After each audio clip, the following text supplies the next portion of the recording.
Well, it looks like we got the big day today.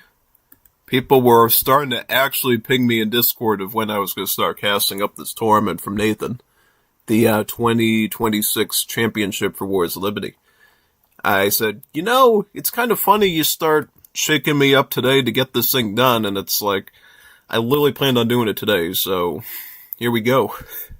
We're gonna do it. Today we will be casting all the matches, or at least try to cast all the matches for the Age of Empires 3 Wars of Liberty Championship 2026 group stage.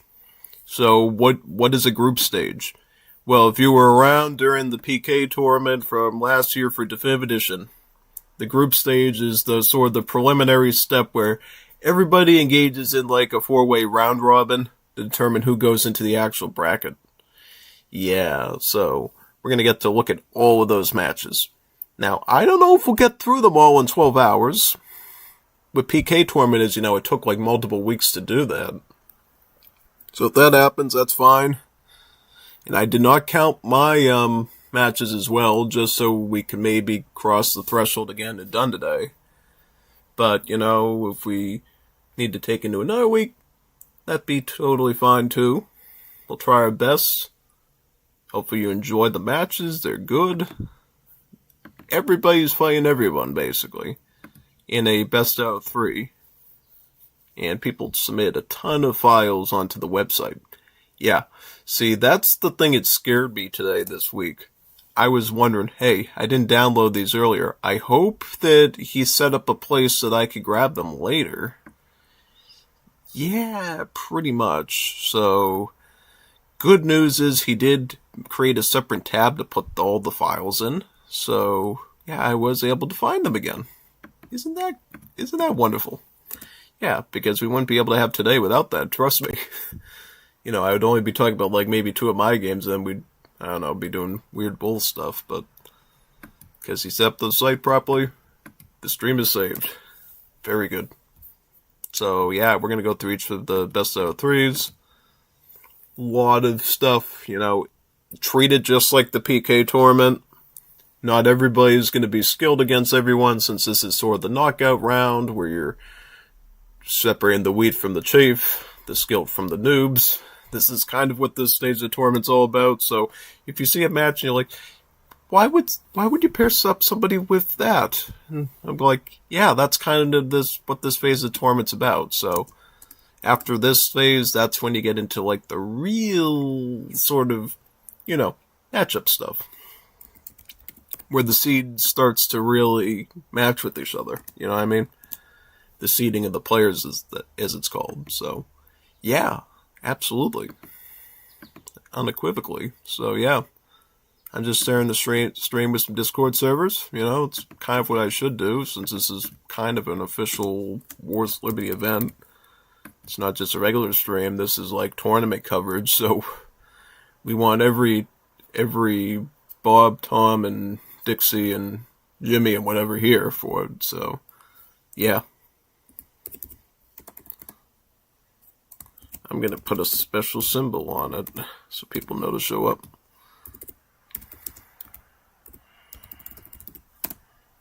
There we go. Frog tournament coverage.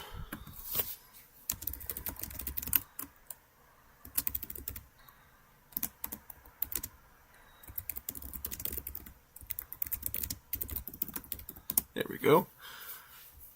Yeah, this should be very, very nice. What I was going to say about the frog thing. Yeah, he's fine with the frog. He knows he's a frog. When you're French, you're a frog, because you eat frogs. Frog's legs. And I know that's true, because my relatives actually took a vacation when they were younger to Paris, and they actually ate frog's legs. So it's not even a myth.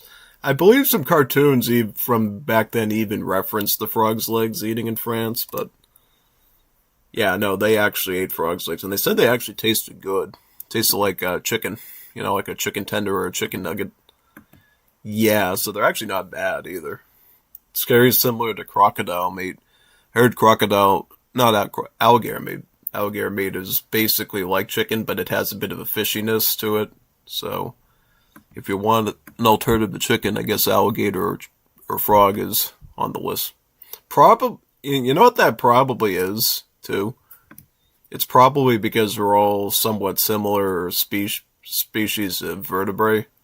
Because if you didn't know, birds are actually reptiles. Believe it or not, they actually they didn't say that like elementary school, of course, because they're always teaching stuff there. But once you get to like the university level, they kind of strain you out and say, yeah, no, birds are actually reptiles with feathers. Like muscle wise, flesh wise, that's exactly the case. That they're both the same.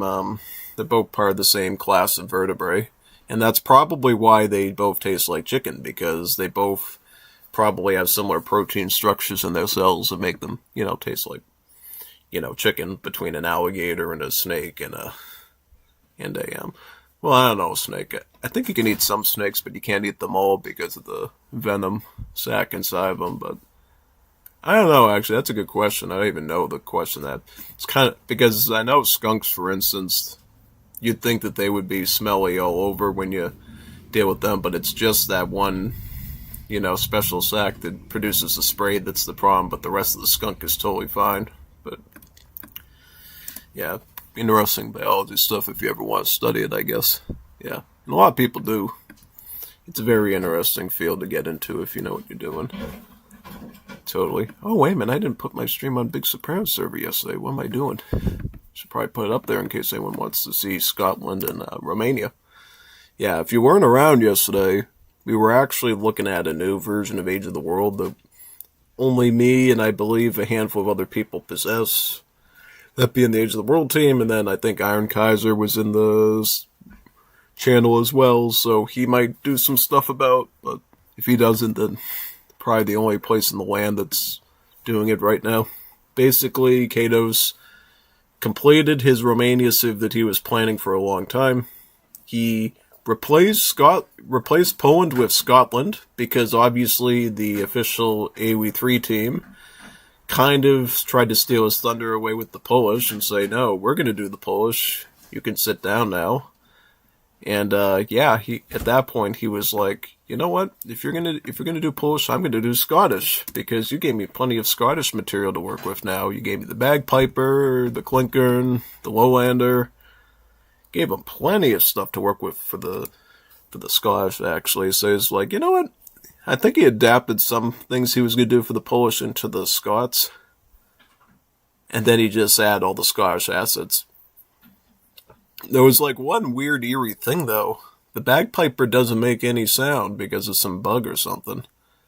He did say there were actually worse than bugs because he grabbed the assets during the open beta, and some of them don't work outside of the beta, but he said that once the DLC releases, what was it, September 10th? I mean, it's released on September 10th, not the 11th, of course. That would be like an evil curse to do. But, that basically those little glitches will solve themselves because those bits of code and whatnot will come back in. Because he said there were certain parts of the bagpiper that looked a little bit weird. He's like, yeah, no, it's because certain lines of script in AOE 3 aren't present in the current version that are available in the DLC, so he'll have to wait for those before the thing really just fixes itself, hopefully, for that. Yeah. But overall, the civs were both phenomenal. Definitely like the Romanians. It felt a little bit like Wars of Liberty, but totally different. Very unexpected. Valnatori actually is your muskets this time around. Quite different. Ton of Royal Guards too, including the Rosiori and the Dorbanti. It was very heavily influenced by the revolt that already exists for Romania, so a lot of those revolt units came back around as Royal Guards, like the Wallachian Horse Archers, the Dorbanti, the Rosiori, and the Kararas is a card, so there's that. I'm trying to think what else. Oh yeah, the Mule Artillery is part of the Civ roster too. Very interesting. They're basically just weaker horse artillery. They're cheaper and stuff. So, you know how a lot of people like horse artillery, right? Because how useful and flexible they are. In this case, they're actually spammable. Spammable horse artillery. This gives Romania a bit of a unique edge. And you can make them from the forts as well, just like the falconets, which they also got. Which they even have in Wars Liberty, even though they're not even a European civ. So, yeah. As for the Scots are kind of an interesting civ that has this cat. They kind of are very similar to the Polish. No, not very similar, but they got the whole thing with the special capital thing going on that the Polish do. Where, basically you can swap bonuses at any time through the capital to pick a different clan of Scotland, like the MacPhersons, the MacDonalds, the Stuarts, and all those, basically. And then there's a card that when you don't want to do that anymore, you can lock in whatever bonus you already got, and then you'll lose the ability to change your clans, and then you'll get a tiny bonus from all the clans put together for the rest of the game. And they do different things. One deals with gather rate, one deals with infantry stats, one deals with cavalry stats, one deals with building stats, one improves training rate and movement speed, and then the other one deals with healing all your units when idle. So basically a very Prussian, the German setup there. Yeah, so it's pretty... And then the rosters, too, are also quite different. For instance, for the Clinkerns, Kados went in a totally different direction from the DLC, basically. So, yeah, basically, in the DLC, the Clinkerns were just like regular coyote runners.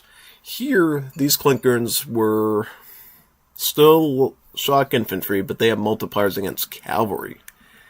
Yeah, very different, right? Absolutely different, so... Yeah, and I think we're about done with sharing the stream on the servers now, so I just found everything I needed to find. So, yeah, this is gonna be something, right? 43 recordings. This is pretty huge, actually. Yeah, totally big.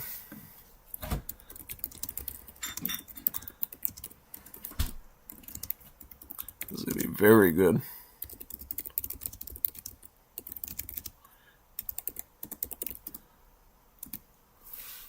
Alright, let's see how we do.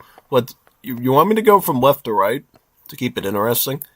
Let's go from left to right because we got so many wrecks. We can do that. Now I know which ones are part of the tournament because you get these weird number sequences from the website in the file name in the string. So whatever Nathan did with his website setup actually made my job a lot easier because now we can actually do it. So first series is Young Willie versus Metal. I can't recall how good Young Willie is. Maybe he's really good, maybe he's not. And then we got Metal and Yopes. For some reason, Yopes and Metal forgot to record the second game. Well, they just didn't submit it or something. If you're listening in, maybe you got the file and you could submit it right now. Because, see, there was something that I figured out with the site that not everybody knows. Basically, you have to use shift-click on the files when you're submitting to the website, else only one will get submitted. So I don't know if they fell for that trap or not. I almost did, and I'm like, yeah, wait a minute, no. My IT skills are clicking here, and I know definitely got to do something about this, so yeah. Alright, so it looks like we got Young Willie as España, and Metal as Korea. In any typical matchup, I would always give the edge to Korea here. Korea is just a better civ. They got a much more superior military, I would say, to the Spaniards. Namely, Korea can just spam archers at you, the Young-Youngs. And Spain really needs to struggle against that. If you're the Spain player, you kind of get forced to go early into Hussar, so you have to use more of your 700 wood to put the stable up and get houses up, which is a real pain to do. But then you still need infantry to deal with the spearmen. Yeah, it's kind of like dealing with the British, but without muskets. So, if that makes any sense, yeah. And of course, Korea has a very strong economy as well. They basically get free villages over time through the Grand Palace Wonder, which is the typical one to get first. And on top of that, the Wonder also lets you get the Age 1 Architects of Europe, So you're literally combine all those Asian architects like the hunting eagles and stuff with hunting dogs, gang saw, placer mines. So your early game natural resource eco is actually 10% better if you get them early. But do keep in mind you do have to pay double price for those, so it's not like you can grab them right away. But if you're a good eco player with Korea, which I know Metal definitely is, he's very good with his economics, he's like a really good boom player, he will probably get those quickly. He'll mop up that hunting dogs, placer mines, gang saw very early on. And if you're worried about raiding too, you can also get the villager cards too, so like the Great Coat and the Blunderbuss. So your vills actually end up becoming really as well. And wait a second, I'm trying to figure this out here. So I was noticing that the thing was lagging a bit, and I figured it out why. So what I gotta do is I gotta plug in the PC so it has more battery to it. Yeah. That should make it look a bit smoother, right? Yeah, it's Nathan the Frog, just like Kermit the Frog. Hi-ho, Nathan the Frog here, and I'm here to do a tournament for you. Yep, French frogs. French frogs OP. The best type of frogs. The ones that taste like chicken when you cook their legs. And beef. So yep, here we are. Definitely looks a lot smoother now on my monitor. I was like, why is it lagging so much? Like, oh yeah, I didn't plug it in. That's fine. How much battery did we have? 45%.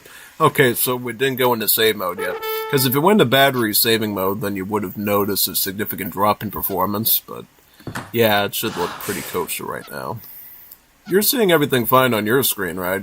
Nothing's lagging or anything? Yeah, good. Good. I think because I saved it in time before it went into battery saving mode, it didn't really hurt anything. Okay, so this is a war map. So guess what? You get to do fishing boom deck. So Metal's going to start with 3 fishing boats. And notice how he's got a lot of early fishing cards here. He's got the Joshinyobo. This allows your fishing boats to be super cheap, move faster, and have more line of sight. So it's sort of the schooners that makes your fishing boats more versatile at avoiding death, which is really good. Even has armed fishermen too, giving them an attack. So this is a very unique setup for the Koreans that I've never seen before. So the whole idea of this deck, it looks like, is Metal is going to go for a huge fish boom in the water, and then he's going to turn that huge fishing boat armada into a real navy to fight the enemy with if he tries to, like, counter water him. So this is actually a really competitive setup. Does Spain have any counter water at all to deal with that? He does not. Okay, so honestly, if you're Metal, you might not even need the armed fisherman at this point because your opponent isn't even playing competitive enough to know what counter water is. So you might be fine just doing whatever you want right now, honestly. Yeah. So what does he have, though? So overall, his card setup is great, actually. It's got all the appropriate crates, 5 vills, really military, good upgrades. So he's not lacking in the card department. He's just playing more of a land setup versus a counter war one, which you can do. You just have to be aware that in this case, if you look at your opponent's deck, like let's just say Young looks at Metal's deck, he needs to think, okay, I gotta wipe him out really fast because once it gets past a certain threshold in the match, he's gonna have so much food and eventually coin from the whales coming in that I can't do anything to him anymore. He's gonna be pumping out double the troops, more elite troops than I am, and I'm just not gonna be able to keep up with him. So as Spain, this is the situation where you go for a hard rush, or you try to go for some crazy fast fortress and get up to 3 TCs really quick to try to make it somewhat even. That's really your best odds when you're not running the counter war. So he needs to be thinking of this stuff right away. Like, how am I going to deal with Metal right now so that fishing prom doesn't start getting real fishy for me really quick?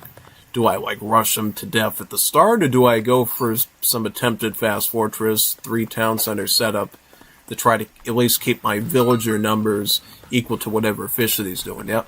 And as you can see right now, Metal made a very bold move here. He put his dock down, so he is going to be getting extra fishing boats, right? And he did pick up the Yoshinobu, right? Yep, the Yoshinobu's in. He's also picking up Korean Empire. Gives him 2 docks, and docks regenerate faster. Yeah. So if you didn't know, Korean buildings actually regenerate hit points when they're damaged without needing to be repaired manually. So Korean buildings actually repair themselves for free on their own.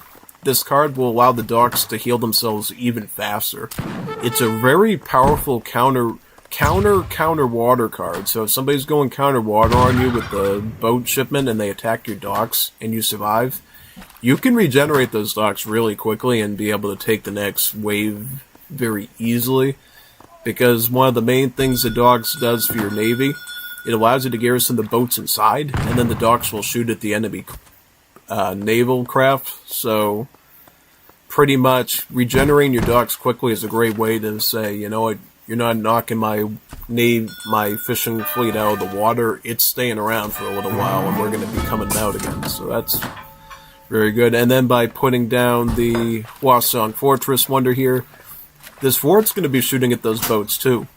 Now, in a normal match, I would say this could be a little risky. This could be a bit of a gamble, mainly because you're not protecting your main base. You could be rushing your TC easier without the protection of the Hwasong there.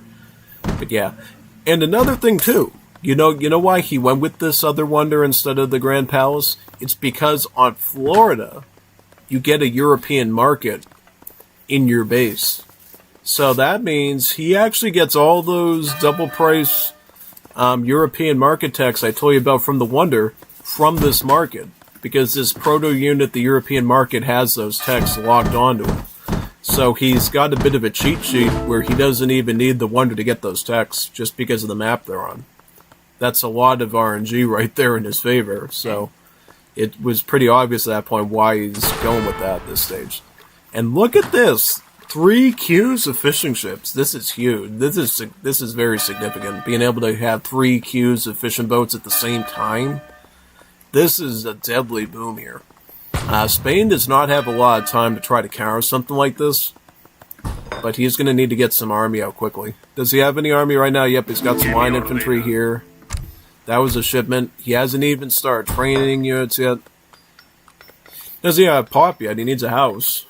Get a casa. You gotta build a casa, man. Build a casa, Juanito Taco. You gotta build that right now. So yep, go build the casa. Get some line infantry, something. Because, he has, barracks consulate, so he's getting ready to wipe you out right now, if you don't do anything. He's being very gingerly about doing this, and he can't be. He's got very little time to act, and if he doesn't act within that little bit of a time frame, then, you're gonna get cooked, friend. So you gotta be really quick right now. Get tons of line infantry out, get some hussars, and go in and clean them up. Oh, he's gonna go for the fortress 8. What? Okay. He's going for the falconets. Okay, that's an option, actually. I didn't even think of that. So he's going to go for the 3 falconet fast fortress build for Spain. So this Spanish politician lady here that he's going with gives you a free falconet, and then you ship in 2 falconets here, thus giving you a 3 falconet fast fortress. Arguably one of the best fast fortresses for Europe, because it gives you 3 anti-infantry cannons instead of 2, allowing you to get a lot of damage done.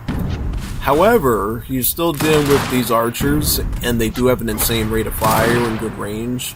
So, you gotta hold the fort down while that's happening. Do you have any uns back there right now? You need to get out of here. Hola? Because he's gonna be coming your way very soon. The Korean player is active on the map, and you're gonna be targeted wherever your economy is just sitting around by these archers. And unlike cavalry, you can't just take the end of your blunderbuss and start smashing them in the head with the thing. You gotta run, because those archers will outrun you, and pelt you with arrows from the back, so they are guaranteed going to wipe out whatever stays over there. Okay, he does get the age. See, this is what I don't like. He's getting infantry hit points instead of falconets, so he's ruining the build. Or he's being very greedy with the build, thinking that he's going to somehow eke out the falconets in time.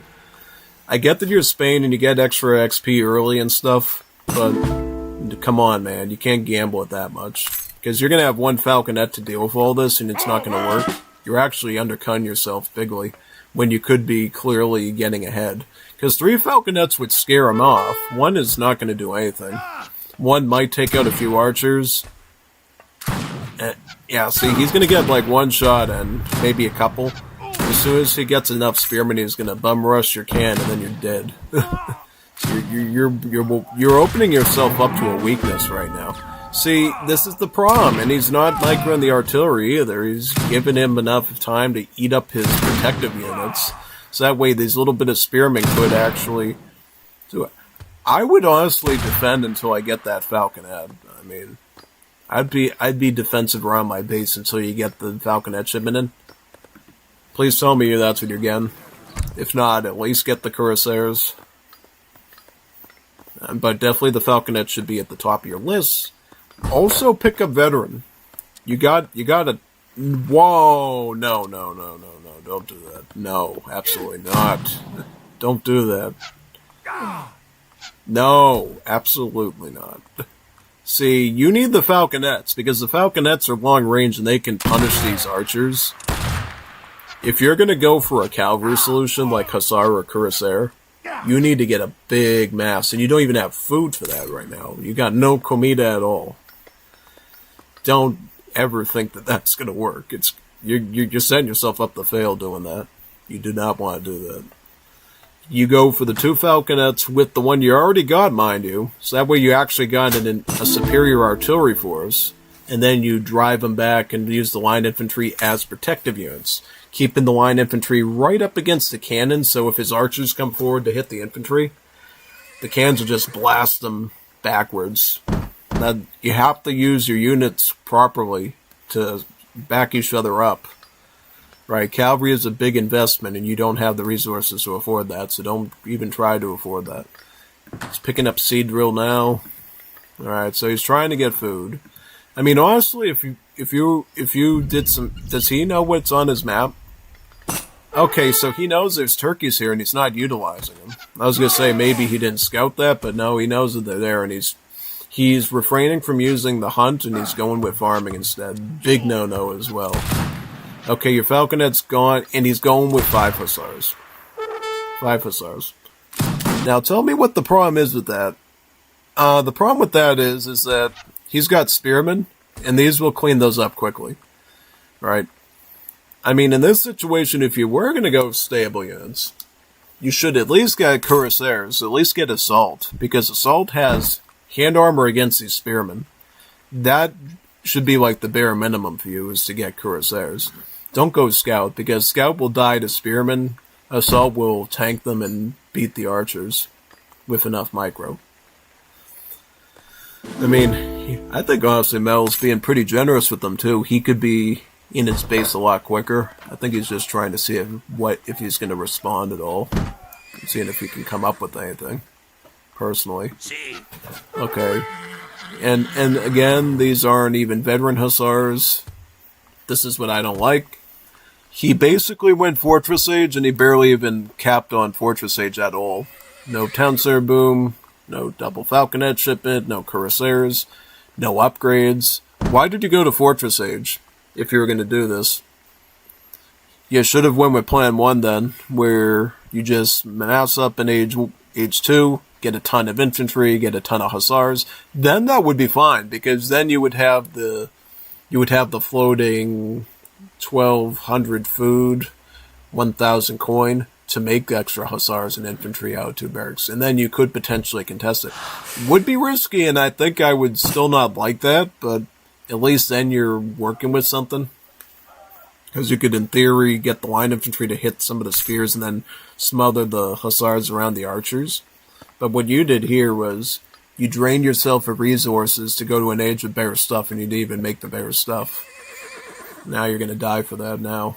Because now you can't come back from this. He's got too much of a range support right now.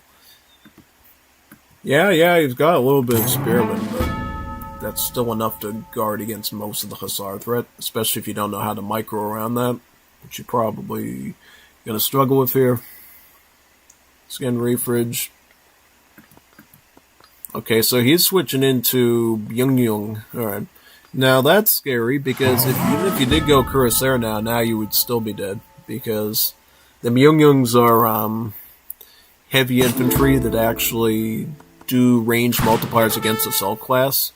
So he's actually taken out the silver bullet to Cuirassiers right now. So you did indeed have to go Falconets. That proves it. Yeah, and that's something I don't always think about with Korea, but, you probably should get used to planning, is that, once a Korea hits the Fortress Age, they do have that very cheap, easy way of dealing with assault units. They don't even have to go with the Cab Archers anymore. They can literally just spam out Myungyungs and be totally fine. Because on top of the multipliers on them, which is 2, the range attack is also pretty good on them. 33 times 2. That's 66 damage per shot against your assault cav.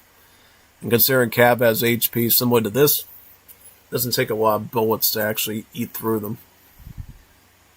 Yeah, no. Alright, so that was the first game of the day. I'm hoping game 2 is going to be a bit of an improvement. Maybe it's just warming up. But we already sort of see where this is going.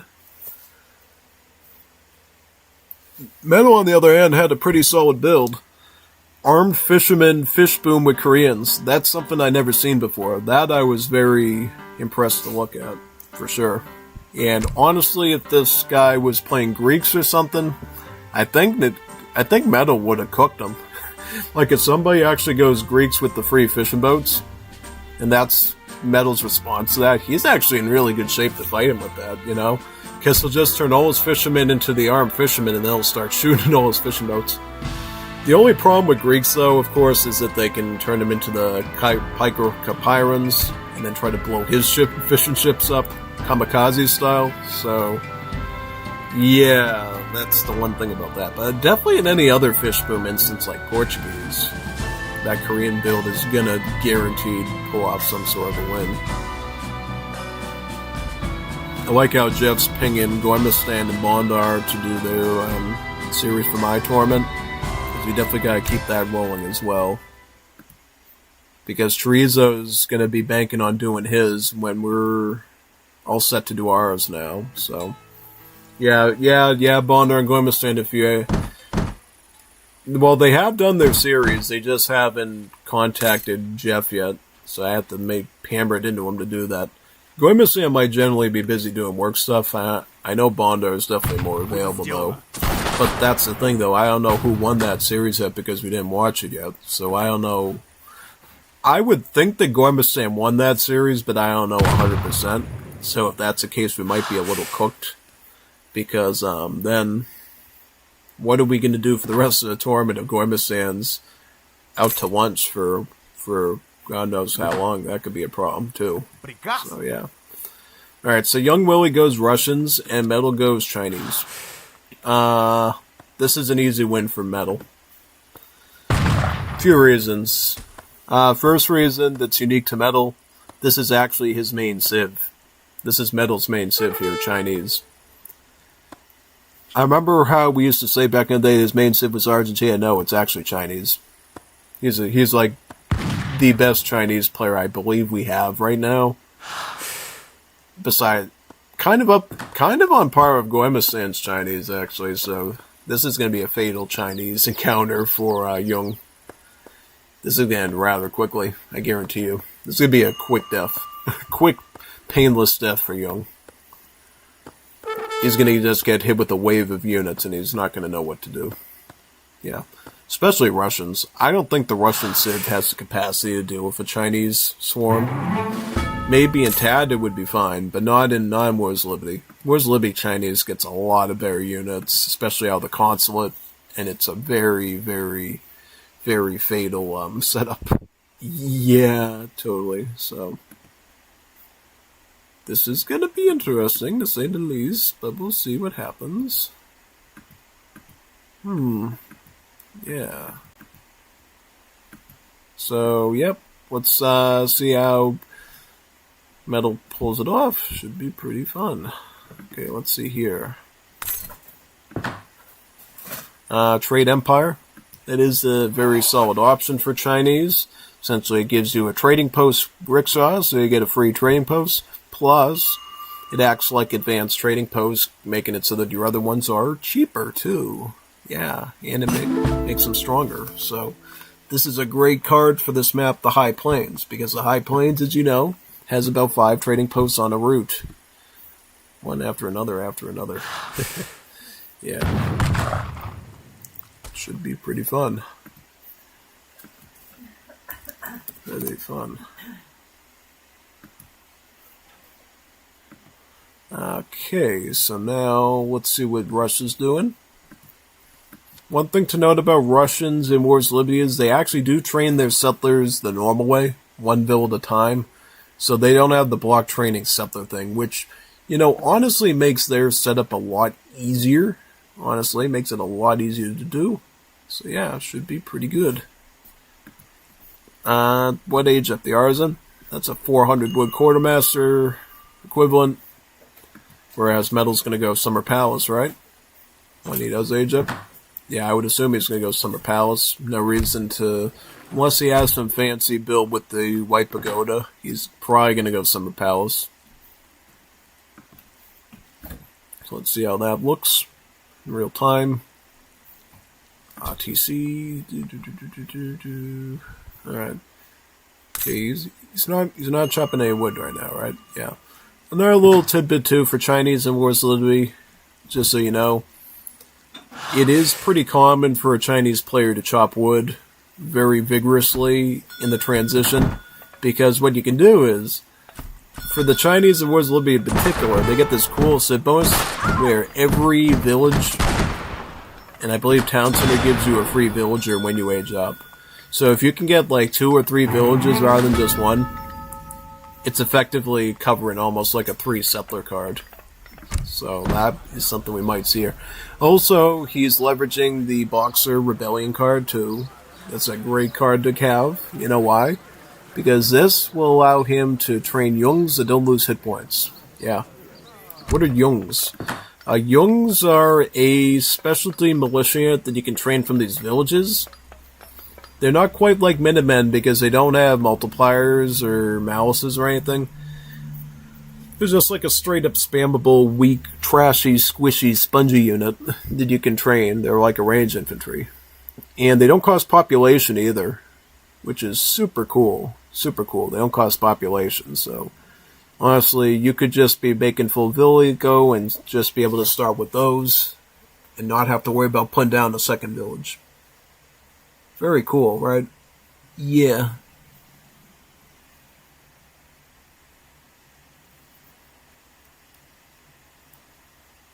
Totally.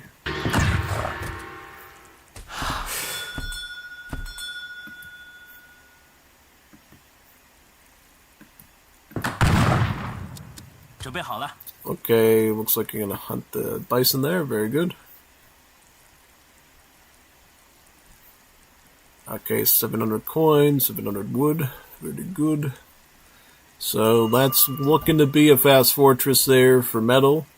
Whenever you see this, 700 coin followed by 700 wood, that's a fast fortress. Because what they're doing is they're getting the coin first to get the age up going, and then they're going to pick up the wood next so they can get the infrastructure, so their villages and their war academies to actually fight you. So, probably could be going for a Zangu Boxer setup in age 3.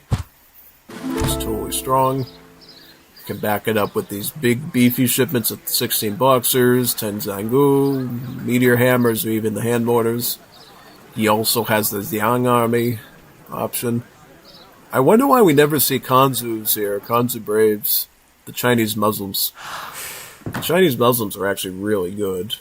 They got the range attack of a skirmisher, hand attack of a musketeer, so it's kind of a hybrid unit.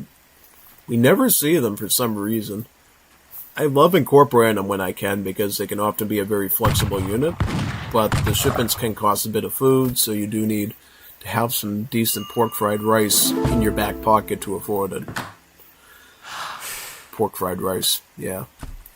Poo-poo platter for 60. Confucian Academy going down. This will give him some Zangoos, give him some free long dragon cannons for the rest of the game, assuming the thing doesn't, explode. That's typically the Fortress Age wonder that you get. Yep. So that's actually pretty close. Of course, in DE you would get flying crows, but the long dragons work a little bit differently. Alright, so Russians do Russian... Okay, so they got double blockhouse, so he's got some defense on the front there. He's got some Radniki, right? Replacements to the unstoppable Stiletsis, of course. Picking up steel traps. He's got some food coming in. Okay, so he's got some sort of defense. See, this is gonna be this is like a mirage for the Russian player. He thinks he's fine right now, but then once he hears that Fortress Age thing coming in, click up, he's gonna know that he's dead. Yeah, it's kind of the swapperoo that a lot of players often don't like to deal with. They think they're dealing with an H2 fight, and then turns out they were fast fortressing the whole time, and now they're gonna hit you with a big giant shipment that you can't deal with. Yeah.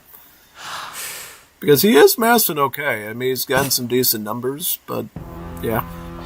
But here's the thing. When you're dealing with Chinese, if he did want to go all the way in H2, China will outmass you in that as well. So, either if it's a fast fortress or it's an early push, Russia just doesn't know what to do here. They just do not have a defense for it. I mean, you could spam Radnikis all you want with some line infantry, some partisans, but that's just not going to accomplish very much for you at the end of the day. Yeah, no. It's just not going to do much. So, yeah. Let's see how it goes, though. I mean, it could go very well, too. Pretty much, yeah. Okay, so it looks like they're sieging away at the trading posts. Very nice, actually. Right. He's got an okay mass. I mean, 33 is pretty okay. He could get another one too if he gets some housing space. See, what I think, yeah, he's gonna... Oh, wait a second. He's gonna go with the elite assault brigades, yeah. So the banner cavalry and the meteor hammer. So he's going all assault? Wow, that's such a punish here. Because, see, these banner cavalry do ranged multipliers against infantry. They're basically similar to the mounted infantry of the Habsburgs in DE. And then, of course, you know what the meteor hammer is. It has the long-range melee attack. These are two things that these skirms don't want to deal with. And they have a mouse against them, too, which is even worse. He's going to get a kill or two, but that's about it. Plus, he microed this so bad. Why is he going in the middle of it like that? At least make it look entertaining. You don't want to do that. Don't swarm in the middle of the formation like that. Unless he just wants to eat his milk and his cookies or something. I don't know. Yeah, go eat your milk and cookies. You earned it after witnessing that. Big time. And then, did he... I want to see what else China shipped him. Okay, got the Zangu, the meteor hammer. If he gets a village, he'd probably get the hand mortars, I would assume, and possibly intervention. Okay, so he went with the German consulate, so he's going to be able to get a stack of hussars with that. Very good scout unit, totem cops. Yeah. So this is a very fatal situation for Russia. Pretty much, yeah. Not a good situation to find yourself in at all.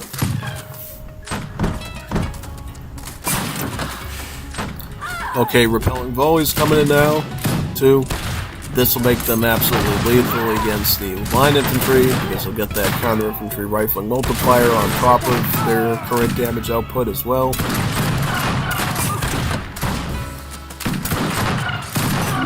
Yep.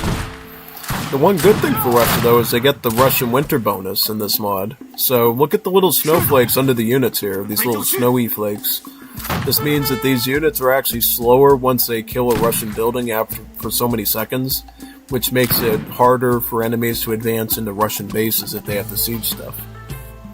But at that point, Russia's like, I'm not going to hold this out like a half hour like Lars would. I'm just going to give you the win so you can go do awesome stuff. Yeah. Which I totally respect. Some good sportsmanship there. Not being like Lars and making him sit through 60 minutes. Just like the show's 60 minutes just to find his villagers on the map. Alright, so we got another medal series to look at here. Or I should say a match, because he didn't submit everything. We got Metal versus Yopes. This one should be a little bit more interesting. I know Yopes, he's got some skills, so he might put up a bit of a fight here. We'll see. So, Metal's still running this armed fisherman build that he did against his other opponent. Yopes is going British, though. Okay, now this could get very, very interesting. This could be a very fascinating one. Because British is a beautiful civ to run in really any situation. The British have a lot going for them. And the thing is, what makes British really good is the fact that they get factories that they can build in any age. Well, not in age 1, but age 2 you can start building factories. I would love if I could build my factories earlier, but yeah. So basically how that works is John Gilbert here can actually construct about 2 factories in age 2, and then you get a plethora of cards like these ones, laissez-faire capitalism, Liverpool-Manchester Railway, and then the Manchester Ship Canal. It actually ups the build limit on factories further, giving you a whopping 5 factories. Really cool, huh? Yeah, it's really awesome, actually. It's really, really cool. And that's kind of how the British operate. They're really good at just booming out resources from factories. So no TC boom even required to do it. Though you can kind of do that too if you age up with the Portuguese marriage. Which reminds me, marriage. Yeah, British have special marriage age ups. So you marry some European, usually European dude or female, and you pick up their nation's civ bonus in some capacity. It's really nice. For instance, with Portuguese, you get the covered wagon on each age up, so you can run a TC boom alongside your factory one. You could go with the Greeks as well, and get a fish boom by getting about 3 fishing boats at each dock. So there's that. It's pretty neat. So yeah, no, there's a lot of options for you, basically. You just have to pick and choose which ones you're going to go with. Yeah. One problem with Brits, though, they do not get settler cards, so you do have to get trickles, either wood trickle, gold trickle, or food trickle. He decides to go with wood one, which, that's totally fine. Playing very similar to Russians in that sense. Not even the Russians have to play with the Russians anymore, because they do get settler cards now, so they don't even have to play with the Russians anymore with that. So if you're going with wood trickle, you're truly being special. Right, so this is the armed fisherman build, right? Yep, 3 fishing boats, followed by Justin Ilbo, run into trouble, you get the armed fisherman out. It's getting a very big fish boom that can boom any ships that come near it, yeah. So this should be a very good matchup, to say the least. I'm just curious, how quick is Yopes going to get his factories out? And what is he going to go with for units? Is he going to go red coat? Is he going to go green jacket? Is he going to try to eke out cherry bum? I mean, that's the one thing that scares me about British when they're going up against Koreans. I'm a little bit scared because of the cherry bum's lack of HP. Jolly good show. Jolly good show. Yep, that's right. Gotta love the voice lines on these too. Yeah. All set, you, sir? All set, you. On the hunt. Aaron, what? Don't pester me. Yeah, if you didn't know, these British settlers actually speak Welsh, like actually Welsh, like the actual language Welsh from Wales. So yeah, pretty neat how they made them actually sound like actual British. It says some weird medieval Shakespearean stuff that they did in AoE 3. It's quite nice. But yeah, what age up is he going for? This could determine a lot. So he's going with the French Imperial. So he's playing very similar to how I would. What French Imperial does, it turns your settlers into some semi-coureur de bois. So they get 10% improved gather rate and 10% cost increase. So they're a little bit more expensive, but they gather better. So it's kind of a big bump to your eco. It's kind of like a free eco theory, if that makes any sense. So it's actually not bad. An excellent. There is a Dutch age-up option people love to go with a lot, so that's something we often see too in some situations. But overall, at that stage, I would say in most cases you're going to want to go for 700 coin first, so you can eke out the factories easier. But we'll see what he gets. Oh, he almost lost his Explorer there. He's going to get 120 coin.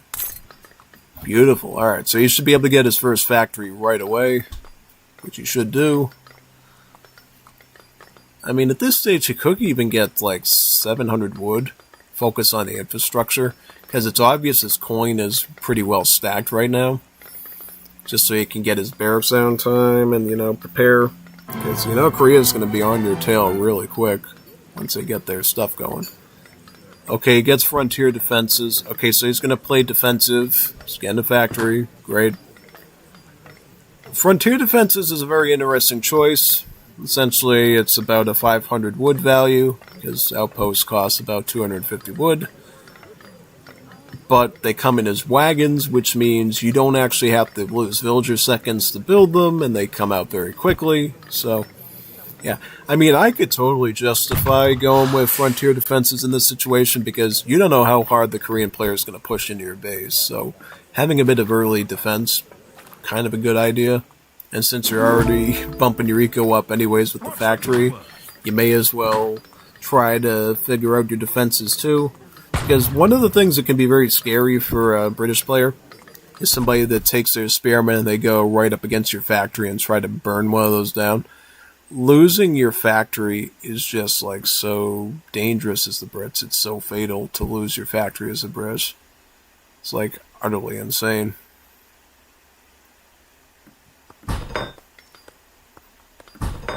Okay, so what we got here? So, is he doing the same? Oh, wait a minute. So, this time around, notice how Metal decides to put his Hwasong fortress near his base. That kind of, says volumes about the last matchup. It's almost as if Metal knew that his opponent wasn't going to be able to be much of an aggressive threat, so he arrogantly put it near his dogs to protect him. Here he's actually sticking it near the base, thinking, oh, wait a minute, no, this guy might actually send something at me, so now I actually have to, take it seriously. Very seriously. Alright, so factory going up here. 700 wood coming in too. Oh, he didn't even need the 700 wood. Wow, that's awesome. See, the fact that he pulled that off without the 700 coin means now you got a 700 coin that you can fire up later for a Fortress Age attempt. So that is actually really nice there, too. I like that quite a bit. It's actually really nice. So you get the barracks, of course. Now, what do you get here? In this situation, you often will just go Green Jacket if you're Brits. You could totally just go Green Jacket, dominate the field, and then push for a Fortress Age to bring in assault and artillery and stuff. No need to make it hard for yourself. Green Jackets will do really good here. They got some beautiful multipliers against the Spearmen. And of course, they'll handle the archers somewhat good with their range of 18. Yeah, no, that's the thing. I mean, Green Jackets are like semi-skirmishers almost, so they will actually have 18 range and be able to somewhat compete with the higher range archers somewhat. So yeah. Ooh, laissez-faire capitalism coming in. Whoa, we're getting third factory already. Now this is great. Because yeah, you can have a third factory to work with, and he can also afford it too, which is even better. He's also building up a second barracks. I like this base setup. He's committing very early to a strong defense, a strong economy. This is the type of setup you need against a Korean player. So, while Korea is going to be a real challenge for him, at least he's doing everything in his power to make it hard for him. He's setting up the towers. He's getting multiple production buildings. He's getting up multiple factories. He's not wasting time, and this is what Spain had to do last game. He had to be on top of his game, constantly doing things. He's putting the factory right here as a part of a wall here, which you can totally do. Factories, not for nothing, 5,000 hit points. they can act as a good wall for you. They can defend your. He's building a bit of a kind of an Arabia AoE2 type defense here, which I like. A little bit of a squeezing right here that you can run through there. If you wanted to be super paranoid, you could put a gate along here, but I guess you can't because there's trees. Yeah. Picking up a mining tech, I see. This is the steam machinery that's basically a place for mines, renamed and stuff, repainted. So what do you do now, though? Does he go Fortress Age? I think he does. The lack of production tells me he's going to go for a Fortress Age, yeah. And I like that, because honestly, that's what I'm assuming the Korea player is also going to do at this point. So, yeah, I think you're on the right track there. But do watch out, though, that he is already, Okay, so he didn't go with the extra dock early on. He kind of just went with the 2 from the shipment. Oh, wait a minute. He took that card out. He withdrew that card from his deck. So he actually built this with real wood. Wow.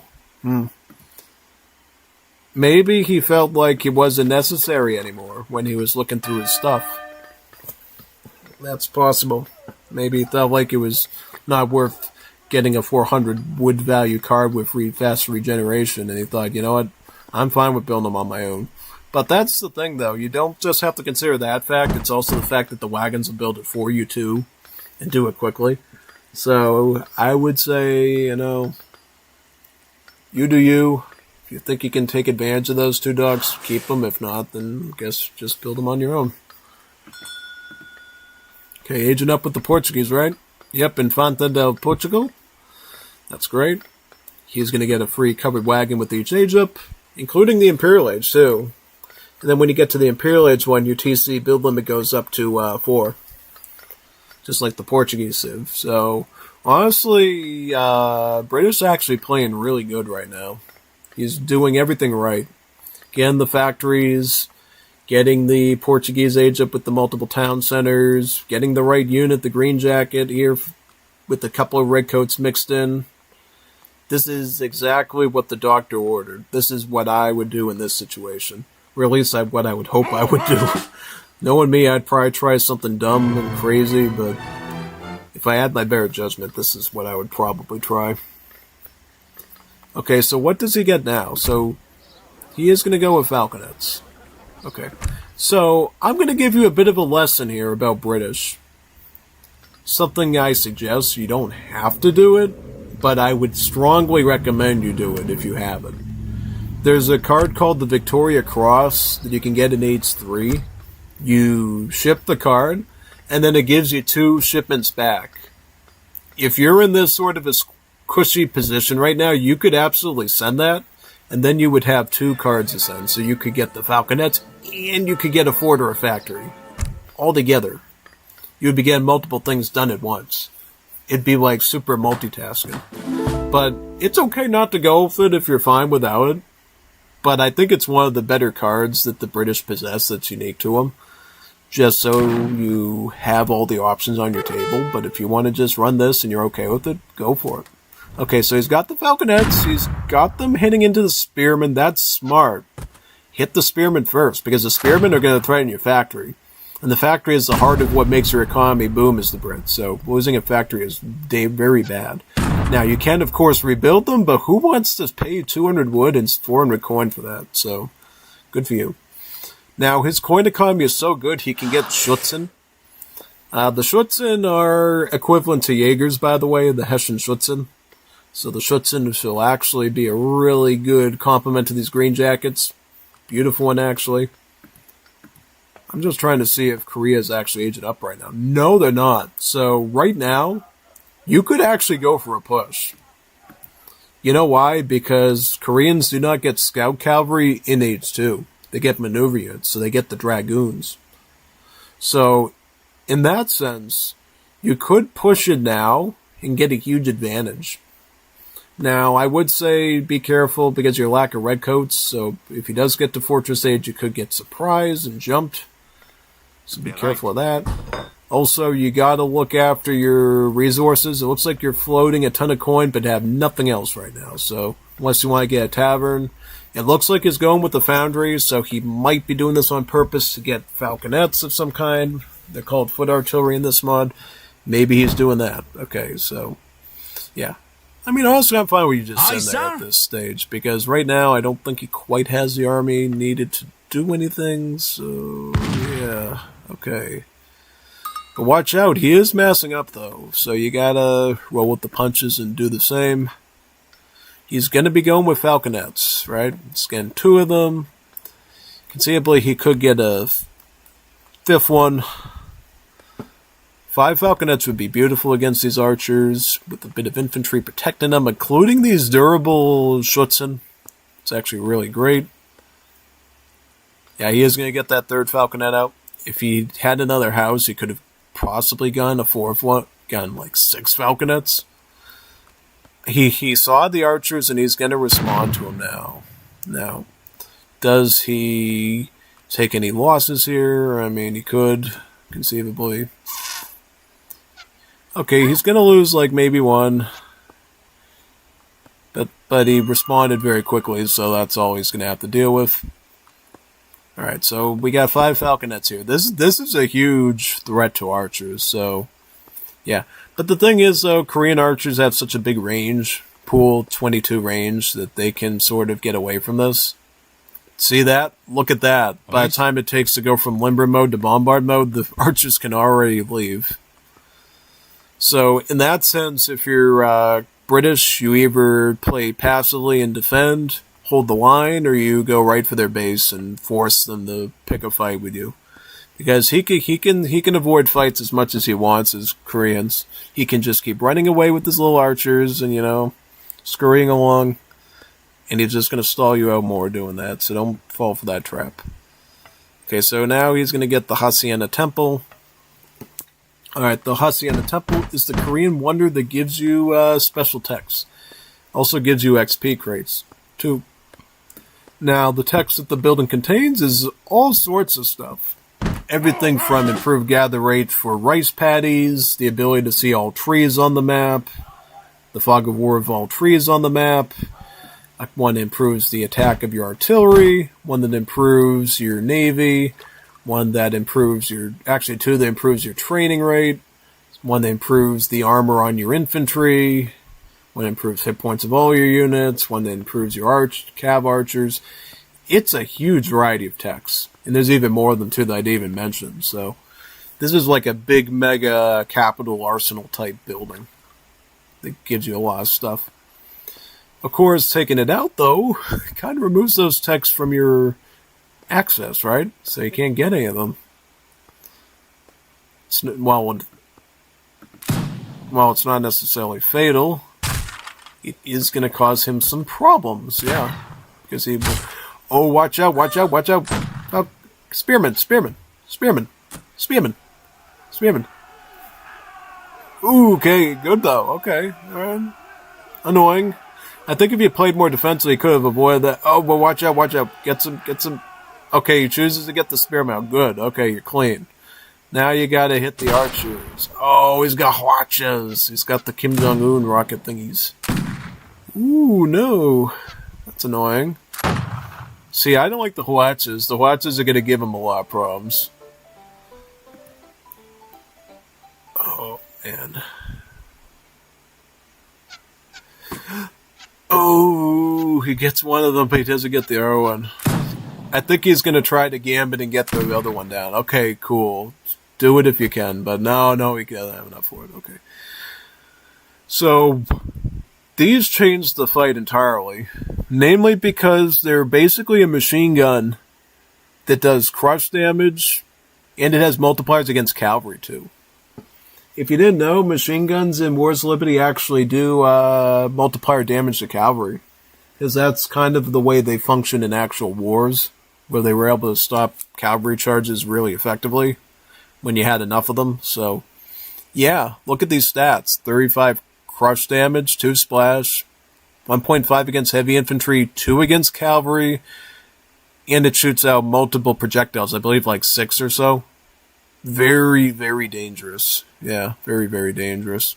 It's like one of the best artillery units in the game, especially for Fortress Age.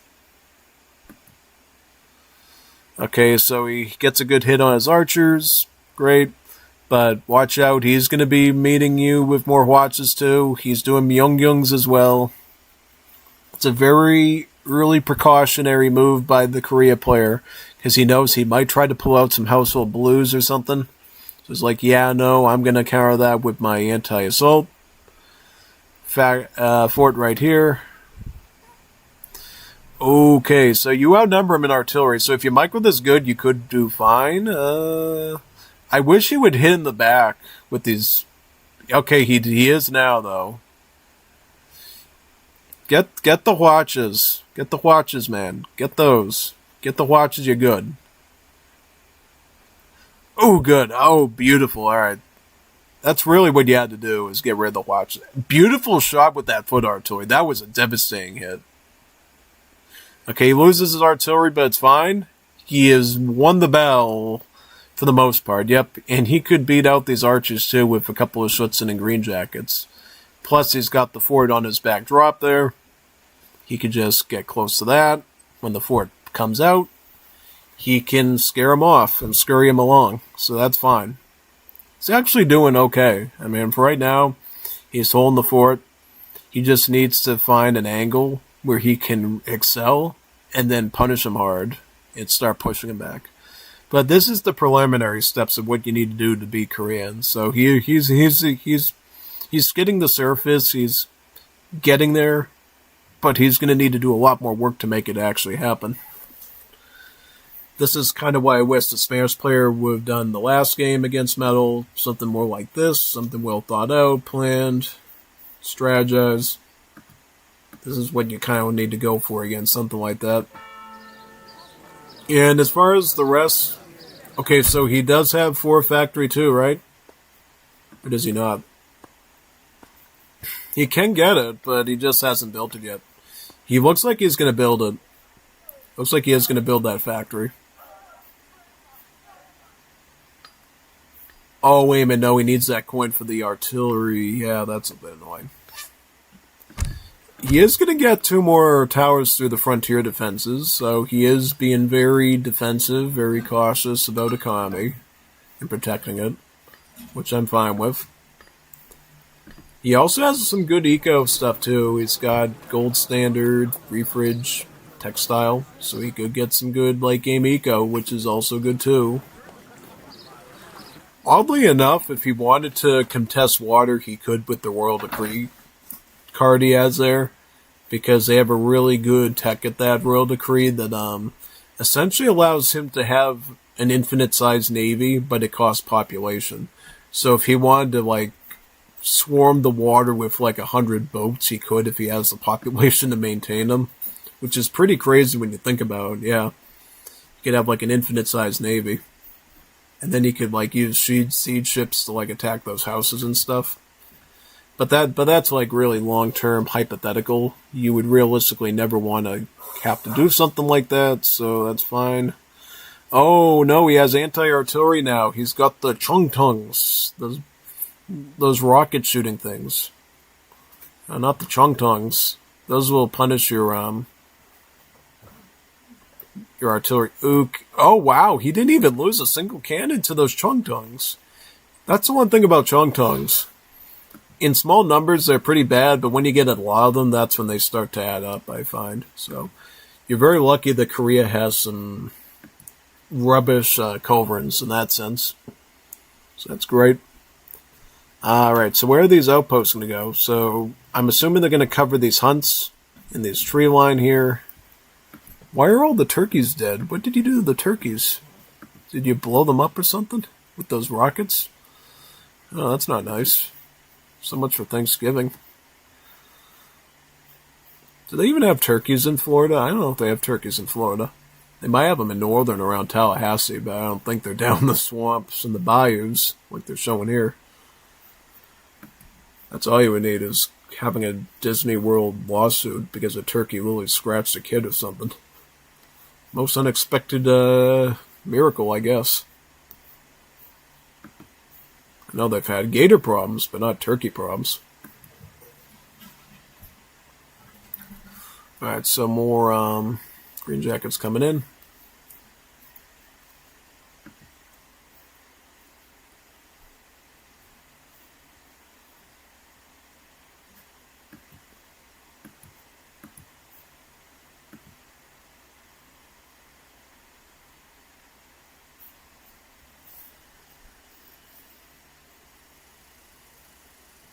Alright, so looks like Korea's gonna push. He's got 3 Falconets, 2 aren't in bombard mode yet, so he's slouching a bit, but now he's readjusting. What's going on up here? Just villagers nipping at his heels, nothing too crazy. Okay, when are these guys gonna go into action, man? Why are you not? Okay, finally he draws them out. But now he's got Assault Cav to deal with. Okay, that's a new danger, because now you got this big melee cav you have to deal with. Just like the Iron Flails of China, they do have splash damage too, so you have to be very cautious of that. Okay, he does beat them though, and he gets some Cherry Bums. Yep. Cherry Bum is actually the right call here, because these Byungyungs have multipliers against Assault, but not Scout. So, Cherry Bum is actually the right call for that situation. Unfortunately now, Korea's economic momentum is like butchering them right now. And I don't put that lightly. Because look at how much fishing boats the Korea player has operated. 20 fishing boats. So he has basically conquered all the whales. He could get some more too and eat up the fish up there. He is eating up that whole entire ocean of fish. Or at least like 90% of it. Quite good, yeah. Very pretty, the Torridge distribution by Jopes. Perfect distribution versus Rush. Jopes made the mistake of having the advantage with the cannons and waiting for Mel to reach. Yeah, see, that's the thing. I thought he probably could have pushed that too. Yeah, I was thinking of that. Many people complained about Maori unity when Korean Hwatch is even worse. You were so right about that. While Maori can be very frustrating, the Hwatch is like the best artillery in the game.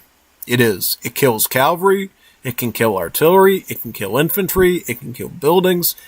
There's no unit class that's actually immune to Hwatches. And that's the thing nobody understands. It's one of the only units that can counter every unit in the game. It has some capacity to counter every unit in the game.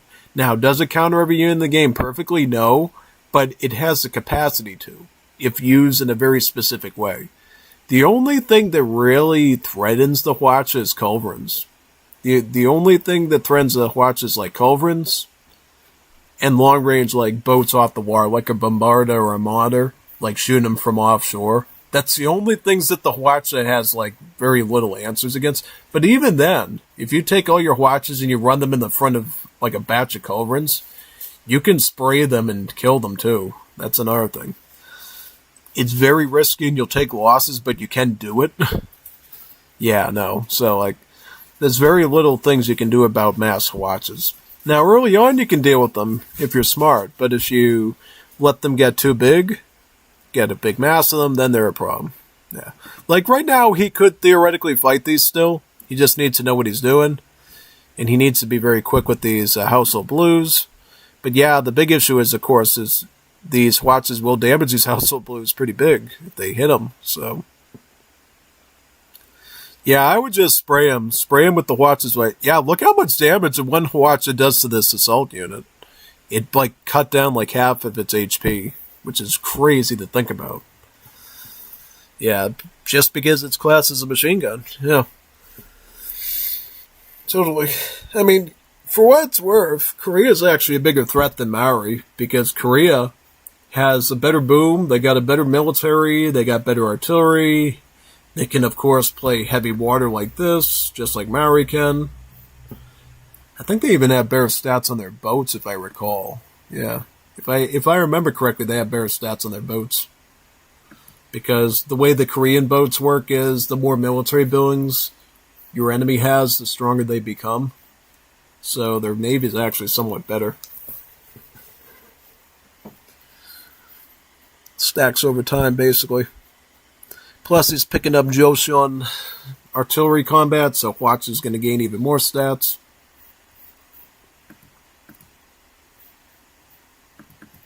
We're in for a real treat here, it looks like. Yeah, totally.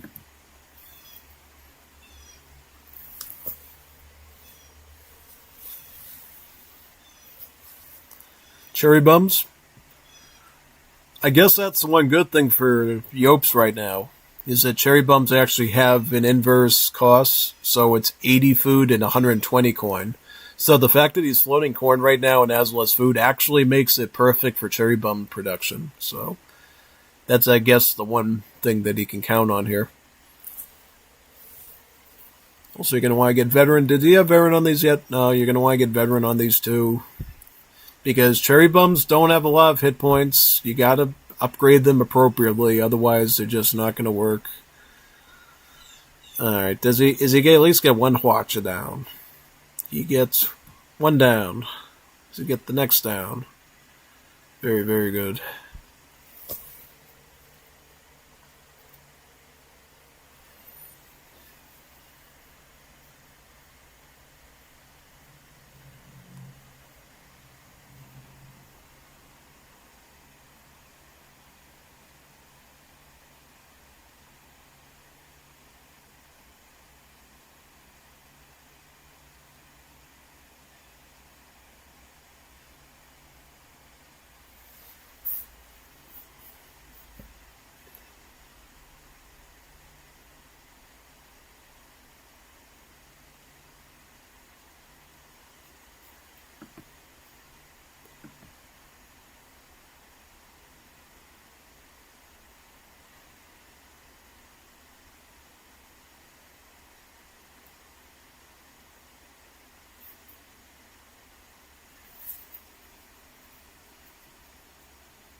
So Falconets with cherry bums. Honestly, you could run that right now because the Byung-Yungs again don't have multipliers against these cherry bums, so you could theoretically hit them with them. So it's fine. Oh wait, nope. He's shifting in Spearman. So that ends that possibility, right? Yeah, basically.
Okay. He somehow mopped that up, and now he's got the iron flails to deal with. Yeah. Not good. Yeah, these iron flails are pretty dangerous. They're actually, I believe are they stronger than the ones for Chinese? I believe they are. They might be. Essentially, they get a really good hand attack, they get the multiplier against skirmishers, and they get the one splash. They're actually considered scout units now. Before they were assault, now they're scout units. So they actually have ranged immunity to dragoons. Yeah. So if you wanted to go Scots Graves, you wouldn't even be able to do that here. Unless he threw them into melee with their straight swords, which you can do, technically.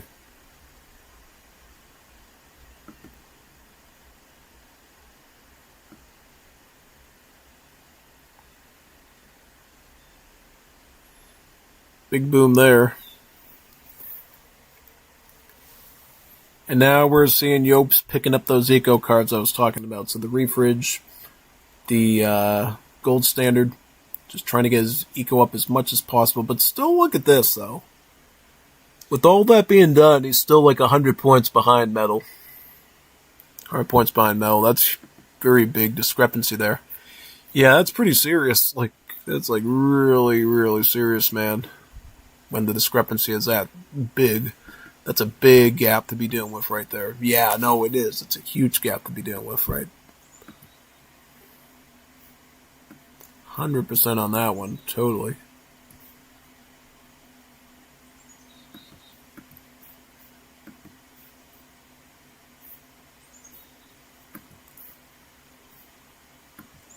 Alright, Falconet's coming out.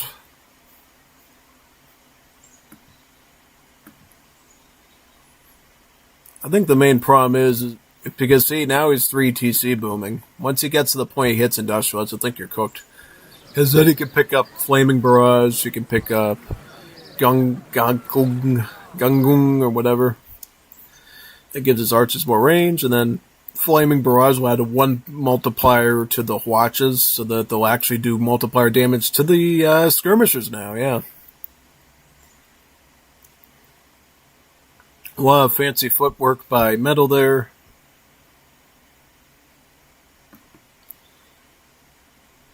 And yeah, I just think you can't keep up with it, yeah.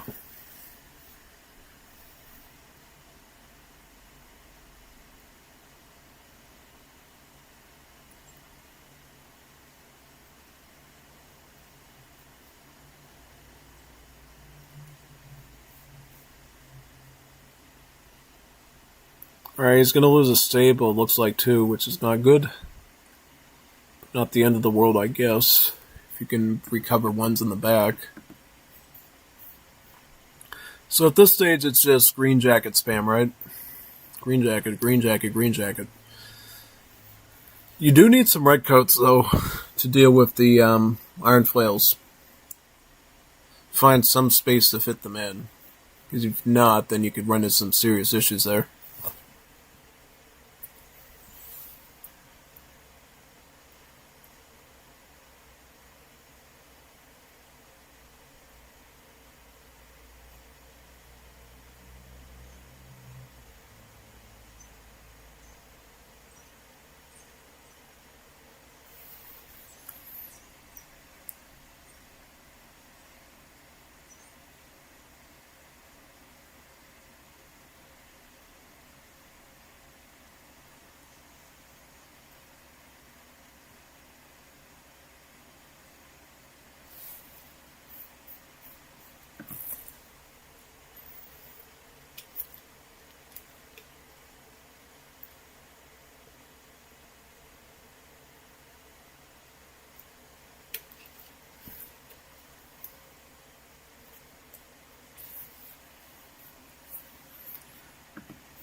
So, honestly, I think this was like a proper 1v1.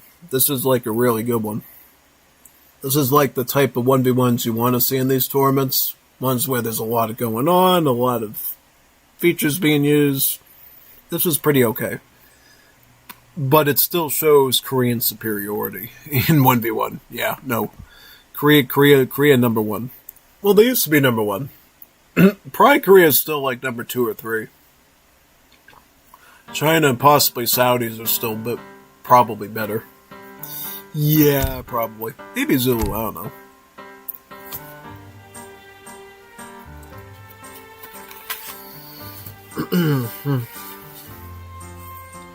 They have a scratchy throat there. So what do we got now? Now we got Bondar versus Zelda Verde, and then Bondar versus Zanzibar. And then we got the Cazador stuff over there. So let's look at those after that. Is this game number 1 or game number 2? This is game number 1.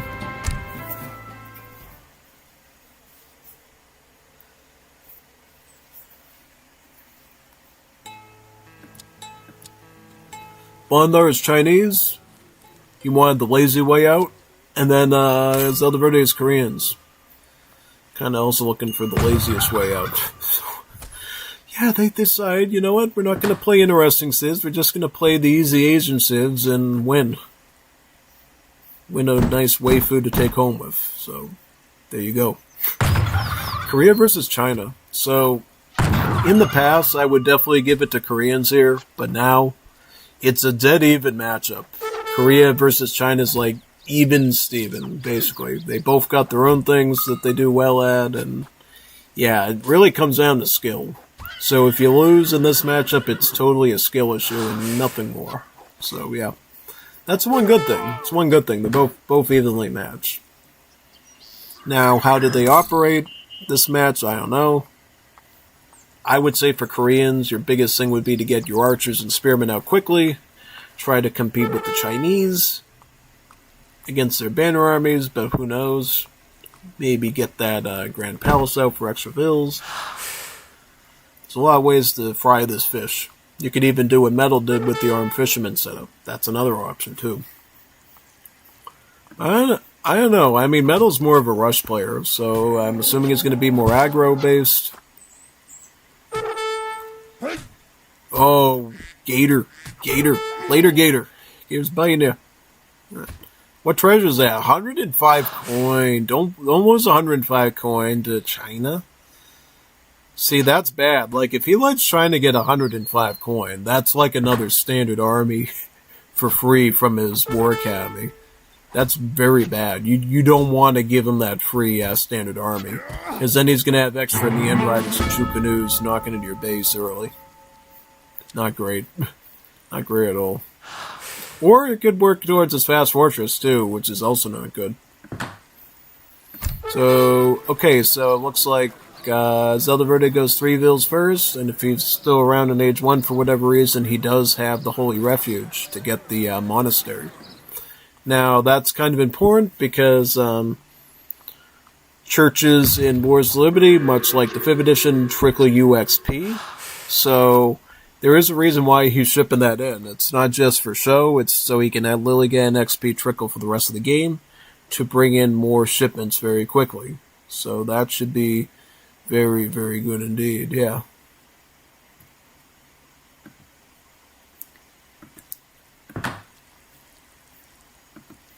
Eh?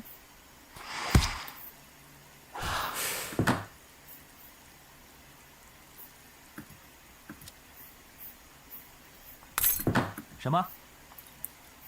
Alright, so, 是的。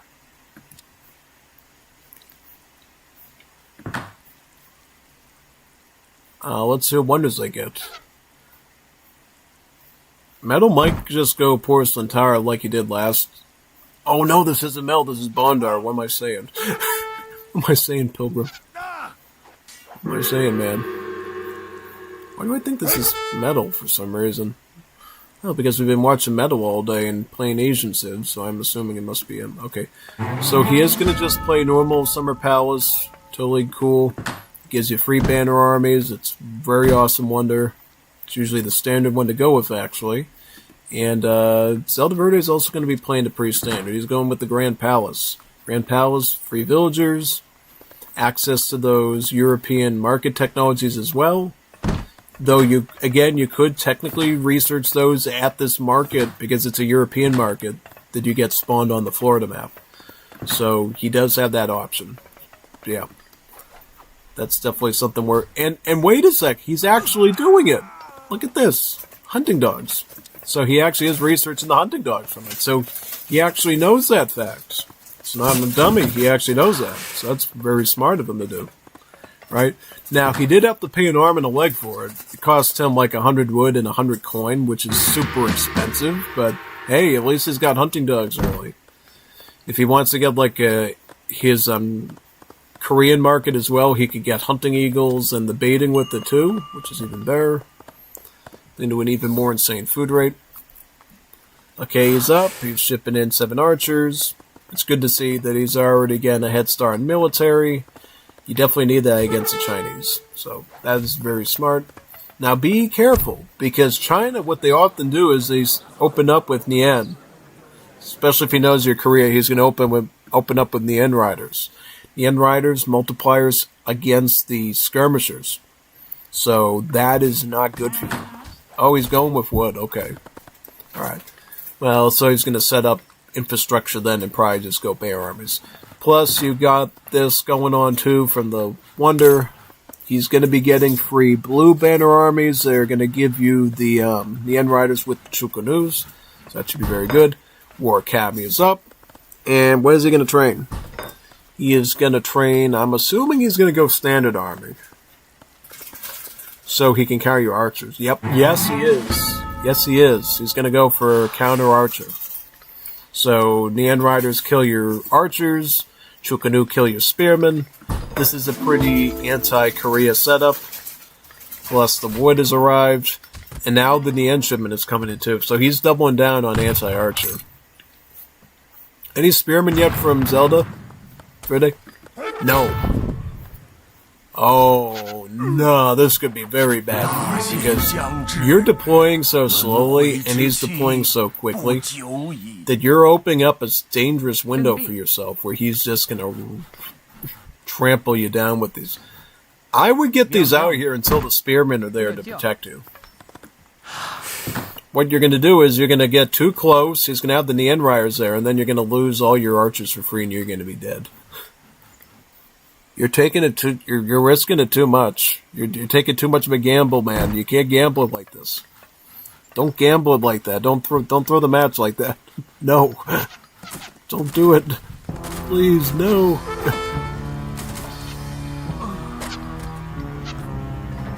Alright, that is puncturing into the archers. Very nice. Beautiful, actually. Very, very good.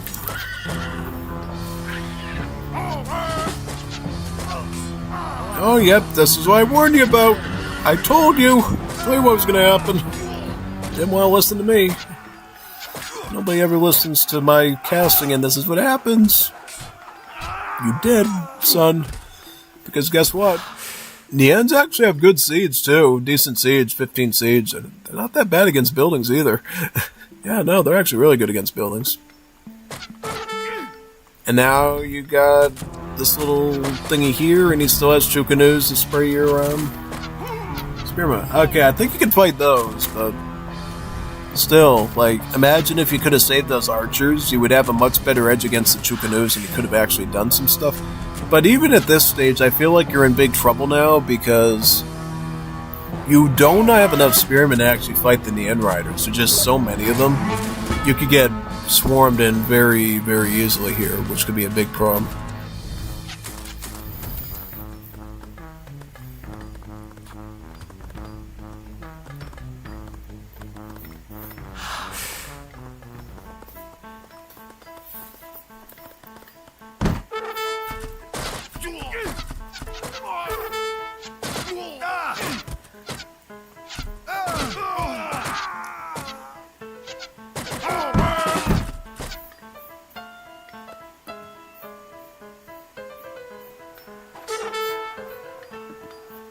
네.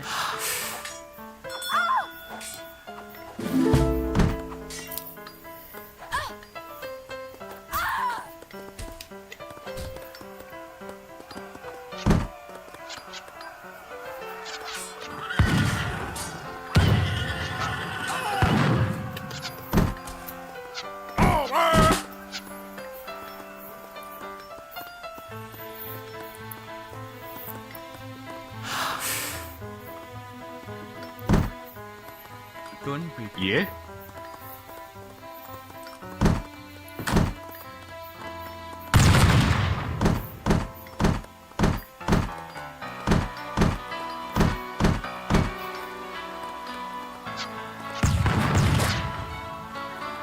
Why Gungo Cavalry? Why? Why would you get Gungo Cavalry? Well, because he had nothing else to send, that's why. Wow, what a blowout that was. I was expecting a little bit more effort on that one from Korea's part, but yeah. Still, it does show that China is a real threat to Korea now. I mean, like I said in the old days, that would be an easy conquer there for Koreans. But now you actually have to think about what you're doing and take it seriously, or else you run into some trouble. Yeah, totally. So yeah, pretty much.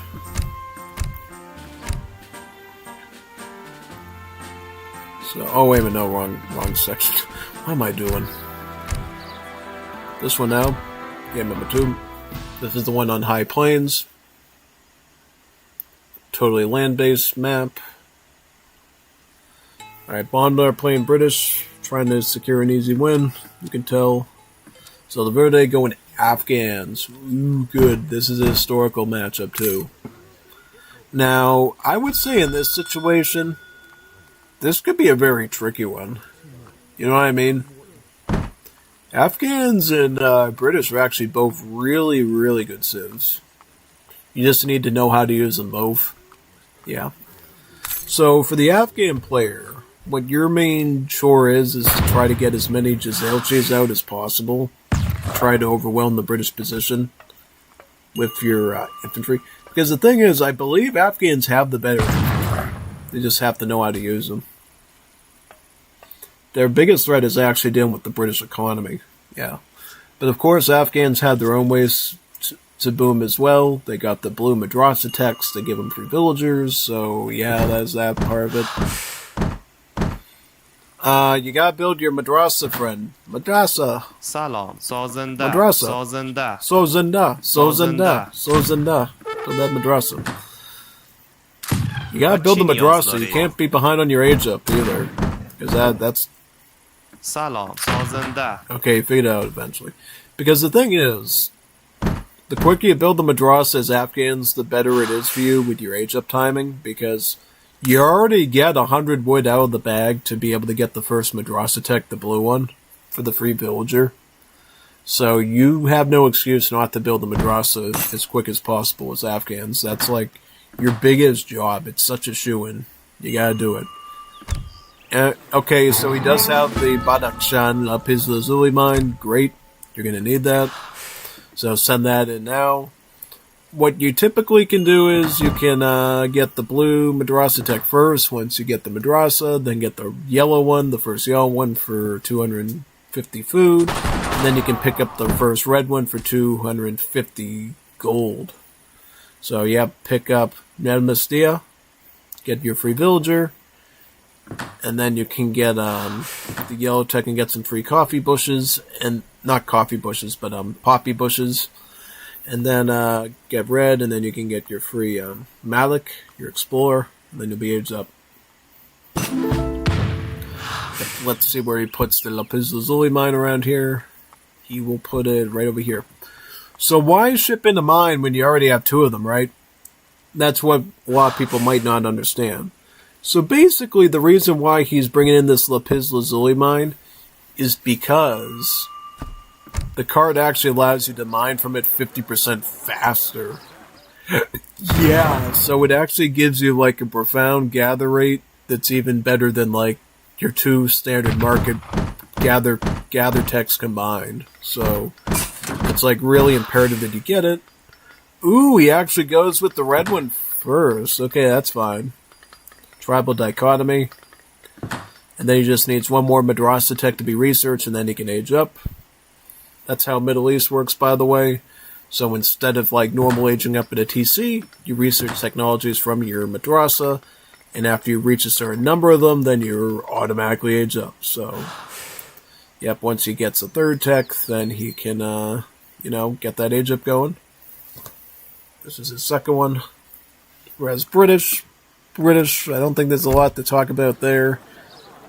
Ooh, martial law. Now that's interesting. This is actually how Varingo plays the British, actually. Did you know that? Like, when Varingo plays British, this is actually how he starts his deck, typically, is with martial law. Yeah.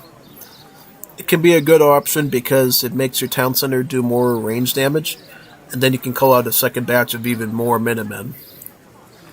which are supposed to be called Gendarmes, but I don't think they changed their name to Gendarmes yet, but they're gonna have to do that at some point, right? Lazy developers moment. No, not being lazy, but yeah, it's kind of a bit funny. Because Gendarme is literally just like, I believe, like police officer or bodyguard or something, or protector or something. They still have Gendarmes nowadays, like the Vatican, for instance, protects Vatican City using the Vatican Gendarme, so it's still technically a valid terminology. They work very intensely along the Swiss Guard to protect the Pope and stuff.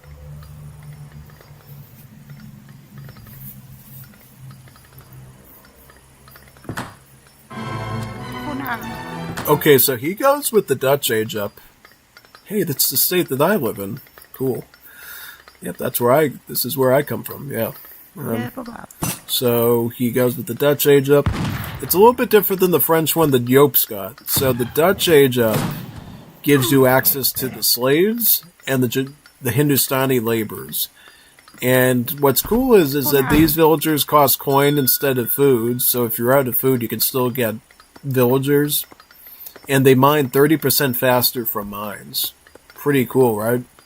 And the Hindustani laborers are very similar. They can chop wood 30% faster from wood, and they cost wood, right? Now, what I believe doesn't change is your settlers. This has been a big thing that I keep asking people, and nobody seems to tell me. Does it upgrade the settlers to get the 30% improved gather rate from the berries and the farms that the Dutch has, or are they just boring old settlers?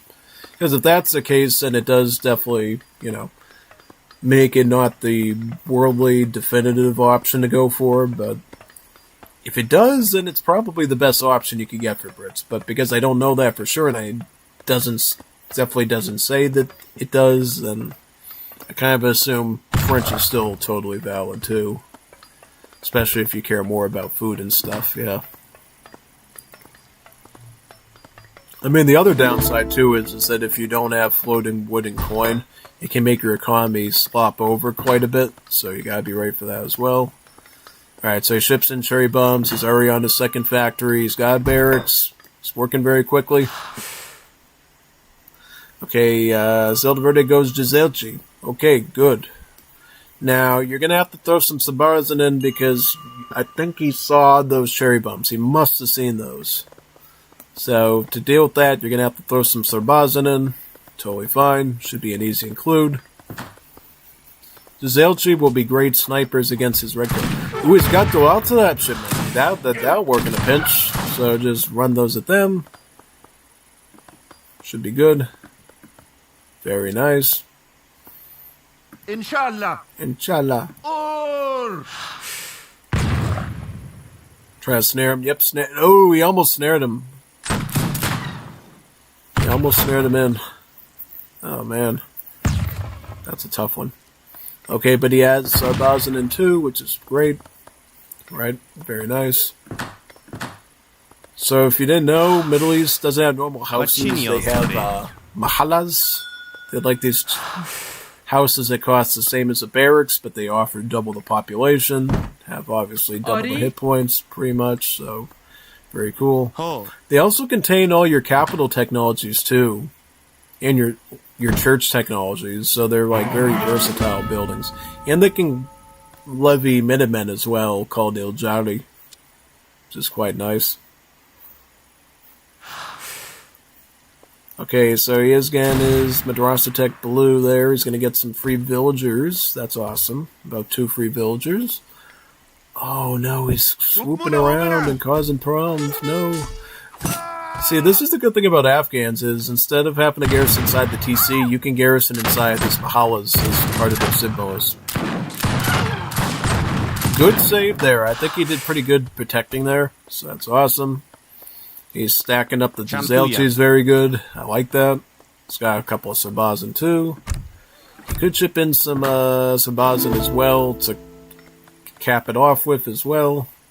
Probably should do. I would have went with the second yellow Madrasa Tech myself and then just shipped in the Sarbazin myself. But it does look like that's a bit far off, so maybe he's not doing that for a reason. Okay. Okay, he's aging up right now. This is a good timing attack. Get a lot done. You can accomplish a whole lot if you know what you're doing here. So, yeah, this will be really, really neat. And Watanabe's up the top there. Okay, that's a market. I was trying to see if he had laissez-faire capitalism yet. He does not. Okay. Okay, house is being sieged.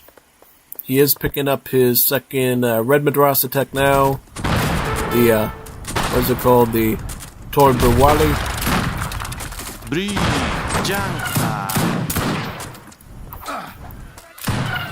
He's gonna get the Explorer down, right? He's rushing the factory. Send for the medic. See, this is the thing, though. I wish he had some tricks. You might need to pull out. Don't be afraid to pull out right now. You might need to pull out. You need some good heavy infantry to get the siege going. Like some Sarbazan, possibly some Cheriks, some Spearmen. Yeah, you need some heavy infantry to make the siege work. Otherwise, you're going to be sitting here all day, and then he's going to drop some shipping on top of you. It's going to be game over. Okay, just hit Fortress Age. I think we know what he's going to get that Falconet shipment. He doesn't even need it. I mean, you could be super greedy and just go Victoria Cross, and then you could get the Falconets with the Household Blues, and that would be even better for you, but okay.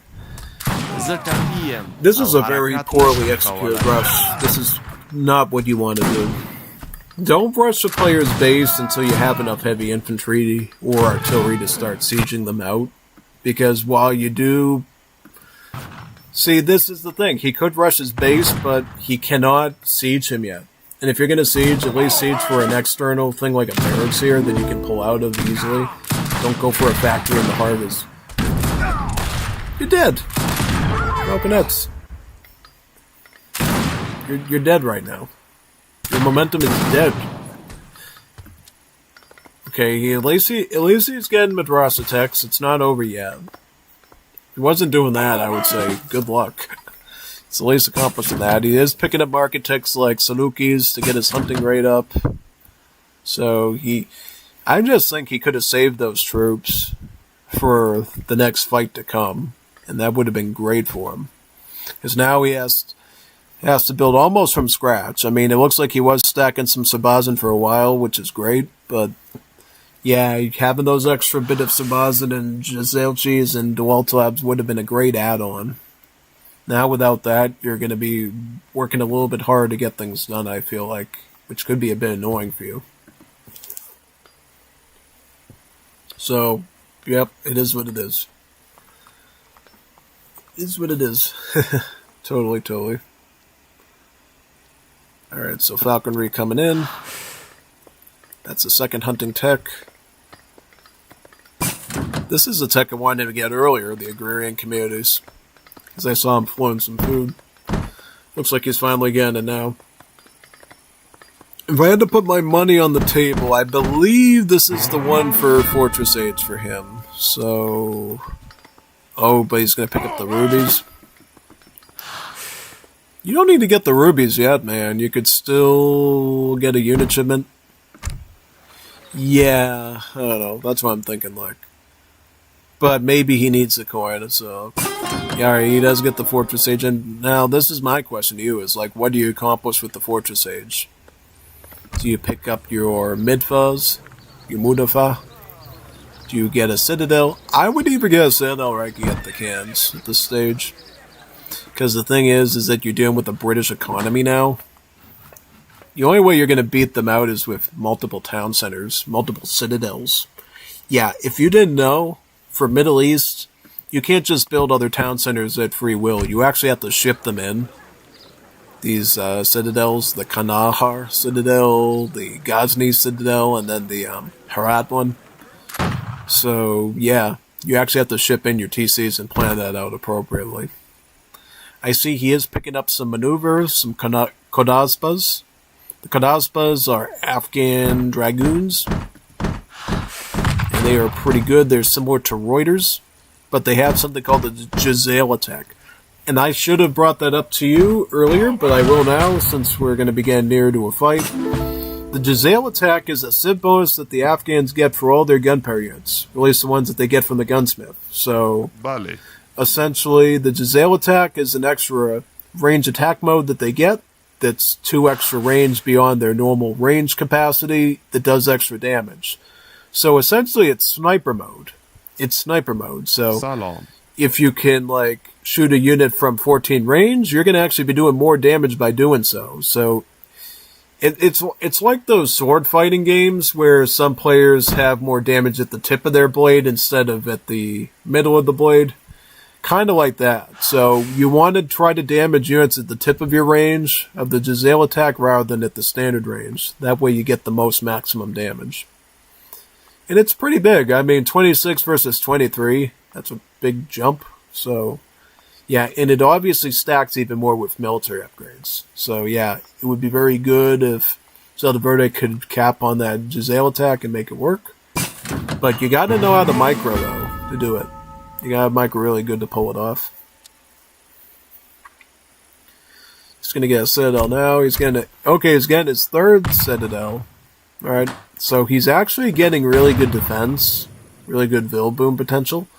Because if you didn't know, Citadels, unlike normal town centers, actually have a automatic range attack. So you don't have to garrison these town centers, they will shoot automatically for you.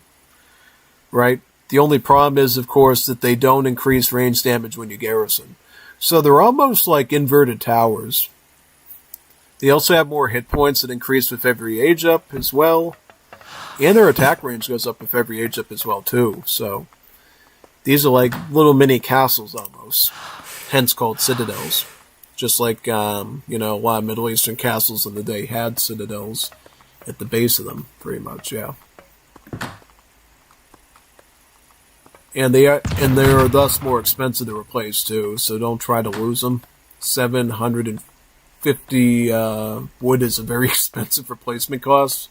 So it's really in your best interest to try to protect them once you build them, just so you know. But yeah, I just wonder how this matchup's going to go going forward. Okay, and it looks like he's getting caravanserais too. These are Middle Eastern trading posts. They work pretty much the same as the Inca Tombos from the 5th edition. They give you a bit of population, and they have a range attack on them too. So, yeah, pretty much the same as the Tombos. And also like the Tombos, I believe they're more expensive as well. So there's that bit as well to worry about. But definitely once you put a caravanserai down, they're a bit hard to weed out, basically.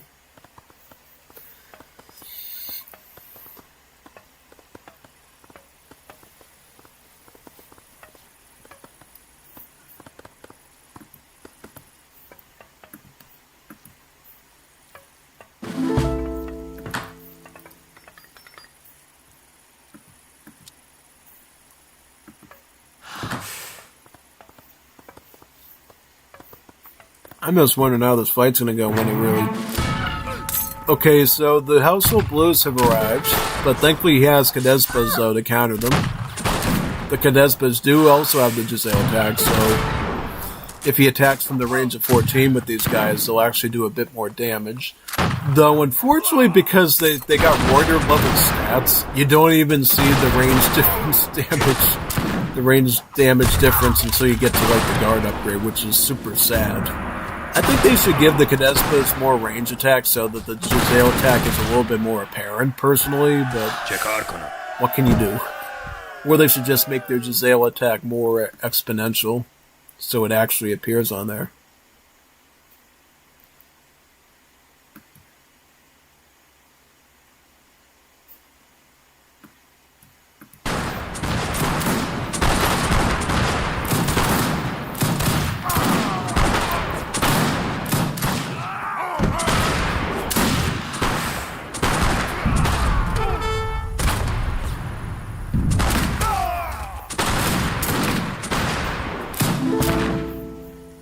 Sede po kartej.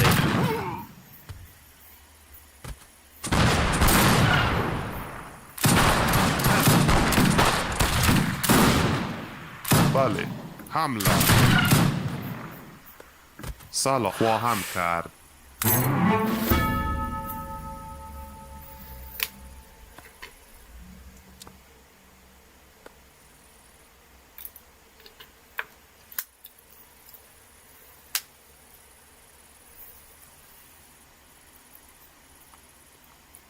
Alright, so Giselle's training, also shipping in about 9 of them. That will be great against these redcoats. Now, one thing you can get with the Afghans from their gunsmith, if you want, is the Jazair technology. The Jazair technology is counter-infantry rifling, so he could actually get a 3x multiplier on these Jazailchi, on these redcoats if he wanted to. Yeah.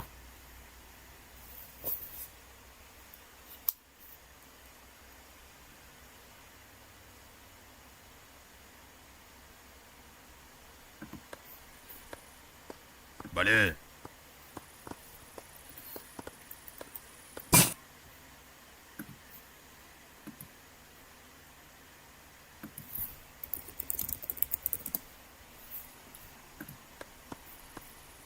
So he's picking up vet on the Sarbazan.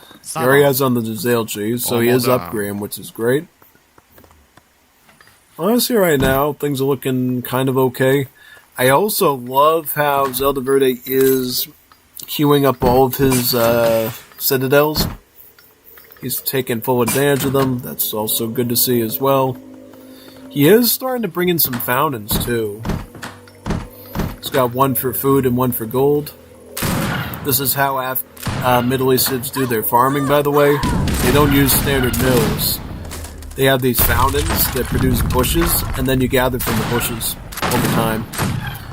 You can get food bushes, and you can get gold bushes. And we gotta fight. Ooh, nope. So this is a total slaughter fest right here. No answer to Green Jackets. No answer to Green Jackets, and frankly not enough mass either. Quite devastating. That was a very sad fight to witness there. What I think he needed for sure was artillery. He didn't even send his midfuzz out. He should have just gotten his midfuzz at that point, yeah.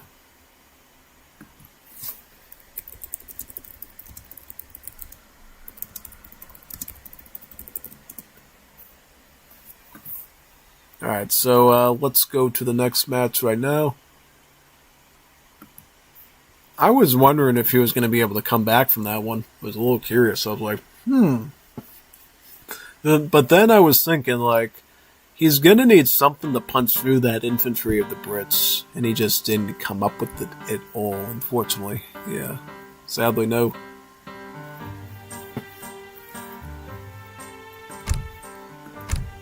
Let's go with these ones now. Bondar versus Zanzibar. Then after that, we got the Cazador games, and then more and more. Yep. A lot of stuff to look at today, folks. So let's go through these ones now. Can't recall about Zanzibar. I don't know what skill level he's at, honestly. Okay, so Bondo's going Japanese, Zanzibar's going Danish. Danish, oh wow. The country that doesn't exist in a certain server that I'm in. Alright, so, yeah, Danish. Danish, at least from people like Goimistan, and I believe Codefender, have said that Danish are actually pretty good. Yeah, Goimistan at least loves the Danish. He says the Danish are really awesome. He likes them because of these ox carts, because the ox cart actually improves your gather rate nearby. So he just loves the eco boost that these ox carts gives him at the beginning of the game, and he feels like because he's really good with herding and macro, that he can max out the ox cart to the fullest extent possible. So yeah, pretty good actually. And on top of that, of course, once you get later into the game, you actually could turn these into a eco building. So like plantation, mill, even a dock. Yes, you can turn them into a dock as well and do an anchorage. It's pretty awesome. So yeah. Lots of options for this thing. Looks like he shipped in 2 batches of settlers, which is cool. If you didn't know, Danish also start the game with XP crates to be able to afford an early shipment. So Bondar has effectively brought in about 4 settlers. Pretty neat, right? Or did he? No, he didn't.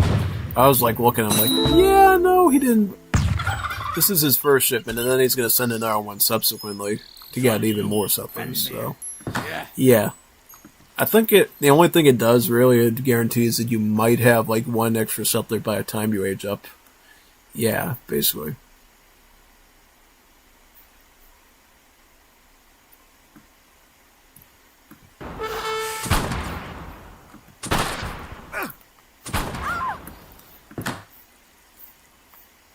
Parat.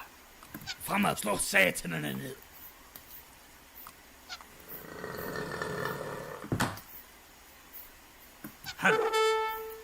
What is he doing? What is this waypoint? Hello? What is this waypoint? What is he doing? What is this? Never seen anyone do that before. A little weird. Okay, I'll take it. I mean, at least he seems to be doing his Vil stuff normally, so that's cool. I mean, if you want to irk that ox cart ever so much down, you could cover this settler too. If you wanted to be greedy.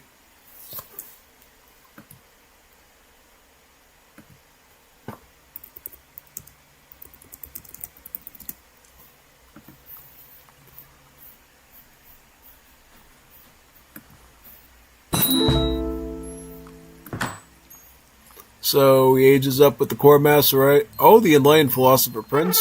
We get food. Okay, you could do that. Sorry, nu. Fanden mere. And then Japan, I'm assuming, is going to go up with Toshugu Shrine. Yes, because look, he went with the Portuguese consulate setup, which means that his wonder is going to be cheaper by food. Because if you didn't know how consulates work, Portuguese consulate allies will always discount your buildings, including your wonders. For your regular buildings, it cheapens their wood costs. For wonders, it cheapens their food costs. So for him, a wonder only costs about 680 food instead of 800. And now we can get us to Sugar Shrine to eat up all these hunts. Sneezy. So yep, to Sugar Shrine will obviously act as a secondary shrine, giving them more population, giving them more eco, and also boosting up the gather rates of the nearby shrines as well, giving them a much better economy, right? And of course, this you can either stay on the Portuguese and get Academicos to fight against muskets later, or you can obviously swap off into Japanese isolationism to upgrade your troop stats. Quite good.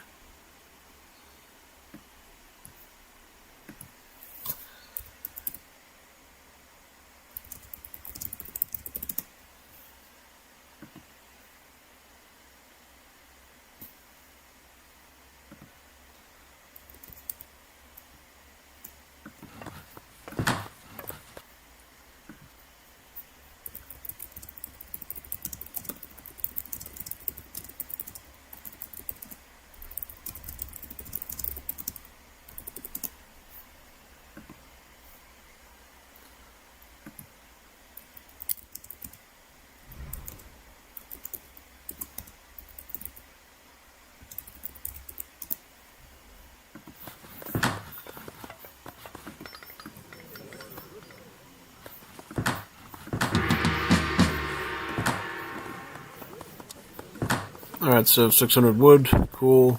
Get your barracks, get some shrines. The question is, what does Danish player do now? So he's bringing in coin. Is he going for a fast fortress? Oh, he is. Interesting. Now, I can't quite figure out what he's doing with this deck. It looks like a bit of a messed up salad of stuff, but at least he has some decent unit shipments. 8 Grenadiers, 6 Dragoons. Yeah. This is what I could never figure out about the Danish. It's like, what are you supposed to do with this Civ? At least in the old days, before they really started reworking them, I felt like at least they had Craig Jorgensen they could fall back on, but what about nowadays? Yeah, I don't know. I don't know, honestly. It's kind of tough. Okay, so is he going to go Shiguma or is he going to go Kie? Kie. Alright, Kie Skirm. That's honestly pretty good because the Danish line infantry is absolute garbage. The Landssoldatars, they are not that strong. You could easily overpower them quickly. So going Kie is a great choice. Kies are basically Japanese skirmishers, replacing the Yumis. They start out very similar in stats, and then they do benefit from stuff like breach loading later on. So they actually are fully fledged skirmishers, and also benefit from arsenal technologies and everything. So they're actually better than Yumi archers. Actually, way better. Which is pretty cool, actually. Yeah.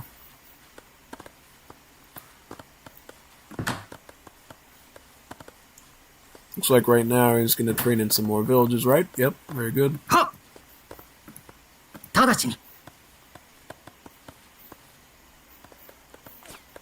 So what is Zanzibar going to do? So he's going Fast Fortress, great.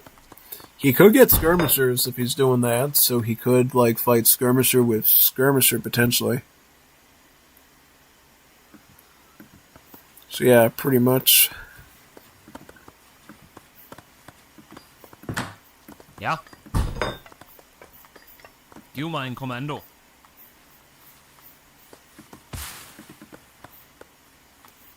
Afventer ordre.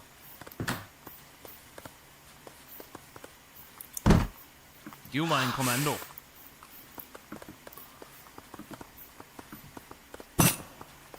Oh, Academicos. He's also shipping in Shigumas.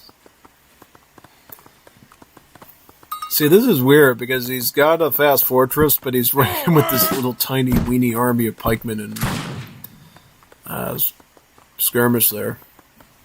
Like, what even is this army? I don't even know what that is, honestly. So what he's going to do now is he's going to run away because, of course, you can't deal with this mass. He probably was thinking maybe he could like annoy him or pressure him or something, which is totally respectable and everything. So. Yep, very nice. Now let's get back over here. We got refridge coming in. Why no army? You could afford some units. Why don't you make some? This like makes no sense to me at all.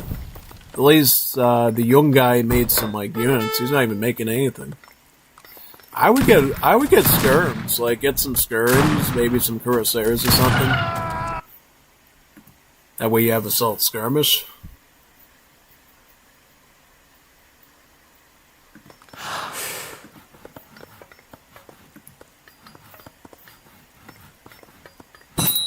Yeah.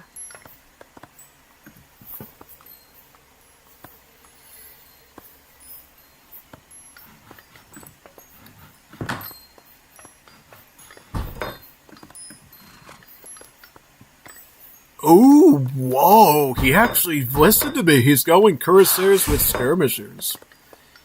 Whoa, wow, he's actually base. He actually knows what he's doing. I like that. I like his thinking. Because the assault units can tank the Shigumas. They do splash damage against all these units, and then the skirmishers pelt the Shigumas and plow into the... Yeah, no. He's actually doing the right thing. Now, what he needs to do is he needs to readjust his macro and protect his macro. Because he's letting him get free kills on him, which is bad. He's floating too much food and not getting enough coin. That part needs to change. But the unit choices, honestly, and the time it took him to start queuing things in, kind of scary. So... yeah, alright. So he's got the right units in mind. He just needs to execute quicker, and he's got to execute better macro. And he should be good. Alright, so I at least like what he's doing compared to Young, because Young was making units that kind of made no sense, whereas Cuirassier, Skirmish, Fast Fortress totally a good use of a Fortress Age. It's totally an appropriate implementation of it.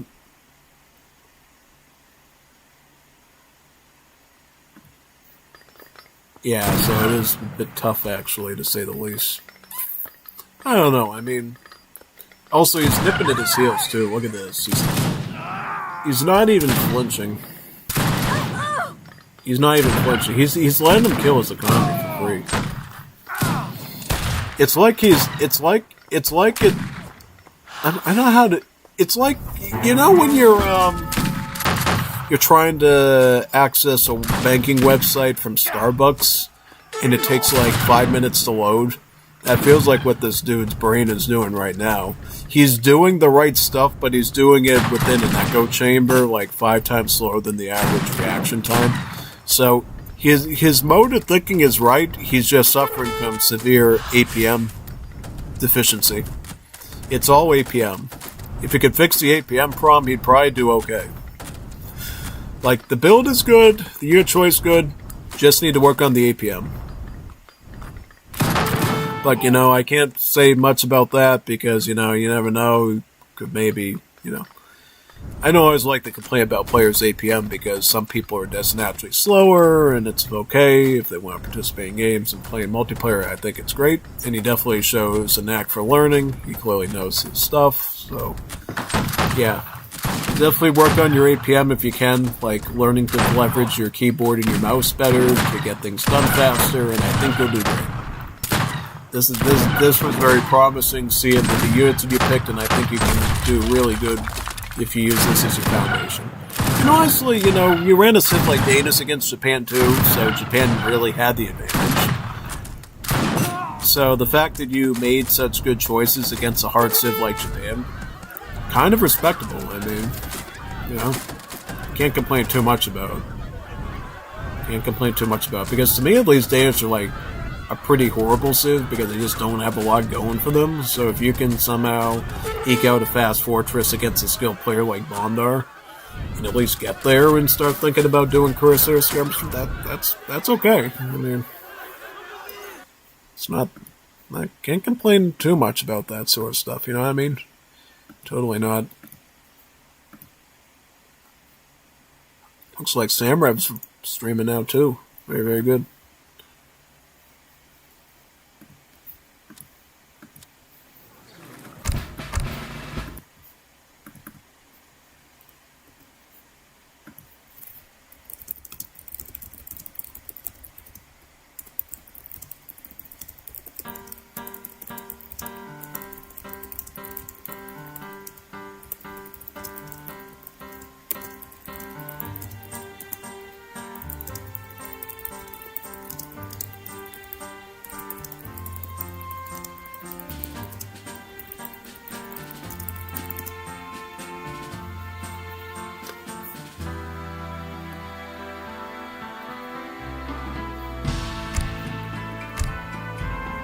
Alright, let's go to the second one now.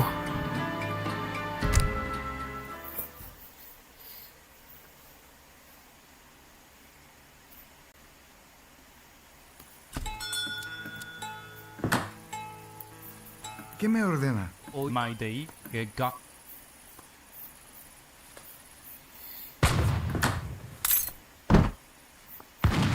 Go on. Che. Sí, lo haré. Preparando eso.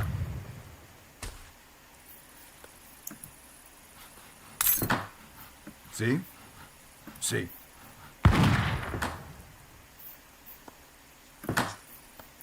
Okay, Paraguay.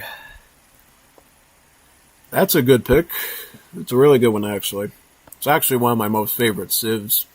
You've seen me use Paraguay a whole lot. Yeah. The thing I love about Paraguay the most, it's a super easy civ you can play when your PC is not working. Yeah, I've had a lot of bugged PC issues over the years, and with problems with mouse pads and this. Paraguay's the one civ you can run consistently when your PC is acting up. No, but otherwise they're pretty simple civ to understand. You get these factories called works to generate resources for you. You get free units from your military buildings. Very straightforward. It's actually the most balanced civ in the game, from what the developers said.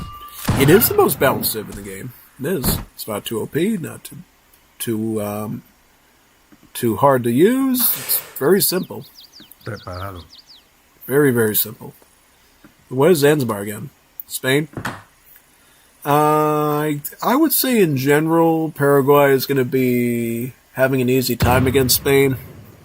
Even if they do go for that 3 Falconet Fast Fortress, so should be a cleanup. Should be an easy cleanup for Bondar, but I don't know 100%. I can't make an assumption about that. Maybe Zanzibar has some sort of counterplick here or something. I don't know. But at least for me, if I was like playing Paraguay against Spain, I would be feeling very comfortable because I know I could just play Escopetero with all the production buildings set up, and that would be very, very clean. Yeah. So that should be very, very good.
¿Sí?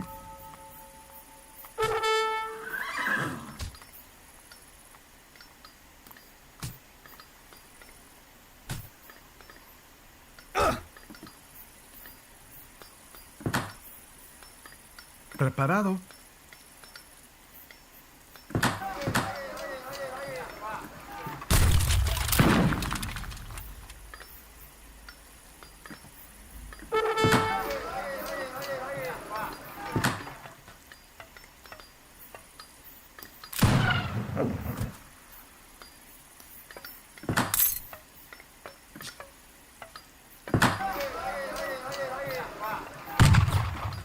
Preparado.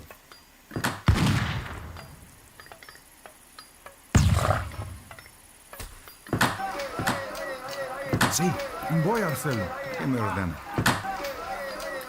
Looks like he got a Food Works.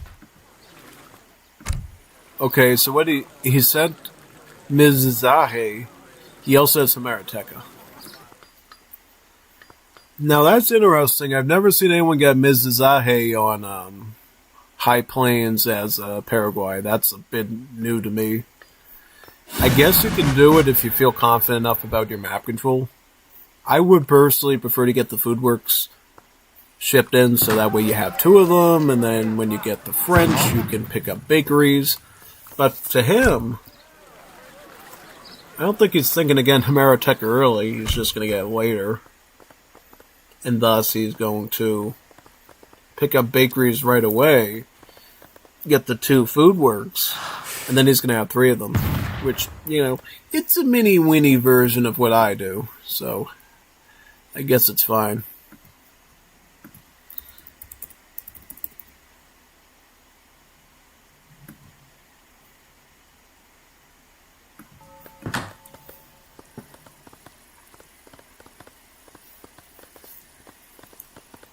Coin, so is he going for a Fast Fortress? I guess he is.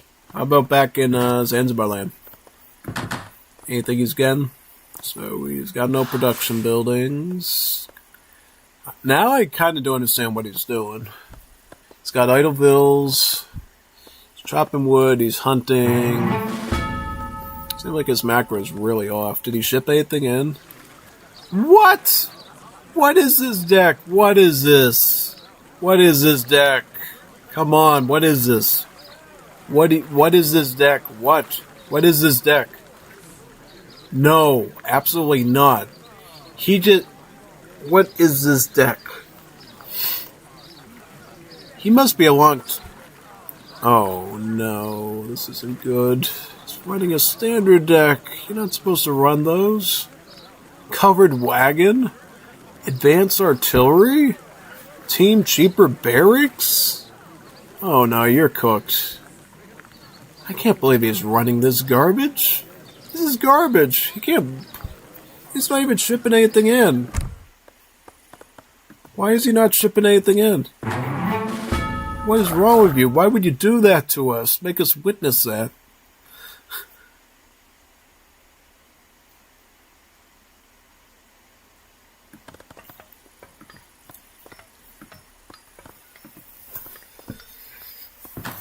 Unbelievable. Oh boy. I thought we were getting a real game today, man. This isn't a real game. This is a joke. It's running a joke deck on us. Look at this deck. I mean, it shows you that he's probably an older Wars Liberty player because he's been around before Alucard started creating standard decks. Because, see, as of now, if you install Wars Liberty, right, every Civ comes with the standardized deck for you to use, courtesy of Alucard. Trained for 1v1 tournaments that he would run. So, the only way he got this garbage deck is if he's been playing Wars Liberty since, like, I think like 2024 or something. Yeah, basically. Yeah, no, I mean...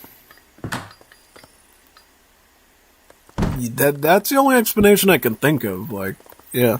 Because, see, Alucard made a 25-card deck for every Civ in the game, and it's part of the standard install now. So, yeah, no. He just must have been an early person.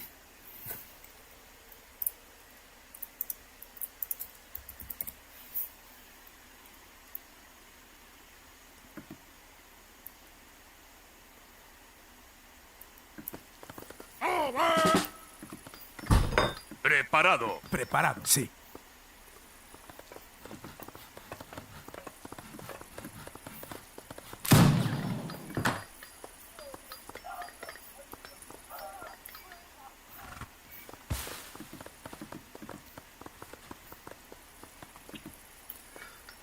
Three frontier defenses in a row? Ugh.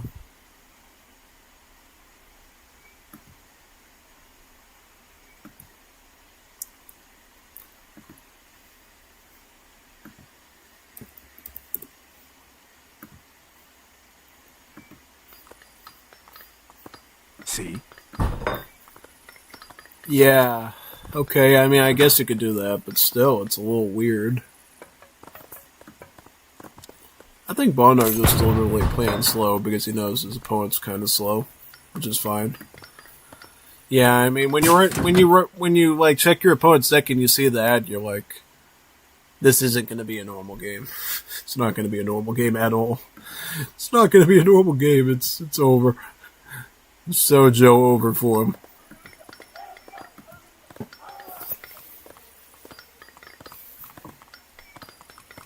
Yeah, I mean, yeah, he's just gonna fortify his position and everything, and yeah. This is what you run into when you go into group stages of tournaments, by the way. You're gonna get really good matchups, and then you're gonna get ones like this. Purely based on RNG with the round robin generation tool that the administrator used for it.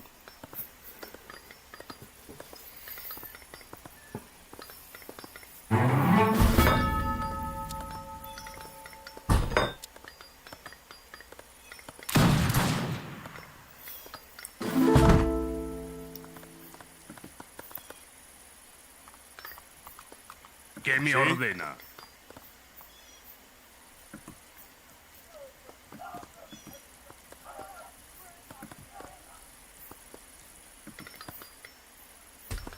¿Cuál es su comando? Cazadora.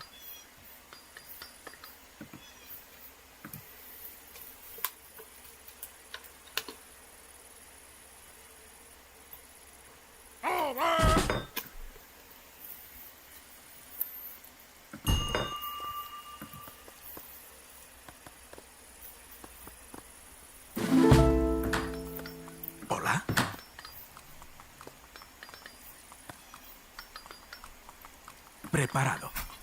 Okay, so which outpost does he build? He builds these.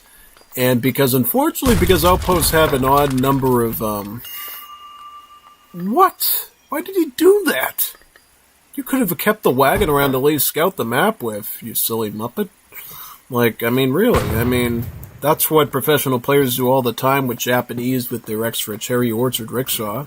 Is they'll actually walk around the map with it, see everything, see where the enemy's position is, and plan. Don't delete a free thing. Free stuff is good. You want to keep your free stuff in your pocket when you can.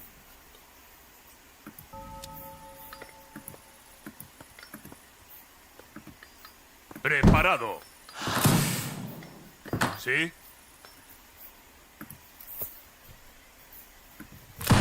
He's going partisan line infantry. So he's going... Okay, so this could be a problem in itself, because unless you really know what you're doing here, you're double dipping with one unit tag, the line unit tag. This is bad because now, when somebody sees that, they know, okay, I'm going to stack a ton of Escopteros like this, and now you can't do anything because this counters that whole tag. So that's why when you want multiple units, you got to mix different kinds in. So you got to go partisans with hussars, line infantry with volunteers, line infantry with hussars, something like that. So that way, look, you got the line infantry to do the siege, great, but now you got hussars in to punish this, right? And then you just proportion the numbers in such a way depending on what unit numbers that they got. Very simple.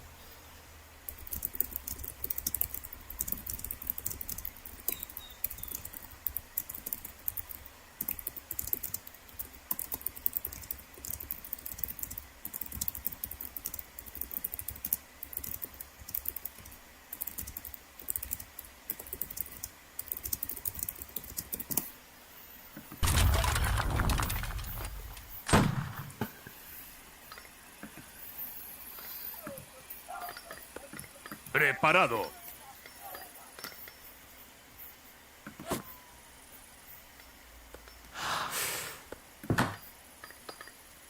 ¿Qué me ordena? ¿Sí?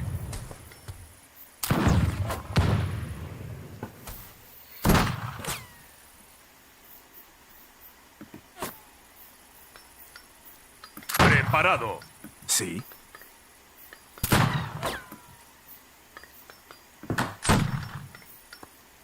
¿Qué me ordena?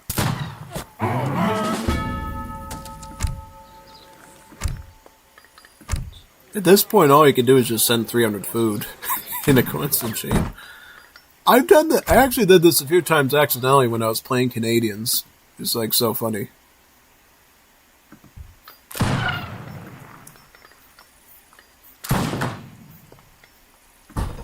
Hola, correcto. Preparado. ¡Sí! ¡Al ataque! ¿Qué me ordena? ¡Sí!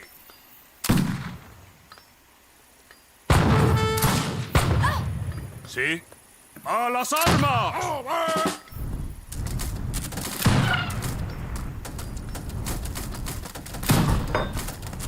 Okay, he's gonna start. Okay, so he's gonna start nipping them little by little. And then eventually the big conflict's gonna arise, and he's gonna lose all of his heavy infantry to the Escopeteros in real time. Guaranteed. Yeah, pretty much.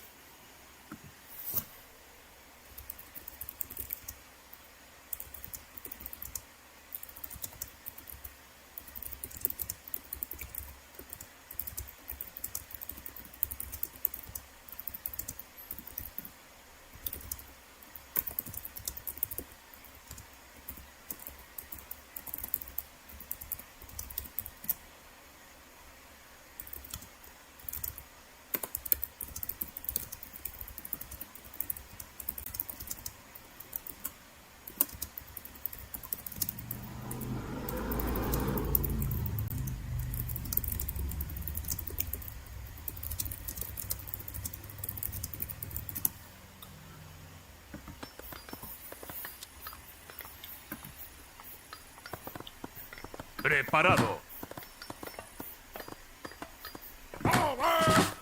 ¿Qué me ordena? Preparada. Hola. Recolectora. ¿Cuál es su comando?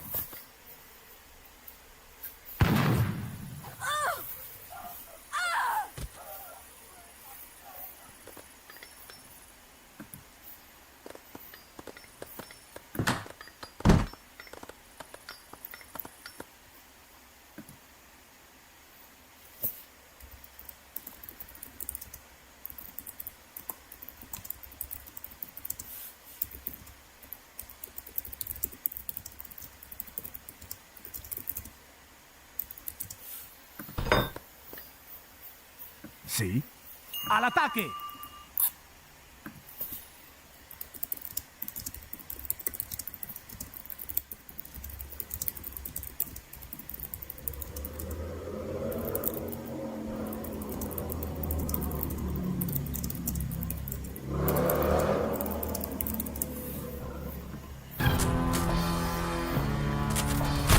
¿Cuál es su comando? Preparado. Preparada.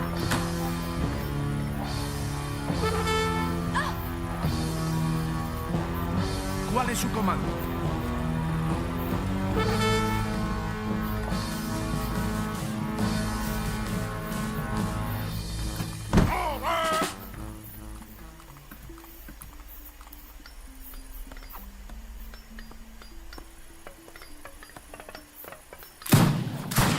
Preparado. ¡Al ataque!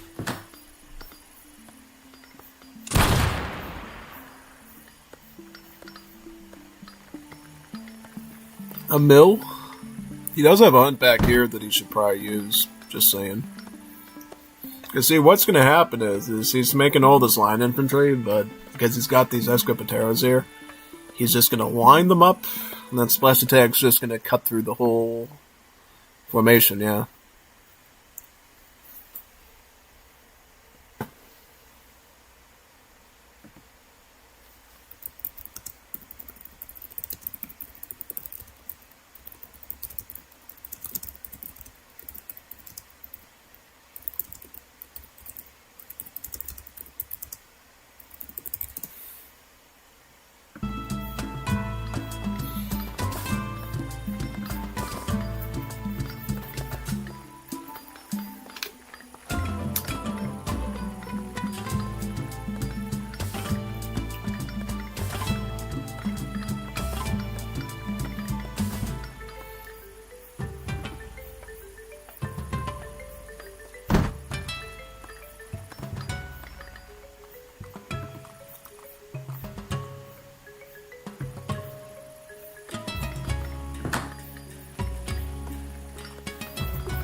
Preparado.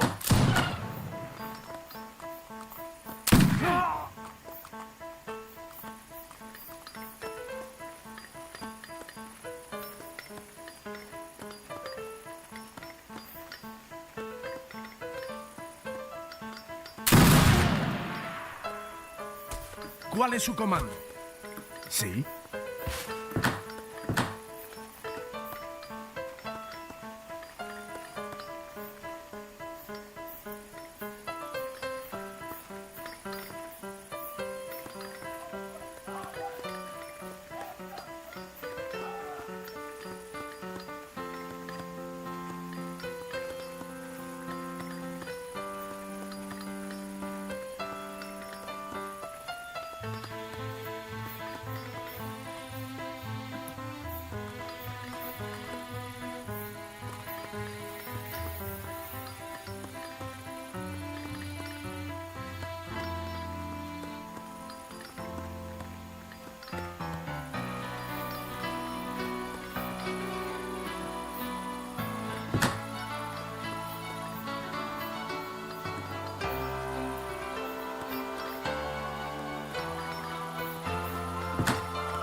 ¿Sí? How long is this match going to be? I'd like to see some real action, Jackson. Starting to fall asleep. Not really, but, you know. I see. I mean, I know what he's doing. He's trying to, like, give him a chance to grow an army and have, like, a big, giant final battle, but, yeah. When you're the spectator, you're like, get this. Start the game already. You know? Yeah. I mean, one thing he's absolutely doing wrong, again, is just making the same unit tag, because he's going to be punished hard by this. This is going to punish him hard. This ball right here. This ball right here is going to punish him so hard when it comes in. It's not even funny. He's got the heavy works, he's got the stables, he's got everything under the sun.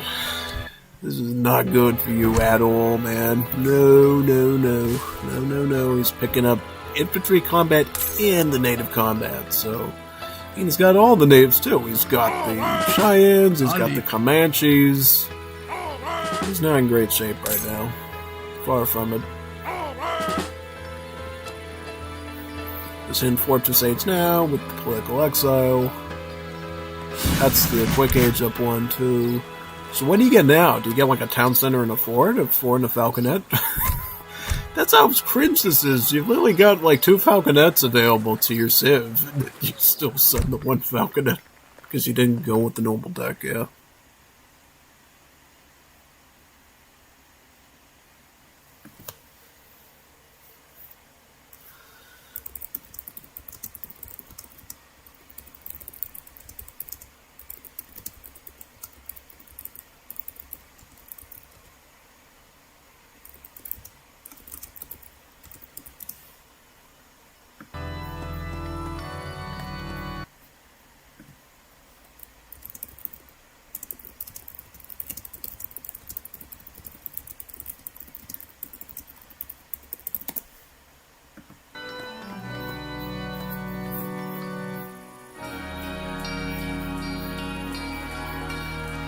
Hola.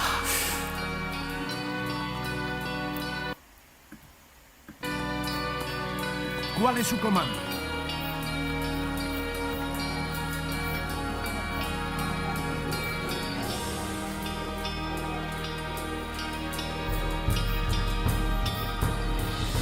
Preparado. ¡Al ataque!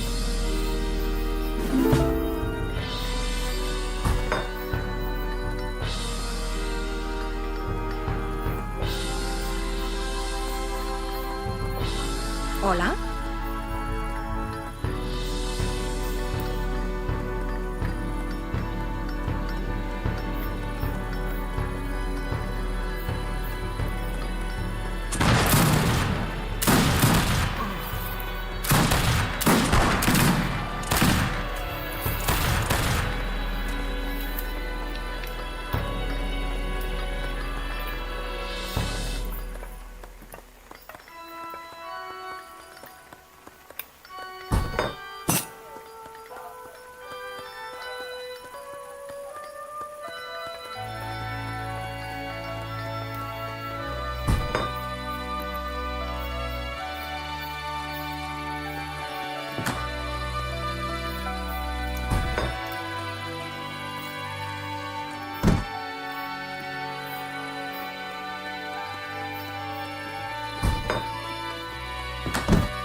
me ordena?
Yeah, next time try to make more unit types, like try to add some hussars in or something.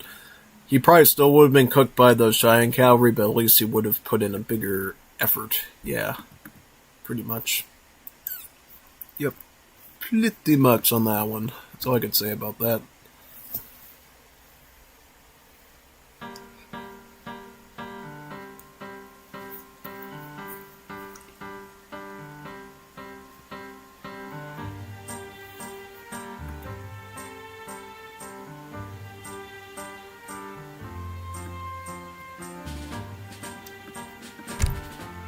So which one are we on now? We are on the Cazador series here. Cazador versus Kaiser and Cazador versus Nikolai. Let's do the Nikolai ones first, and then we can do the Kaiser ones next. Alright, so here we are. Okay, so we got Nikolai as the Australians and Cazador as the Austro-Hungarians. Now, both of these civs, pretty fascinating in their own right. Now, because it's a water map, I believe that Australia actually has a huge advantage here. Because, see, the one environment where Australia has the best advantage is the water map where they can perform a fishing run. Yeah, it's because Australia has the most fishing cards of any civ in the game. Yes, so whenever you see a war map like Florida, I would definitely put my money on the Australia players, as long as they know to take advantage of that. If they don't know about that fact and they don't build a deck around it, whatever, it's pretty average matchup, but if they use that water to their advantage, their food and their gold is going to be through the roof. I'm serious, it's going to be really good. And if you do it with the colonial unit set up with the Bush Ranger and the Rum Corps, very, very good indeed. Ready?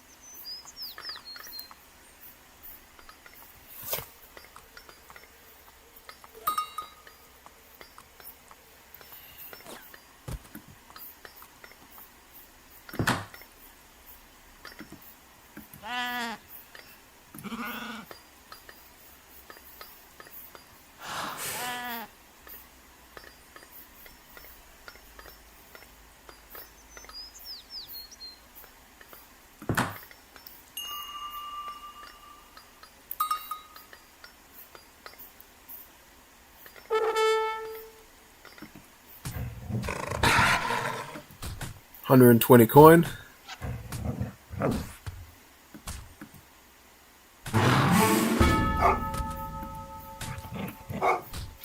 See, with Australia, you actually age up with coin instead of food.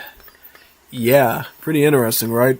Yeah, so you actually need to have a ton of villagers on the silver mine there to actually age up. Yep. So, yeah, he needs to put as many vills onto the coin as possible so he ages up at a decent time. If he can get this 120 coin, that'll help him out quite a bit there. Okay, so this is not a fishing deck with that. Oh, no. No, man. Look at this. 24 cards. Absolutely not. That's very bad. Why would you do that to yourself, brother? Give yourself every card you can possibly get. Don't short chump yourself like that. Yeah. But other than this, though, I mean, it looks like it's gonna be a colonial setup. No, it's gonna be an Aboriginal setup because you see all the Aboriginal cards down here. So he's going Aboriginal, it looks like. And I mean, you do technically need some agriculture if you're not gonna go fishing, so it makes sense. Alright. But I think if he went fishing, he would be in much better shape. But let's look at Austria-Hungary so we don't forget him. So Austria-Hungary, on the other hand, is kind of like vanilla Germany in the sense that they get free cavalry with their shipments. And then they get bigger villager cards too. So they get 4 settler instead of 3, they get 6 instead of 5. It's essentially set to mirror the settler wagon setup of the vanilla Germany civ. So yeah, they're basically like old Germany in a way. Yeah. It also looks like it's a counter water deck too. For Wida. Is that Wida? Yeah. But either way, this is a counter water deck because you got the privateers, you got the battleship, and then you even have naval combat too. So he even has 3 Avisos in age 4. Wow, not bad. Keep in mind, they also give you 3 free Hussars, too. So, not the worst card, actually. Yeah, since Austria-Hungary obviously doesn't have Uhlans, they give you free Hussars instead. But unfortunately, because Hussars are a much more valuable unit than a Uhlan, you only get, like, 1 in age 2 instead of 2 of them. Back in the day, when you did get 2 free Hussars, they were a little scary because they had this big meat shield of hand cavalry to back up their army, and it was getting a little too much, and they had to change it. So, yeah, take it as you will. Oh, man. This is going to be a good one. I have a feeling about it. It's looking good. I think we're going to see some good action here, maybe. Also, a smart move by Nikolai getting a barn. Essentially, every villager you send, every convict laborer you send, comes with a free wool sheep. So, keeping the barn allows you to fan those up for gold, and then you can collect that gold later. But, important thing you need to do, you gotta configure this to fan up gold animals, or else they'll lose all their coin. Because of some weird hard-coded bug in the old game. So, the devs added in a bug to set up their livestock pens to work like rice paddies, where they can collect from food herbals or gold ones. And you better make sure that you put the right animals on the right one, or else you'll lose all the fattening that they already have, and it'll be very, very bad.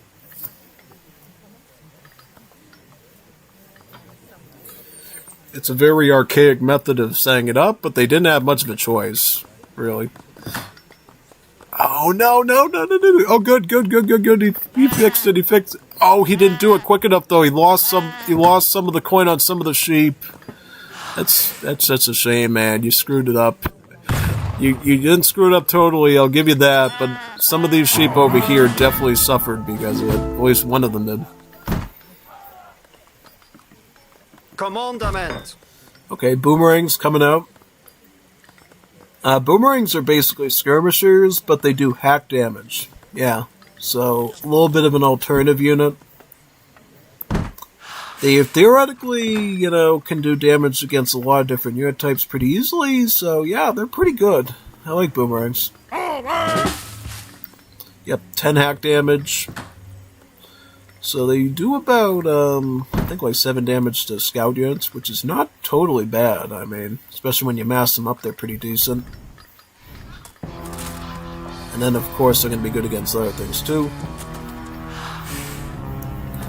They also count as hand infantry, too, by the way. So anything related to hand infantry also affects them as well.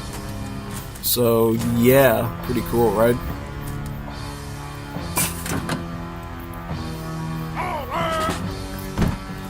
He sent the big boomerang shipment as well, so he's got about 15 up there.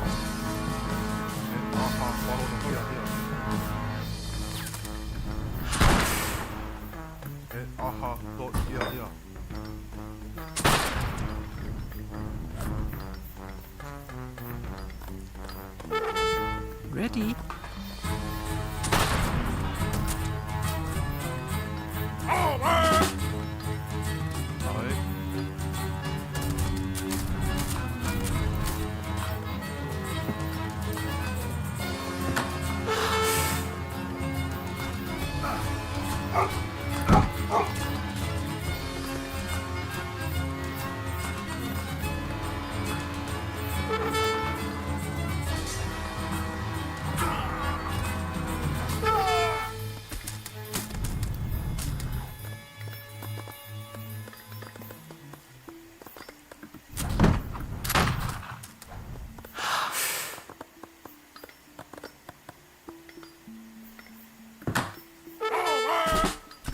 Yes.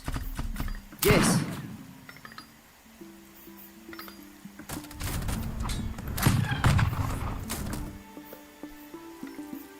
Yes? Commandament. Yes. Okay, so the spearmen are going to attack the hussars now.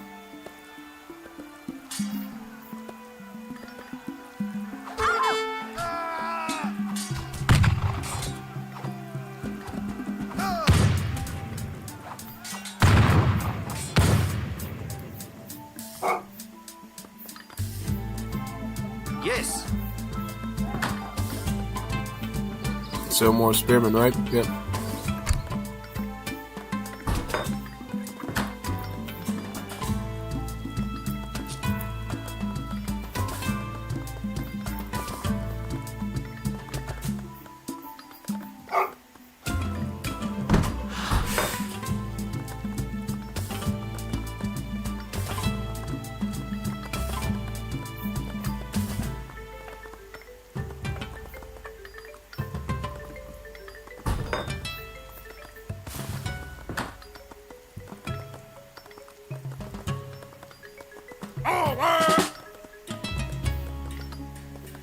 We can get some more spawn tours too. Yeah, this is a very typical setup for an Australia player. You get spawn tours to kill cavalry, and then you get the boomerangs to fight the infantry. Whereas Austria-Hungary goes for looks to be a fast fortress. Now they got grenadiers, skirms. The skirms were through the age up, right? Yep. Now it's got a ton of shipments to send as well, so I think you just get your houses in and then you ship in like 7 hussars, cut through the boomerangs with that, and you should be great. Yeah, I think so.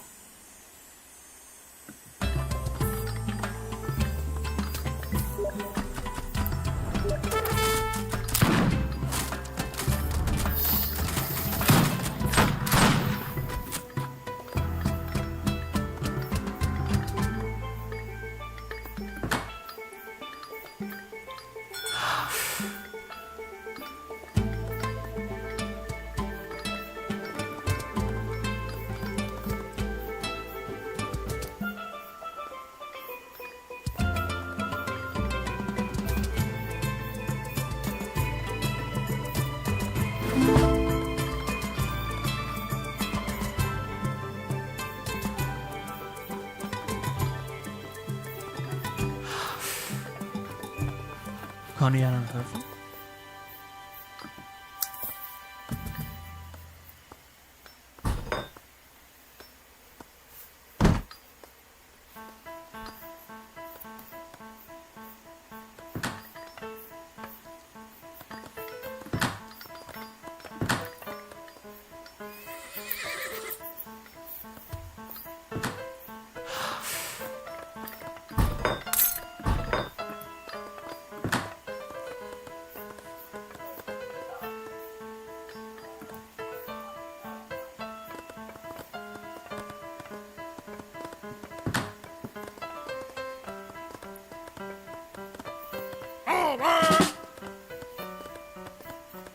right.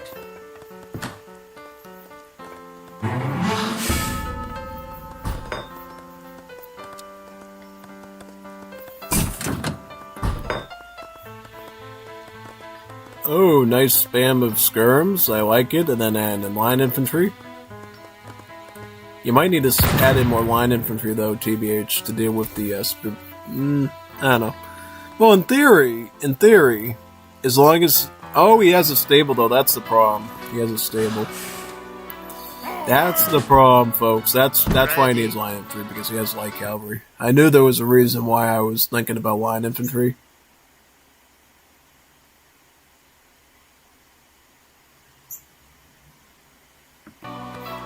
Yeah, quite good.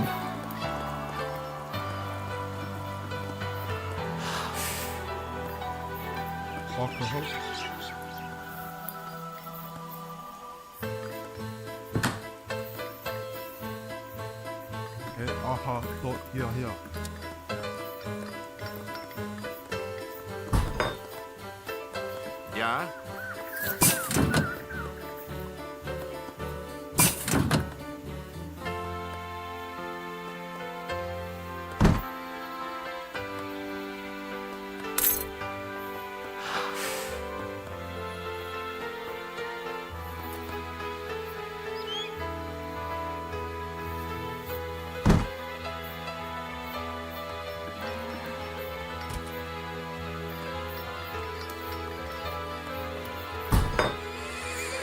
Auftrag. Does he know about the stable, though? That's what I want to find out. He doesn't. Okay, so he might overcommit to skirm and get french fried here if he's not careful. Yeah, totally. Oh, but he is getting line infantry now, though. That's good. He might be okay. Plus, he already has them, too. Ja. Not only that, he's actually already upgraded them into the Deutschmeister. The Deutschmeister line infantry. What news, Sid? This one? This is Austria-Hungary. And this is Australia here. Unless you were talking about last game. That last game, it was Paraguay. Paraguay and Spain. And then the one prior was Danish and what was it? Japanese, yeah. Had to use a bit of my short-term memory there to figure that out. What I like here is that Austria-Hungary actually has a pretty decent eco. So if he can survive this wave, he's pretty golden. Plus he's picking up Austrian combat, which benefits the skirms and the line infantry. So he's been building this army mass really synergetic to his card build order. So if he can get this combat card, it really upgrades practically his whole army pretty well. These light cavalry are getting really slippery. Really slippery, but not enough. I mean, he did a pretty good job with the light cap, but just not enough to slip through his cracks like that. And because Nikolai is an H2 as Australia, he's a dead man at this point without any backup resources, yeah. So the fact that Cazador survives with this many Deutschmeisters and this many skirms means automatic win. Automatic win. Nikolai knew that and he decided to concede. Plus, he was pretty much on his way to shipping in 7 Hussars, I would assume, or maybe even some more of the Austrian combat cards here, and it would have been a shoo-in at that point. Yeah. So, very good implementation of Austria-Hungary by Cazador. He really worked things into his favor good. He also took advantage of the extra settlers from these cards. Very smart. Made the most of the free Hussars that he had, too, from all these cards cumulatively. So, yeah, no, he did pretty fine. 1,000 wood helped him get enough infrastructure and production going and everything with the buildings. So, yeah, no, he was prepared for anything. He had the stable for... Yeah, no, this was great. This was a good setup. Totally respect it. I remember when Cazador was first starting out, well, he was still getting the ropes of it, but now he's pretty competitive now. Which is super duper appreciative, honestly. He's done a pretty good job with it.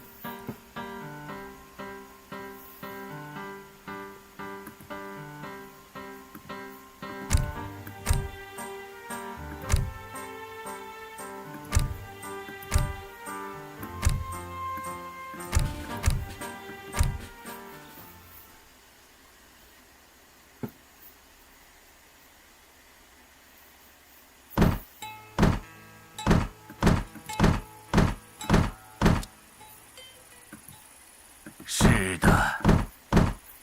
Haudenosaunee. So Nikolai is going Haudenosaunee, and Cazador is going Chinese. Alright, this could be a tough one for Hods. Unless they are very aggressive. Yeah. Because as you know, in Definitive Edition, Haudenosaunee are like one of the easiest rushes to operate with. But in Wars of Liberty, China is stronger, so that's where you might run into a bit of a brick wall. I think if you're a Haudenosaunee player, you need to leverage your town destroyer very quickly and make it work. Yeah. I've been very impressed with how Cazador has been performing so far, so I think this is going to be a very good China from him. I definitely see that coming. But we're going to watch Haudenosaunee very closely and see what their age up time is, what their shipment order is. It really depends. I mean, he clearly has the right deck. He's got the Kanye West Horsemen, the Tomahawks, the Annas. He's got the Mantlets, even the Wendats. He's got Sport Hunting for hunting later, and yeah, no, he's all set up here. Like, and then if he does manage to get a Fortress Age, he can pull in the Culisses, the Forest Prowler. No, he's got everything he should here. I also like the inclusion of these special support cards too. The Oneida support and the Onondaga support. Those can be good if you know how to use them.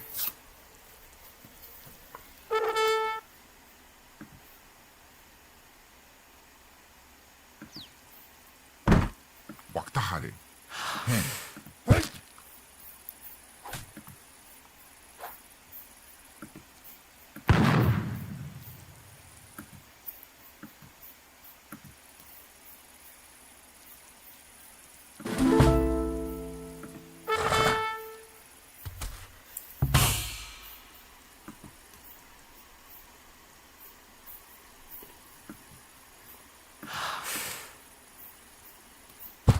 请下命令。是的。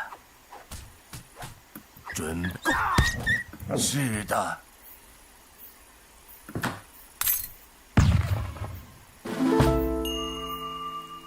是的。什么？是的。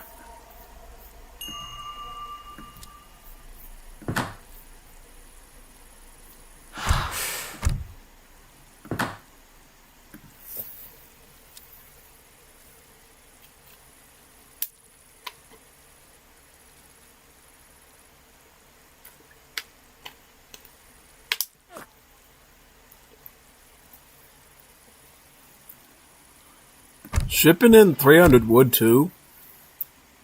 That's interesting. I didn't think of that one. So what is he going to do? Is he going to get an extra war hut with that then? That's the only thing I could think of. Either going to get an extra war hut or is he going to get some sort of corral with his war huts?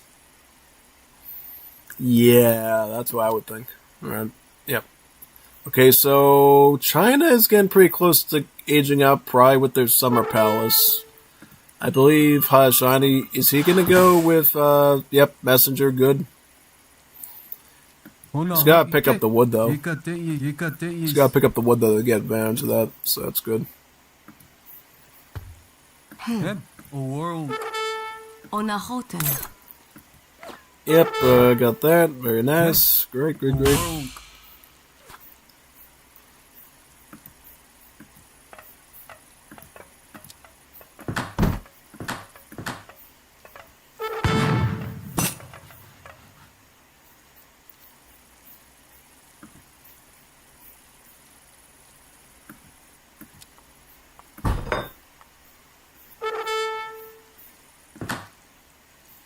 Alright, so War Hut's going to go forward, as it should, middle of the map, standard Haudenosaunee play.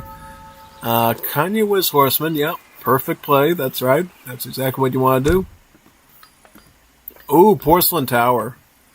We've seen a lot of these Wars of Liberty China players use the Porcelain Tower now, so I wonder if this is like a new thing. Probably it was something that people learned from Wars of Liberty. Because in Wars of Liberty, it's even better with the T export card. You can get the French consulate to build into the Porcelain Tower. Here, I guess people are somehow pulling it off even in the old game, too. Oh, he got wood as well. Did he send anything or no? I don't think he even sent anything. So he's gonna get Nien Riders right away, and then he's probably gonna get some sort of wood shipping after that. Yeah. Okay, Kanye West horsemen are out. War Hut is down. I'm assuming he's gonna go Tomahawk, right? He's gonna get the Anna shipment in now. He could afford Tomahawks now if he wants to, and he probably should get some. Got enough wood for a longhouse. Put it somewhere over there, and then yeah. Queriwentos. Caliwentos. Checa, ¿quiénes? Caliwentos. 大限将至， Ikatekis. 轮回之期 Here comes the end of 不久 Bowman. 矣。 TP over there. Why double longhouse? Why double longhouse? That I don't understand. Like, you usually only house yourself up to a point where you can actually afford the units within that capacity. You know what I mean? It's like getting a big. It's like getting a big box just to put a single cupcake in it. Why are you getting a huge box to put a single cupcake in? Just get a little box so it's easier to move around. You know what I mean? Don't get two longhouses if you don't even have enough resources to even afford that many units to field out yet. Like, really. Oh, he's getting the End Rider raided. The end.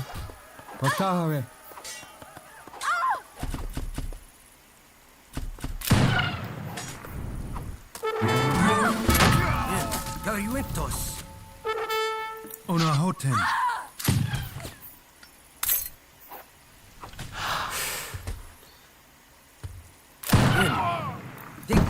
Oh, he's spraying out his cavalry pretty good there. Not bad. Not bad at all.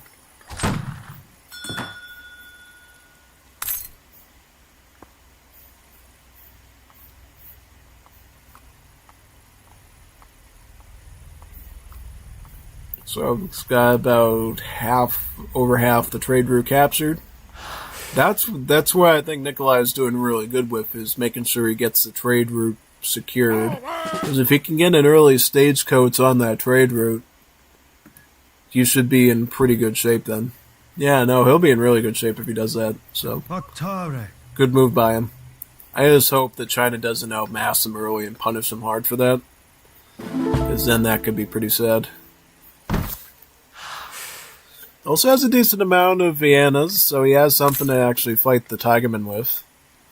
How many Nians does he have, though? 2? Okay. Yeah, don't fall for what Zelda Verde did with the Afghans. Don't go in deep until you have, like, a nice mass of Tomahawks to, like, siege them or mantlets or something, you know? Don't risk it for the Trisket. And you also got a socket up here to grab, too. That way you get the whole route under your thumb, and then you can pick up stagecoach on it.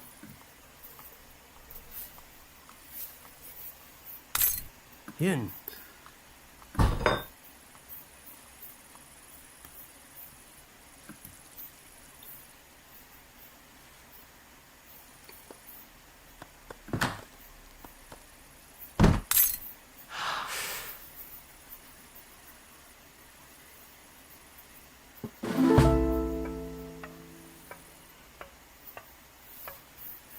Hen.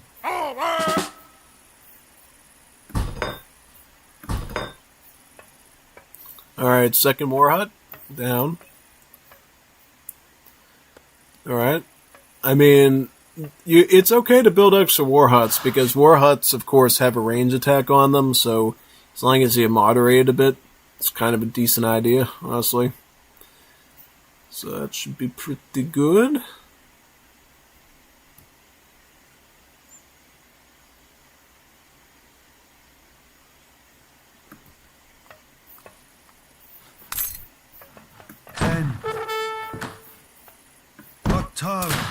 Yegatentis. Wake. Plus he's shipping in about 6 Tomahawks to boot. Liking this mass so far, it's quite nice. Hen. Loving it. Very good. Very good. Onahoten. Very good.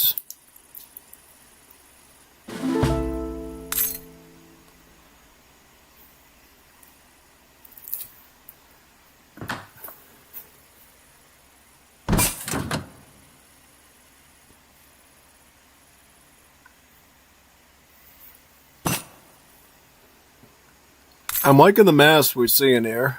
But what's China got? So China got Fortress Age. They got some Zangus from the Confucian Wonder Age up. What is he going to ship, though? He's going to get the Meteor Hammers. Ooh, he's got the Hui. The Hui mercenaries. The Hui. The Why. The Hui or the Why? They're basically these Imperial Musketeers. So they're mercenary Musketeers. So statistically, I would say they're similar to Highlanders. But they get this cool thing where they do splash damage in their melee attack, too. So they're, like, really good anti-cavalry. So, like, if you have these kind of West Horsemen run into them, they could, like, wipe them out at the same time, just as a small cohort. It's a really good unit. So he actually has a pretty decent mercenary in there, too. I don't know if we'll see the Huais, but... or the Huis, or whatever they're called, but would be fun if we did. He's just going to go Territorial Army, it looks like, with Boxer. It's called the Boxer Army now, by the way. Gives you Zangus and the Boxers. Stats-wise, they're pretty much carbon clones of the, Chang Daos and the Arquebusiers, so shouldn't seem too different to you performance-wise there. Alright, so Meteor Hammers hammering the Archers. Tomahawks cutting through some of the continuous horsemen there. Yeah. Okay. Wow, those Meteor Hammers are still... Look at those Meteor Hammers. They're actually changing the dynamics of the battle. Look at... Oh my... What? Whoa. Okay, so okay, how many Tomahawk... Okay, he calls out his emergency units. He's going to ship in Zangus. His Boxer army has arrived. The sentries are now chasing off the... And they're snaring them too, and now the Zangus are going to shoot right into the crowd there. And, yeah, that's quite big. 10 Zangus. Disciples. Oh, yep, even more ways to snare them to get easier targeting. Alright, well, not only that, I would suggest maybe pick up Diplomatic Intrigue. You could get like 2 consulate batches of your choice. If you want line infantry, you could go Germany. If you want to get some pikemen, go with the Ruskies. If you want to get some green jackets, go with the British. Or you could go with the Portuguese, which I don't think you would want to do, and get some Academicos. But, yeah. I would say never really go Portuguese with Chinese unless you're really going on the fishing stuff, really, or trying to get out a bunch of quick villages, but that's just me. He's just going to go with Boxers, which is totally fine. So that way he rounds out his army to have more anti-cav. In case fella here gets a corral, which he does have. He does have a corral. Is he going to use it? Yes, he is. He's actually using it. He's just picking up the stagecoach now. I would have thought he would have done that earlier. I guess because of all the stuff he was training earlier, he just couldn't afford it.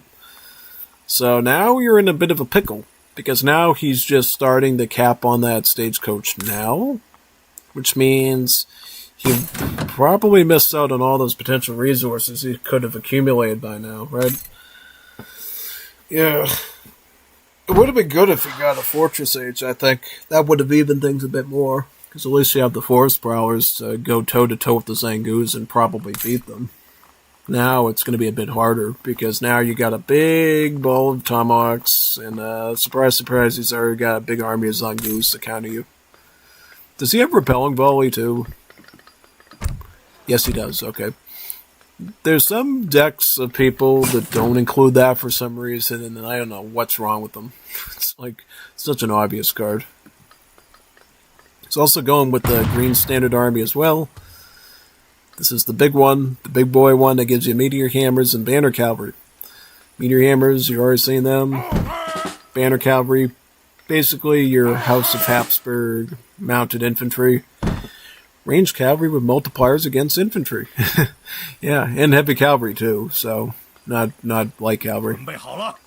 So you actually need dragoons to kill them and not skirmishers. Just an important fact for people to know. Whenever you see assault tag, that's when you want to use dragoons. Whenever you see maneuver tag, skirmish.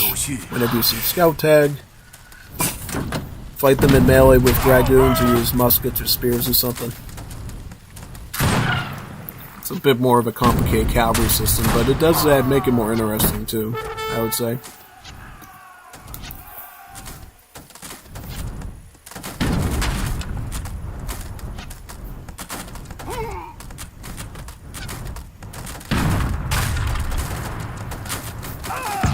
Oh, wore it down. This is a strong push-in from Cazador. Plowing in pretty good here. I'm a little bit scared for Kaiser now, actually, because we're going to watch the Kaiser one next. Kaiser might have some realistic problems now, because I remember back in my Liga, when we watched Kaiser versus Nikolai actually gave Kaiser a run for his money. So if Cazador is able to execute tactical plays like this, Kaiser might run into some problems. Like he's gonna have some problems with Cazador then if he's this well trained. I think I noticed that the other night too when I was running my standard Uruguay on him, and he seemed to, get around it pretty good as the Russians. So yeah, no, Cazador is becoming a real rising star in this mod. So it's definitely something to watch for.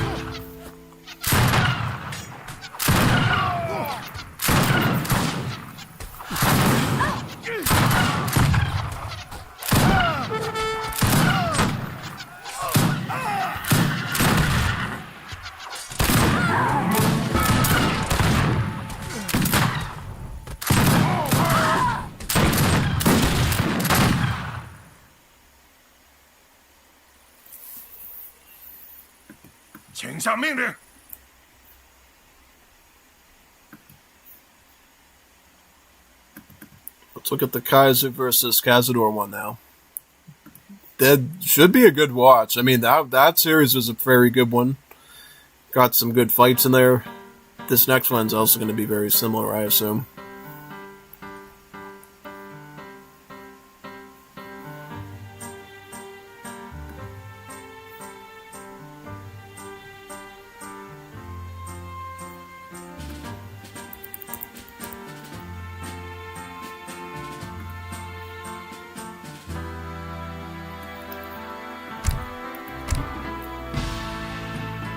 Alright, so it's this one here, this series.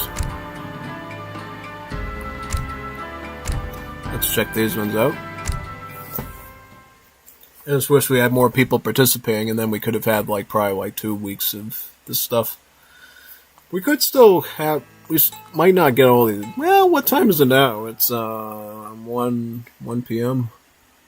This stream can run till about 9:50, I believe, because that's when we started in the morning.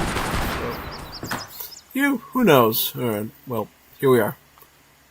Kaiser is Saudi Arabia. I love Saudi Arabia. They're one of the best civs right now, actually, so that's actually a good pick for him.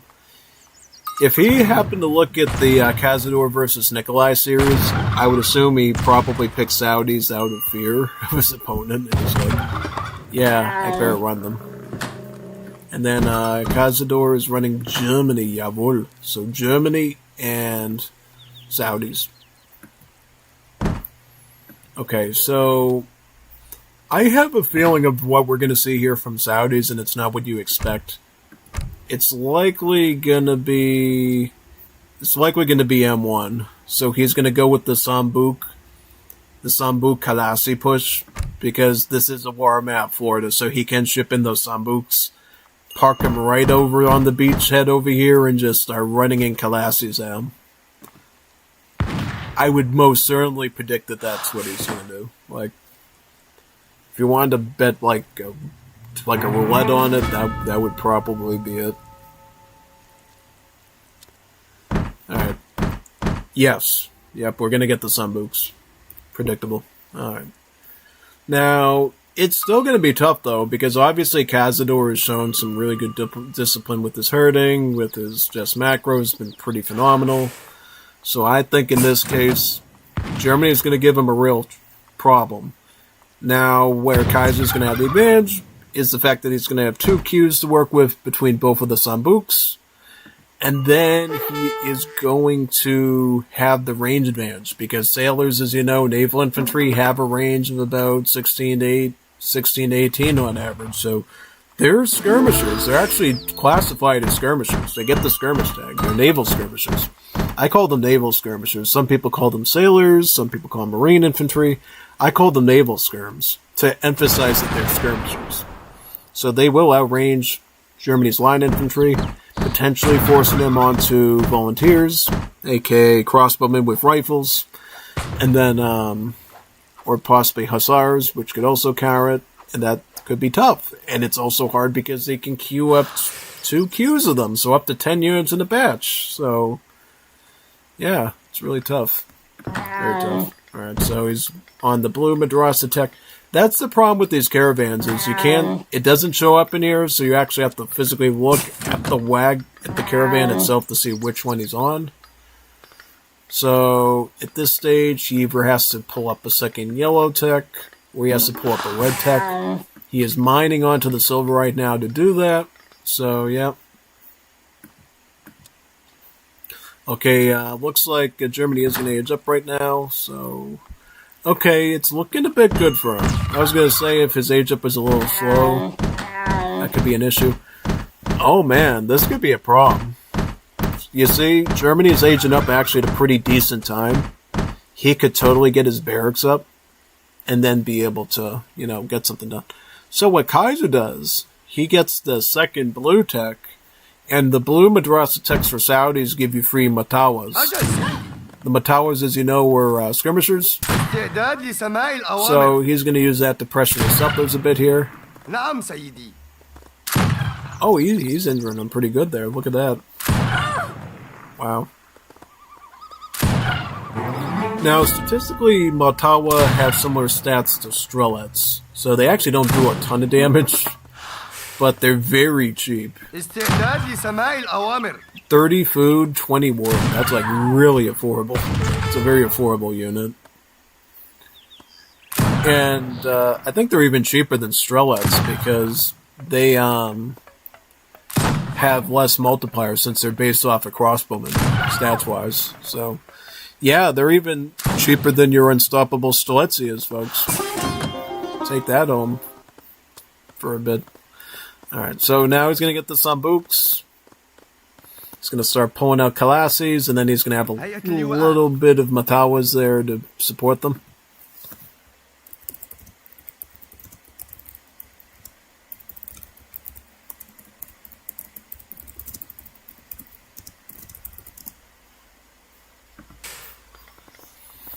أجل سيدي. نعم سيدي. استعداد لسماع الأوامر.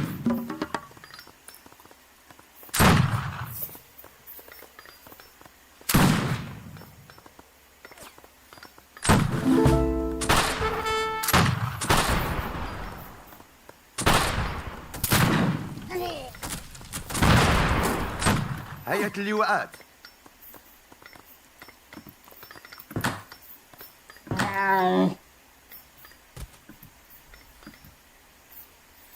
Okay, so the Sambuks are sailing here. He's gonna park him somewhere near this house.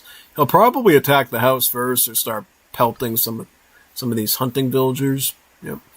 See, I think his Sambuks can actually shoot these settlers from this distance. Can he? He can definitely attack these houses. And now he's got the Matawas joining too. Alright, cool. But keep in mind that Wars of Liberty Germany gets free settlers when they build these houses. They're actually called Meitskasernes. And they basically stole the Mannerboom bonus from the Brits. So, yeah. No, sometimes killing these houses is your worst enemy because then they'll just get more free settlers with them later. Yeah, but right now, though, it's not that big of a concern. But, yeah. Oh, we denied him the building of the Meitskaserne, yeah boy. And here comes the Kalasis right now. But he's not going to go down without a fight. He's training line in 3. He's got a 3 SR shipment too. This is very, very good actually. Ending come. Like to see that. Yep, very nice. Gets a gun, gets the 3 Villi. Good, as he loses a Villi, he lost 2 Villis. Yep.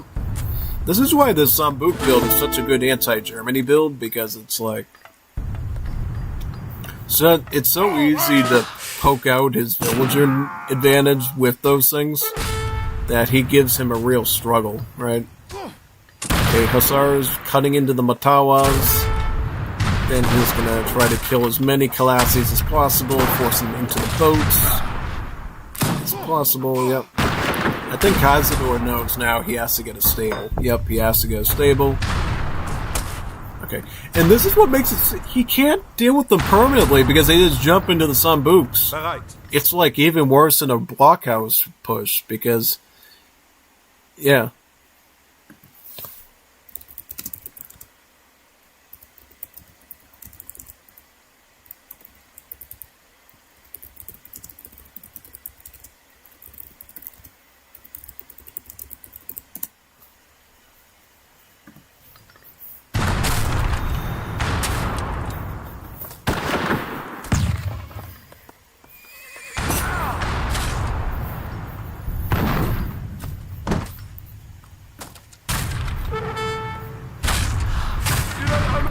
ارفعوا الراية.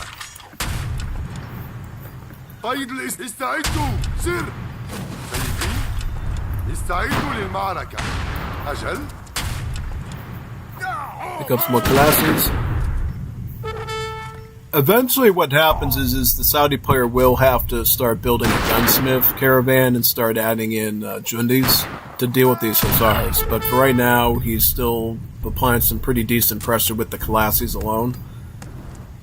He also, yep, he's got the Jundi shipment he can send first, and then he can send Guzat to the Ghazi, and then he has the Agids.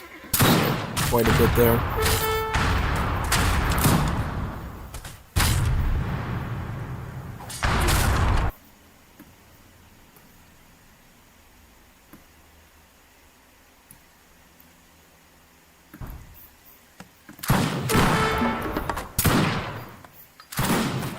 أي أوامر؟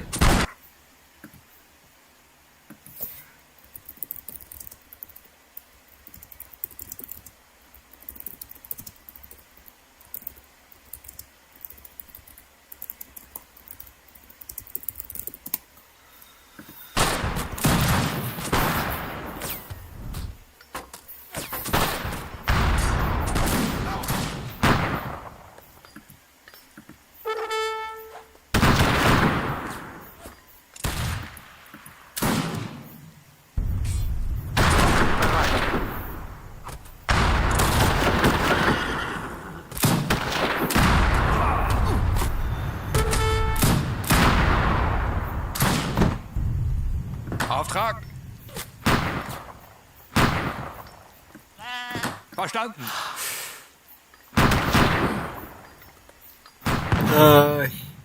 These classes alone are giving him a lot of problems, I can see.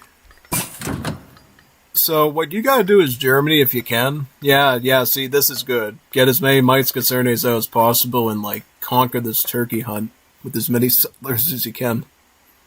Pretty much, yeah.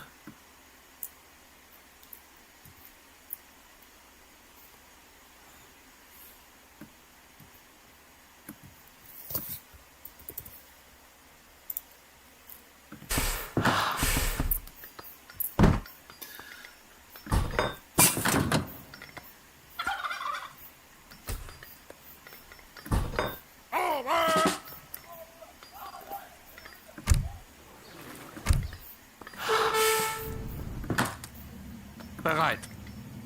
Auftrag. Jawohl.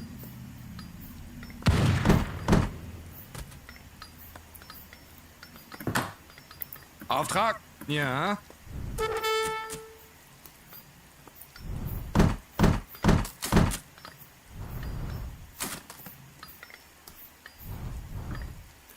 Oh, there's a Jundi shipment.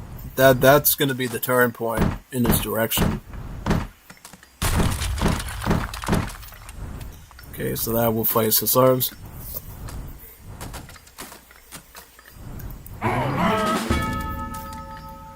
Yeah, alright, well, first you gotta get those Hussars on top of those Kalassis. Get as many of them down as you can before the Jundis connect with them. You gotta do that now, man. You gotta do it now. Like, you got not much of a choice at this point, yeah. Yeah, eat up those classes. And make sure that your line infantry are aimed onto the Jundis which they're here now. Oh, right at the choke point, just like a Spartan. Wow. A beautiful formation there by a Kaiser. Okay, how many settlers are you on, Germany? Hello? You're on about 36. But honestly, if he didn't take all his losses, he'd clearly be in the 40s at this point. That's a big, devastating bit there, yeah.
GG. Yep. Throw in the Bedouins, the meat shield, yeah, at that point you're cooked. You're cooked. And they're very lucky it didn't outsync, because occasionally we get this bug where when you fight with Bedouins, it causes outsyncing errors to occur, so we're very lucky that that did not transcribe from throwing in the Bedouins at the end there, yeah. Big time. You know, that was a beautiful implementation of the Saudis. Totally, totally.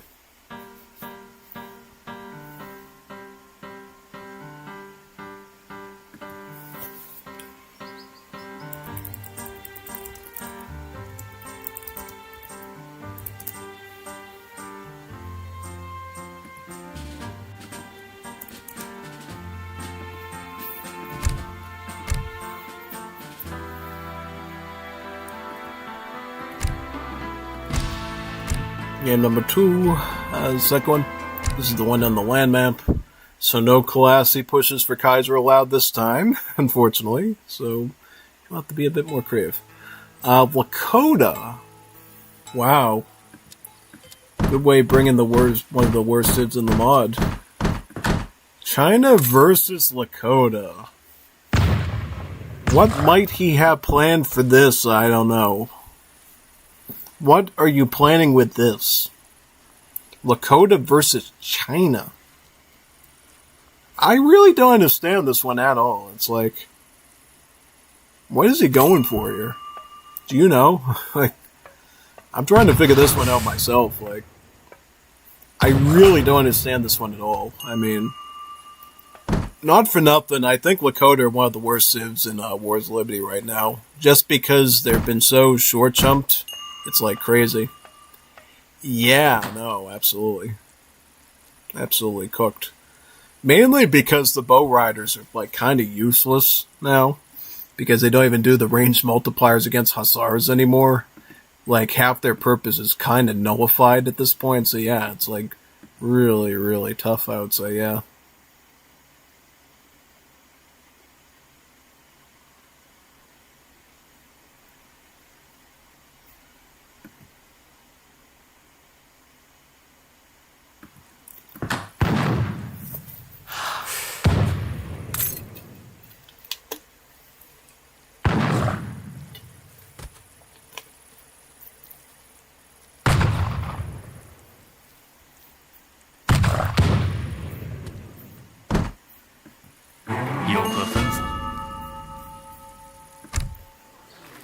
Is he going to send wood, or is he just going to stall it like the Portuguese? Yeah. Yeah, China, at least in Legacy, is kind of like the Portuguese, where sometimes they can just justify not sending a shipment at all. Though we still have a lot of people that send 300 food just to age up quicker. But if Cazador doesn't need it, he doesn't need it, you know what I mean? Yeah. Static deck. So, probably as best as a Lakota deck is going to be in Legacy. You got your War Clubs, your Axe Riders, your 3 trading posts here. Turn the Axe Riders into the Rifle Riders, and then the Pistolero batch. Infinite Bison. He doesn't have sport hunting, does he? He's got Great Hunter and Naturalist Expedition, at least for the food. Very good. Nice. Very nice. I just wonder how he's going to make this work against one of the best civs in the mod like the Chinese. I mean, Code's in chat right now saying that I've been casting a good job, and I'm like, yeah, no. Like, there's been a lot of good matches today. But now he's playing yours, one of the civs that you used against me in the Liga, and he's gonna hit a brick wall with that. I don't know how it's gonna go there, basically, honestly.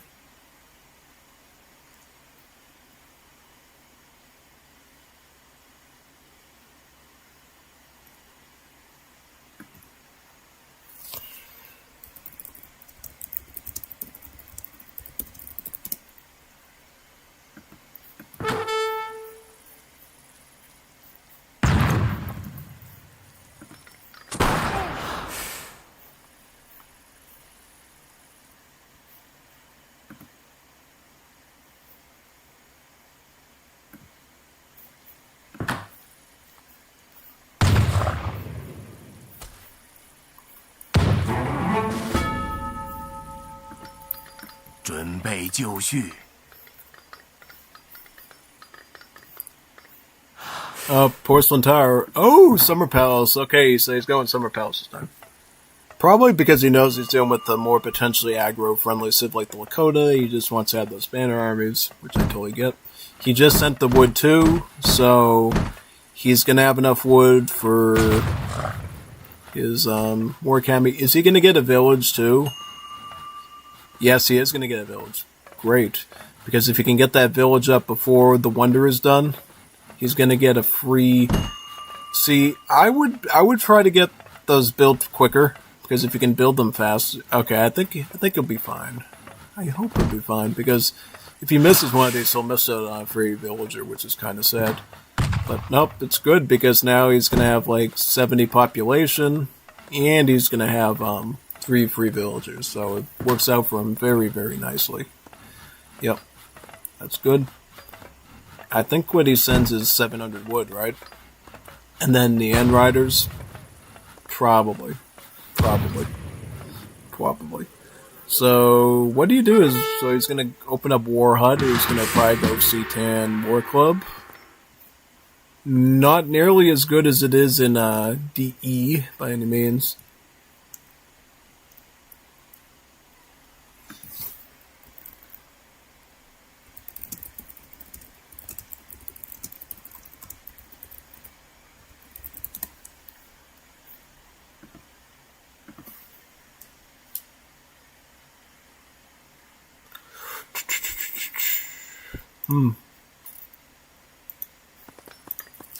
Alright, so War Kami is going to go where exactly? I'm trying to figure that out too. So what is he going to open up with too for him? Okay, so it's got the Pistolero shipment first. That is a pretty good shipment to start with because Pistolero is obviously pretty decent musketeer to begin with. You got 10 of them. He's going to be able to apply some serious pressure here early on. This is going to be surprising, too, because we've, never seen anyone run this like this before, so this is actually really fascinating. I wonder how it's going to do. He's boosting him up a little bit with the War Chief as well. Oh, no, War Kami in the front. No, unacceptable, man. You always build them in the back for this reason. You always build them in the back, because now he's going to... Nah, that's too bad for you, man. We'll get some of the wood back, but it's just so annoying for him, though. So frustrating for him. He might have to get diplomatic intrigue just to get some consular units to survive this a bit. Maybe. Also, the war chief is still alive, and he's gonna punish his Chupanu's now. But he can still try to fight these pistoleros, though, as best as he can. I might suggest you go British to get green jackets. I suggest you get British right now from your consulate. Get 2 batches, either that or Germany, and get 2 batches of make offers right now. Make offers or green jackets, your pick, man. Whichever you think is going to work better for you. Okay, he's going to go Germany. He's picking them up early. This will actually cheapen the cost of his banner armies, too. The food costs. And well, actually, no. It cheapens each of the costs of the banner army by 15 resources, I believe. So, yeah. That's actually pretty good. Alright, Chukanu coming in. Just down his village. Not good. Oh my. How is this even happening? Like, this is some very ginormous advanced stuff here. Wow, crazy.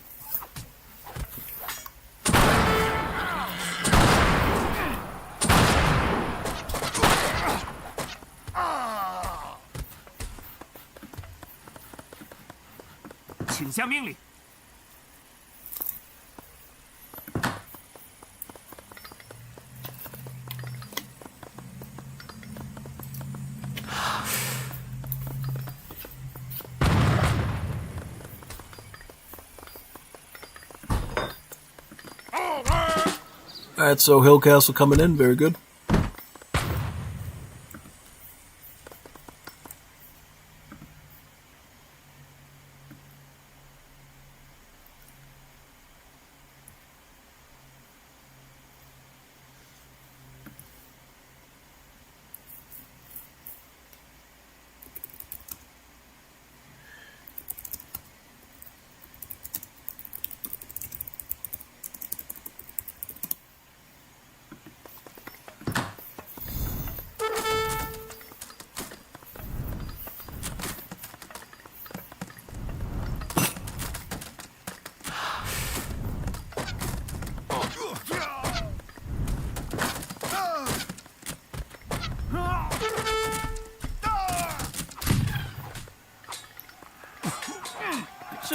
You can put that put that right there. Cool. This is very intricate battle here. There's so much going on very quickly. Such bastard maneuvering by Kaiser with both his war clubs, his axe riders, and everything. And then he's throwing the axe riders into the war clubs. At least he gets the castle. The castle will definitely help save him a lot there, for sure. Okay. Because at least with the castle, he can, like, shoot these units near his base, somewhat. I might have to pull off this hunt, though. I don't know. Alright. Okay, he's got his next banner army. He still has shipments to send, too. He can send Tigermen, he can send Nians, he can send Diplomatic Intrigue. I would send Diplomatic Intrigue, try to get, like, a bunch of line infantry. Because line infantry would be awesome here, because then line infantry kills the war clubs, it kills the axe riders, and it can go toe-to-toe with the archers, too. So that's what I would do.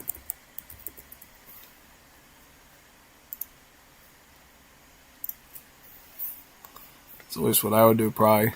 伐木工，准备好了。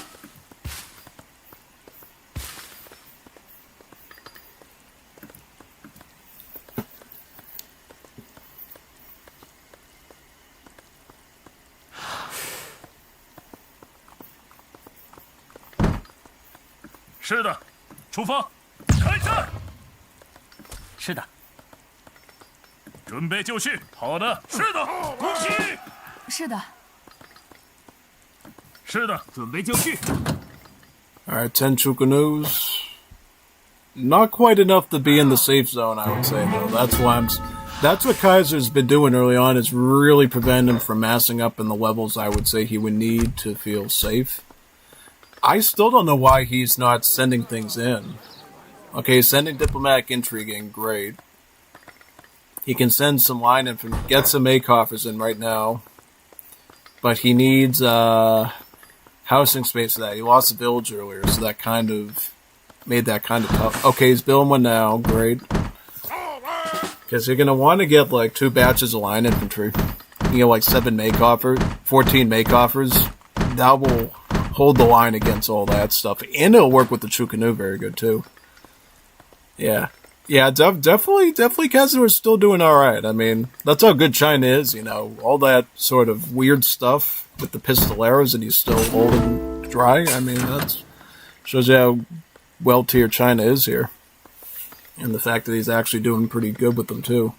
I think if he put his War Academy in the back at the start and did a few things better, I think probably it would be a shoo-in, but now you're dealing with the full... Is he stagecoach yet? I'm trying to look. Yes, he is stagecoach. So we got a stagecoached Lakota on mostly food, but a bit of XP and wood. And now going double C10 Bowman. He's got the corral for the Axe Riders. He would never make Bow Riders under any circumstances unless he wanted to lose. So assume Bow Riders don't exist right now until at least like Fortress Age when assault units are in play. Makes Bow Riders now, he would be in deep trouble for that. Yeah, we got the Riders here he's trying to do a bit of aggression, trying to take out one of the trading posts, but unfortunately he's going to get slapped on the tail by a big giant wooden club from that Lakota soldier. Yep. Alright, he's going to have to get out of there now. Looks like he can get out of there safely. I like that he's trying to apply a little bit of pressure to kick him out and trying to deal with this trade route. That is very smart, actually. It's good to see that. It's good to see that strategy being done. 请下命令。请下命令。是的。What do we got here now? We got war clubs, right? Very nice. And, wow, how many does he have over here? Huh. Taku. So 45 war clubs, 24 archers, Axe Rider. Oh, he's just building. Okay, I for some reason not looking at the crown there. I was like, why does he only have 4 TPs? Like, no, he has 5. Great Hunter coming in. That will boost Lakota's food gather rate through the roof. It unfortunately doesn't have that cool effect that it does in the 5th edition. It's just a boring old hunting card here. So, sadly, not too much interesting stuff to look at with that. He is getting a yellow banner army. Why is he getting a yellow one? Kind of a similar situation as why you wouldn't make Bow Riders. Like, you don't need Manchu this early. I'm sorry, you just don't. Why is he getting Manchu this early? Also, the Riders need to avoid the war clubs as much as possible to get the most use. He's not connecting at all, and it's just really hurting him. Can he break through the war clubs, though? There's so many of them, though. Yeah.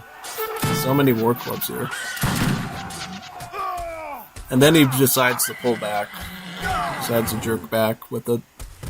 Okay. At least his eco's okay. How many vills you on? 3-8? How many Lakota? Taku. 34. Alright, so kind of a similar eco situation. No. Don't do it until he's out of the area. Because you're going to give him free kills if you do that. And you can't afford that. Because he's going to keep pressing you. Kaiser's a very aggro player. You can't give him that up. You can't give him that window to give you free kills like that. It's very, very bad.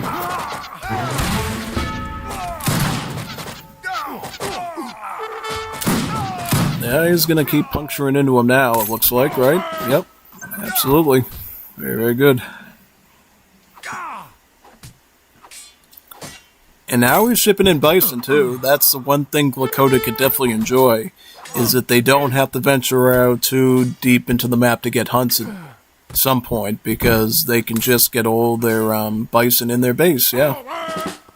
Now, if he wanted to take it a step further and be greedy, if he had extra vills, he could actually get the fire pit and use the fire pit to go onto the fertility dance to get vills quicker and get a ton of extra villagers.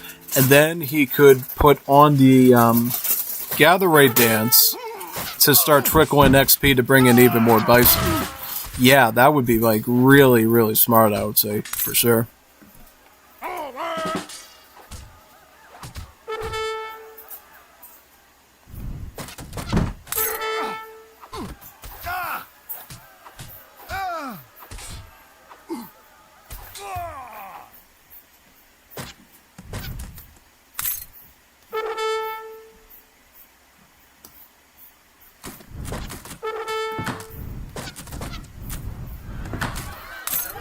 That's a big, massive Chukanu. See, this is where I think things go south, because look at what he's doing. He's getting axe riders, right?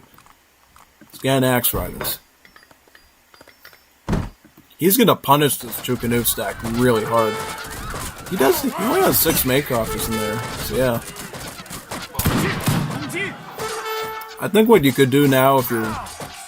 Oh, and he's getting killed in the front of the base, too. Whoa. I was not expecting that. I thought this was all happening over here, folks. Crazy. I mean, he is actually killing a good number of the axe riders. I worried this was going to be a total slaughter, but it still is. But he did actually get some stuff done, which is great. Okay, now he's setting in the Rattans and the Nians. He's getting double scout shipments.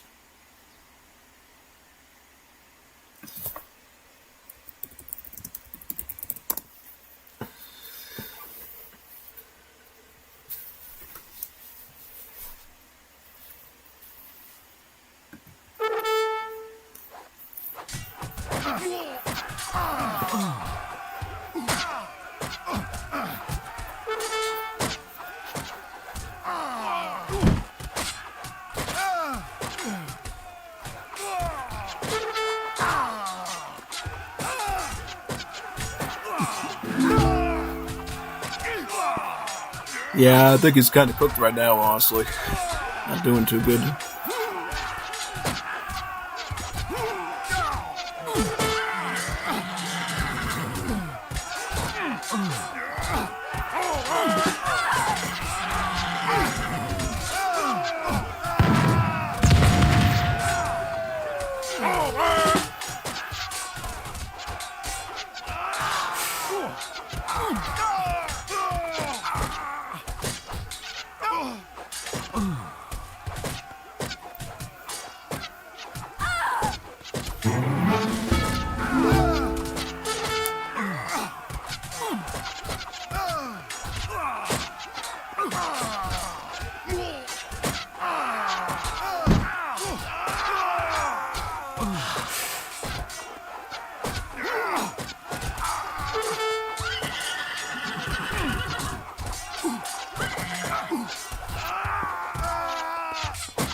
Looks like he's regained control of the situation, though.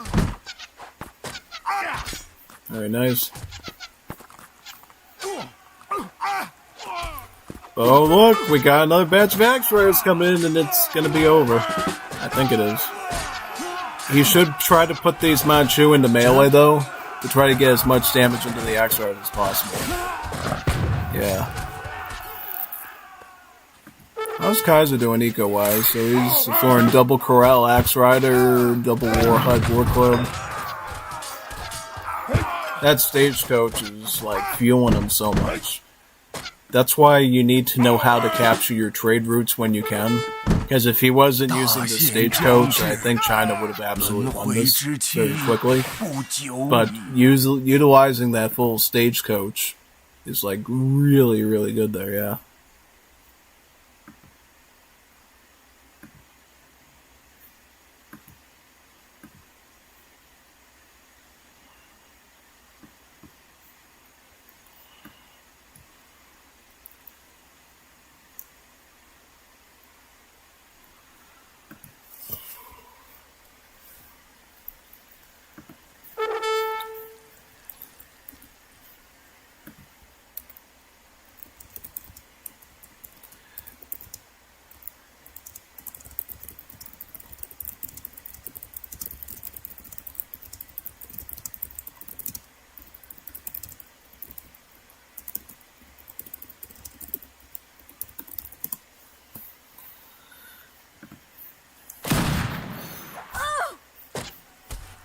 Ja.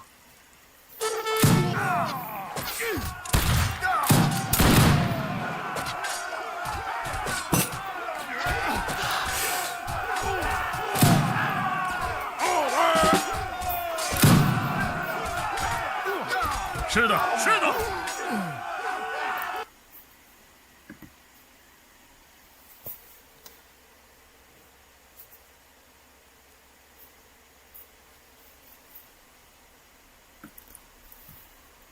Wow, not bad.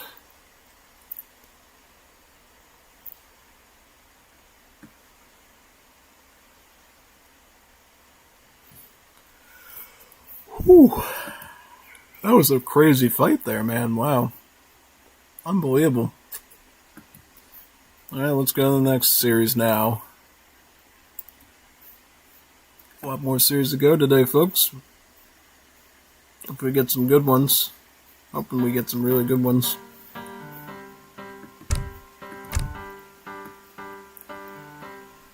Which one's we on now?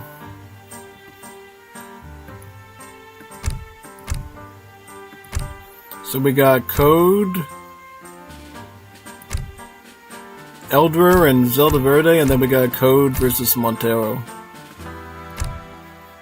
Oh, poor Montero's gonna suffer very badly, I am afraid. Poor Montero. Poor Juanito. He's gonna have to deal with the OP China player fella. Wait a minute, this is the wrong one. Let's do it in order. I didn't even read the IDing of the stuff correctly. Yeah, we gotta make sure we do that. So we gotta do that properly.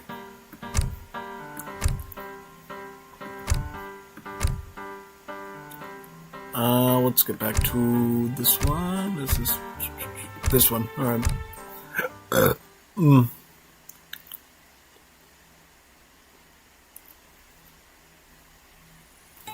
Wait a minute, this is...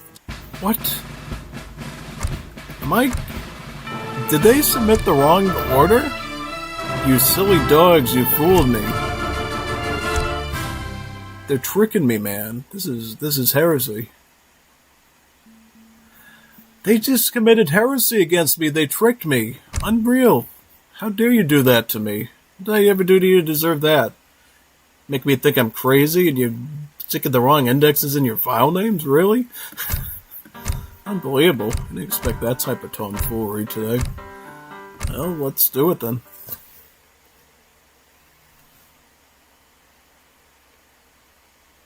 Alright, here we go. Code Fender is the Greeks. Montero is the Russians. Будет сделано. Honestly, I couldn't think of a better civ than the Greeks for you. Really. Like, if you're gonna play on a war map, pick the Greeks if you don't want to lose. Really. I mean, I proved it against Nikolai on Hudson Bay this week, right? If you're in a tournament, you want to win on war, pick the Greeks. Unless they're also going Greeks and you know you have a worse APM, then obviously pick something super aggressive on land, but... Yeah. Greeks is the best water map, one of the best water maps because you get free fishing ships, right? Yeah. Leje. You just have to use your landowner's investment wagon here to build the dock. Unfortunately, though, the wagon is like Mr. Magoo and totally blind and can't see where to build it, so you have to bring your explorer down so Mr. Magoo can find where to build the thing. Yeah, exactly. But no, that's what makes Greeks the best war, one of the best war map civs of all time, is because you get free fishing boats. You don't even have to invest any wood, you don't have to send schooners. It's done for you already. It's already taken care of. So, yep, you can see it queuing in right now. Free of charge, free fishing boat, all set. It's all good. You're all good, sire, once you get that. I don't have to take it any further than that. Yeah.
Guess who's back? Same link.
Προς τα έστω, ναι. Λέγε. Έτοιμος. Oh, he retrained his explorer, nice. If you didn't know, Greek explorer can actually die. Actually, all Balkan explorers actually can die and turn into this statue here. If they get killed by a guardian. And then the statue will improve the movement and attack speed of nearby units. Unfortunately, he couldn't make it back in time, though, to take advantage of it himself. Yeah. Sad, sad, sad. Very sad.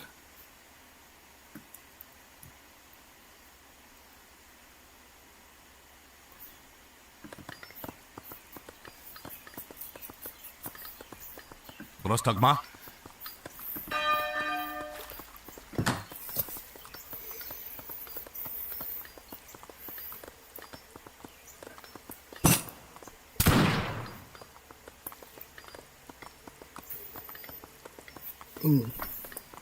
Alright, so age up with the dog politician, you get 2 free fishing boats. Μάλιστα. Very, very nice. Very, very good. Βούλομαι, ναι.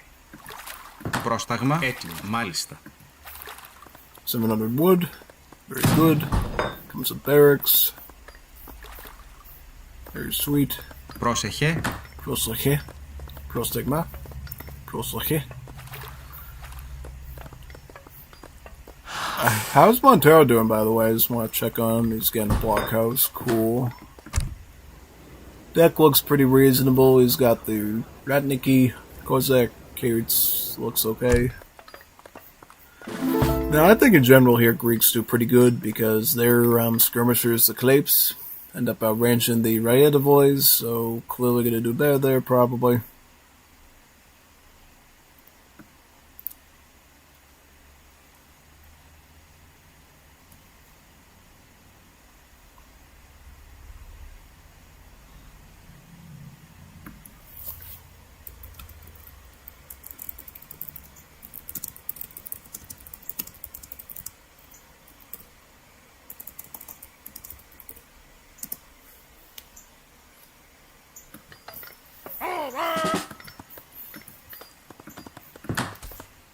Готов.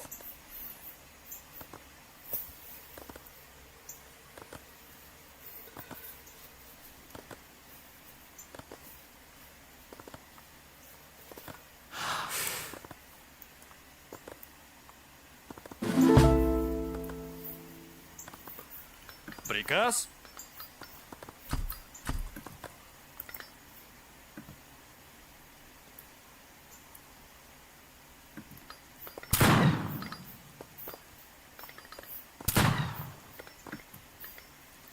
Что?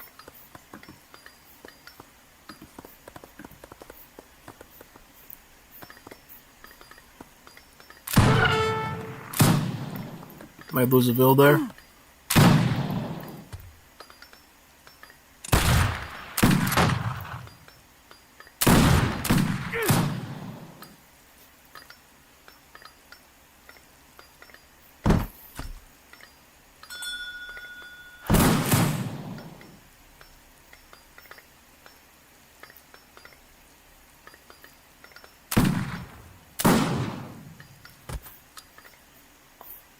700 food coming in too. That's very good because, as you know, blockhouse batches cost a lot of food, so 700 food can totally be a good way to catch up with your army size. But do watch your formations though, because look at that. 3 kills. It's usually what you want to avoid. Ulan shipment, Ulan shipment coming in. That's what these are, Mirars. Notice the low hit points, notice the high attack. These are literally just Ulans. Ulans that look like Greek people. Yep. Now, one interesting fact about Ulans in Wars of Liberty is they actually cost 1 population space instead of 2 because the way the Hussar units work in Wars of Liberty, they actually have less armor and hit points than most cavalry typically do in TAD. Thus, their hit points are so low that they actually class as 1 pop cavalry units like Cossacks in terms of stats, which is pretty interesting. Yeah, no, it's pretty funny actually. So, 1 pop Ulans, folks. Pretty neat, huh? Oh yeah, no, it absolutely is. Totally is. It's going to push onto his hospital now. It's going to move in towards its base next. Yep. It's going to go for after that. Should have enough to go for a push now, I would say. He's got some recruits, some claips, some marauders. However, Montero is going for a fortress age, and he'll be able to pull in falconets, dragoons, big bad swine infantry, possibly a fort to hold him off. Let's see if Code Fender can potentially pull in a strong enough push to make it closing the gap. He also has Troophylaxy, right? Yeah. Not all Greek players use Troophylaxy battalions, but I love Troophylaxy battalions. Didn't I use a Troophylaxy battalion for the my match against Nikolai? I think I did use Troophylaxy, and it actually helped me out quite a bit, so yeah. When in doubt, you need some extra elite heavy infantry, feel free to send the Troophylaxy divisions in. They can get a lot done for you. I just wish there was a way of like training them from like a fort or something and using them in like late game. It should be super duper cool. Yeah, totally. Because I like the Troophylax because they were so good in previous versions. You need to have access to them again, potentially.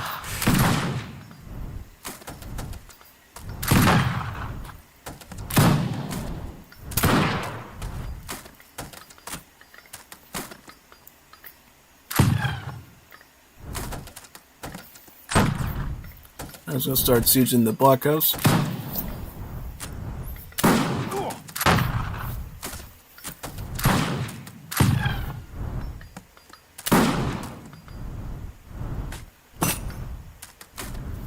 Oh boy, age up with Cossacks. Good timing.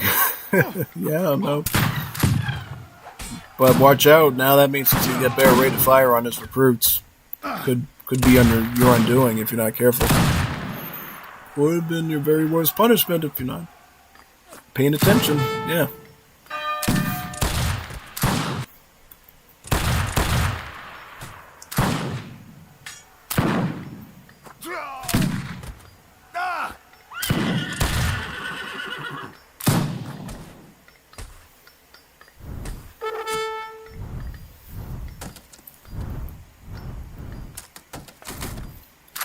Get that blockhouse down now.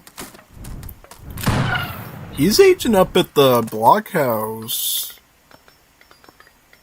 He's aging up at the barracks, I should say. Yanis Makarianis. Yep. So if you didn't know, Balkan civs don't age up at town centers, they age up at other buildings. So it looks like first he aged up at the dock with Rachkarina Bobolina, and now he's aging up at the barracks with Yanis Makarianis. Yep. Oh, denied him a blockhouse. Wow, that's powerful. Now, what does he follow up with? Well, he could theoretically just get a big Troophylaxy company of 10 Troophylax. He could get mountain artillery to help him siege an industrial age. He does have a counterboat, too. He's got Destroyer. He does have Rendering Plant to fish boom even stronger. So, lots of options for Code Fender here.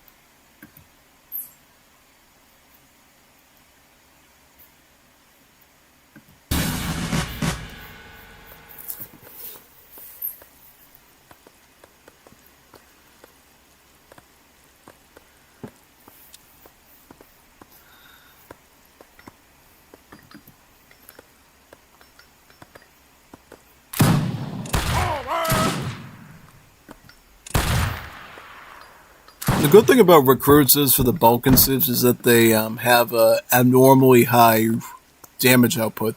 They have less hit points than line infantry, but they do more damage. Yeah, and this isn't even a good comparison because these are Russian line infantry, so they actually have lower than average hit points. If you compare it to like a real line infantry like Germany or Austria-Hungary, you would notice a bigger HP gap between the recruits and the, yeah. I mean, even here you can see it. The recruit with veteran upgrades has 156 HP, whereas a weaker Russian line infantry still has 1 hit point more, which is kind of crazy when you think about it. But yeah, it's kind of a good way to visualize the difference. Whereas the Chorophylaxi is a completely different beast because it actually has even more HP. Yet Shadow Tex has 16 range and Bearer Siege, yeah. The Chorophylax is sort of like your elitist sort of musketeer. It's a pretty cool unit. You'd obviously want to protect them because they can be great for sniping enemies at long range, which is very good. Whereas the recruits are the ones you can actually train and pop out a ton of range damage very, very quickly. Yeah.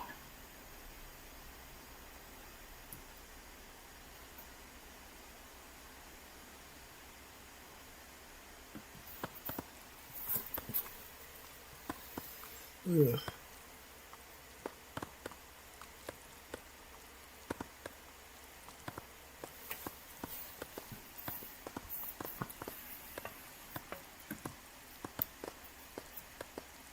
Etimos. Oh, and they use a cool sword too instead of a bayonet, which is pretty nice. He's aging up at the market with Charliaus Trachopis. Interesting.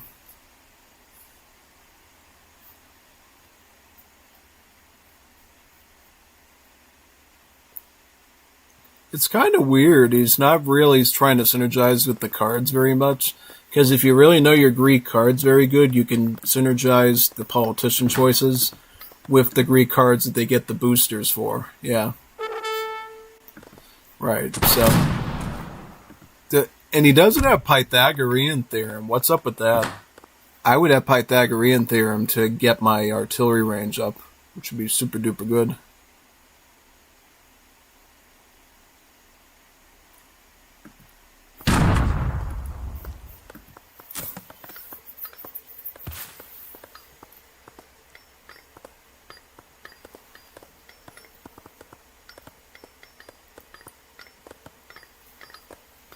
Oh, it was at the hunting lodge. Oh, interesting. I didn't even realize that.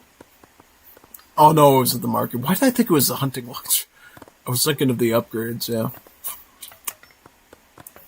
Okay, shipping in mountain armored cans, I see. Getting guard on the recruits. It's exactly what you want here, I would say. So once you get these recruits up the guard, their range attack's pretty solid. Even without, like, upgrade cards or anything. Even better if you have upgrade cards like the Serbs. Okay, 40 range attack. Decent HP too.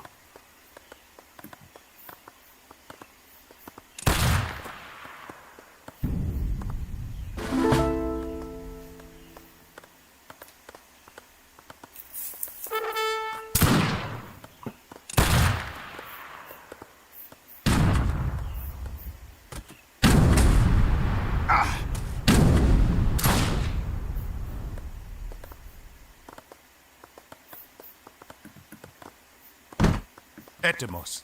Alright, looks like the mobile armor's coming in to hit the falconets. Yep, very nice.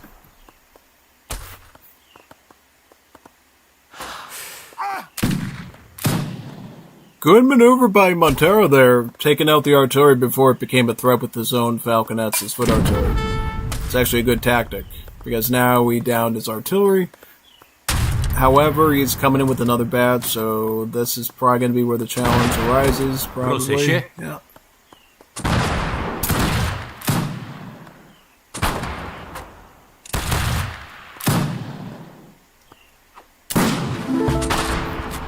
Here they come.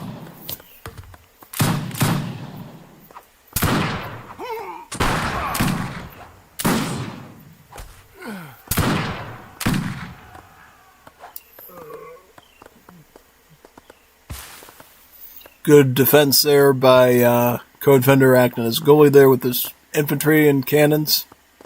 Should be able to go with an easy push now on him. Έτοιμος. Πρόσεχε. Έτοιμος.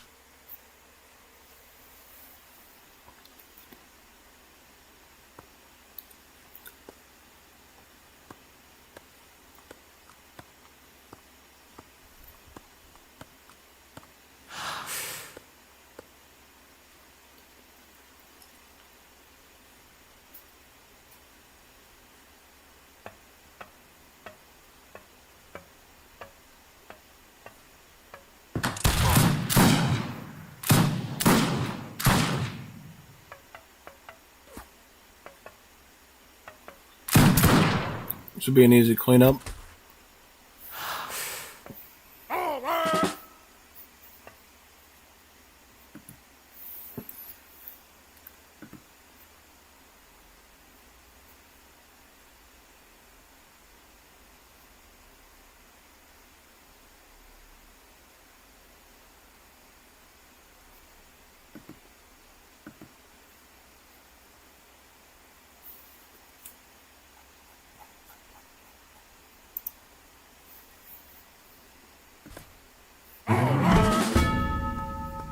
Alright, more Πρόσεχε. recruits, and then comes the armor cannon.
Ooh, good micro of the artillery there from Code Fender with the armored cannons, the mobile armors.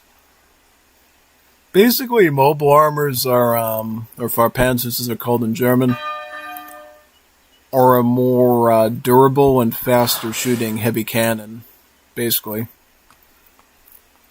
But they move slower though, so they're harder to maneuver around, basically.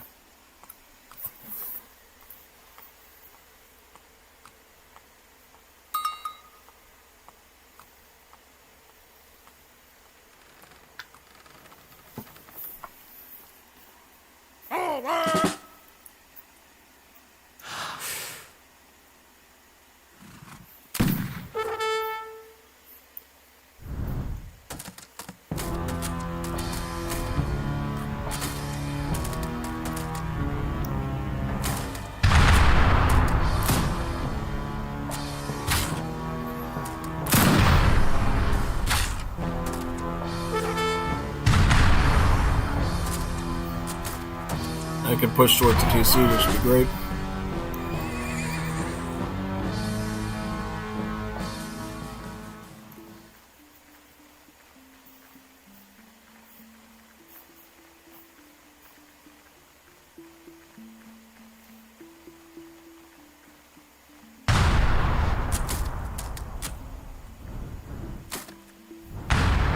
trying to counter his artillery with the Cossacks is always good too.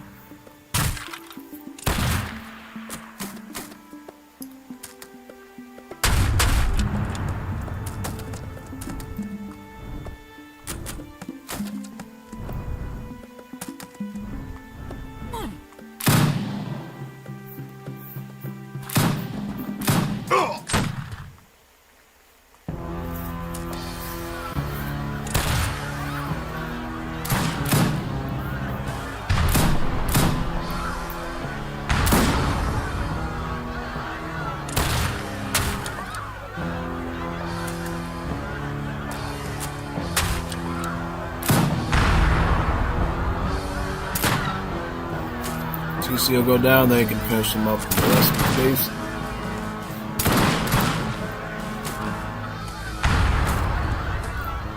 Olympic Games will give everybody more HP, and I believe it'll also allow them to build buildings quicker too.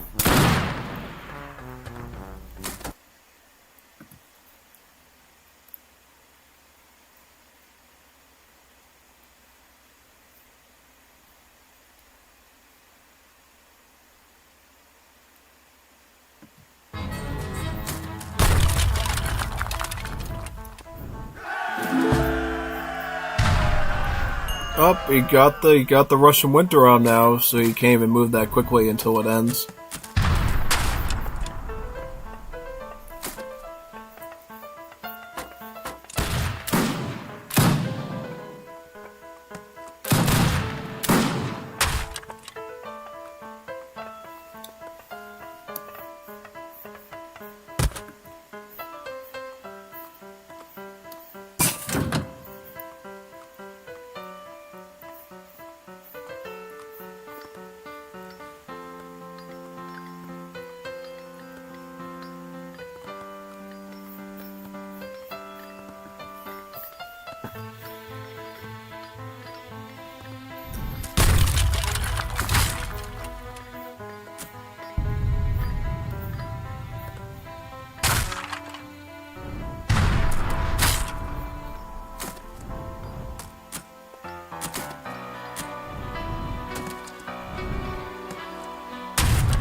Έτοιμος.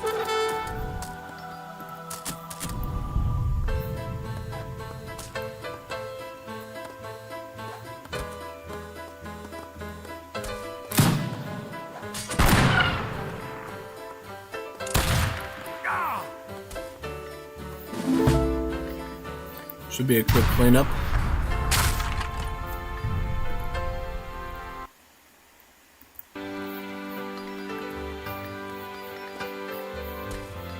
Ναι.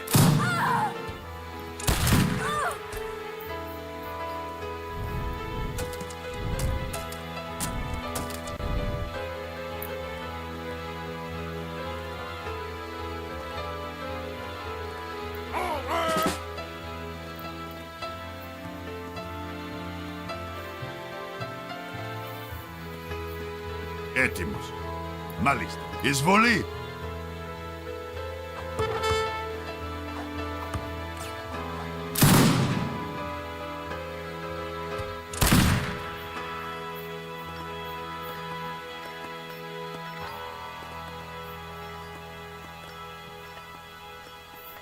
Guess he's trying to build some sort of central fortress base here to try to defend and stuff, and it's like, yeah, you'll hold out for a little bit, but overall score difference is too big at this point. You're gonna get basically cooked very easily. Yeah. It's kind of similar to my matchup. I mean, clearly Matero understands the basics, but he just can't. He's not at the next step yet, so he is going to struggle against the more skilled opponents.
Let's go on the next one.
I just put something in the microwave for later. Should be pretty good.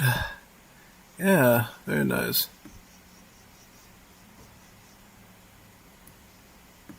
Let's do it. Chinese. That's the type of civ you run when you want to win no matter what. Except for the last one with Kaiser, right? Yeah, Kaiser did an awesome job. I was not expecting him to overcome Chinese like that with the civ as horrible as Lakota, but he did it. Now, who do we have here? We have Argentina versus China. In this case, the point would usually go to China. Argentina's a little slow, and they don't have the quick extension of food that they used to have. So yeah, it's going to be pretty tough.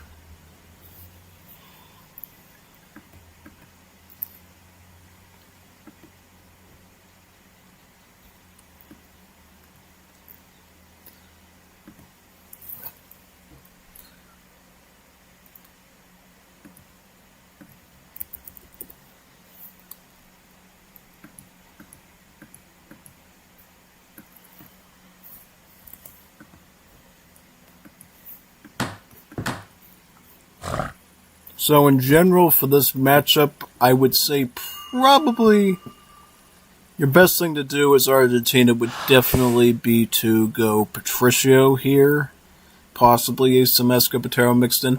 That's usually going to be the way you want to do this, because China, of course, can shut you down very quickly with the standard army if you try to go in finales, so that could be very tough for you, since Tigermen are basically a spear-based unit. They do have multipliers to kill your Infernales with. If they are muskets, they wouldn't, but hand infantry, definitely a danger. So yeah, definitely try to get a stack of Patricios. Now, to do that, you're going to have to balance your food and gold out appropriately, but do not forget to add pastures in. Try to get your Cimarrones in if you can. Obviously, you don't have to worry about Solidaros anymore, because that's available later anyways, but try to get pastures out. It's really what sets you apart from the rest of the herd is your pastures. You know, get those pastures going, get a ton of free cows, fan them up, eat them. Endless hamburgers and steaks. And pepperoni. Pepperoni. Yeah, beef pepperoni. So yeah, that's pretty much it. That's kind of how you're supposed to do Argentina. Just get a ton of herbals, throw it into cavalry and patricios. So I don't know if you can do it easily or hard, but you'll have to figure it out. Especially against China, who's going to be very quick on their feet against you. So we'll have to watch you very closely, see what you do right, what you do wrong. It's going to be very, very hard indeed. So China, I think they're just going to go Summer Palace, right? Yep.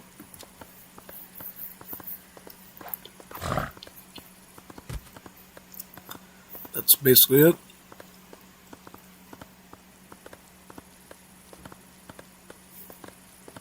Chang Chun? I was going to say, don't tell me that's the Argentina TC. Chang Chun. Chang Chun. Wander over here.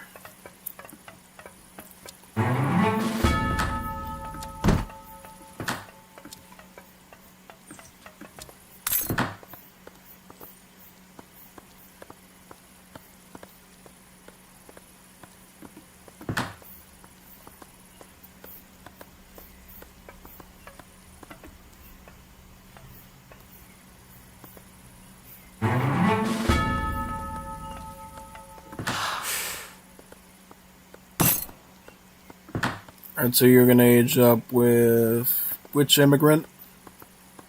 You're going to age up with the Italian wave. Okay, so Italian wave, pretty good one. It's going to give you an Italian house, some Italian workers to work on that house. You can configure it to either food or gold. Should be a pretty reasonable option, so it's pretty decent. So yeah, should be quite nice. Outside of that, though, you don't get any immigrant battalions through the battalions in H2, so unfortunately you won't be able to take advantage of that.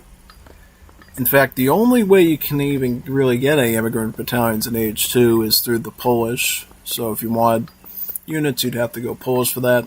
Otherwise, you're just going to have to just train normal units and stuff. Yeah. I like going with the Polish very often. You know why? Because the Polish give me free herdables. Every time I train one of their butchers, they give me a free cow and throw it onto the pasture. But Italy is totally understandable as well. Especially if you run out places to mine food and gold from later.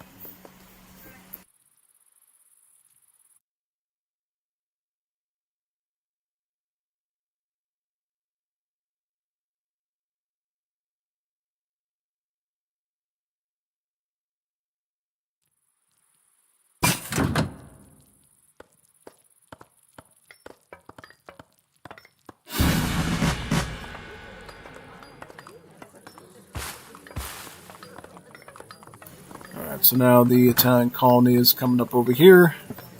Italian workers.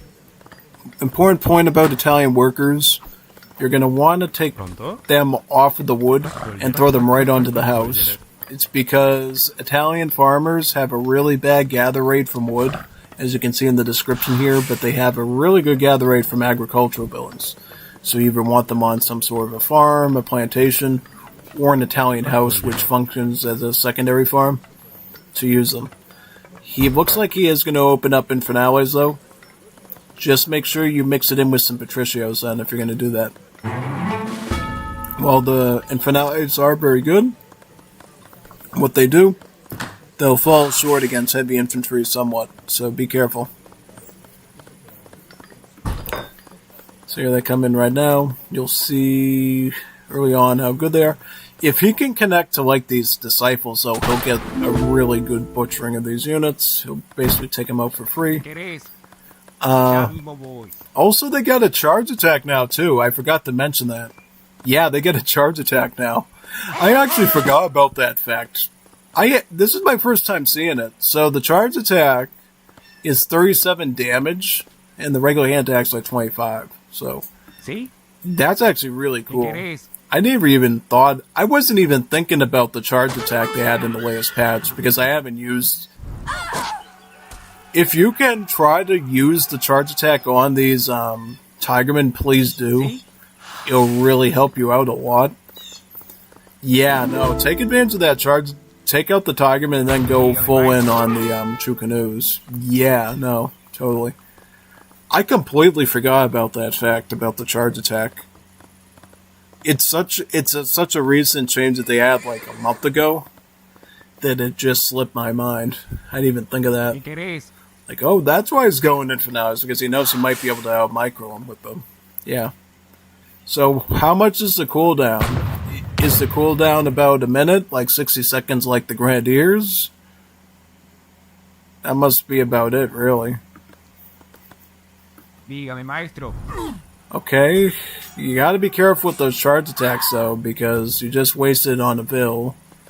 You might have wanted to get it on one of these Tigermen, so just make sure you can do that.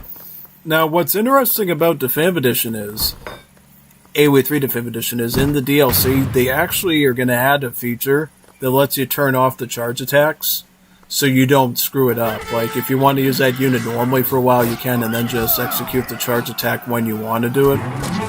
But, unfortunately, I don't think there's any way of doing that in old Legacy AoE 3, so, yeah.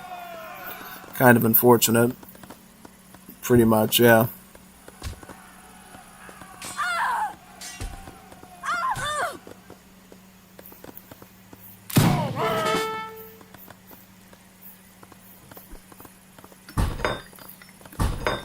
Alright, so... Got one... Yeah, and that's another good thing, too, about the Infernales, is they're a one-pop unit, so... Actually pretty decent in that regard as well. Now, if you were smart, you would actually use these Tigermen in hand attack against these Rattan shields, because they're shock units. You could actually kill them easily. Don't run from these guys. Fight them. Fight them out. Take them out! What are you doing? Okay, he's microing. Okay, cool. Alright, neat. Yeah, see, it is a little tough because of these Tigermen.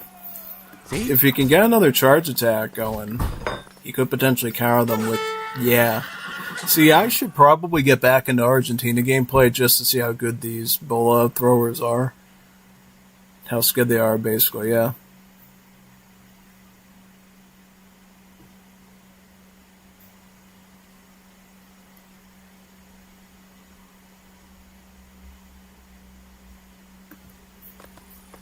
¿Qué querés?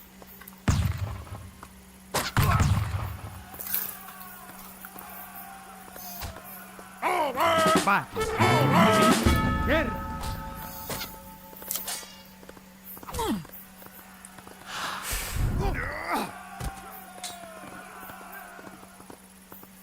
Dígame, maestro.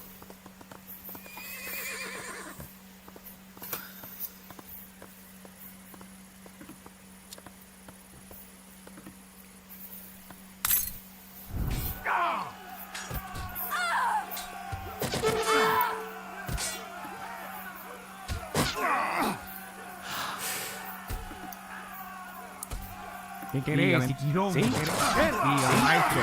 Va. ¿Qué querés?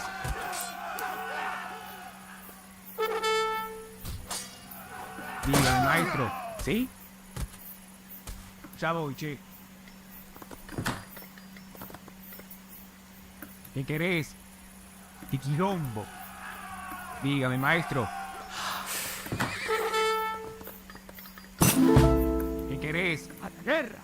Dígame, maestro. ¿Sí? Quedó claro.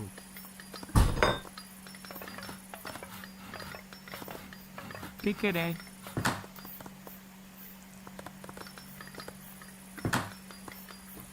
He's just getting pastures now, it looks like. That was a little late for him. He might want to get Cimarrones too to get the cow rate up. That would be my suggestion if you can, because then you'll get another pasture for free, and then you'll get a better spawn rate on the cows too. So, yeah, that's probably what I would do there if it was me. Yeah, no. Pretty interesting seeing these finales getting to work now. Pretty fascinating, actually.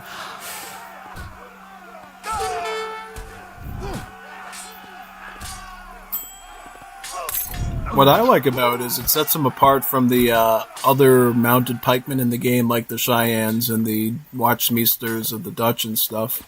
Kind of gives them their own identity, which is pretty neat.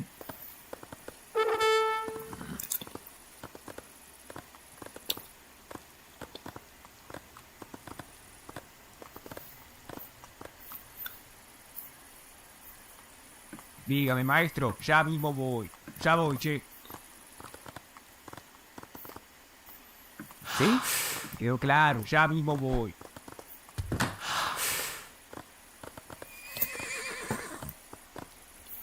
Oh, and there's a snare on that, too. Even better.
I'm gonna grab my thing out of the microwave now while this plays.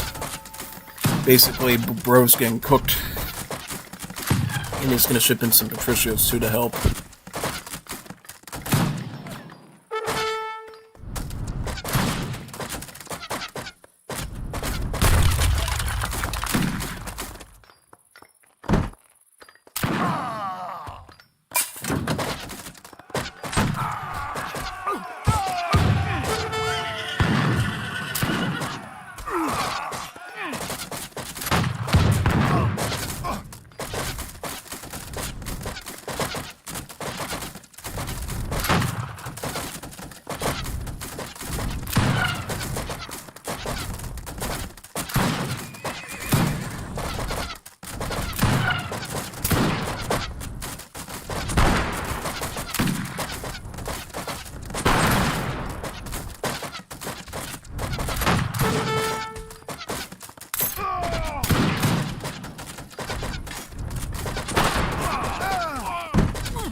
Dale nomás.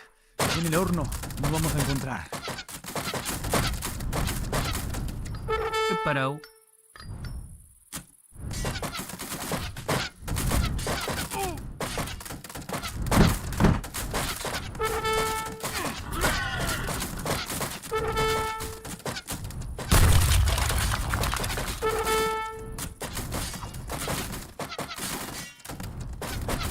As I said, bro's being cooked in real time.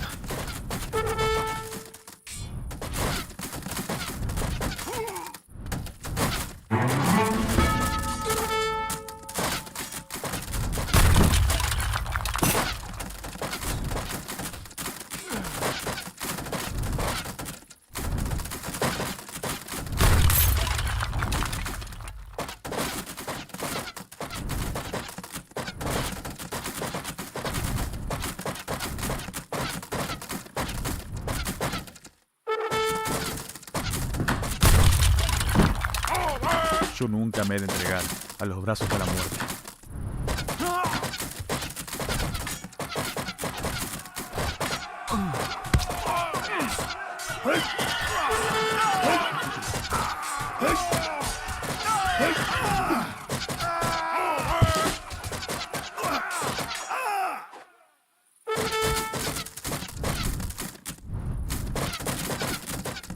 Signore!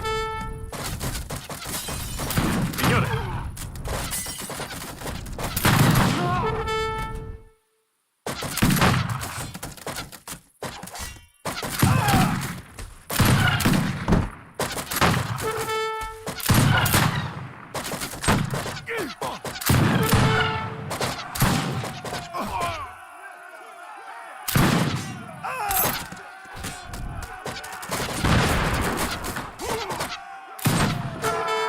Dale nomás. Que en el horno nos vamos a encontrar.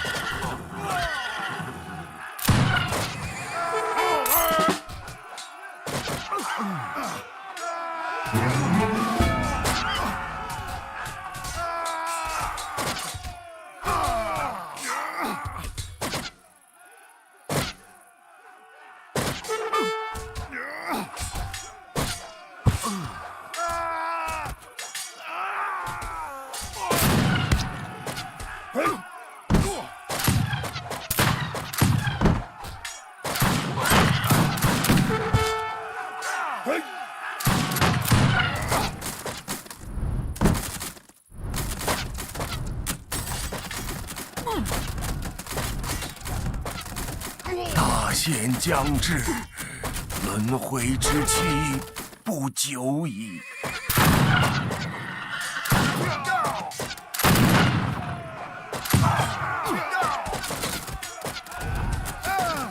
Yo nunca me he de entregar a los brazos de la muerte.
Quema.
Dígame, maestro.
Yo nunca me he de entregar a los brazos de la muerte.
Now we're looking at Outdoor Hosmore and Zelda Verde. I feel like this is going to be another low tier matchup, so I'll just keep in my stuff and point something out if I see something crazy.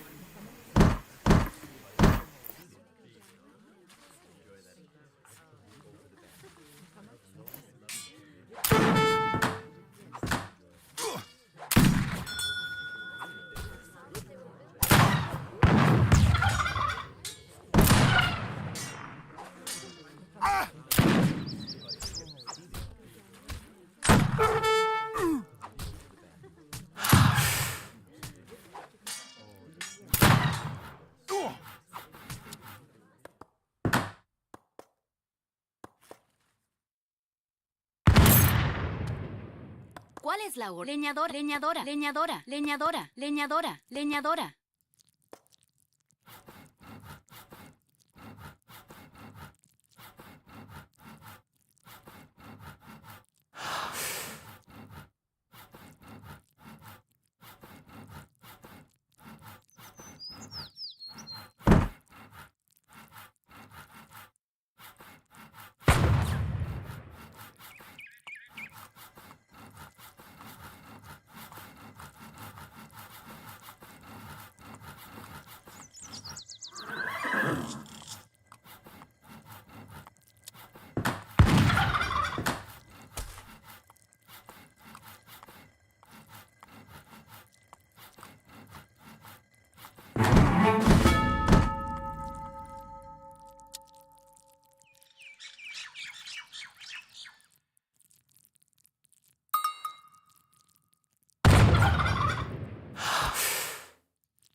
La orden.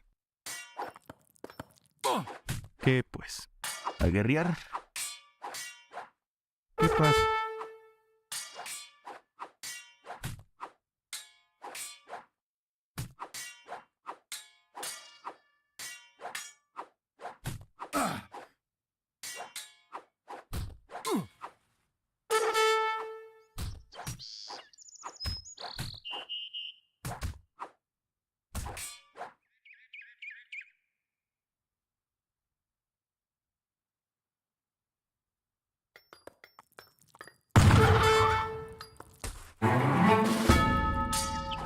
¿Qué? ¡Ah! Me chingaron. Sí. ¿Qué palo yo voy?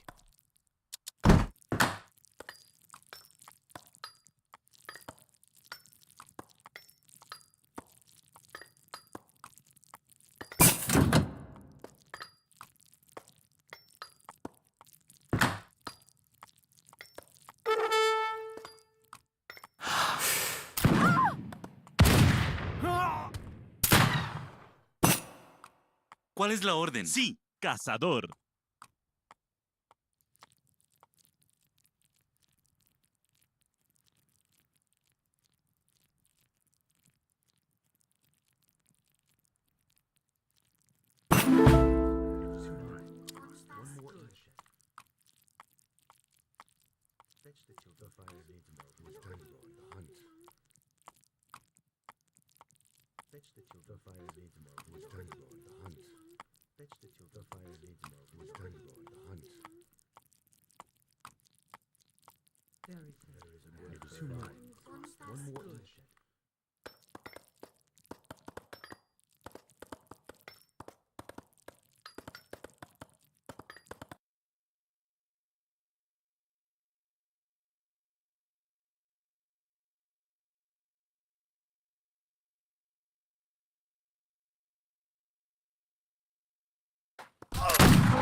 زه ټپي یم او حرکت نشم کولی.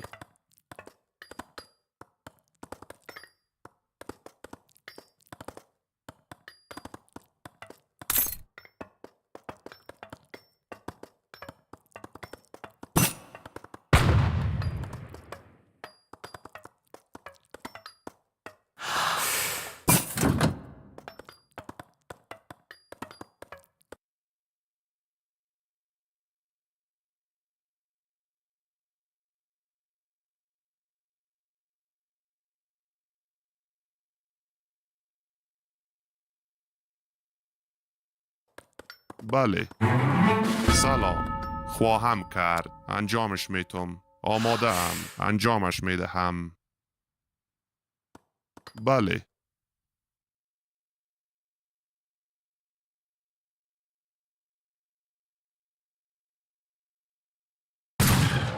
و چی نیاز؟ انجام به سوی نبرد. بله. کوم. بریز. سلام. چمتویم. سمه ده.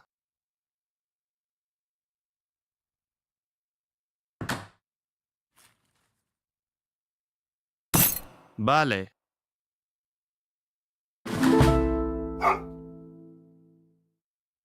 تیاریم.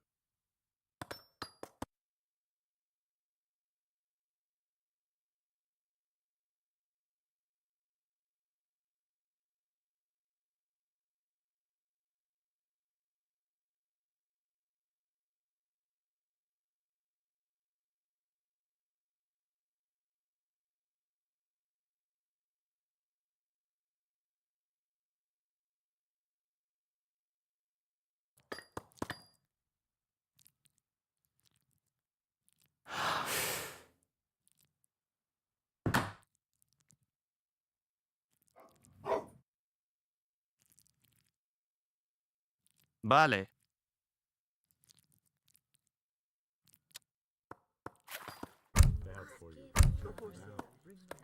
¿Me vas a pagar? Y yo que vayamos, nos espera el oro. Just gonna say in general, rule of thumb, if you don't run Cardizimo, do not run the Cardio. The otherwise are gonna be super pop heavy and it's gonna be a waste for you. Just saying.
¿Cuál es la orden?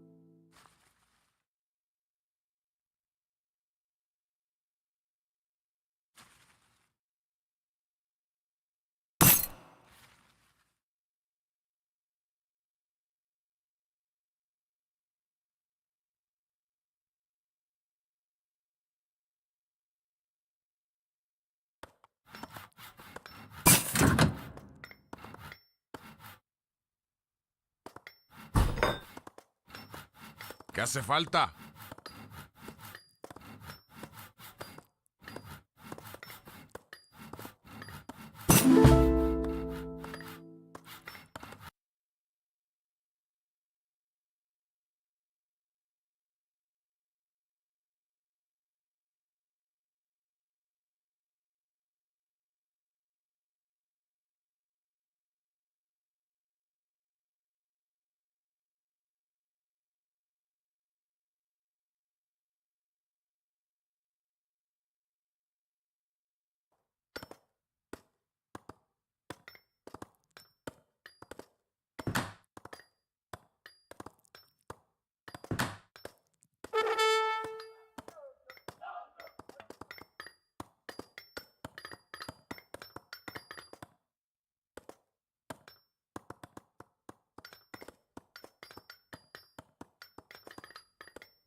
Sí.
Hola. Sí.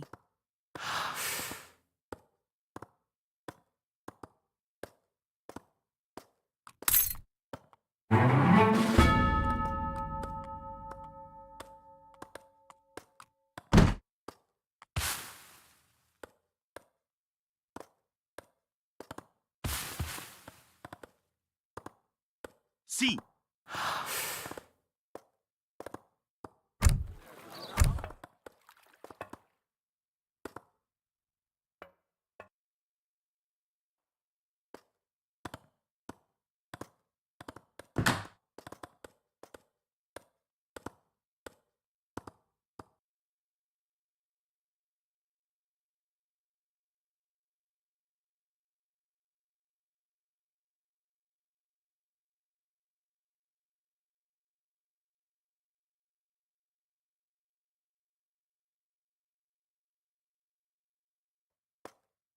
Hola. Ataca.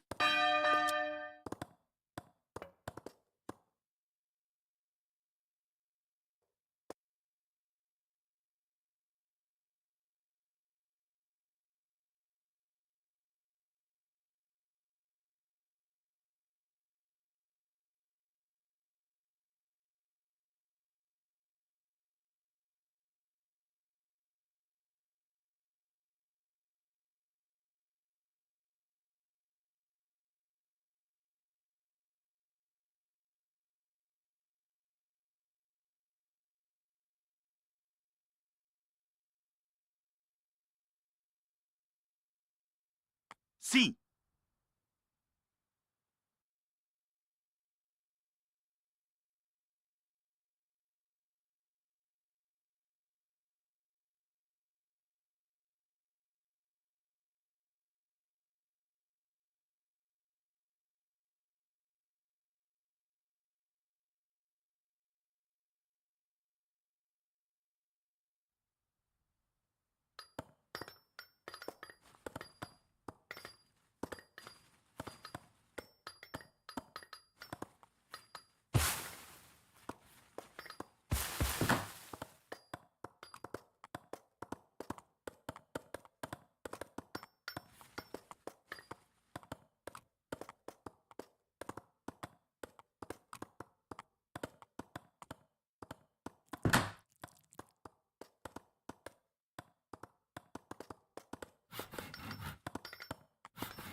Sir!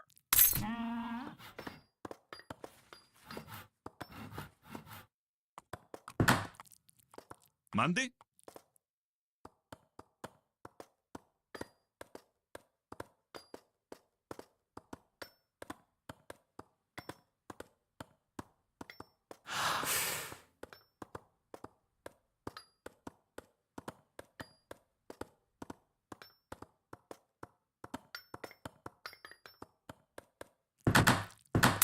¿Cuál es la orden?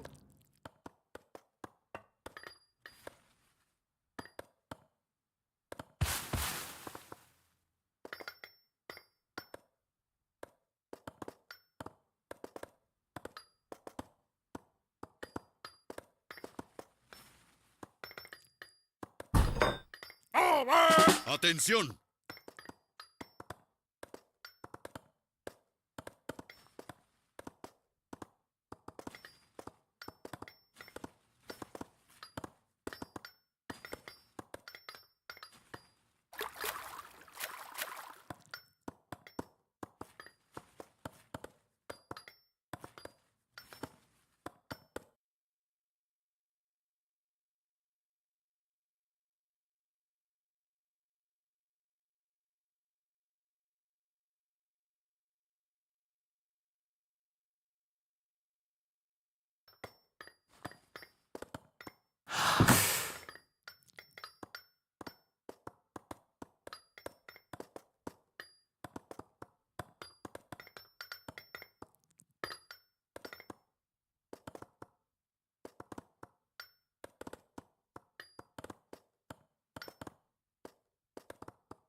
Sí.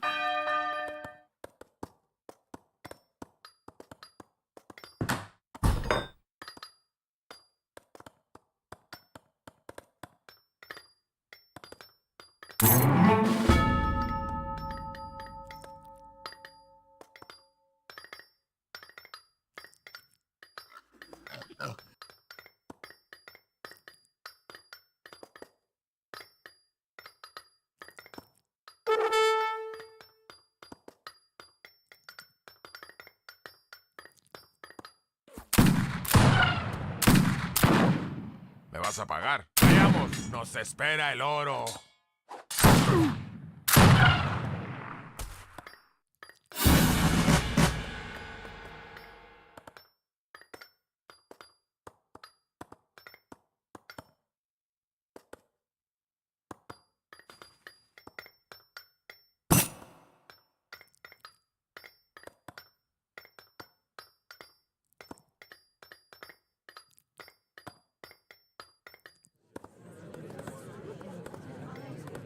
عسكر ان شاء الله.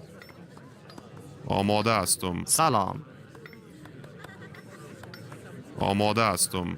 سلام.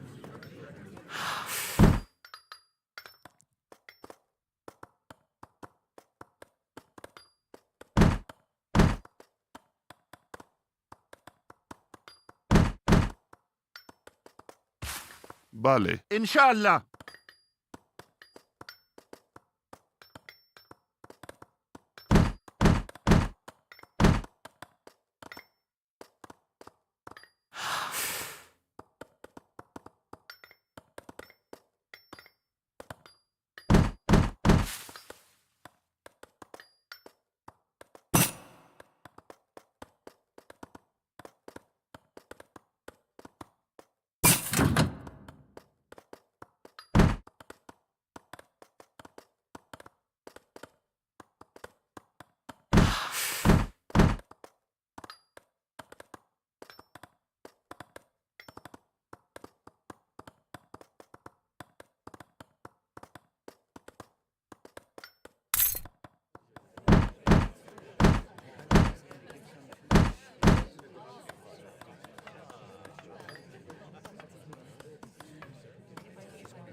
و چی نیاز دارید؟ انشالله. انشالله. عسكر. انشالله.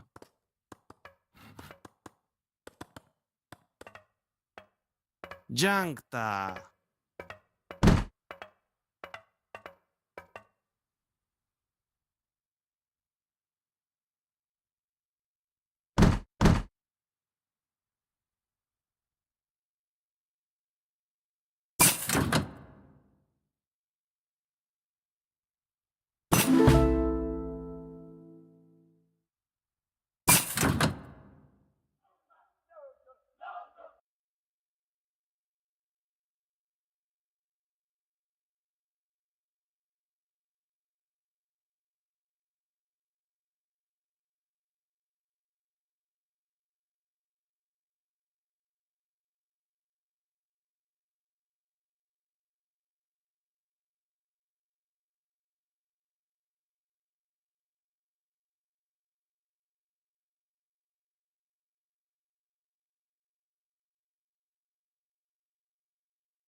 عسكر.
سلام. Let's move on to the next one. I think it's in general very similar to previous Elder Hosmore matchups we've seen. He definitely needs to work on his APM. He also needs to be more solidified on his build orders too, I would say. Yeah.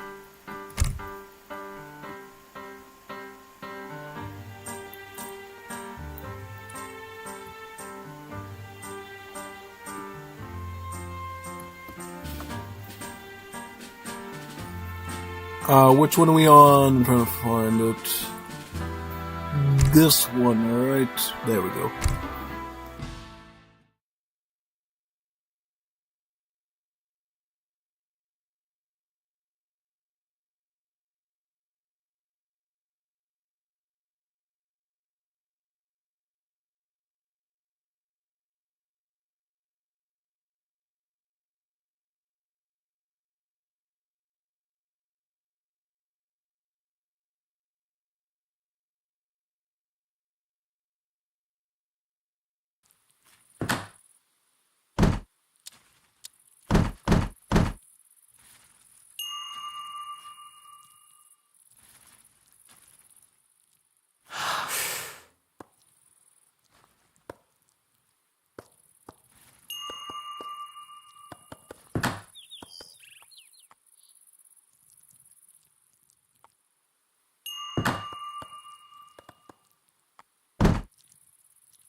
Prête. Bûcheronne.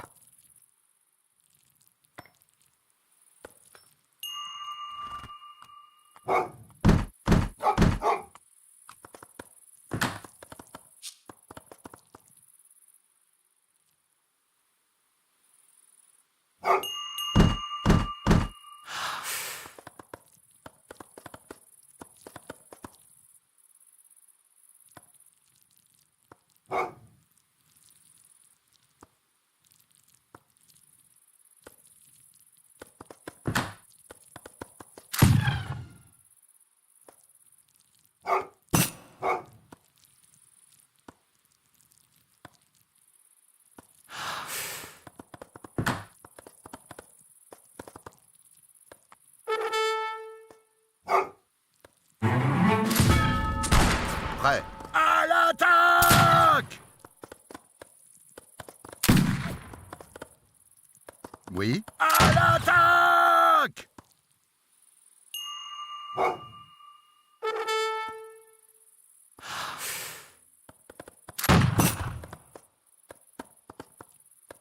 Prêt.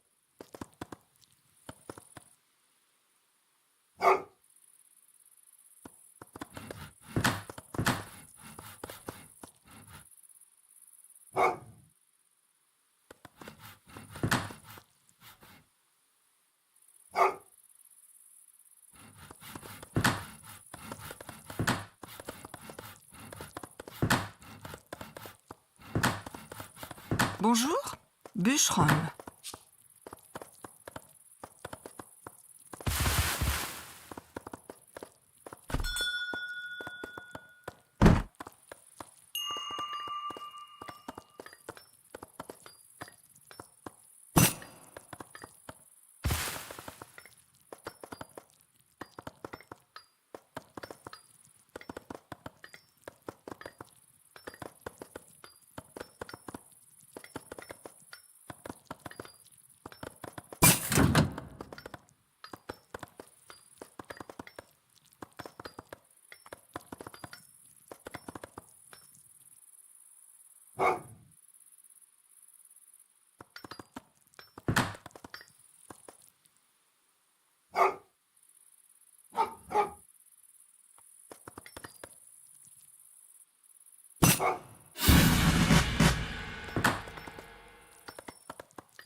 Votre ordre? Très bien.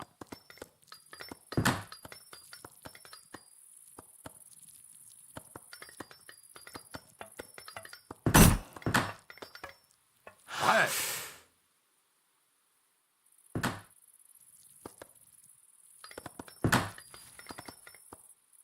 Votre ordre? Oui.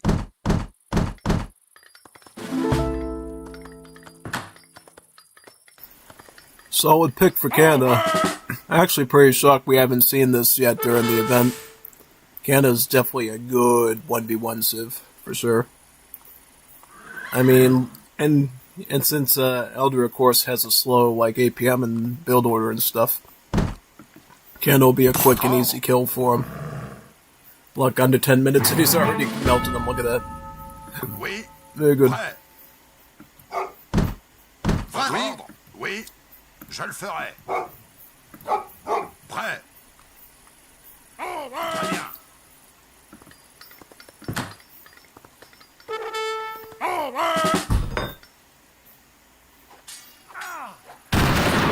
Så rädd. Jag kan inte röra mig.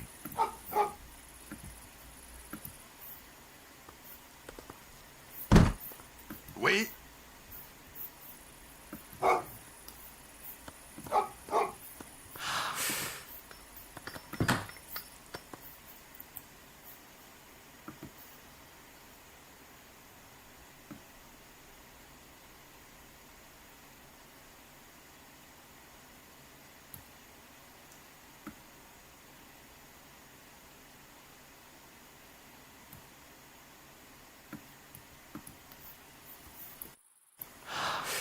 Just gotta finish up the rest of this stuff in the container and then I'll be ready to yap full time.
Alright, now I can yap full time again.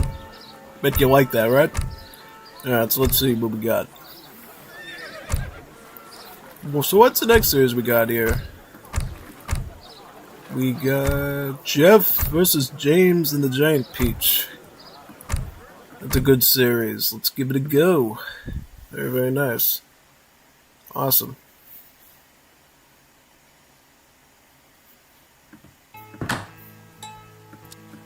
Готово. Bolivia! Viva la Bolivia! Oh, really? That's actually a pretty good one. You know, they've actually been buffing Bolivia in the most recent patches, you know. They've gotten in pretty good right now. I mean, they're probably not as scary as they were back in the day, but definitely a lot better.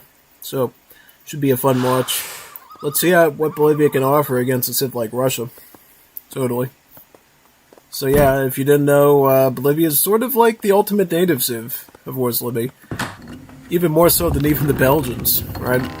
So, two main things about Bolivians you should know.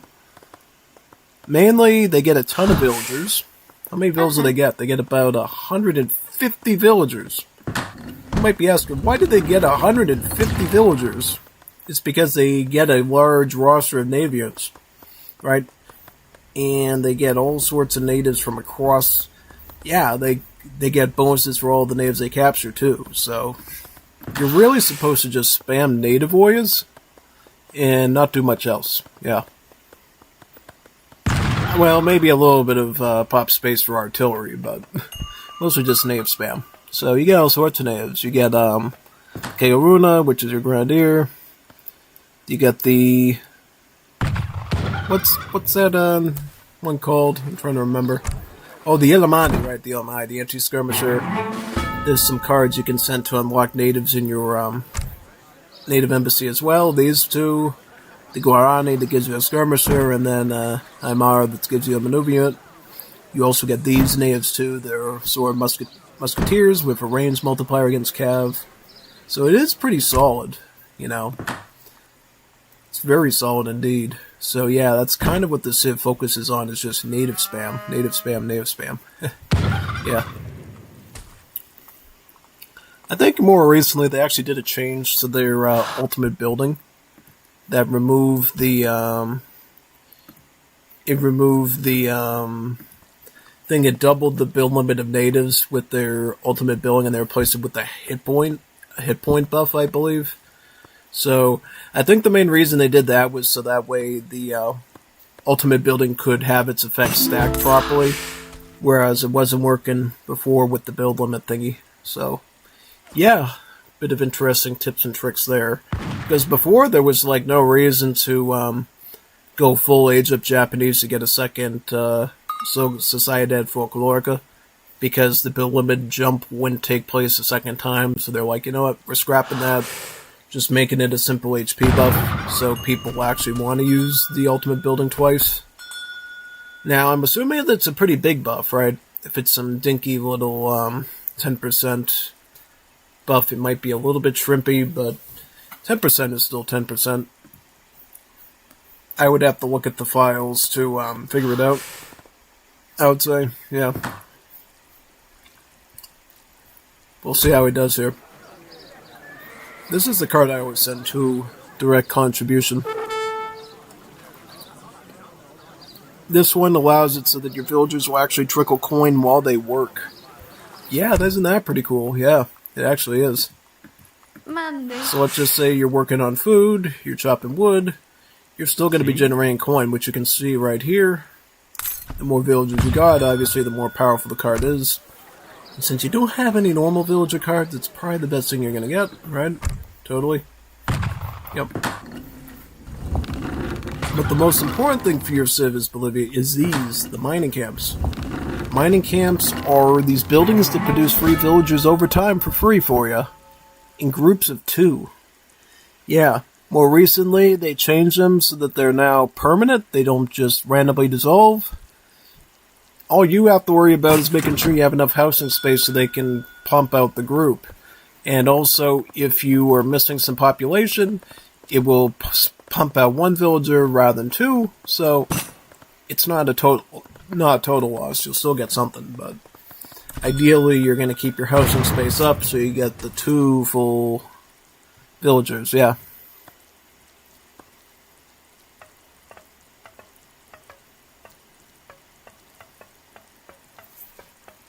Ari, leñador. Diga. Sí. Alright, so now he's got a Mother's Day card. It's basically an Explorer upgrade that gives you the shipment right back. That's what makes it different than other Explorer cards. It's not entirely a wasted investment because basically you get the upgrade and then you can send another card again. So, yeah. It's probably the reason why a lot of people don't use Explorer upgrade cards a lot is because they're like, hey, if I send this, I can't send 3 villagers and then my build order falls behind.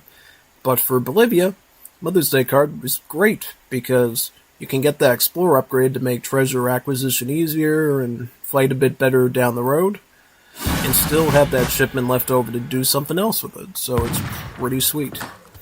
Looks like he's going to go with Croatians. Croatians is actually a pretty good option, even if you... Well, here's the thing.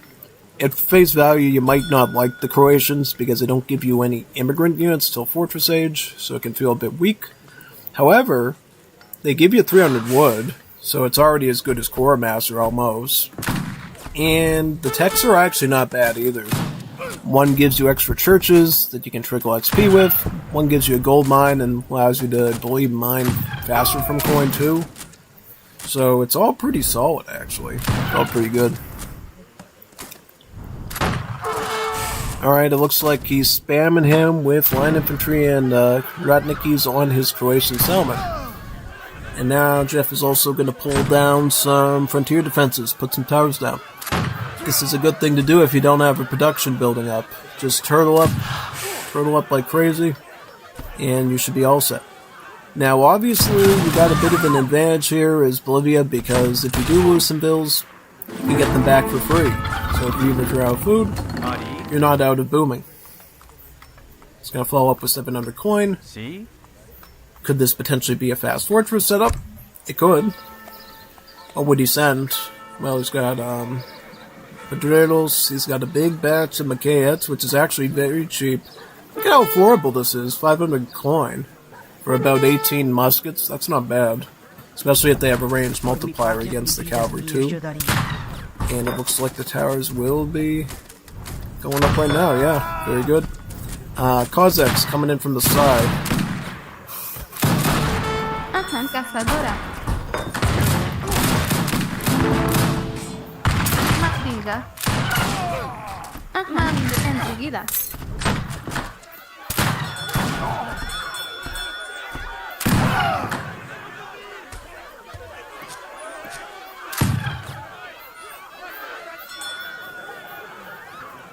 Ajá.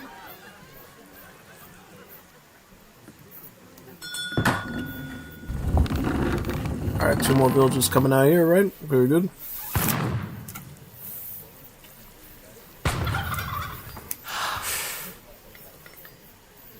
Sí, tata. Dime yo que se rinda su abuela, carajo. Ari, ya voy.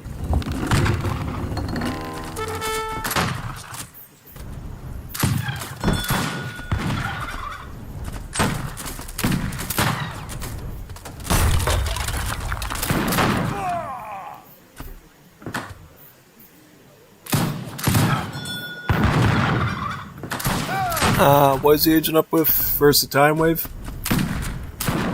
One thing to note here, the one downside of going with another immigrant colony when you're being raided like this is the fact that they could potentially kill your immigrant wagon and cut you out of using it. At least when you stay with the same colony, you can sometimes get a better reward. In this case, you would be able to get one of the Falcuzia boats and be able to make some mourner sailors on the coast and possibly clean out his base with those.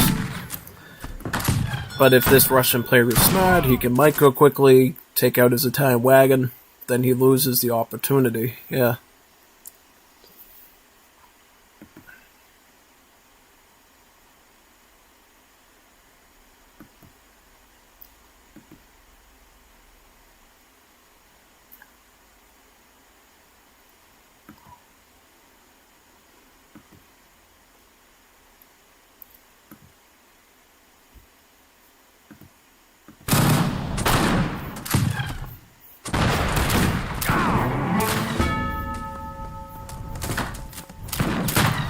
Oh boy, he's taking out an outpost. Not good. James's push is pretty decent, actually. How about James? How's he doing? So, is he still making economy, right? Still making bills? Good. If he stops making bills, that's when you usually die.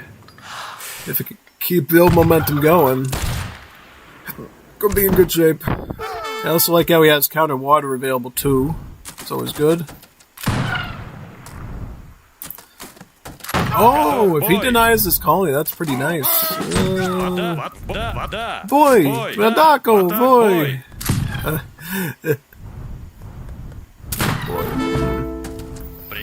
He's gonna take the house out first, I guess. Yeah, he's gonna take out the easy pickings first. It's fine. Gets a lot of XP from that. Yeah, Troy, just throw your stuff in there. So you'll run out of time.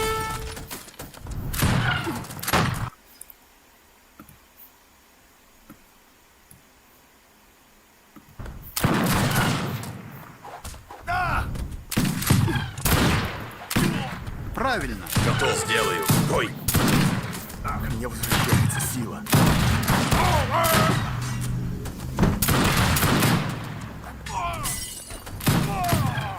Готов. Бой.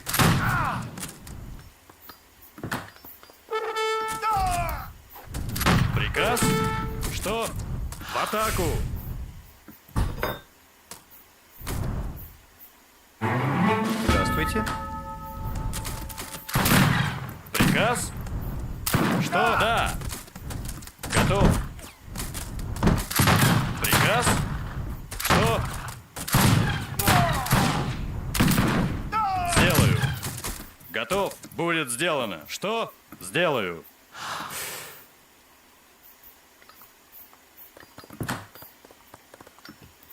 Готов? Да.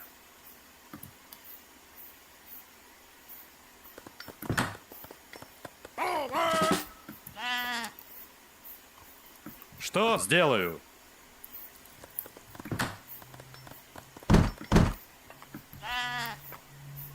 Приказ будет сделано. Что? Сделаю.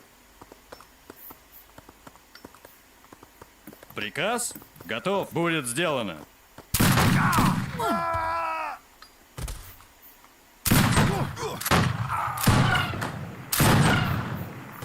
Okay, he's getting a middle fort now. Fort Health. Fort Health? Is that a real fort? Fort Health? Sounds like something out of AI randomizer chatbot. Fort Health. Oh yeah, he screwed up. He's stuck it on the front lines. Oh no. James, really? Что? Didn't have to mess it up that bad. Что будет сделано? Okay, he's not even bringing a villa over to grab it. Grab this stuff before he steals it from you. You don't want him grabbing 700 wood. He's like a native heavy civ. You don't want to...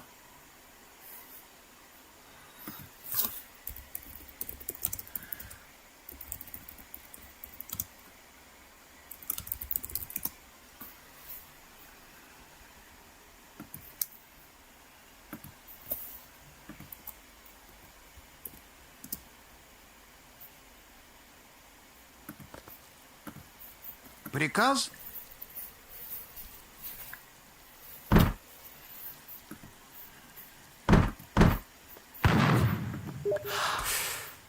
Готов. Правильно. Будет сделано. Что? Да. Готов. Правильно.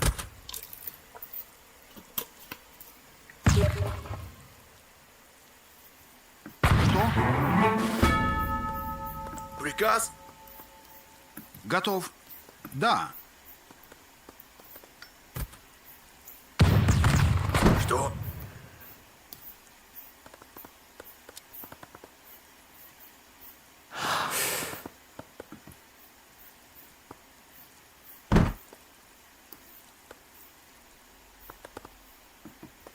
Готов. Строитель. Строитель.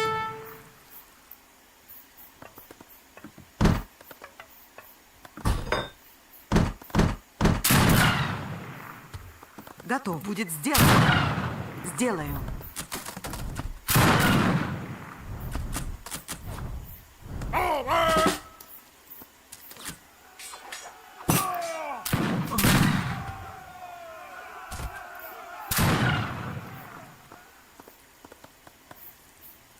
Что? Готов.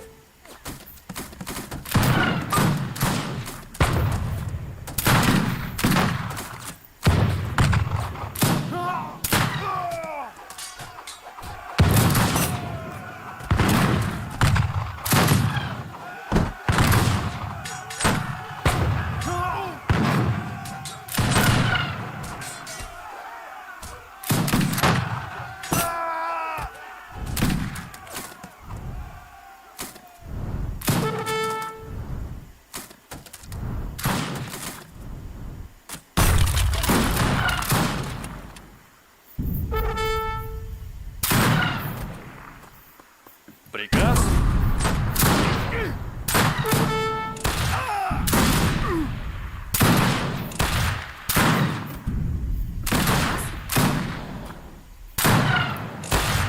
Готов. Правильно.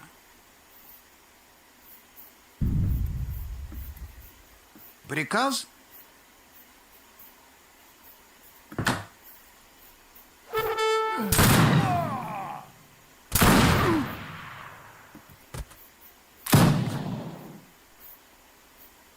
Готов.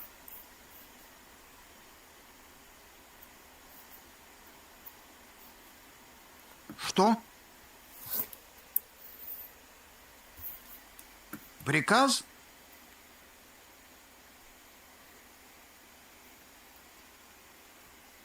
Who won that one? It was, Jeff, right? Yeah, I think it was Jeffy. Jeffy won that one because he has the forward, he has all the infrastructure. Yeah, I think James is the one that could see that one. I swear if James was a little bit more attentive there at times, I think he probably could have done a bit better. Particularly taking out that immigrant colony, possibly taking out the fort, he could have been a bit more active as well. Totally. Ooh.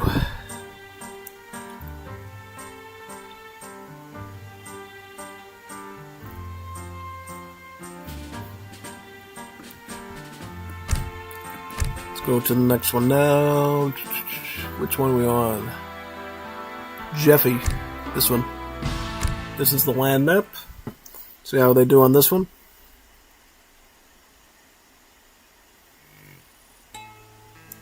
Mexico. He's playing Mexico. When did I last see Jeff play this civ? I don't know, actually. That's a good question. When's James and the Giant Peach going with Chinese? Oh yeah, he's been doing Chinese lately, that's right. Okay, so Chinese and Mexicans. Should be a good matchup, honestly. I mean, both civs are pretty good. I would say China's probably the superior one. But a well-executed Mexico can boom very good, very defensive. It's very, very, very solid.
什么？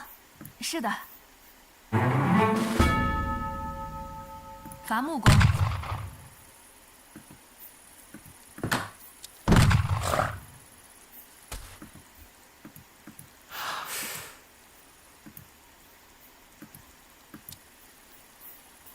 Uzvoj.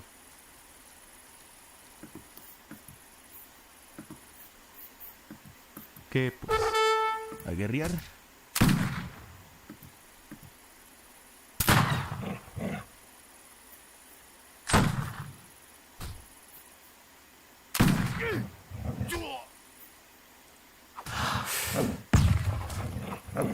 No, Fernando, pues voy.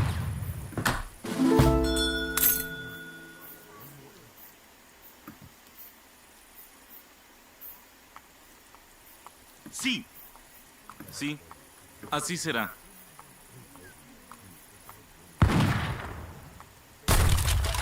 Estoy en camino. Sí. ¿Cuál es la hora? Estoy en camino.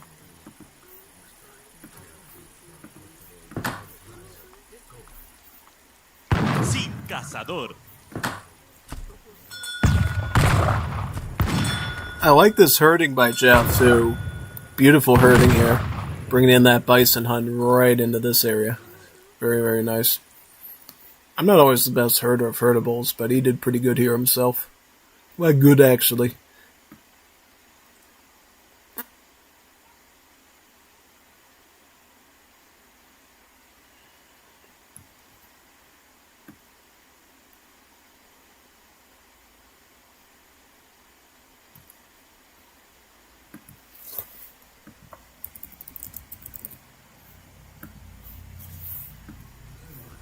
What immigrant? French? Yep, French. I don't think there's anyone that does not go French. I think even the people that go with outlaw build orders still go French for some reason, so that's totally predictable. Finca? He's got Finca in there. Really? Unexpected. Now, I got a critique for you, Jeff. If you're gonna run one coin thing in Age 3, you want to get Casa de Moneda, not Gran Coco. Casa de Moneda does everything that Gran Coco does, but it gives you the mining improvement as well. Yeah, basically. So, that's all I can say about that.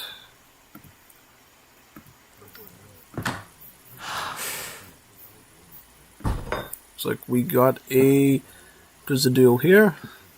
Very, very nice.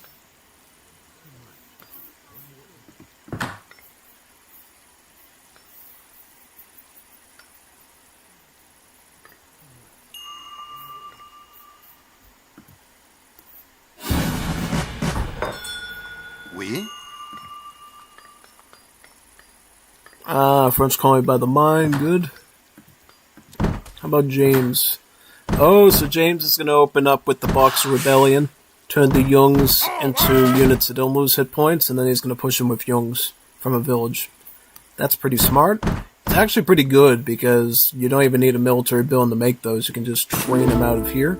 He also started queuing them up while the card was sending. Very smart, very saving every second of his time. Great. So yep, he's going to push him right away with Youngs. As you can see, they are very weak. 80 HP, 10 damage. No malices, though, and 14 range, so it actually shoots a bit farther than a musket. What's his speed on? 4.5? Oh, that's actually not bad. It's better than 4 speed on the Vil. Yeah, no. It's not kind of decent. Kind of decent, actually. Yeah, you can often open up your game with these, and then you can move on to other stuff later. Start working on your banner units, yeah.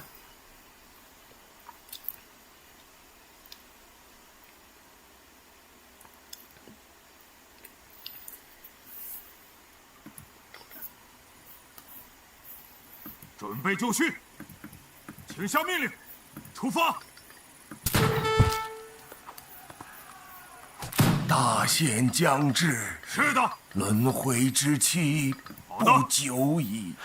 遵命。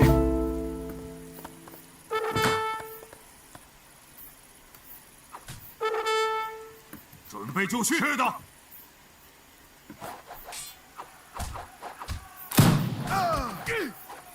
准备就绪，请下命令。什么？ It's about time to get another build, so don't you think? Yep, you definitely gotta keep up with your housing too, so you don't. He's getting a war academy. I would have gotten a village first though, because you already got military and you're already applying pressure. Just get your population up first, and then start making things after that. So you can start queuing things right away. Jeff has been operating very interestingly this whole series. He's been very passive and then just doing his own little fast fortress in the middle of stuff. Yep, that's what he's doing. Let me guess. After that, he's going to get 2 Presidios, right? He has defense of Chapultepec, and he also has Rancho Nacional. Both of these upgrades his Presidios. Also improve buildings, too. So, I wouldn't be surprised if he just turtles behind multiple Presidios, find some way to acquire food, which he could do through French immigrants to pick up the bakery technology to get 2 food works, and just rely on that. However, he just lost a Presidio, so now he's going to be pushed back into his base. Could be an issue. What is he aging up with? Second French wave, so he's going to get some workers, some French workers, right? Hopefully it doesn't hurt his build limit there, so it won't spawn if it's over the limit. Okay, cool. Alright. Alright, so he timed that out pretty good. Alright, so you got some Tigermen, you got some Jungs. Very, very nice. Now he's gonna make some advances here and then see where it can go. What's this going on in this spot? He's gonna go with Foreign Legion Cavalry. Okay, that's not a bad shipment. These are Dragoons. It also have multipliers against heavy infantry. They're hypothetically a hybrid between a light cav or a maneuver and a skirmish. So, basically rifle riders. Yeah, rifle riders. But funnily enough, they don't get multipliers against artillery. They're a more dedicated anti-cav and heavy infantry unit with higher damage output, and not necessarily the same rate of fire as a rifle rider, obviously. They're based off of the Texas Rangers that USA gets. They ride on little donkeys too, which is super funny. Ride on mules. So their hitboxing always looks super weird when they're on the little donkey.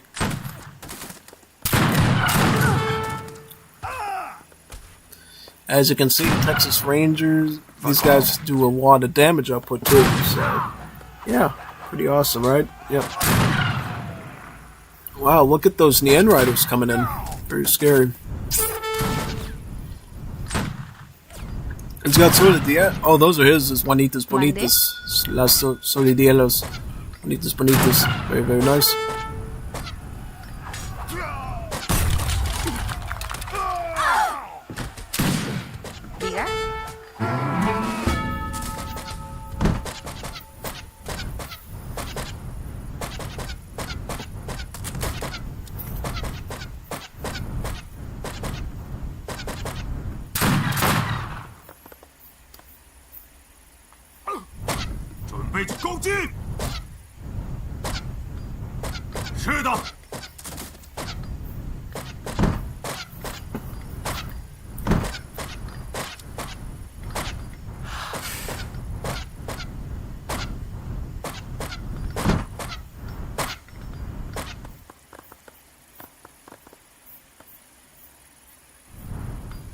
准备就是的，请下命。是的，好的。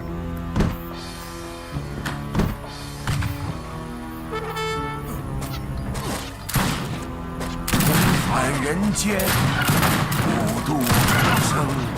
开战！是的。Wow, these Solidieros are becoming a real problem for him. Yeah.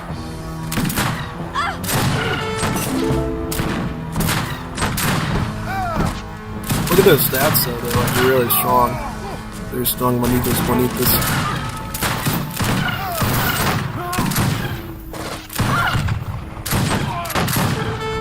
Oh man, those Juanitas Bonitas are being very good now.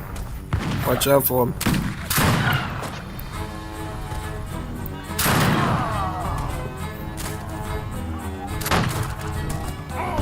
I would keep pushing them. No, siege.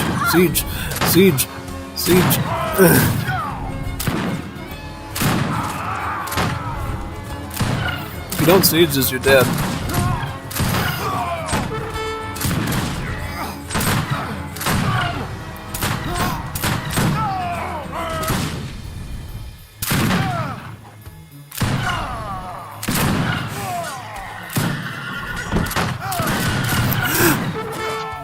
Oh!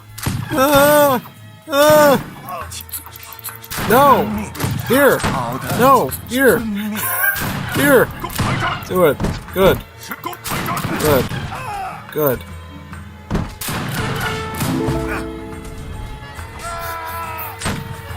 Whoa! It's almost down. It's almost down. 17 hit points! Come on, you can get some caviar. Do it. Just run into it. Just charge into it like a linebacker. Hit it. Yeah, right now. There you go. Okay, there you go. Alright. Please, we're building a Presidio here, though. Watch out. Beautiful. There you go. Attaboy. Got, at least got that done. Now he's gonna build a Presidio on you, and then he's gonna ship in 2 more of them, I guarantee you. So, I don't think you're out of the woods yet. Far from it, but... Also, has he been training Vils, too, or... Yeah, he has been. Good, good. He might actually be cooked now, because now he has a bunch of Soldiers and units. Does he have leftover? Yep, he has 4 leftover Foreign Legion. Cavalry as well.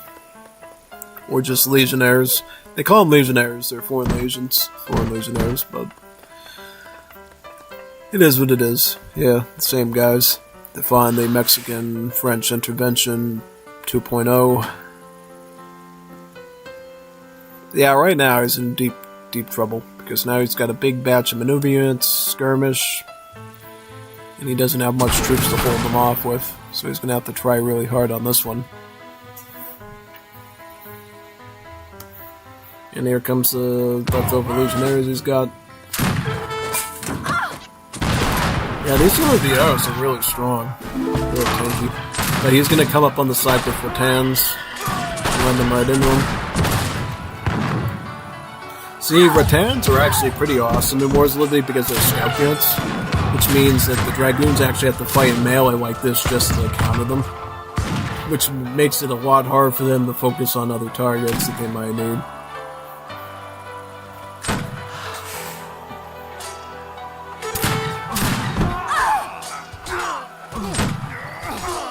Wow.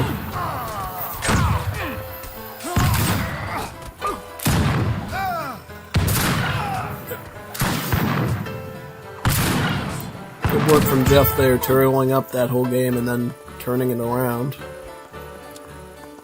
How many Vils does Jeff have compared to 20? James is up to 36. So in theory, James should be able to do something here. I just don't know what to do exactly.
Oh boy.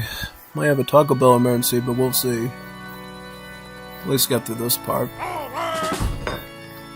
准备就绪，是的，准备就绪，好的，出发，是的，请下命，好的，攻击，准备就绪，开战。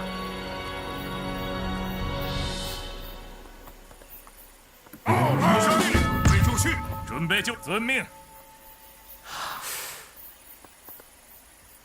是的，请下命令，攻击，请下命令。是的，开战，攻击，是的，是的，好的，开战。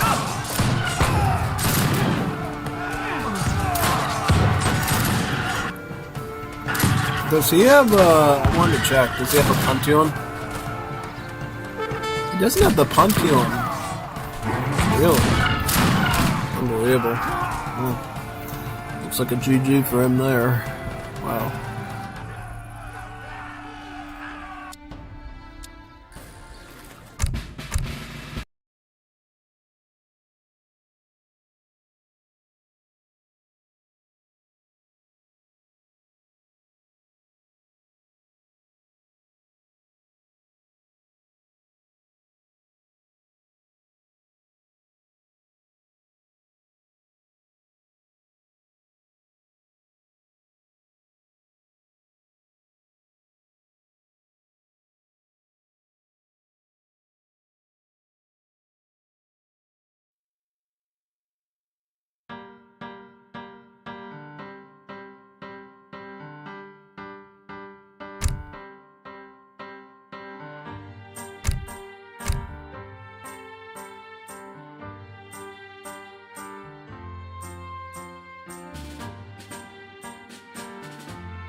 Alright, back.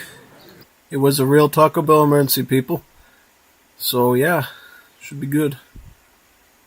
We should set up a channel for you to stream in the server when you stream Age of the World. Oh, like a voice chat?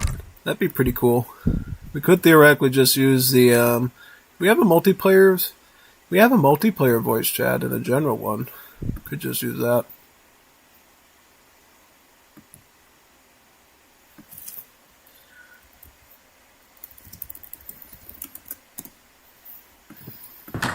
Oh, Gleeks! We got Gleeks on the water map. He's trying to cheese things, folks. Versus the Dutch. Dutch versus Gleeks. Okay, this is actually a good matchup. Kinda like this one. Greeks, good water boom sieve. And then, what's the other? Dutch, very solid land sieve, so should be very good. Okay. Now, I don't think Yopes is going to run the counter war deck. He might just run land. So, yeah. Obviously, Greeks at this point, free fishing ships. That's kind of their whole thing. So you just put a dock down with your free landowner's investment. And then you get free fishing boats, right? So we'll just see those coming in right now here. Free fishing boat. Quite nice. Yeah. Now, in this case, Yopes arguably has a superior land economy because he can get these different villagers that are really skilled at specific skills. You got the slaves, they're the going costing ones, they're good on the mines and the plantations. In the Japanese laborers, good on wood. And then the food settlers, good on mills and berries. So, how good, in fact? It's a 30% buff on their given resource. So that's basically it.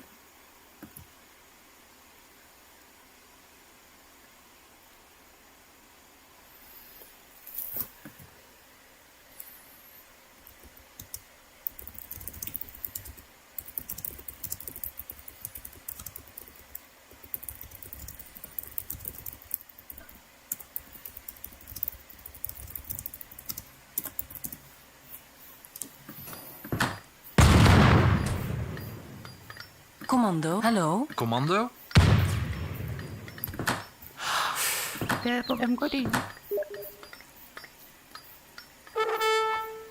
Klaar. Ja? Klaar. This is the 135 coin. That's what I figured. This is awfully a lot of slaves to be getting early on for a Dutch player. It's quite good, actually. Because later on, when he wants a fast fortress or get some of the coin-heavy units, particularly the Zwart Hollanders, he'll be able to afford them very quickly. Could even use it towards artillery, too, if he really want to. Now, I don't know if he's going to be able to pull this one off.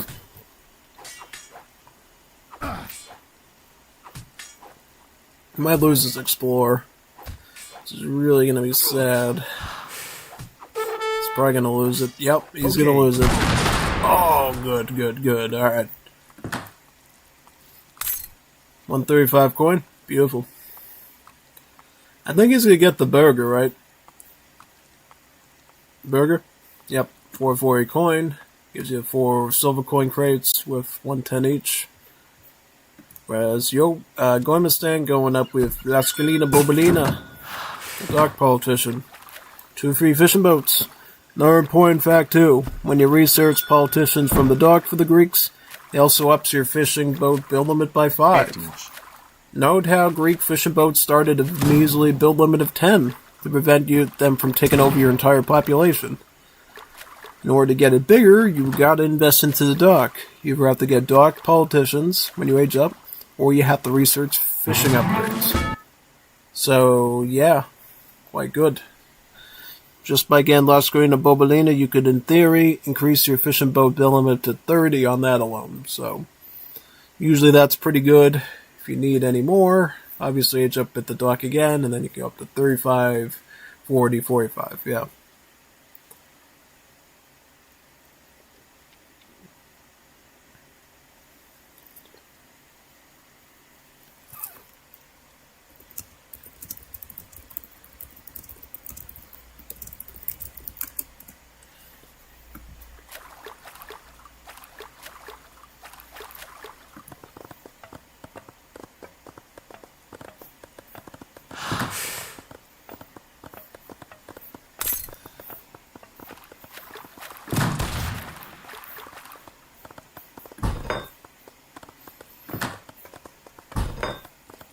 Πρόσταγμα θηρευτής.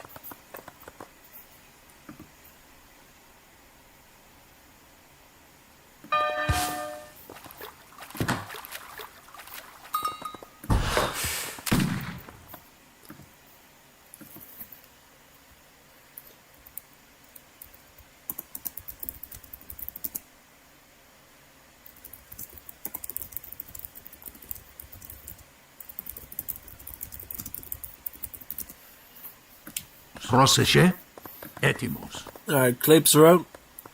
Clapes will actually be one of the few units that will give the flankers a run for their money. So, actually a good unit choice here. Yeah, no, Clapes great. 18 range, some multipliers against a heavy infantry tag, should give flankers a real problem. Looks like he's going to double down on them, though, and get double barracks. Because he got so many of the coin villagers early on. You should be able to afford a lot of these flankers, though. Assuming he gets them up. Oh, no, he's going to raid you. Get him out of there, man. God, no, why are you idling? No, don't idle. Don't idle your copy. You're getting raided. It's bad. Muy malo. Muy malo, man. Don't do that. It's gonna give him an edge doing that. Get those flankers out and chase them out of there, like Pac-Man.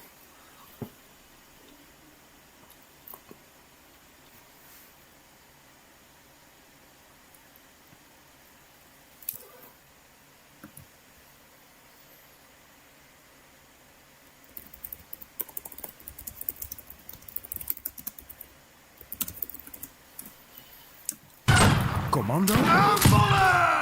Aanvallen!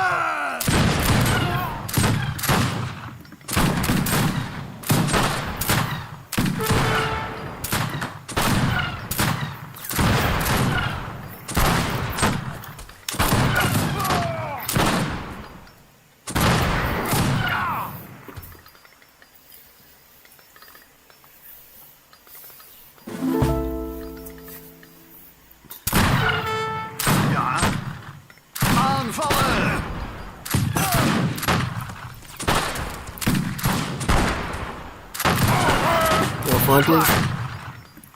Ja! Oké, aanvallen!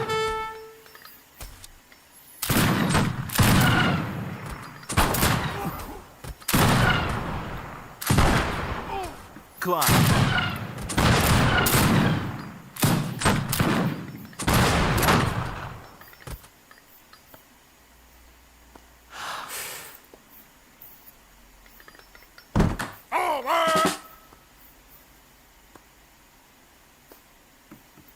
Klaar.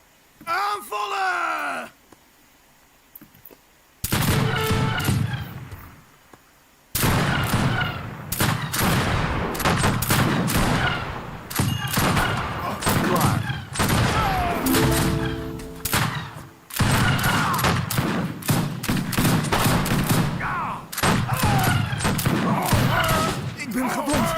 kan me niet bewegen. Commando? Klaar. And he's got his Grenadier shipment too. Klaar. Yeah, see, this is why Klaips and Flankers are so evenly matched. The Flankers have slightly more damage. They got better movement speed, so they can outmaneuver the Klaips. Commando? But the Klaips have the multiplier and the extra 2 range. So that's definitely how that works out typically. I think technically the Flankers are easier to acquire because it's quicker to mine gold than it is to chop wood. So in a way, getting Flankers is a little bit easier typically. Definitely helps when you have some charge attacks from the grenade tosses as well from the Grenadiers. So we'll find out who ends up, countering who here. Eventually, because Guaymastan is already on double barracks, you might be able to overrun these Klaips at some point. So it should be, pretty good. Yeah. Quite good, actually.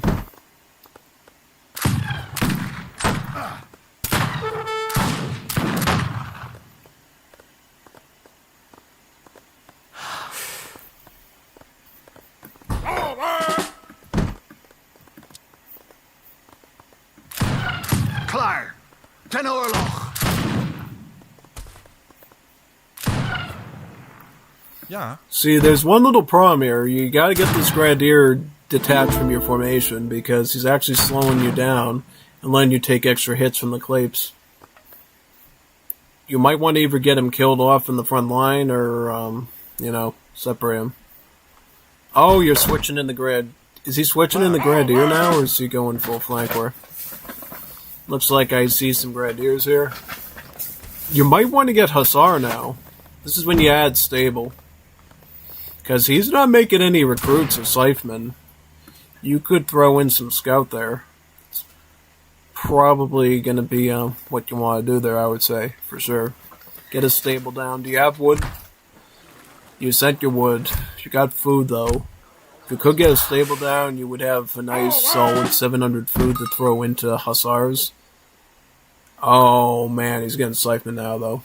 It's fine. I mean, you got so much infantry, though, you could counter this quickly. Get a good stack of stable units going. Get a lot of Hussars going. That's what you need. Hussars. Just some good, durable, tanky cavalry to just trample down those skirms. Because he doesn't have a lot of pikers here to deal with you. You gotta just do it right from the start. Okay. Ten oorlog.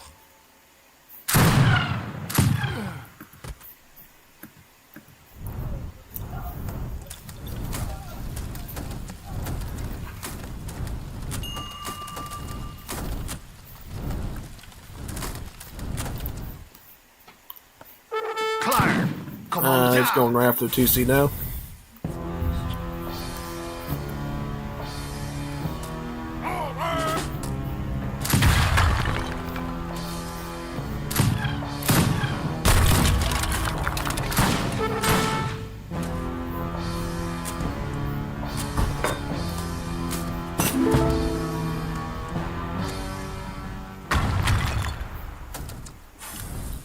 Ooh, the TC's going down though up there. Now, question is who wins this? Well, that's actually pretty easy to figure out, because let's just say they both wipe each other's bases out completely. Greeks would win, because they have economy that's on the water that cannot be touched by Dutch on land. Whereas Dutch don't have any water assets, so if he loses all his economy on land, he's dead. So, by default, Greece is already in a more favorable position. And what happens when he comes back up to fight him up there, right? That's the other thing, too. Lucky's even hunting him down through the swamps. He's hunting him down through the swamps. Send the hound dogs after him. Going to the tin mine over there. And now they're going to meet each other head on. And I think you know how this is going to turn out, based on the multipliers. Klaips will surround him. He just doesn't have the numbers to do it. And he doesn't have any of the grenade bosses either. He had to pull it off as well. So that is a very unfortunate situation, to say the least. And he's gonna roll in right now.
Let's continue. Prostigma. Prostigma. GG. I think we were a few seconds off in the match anyways, right? Probably.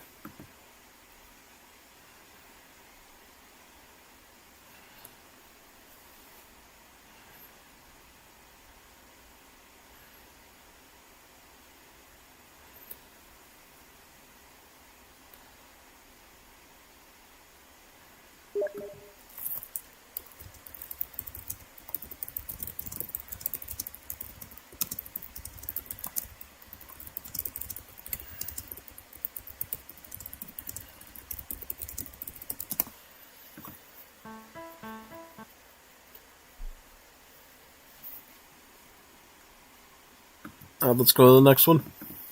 Game number 2 on the land map, Great High Plains.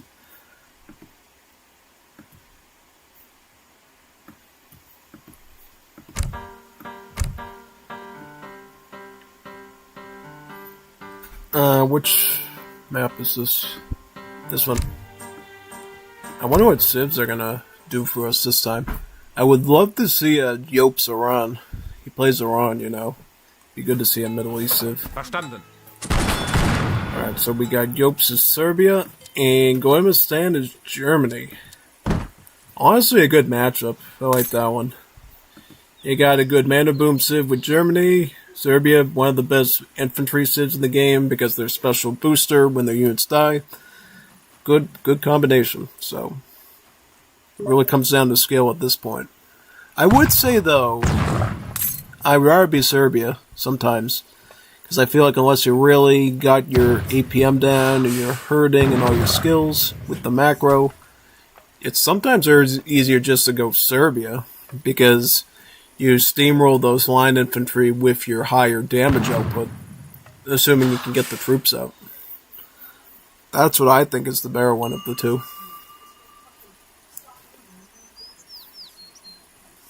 So now you're going to train some more settlers over there. Add some more vills in. Good. We're going to have to check the decks out here. Alright, so what decks does he have? So he has the war one. This is actually a counter-war deck. And then he has 1v1. This is basically the cap deck, except for a few additions. So, interestingly enough, I don't think I've ever seen Gormistan set up a Germany build before. He actually uses something unique called the Akademische Flechor. Flechor are greatly improved in combat and gained a charge attack. So, Germany, instead of normal European civs, has a new pikeman called the Flechor. It's a peasant armed with a war scythe, very similar to the Balkans. And instead of normal pikeman stats, it has a better rate of fire.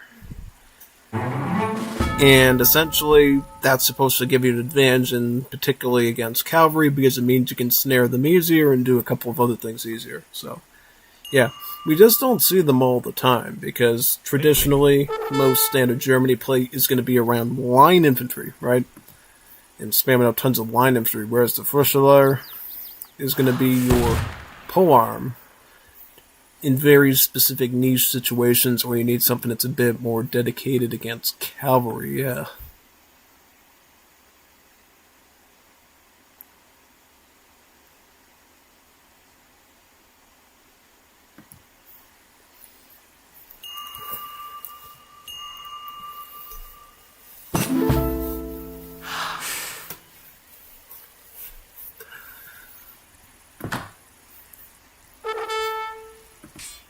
Ja? Angriff! Bereit, Angriff! Aufgabe verstanden. Alright, so 64 is in. Ja, Holzfäller. Hallo, Holzfäller. The burger, so that's going to be 440 coin. Yope's going up with which politician? The livestock pen one, right?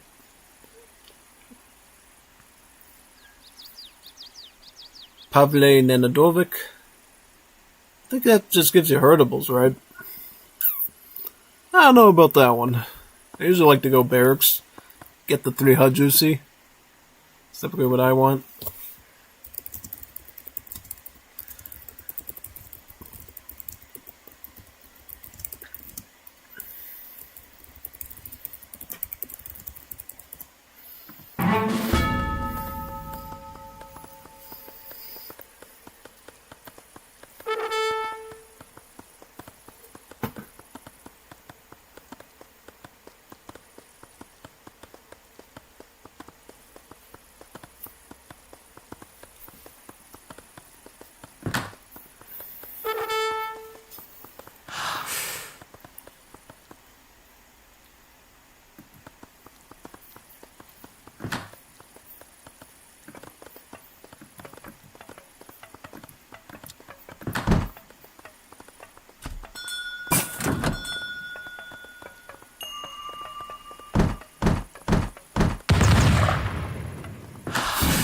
So here we go.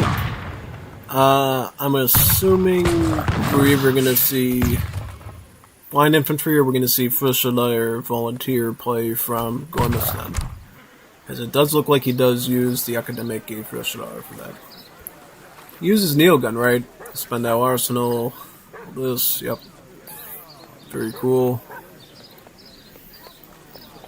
Does not use Jägerbusch, but that's fine, since that's very limited to just maneuver units. So that should be okay. Yep.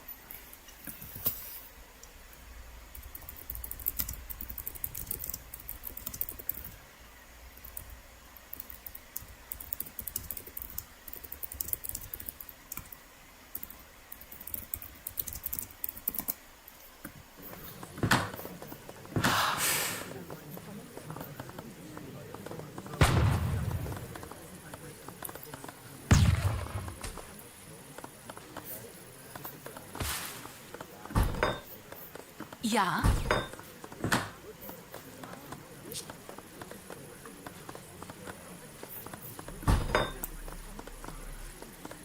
Whoa, how many mites concerns did he... Ah, wait a second now. This is what I understand. He uses the Albright plan. This is basically the same as Virginia Company. It will allow you to get as many manners out as possible. Yep, because it cheapens it by 35%. Because normally a Might's Concerne costs about 135 wood, very expensive. The card will change it to about 88 as you see here, making it quite affordable. With that, he should be able to spam out a ton of units. He's going to get some volunteers, he's going to ship in some line infantry, he's going to have a bit of musket and skirmish, whereas Yopes doing the same thing with Hajuks and Scythemen. Yeah. They don't get any recruit shipments in Age 2, unfortunately, so they can't really use that. Would be very helpful if they could, but yeah, basically.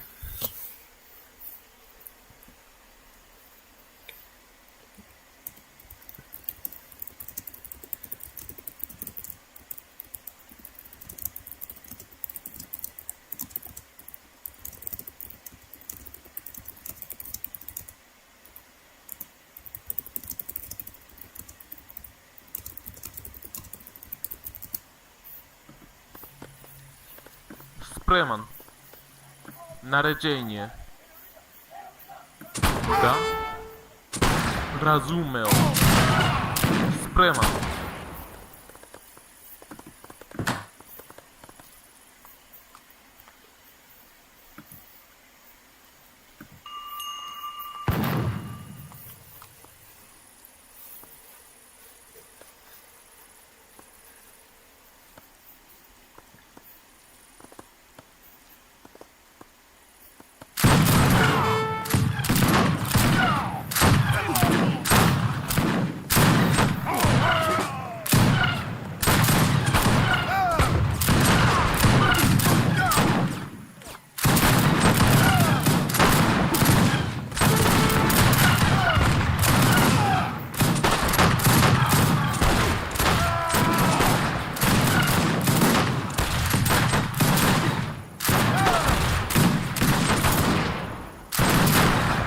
Да.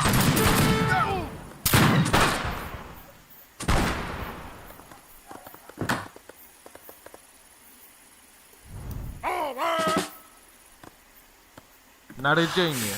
Šta? Some more villages out. Да.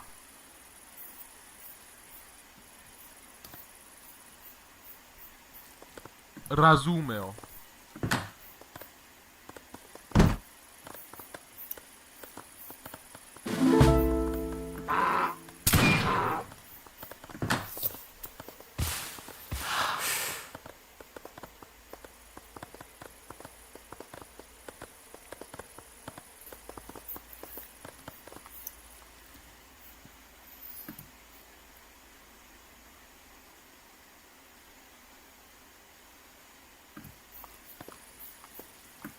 Спреман. Наречение. Да. Спреман.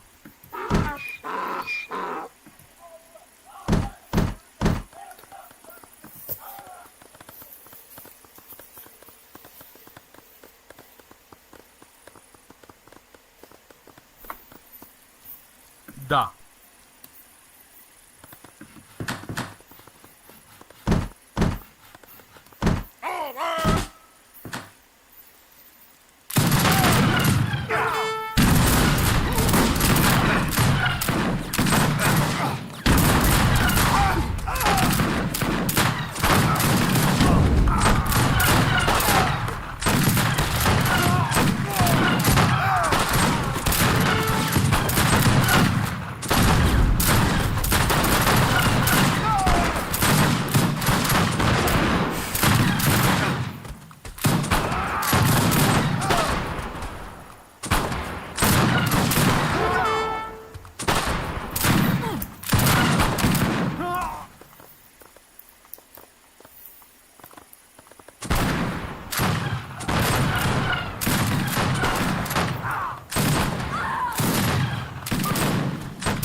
That was quicker than I thought. Wow, crazy.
Alright, I just completed my little call there. and we can start now.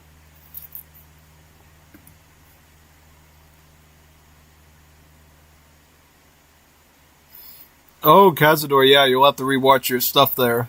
I think there's one series of yours I still have to cover, but you'll have to look at the Kaiser and the Nikolai ones later.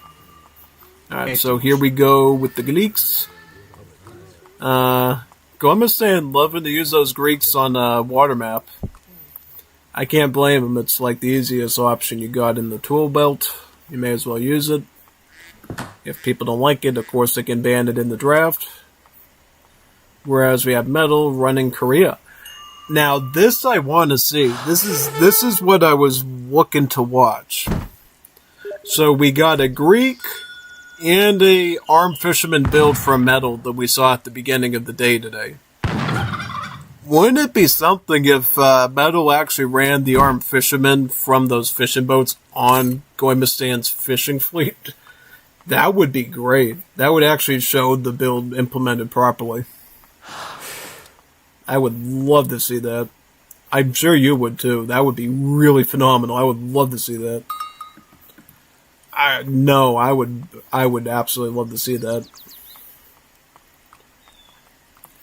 That would be so epic. Yeah, it looks like Gormistan's getting his fishing dock now. Which one is he using? He's using... Which one is he going to run? He's going to run R2. R2D2. So did he add new decks? Yeah, this looks a lot different. This is looks like a full war deck. So he might go for a land one. I don't know. What do you think? Think he's going to run the war one or not? Because he could run this war one and it could be pretty solid. It'd be crazy if he went with like a full water setup like that. That'd be crazy. He is 3 villagers, and then he's gonna start fish booming later with Jobanoso. That should be pretty neat.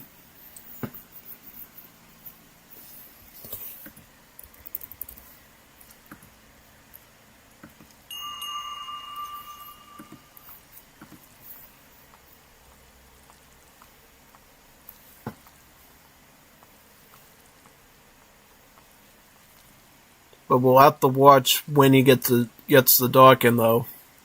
Because that could tell a lot about the strategy.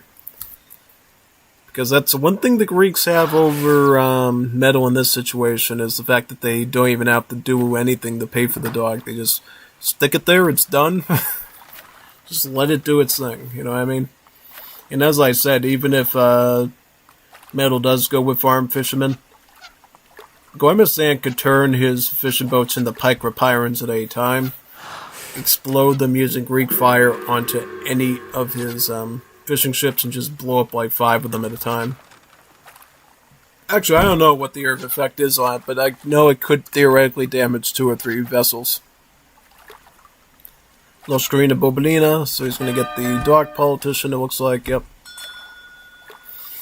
He's going to have to get some wood now, so he can get some pop space, get some more boats in. Should be very nice.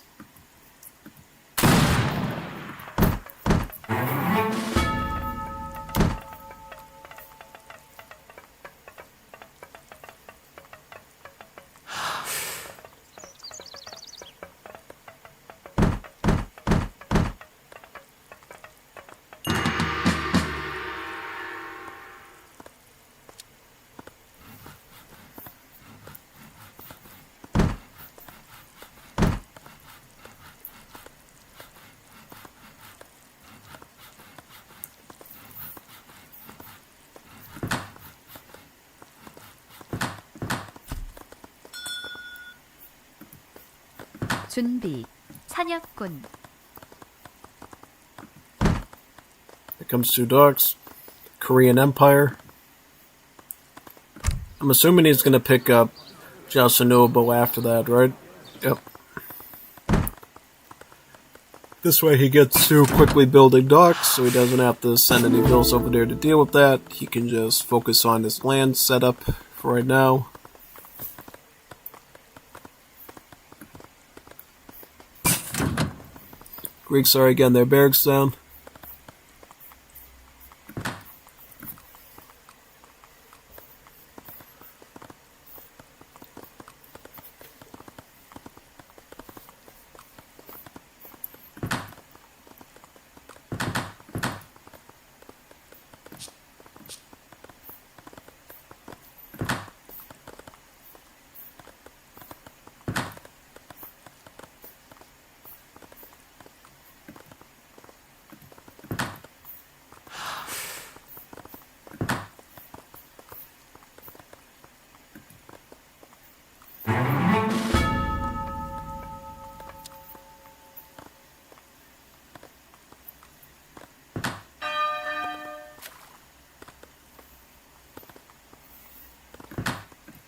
명. 대기.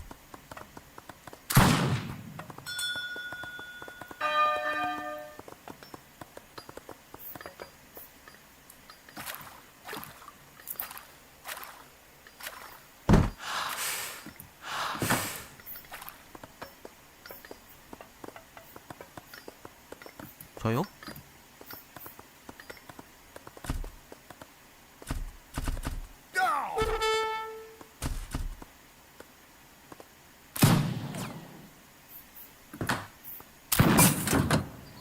Alright, so he's gonna be nowhere near where he needs to be to get the Josunobo. He could get armed fishermen, which could be kind of funny against free fishing boats.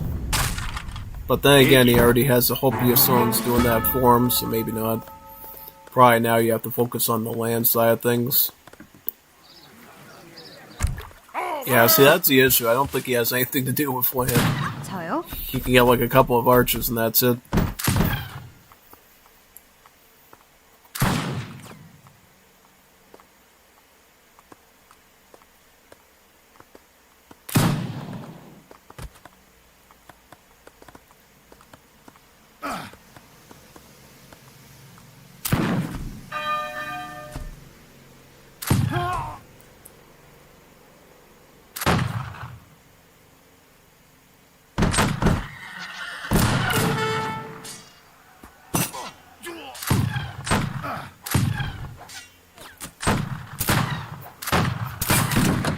Oh, and the Marauders too.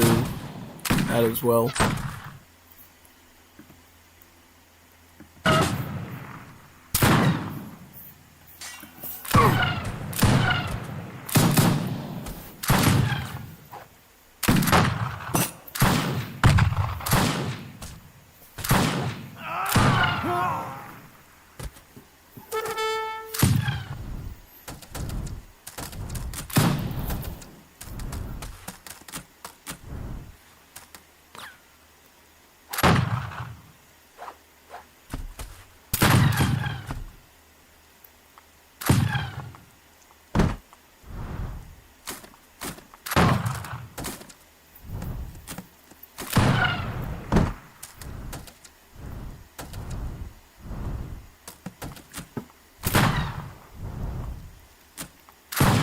That archer's there, very good.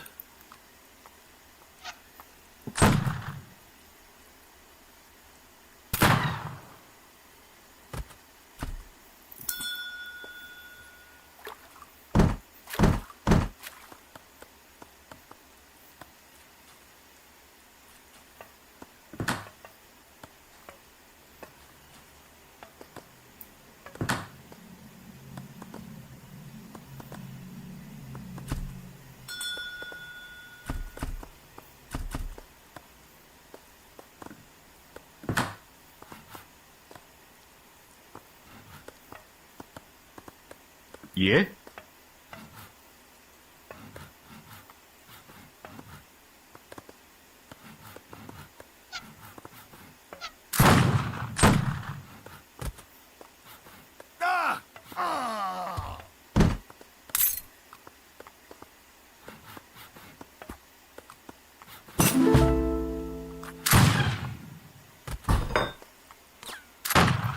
Kind of wishes his military could garrison inside the barracks like his military can as Korea. That's one thing you can do with Koreans, which definitely gives you an edge against bigger armies like this. You can take your military units, hide them inside the buildings, and then take them out and shoot at the enemy when their AI screws up and they're trying to siege the building. Like a really neat little trick you can run on them. It's actually very, very helpful.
Oh, he's gonna get armed fishermen now. He's gonna fight the privateers. Oh, interesting. Okay.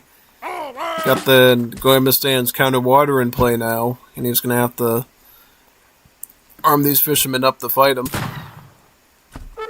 Yep, garrison them inside until you can get out and then fight them off. Yeah, exactly.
How's he doing down here? But oh, look at that! Oh wow, he almost took out one of the privateers with them. So I guess it's not strong enough to beat a good Greek player. Sad. I suppose it could be good enough maybe for Portuguese, perhaps. Yeah, I think it'd be a great Portugal build. Metal is going greedy, double dock, and Vil Wonder. Plus the TP, he's house. Yeah, he cooked himself really good there. I was like, man, you can't gamble that early on. He also had no unit shipments either. I was like, what was the point of that deck? Was he trying to get like castles out and turtle with those? Because I saw some cards in there explicitly related to castles. If you're gonna go for a castle deck, you gotta get the castles out. If you're not gonna get castles out, don't put cards in there that affect castles. Just get something related to archers or something like that, so at least you can defend a bit. It's a good lesson to other players, by the way, too. I wonder if they'll go double Chinese. Do you think? Chinese? Chinese, yes. I knew they were going to do this. I knew they were going to go double Chinese. I knew they were going to do it, because Chinese is metal's main civ, and then Gormistan is mains the Chinese as well. So, I predict, I Nostradamus said, I knew they were both going to go Chinese. Metal can't win as Koreans or whatever civ he is, and he's going to go China. I knew it. And then Gormistan was going to play the best civ China, probably knowing he was going to go China. So let's see who has the best Chinese, folks. The best Fu Manchu in the land. The best egg foo young and pork fried dumplings. Should be great. Definitely gonna like this one.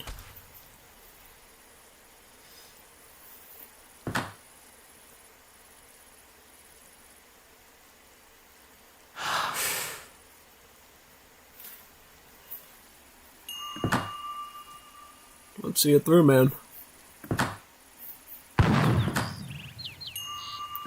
Who do you think is going to win this one? Is it going to be Metal's Chinese or Gormistan's Chinese? Because I've dealt with both Chinese before. They're actually really formidable.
What treasure is this? 140 food. I knew from the one single rider there that was 140 food. That is a big boost for Gormistan. Yeah, it's going to affect his age up time. Plus, it looks like Gormistan has picked up his trade empire. Does he? Okay, so he's not using Holy Refuge right now. Very interesting. I remember Gormistan used to be a big fan of that. Now he's moved over to Trade Empire, Wildlife Eternity in previous years. Whereas, Metal, is he going to get the 300 food or no? Did he get 300 food or no? I don't think he did. So, this is his setup. Looks very fast fortress friendly. I mean, he's got the Chukanu and Tigerman and even the White Bear army to hold him off, but it's a lot of Fortress Age focus. Particularly Infinite Manchu, Meteor Hammer. He does use Kanzu Braids, which I love to see. Plus these, yep. Really neat stuff.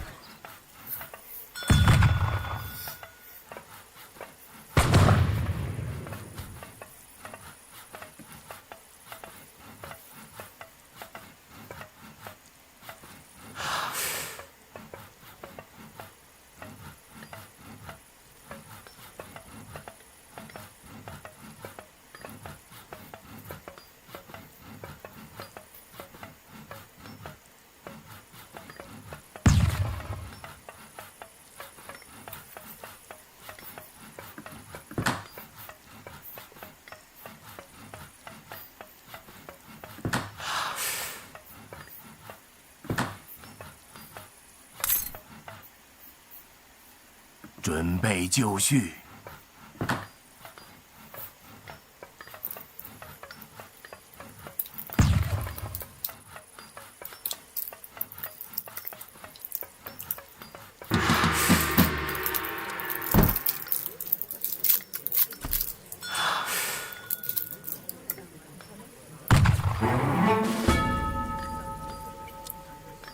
Alright, so we got 700 coins, 700 wood. This can only mean one thing, of course. Fast Fortress. Whereas Gormistan is going to be going 700 wood. Got his Consulate. He might be going for an earlier push. As we already see the Consulate coming into play. Followed by the wood. No coin yet. So maybe double You might go double War Academy with German Consulate. Totally possible, actually. Could be pretty strategic.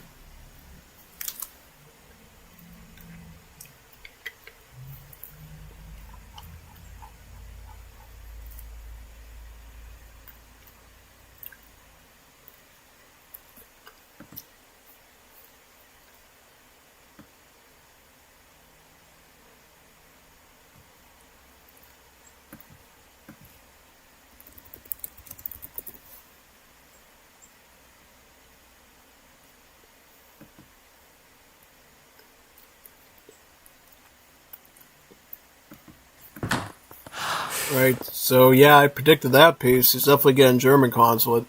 Because it cheapens his banner armies. Has a War Academy up there. Shipping in the Tigerman. Question is, does he get another War Academy or not? That's a good question.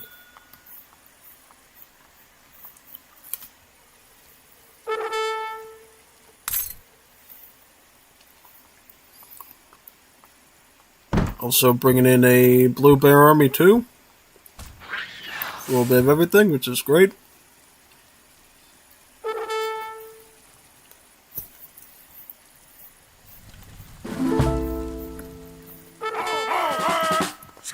Here comes Red Bear Army.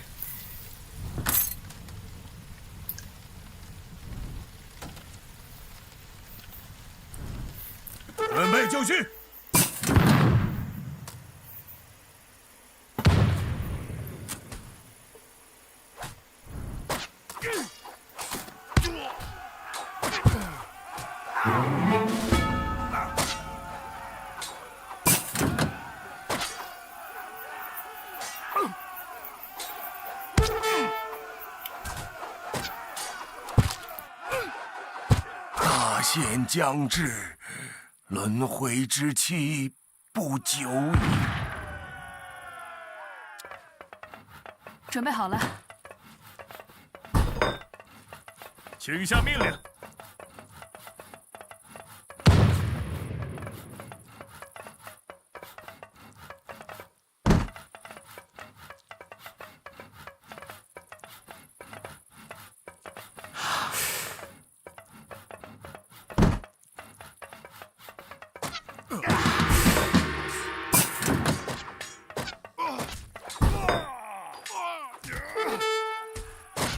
是的。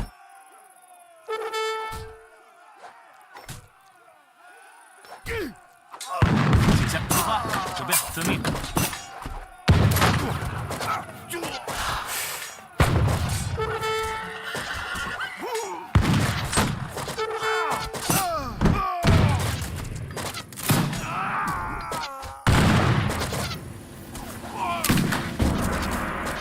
准备好遵命，出发。遵命，出发。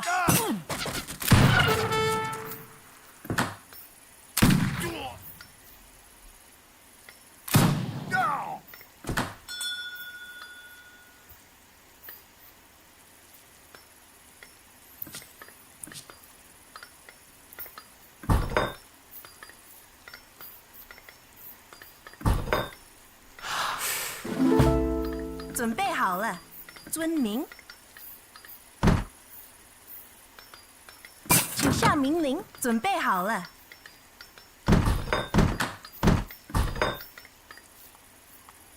请下命令。攻击。Alright, so he does get the fast fortress in, and he's going to try to fight him with these Angus now. I think the main issue for Metal is the fact that Gormistan went full age 2 and he's spamming on you now. Plus that one Nean Rider, I feel like it's going to be a thorn in his side.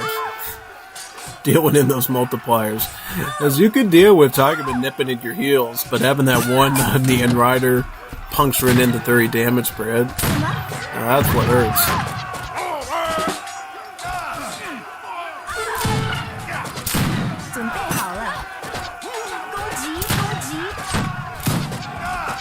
There you go.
重返人间，普度众生。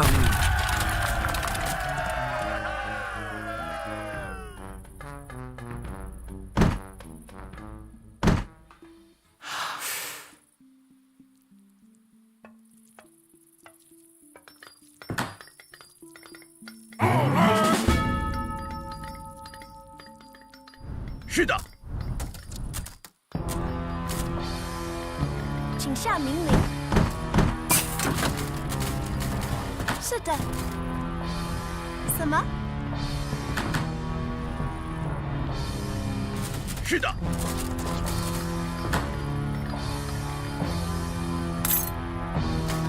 请下命令。 Okay, so he's got a ton of boxers and some Zangoos. He's trying to cover mode away to armor himself.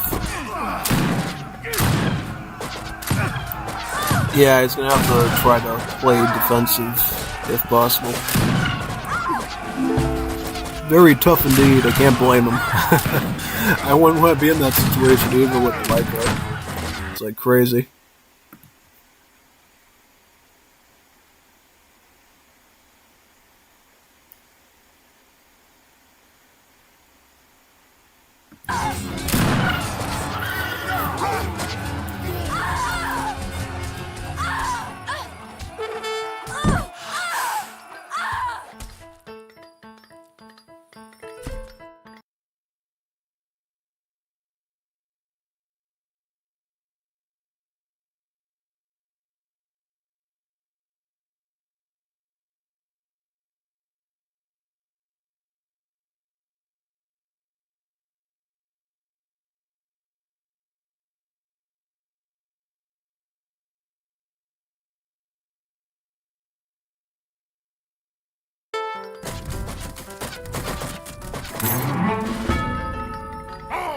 大限将至，轮回之期不久矣。遵命。请下命令。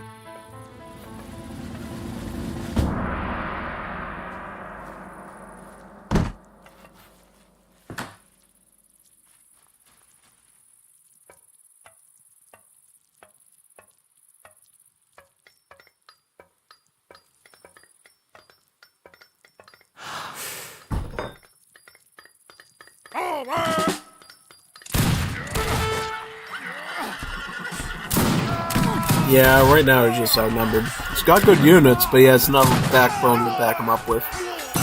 Plus, Gormistan coming up the corner with Makeoff isn't going to help either. Having a lollipop, by the way. Get something a little sweet after eating all that food. Give me a big quick energy as well. GG. Yeah, I think the whole choice of going FF probably cooked metal. He probably should have went all in the H2 and tried to mash it out with them. Probably would have went a little bit better.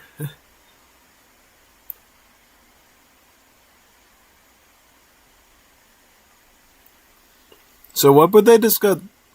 Give us France like D, although that only works because of the new DE card. Yeah, T-Export. T-Export's the card. They should give us T-Export and Wars of Liberty. That would be so awesome. I would love T-Export. It's my favorite card for Chinese. I would go full Chinese main if they had T-Export. Because then I feel like I could do it more smoothly. Oh yeah, no, it'd be wonderful. Because then I could save up more of my export and then I could get out 2 batches of Opal Cheyennes. With the Chinese, that'd be great. Or I could go Green Jacket or Makeoff or 2. Still, it was a good attempt, though. For sure. It was still a good try from both sides, though.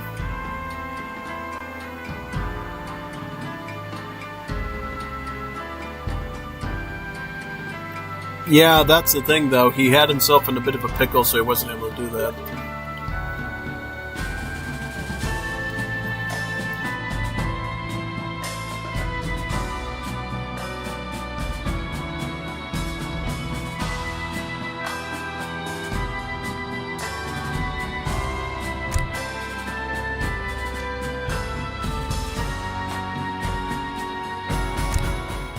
Let's see how Mathanos does. I don't think I've seen Mathanos play a whole lot before. Kind of curious how he does. Oh, he's got Ethiopia. That's a pretty good civ. Castazor's Austria-Hungary again. Wonder why he plays Austria-Hungary on this map. Is there any particular reason, or... I don't know. It's kind of an interesting choice, though. Just saying.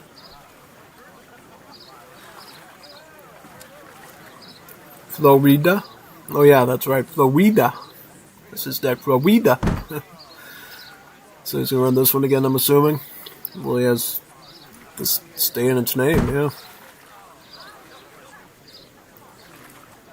I mean, yeah, I think it is a pretty decent deck. He can get out the early settlers, spam a ton of crates, he's got the upgrades, should work pretty well for him.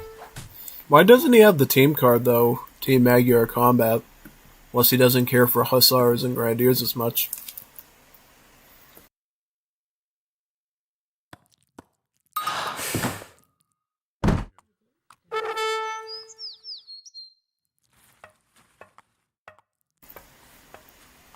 Alright, he clearly knows how Ethiopia works. He's getting a library down. He's getting an apartment as well.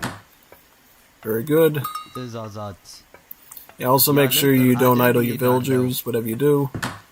Oh, he's herding. Good. Okay, he's herding a bit. Awesome.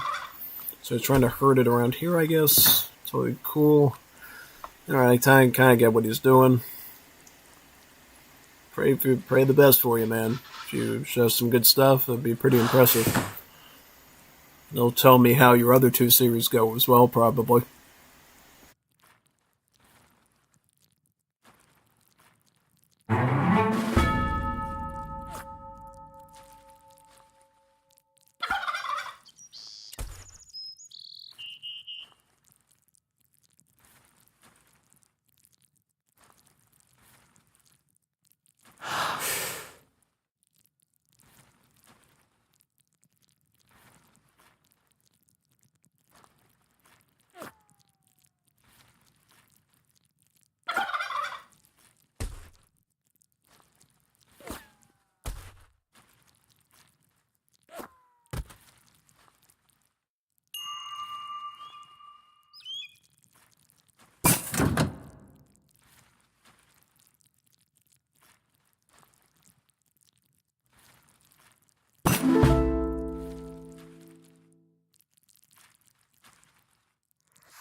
Ow.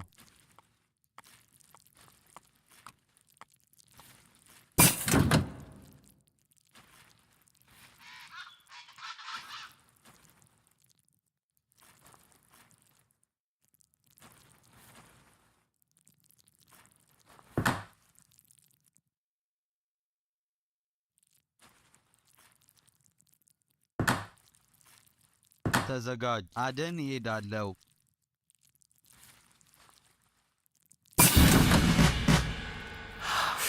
ምን ተዘጋጅ ምንም አደን ይሄዳለው ትእዛዛት አደን ይሄዳለው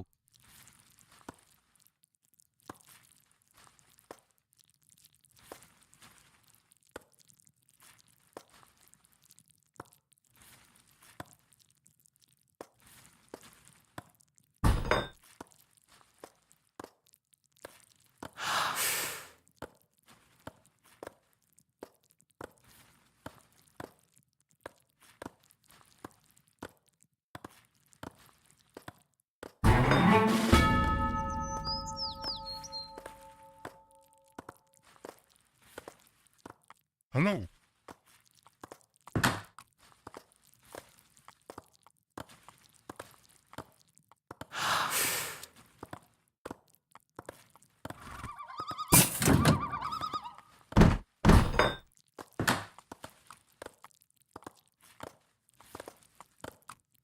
ፈልገው ነው አደን እሄዳለሁ።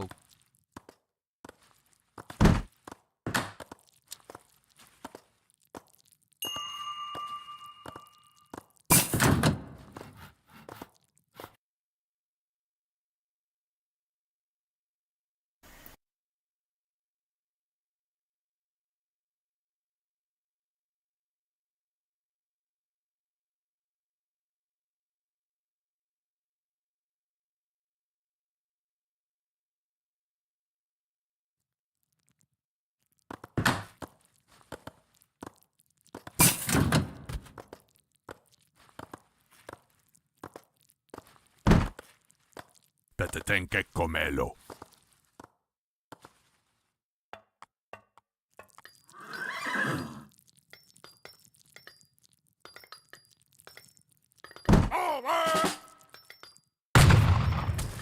Takakal.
አዎ ምንድን ነው የሚፈልጉት ንጉሶች?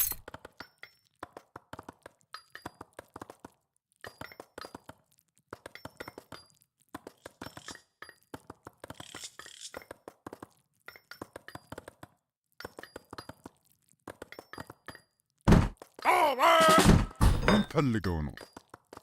እየሰማሁ ነው። ያንን አደርጋለሁ።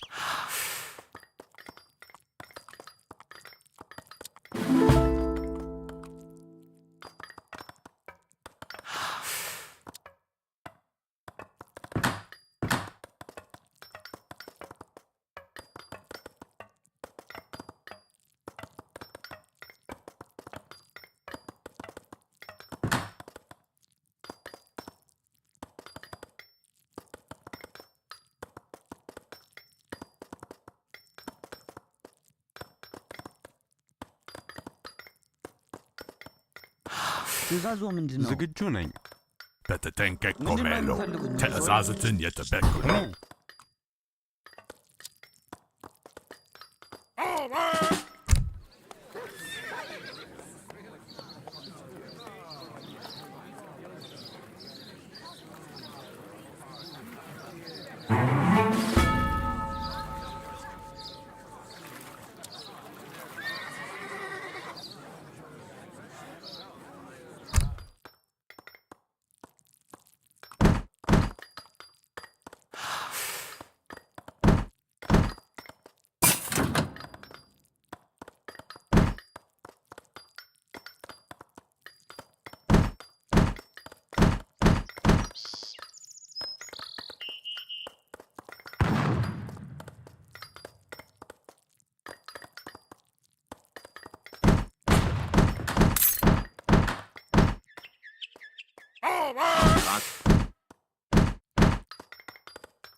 Alright, and to tell something to someone about a call that came in. But overall, it looks like Mathanos is at least maintaining decent tempo as Ethiopia. Just be aware that Austria-Hungary did pull a fast fortress over him, so he does technically have to deal with that mess. But we'll see how he executes against this when it comes about, right? Yeah. I do like that he knows Ethiopia enough to know how to set up the basic defense and everything. That's pretty cool. Doesn't seem to be slouching too much in that regard. It's actually doing kind of decent. But Ethiopia is also a pretty hard civ to know how to do stuff with, so if he falls a bit behind, that's totally understandable. We'll help him as best as we can with it.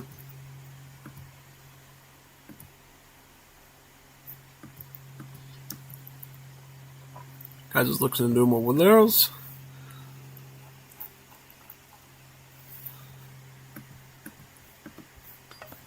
ምንድን ነው የፈለጉት ንጉሥ ሆይ?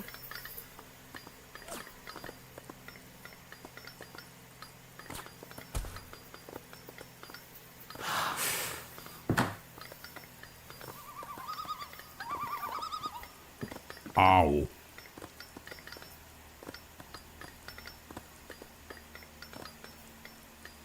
ትእዛዛት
He dealt with the hussars, but not the infantry underneath. That's indeed what makes Austria-Hungary a real pain to deal with. Because not only do you have to deal with the stuff that they're training, but they have so many free hussars coming in too, that it becomes like a big meat shield and wall that just tears you down before you even have a chance to deal with the next step. His macro is really nice, actually. Mine is bad. But you have better score and you age up. Yeah, that's the thing. Plus, it's a civ difference, too. If you're going to go as Ethiopia, you should probably try to push towards getting your third red library tech sooner, so you can start switching to Ormos and Ascari. If you could, like, apply this good macro and get to library red 3, get a cantonment, he'll greatly improve his odds. Because if he had Ormo, Horseman, and Tigres doing this, he would have done fire, but trying to do it with camel riders is kind of bleh. You really don't want to fall back on the bowman, camel riders, spearmen unless you absolutely have to, right? It's like a last resort sort of thingy-majiggy. You don't really want to do it unless you have to do it, you know what I mean? Yeah, exactly.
Not bad. Let's see how Mathanos does on the second one. He did pretty okay there. I'm just curious, like, how he'll do with another Civ under his belt.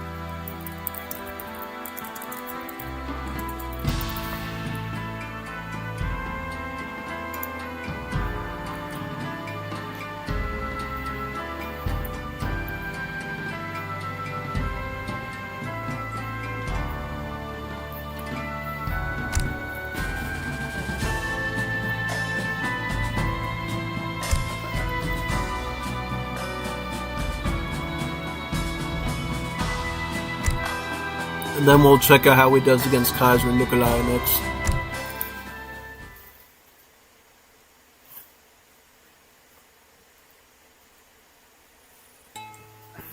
Dutch, good Civ pick. Cazador going Chinese. I feel like a lot of people have been just securing Chinese on Great Plains. It's kind of crazy. It's like literally insane. Everybody's like going Chinese to secure a win. It's like insane. He'll just go Chinese, Chinese, Chinese, Chinese.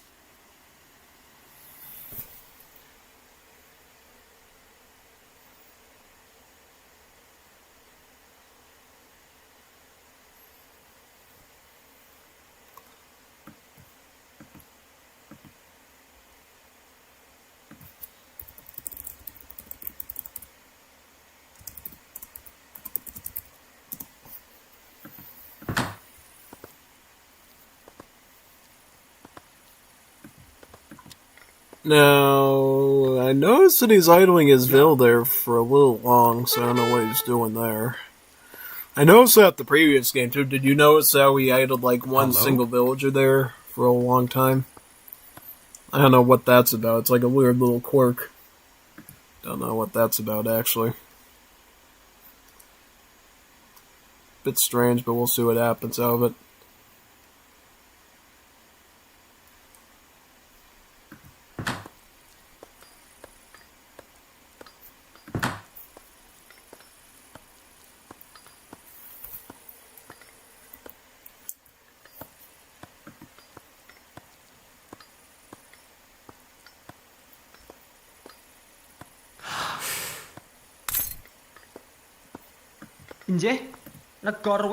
I love those Struggle of Indonesia voice lines for the Japanese, by the way. I'm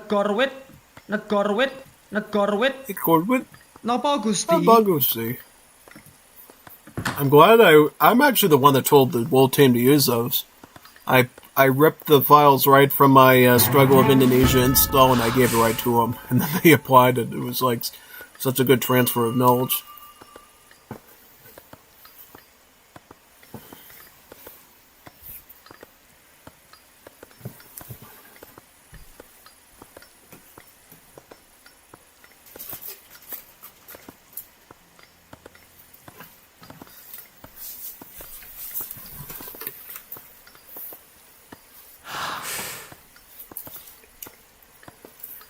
Yeah, I would suggest he learns to use waypoints from his town center so he doesn't have to keep manually moving stuff between everything like that. Juist. Maybe it's a way he processes information with the resources, but I would personally just like to right-click it onto something. So that way you can, do whatever. But maybe this way is more organized for him, too. You just lose like 1 second of Vil seconds, though, so you have to be careful of that.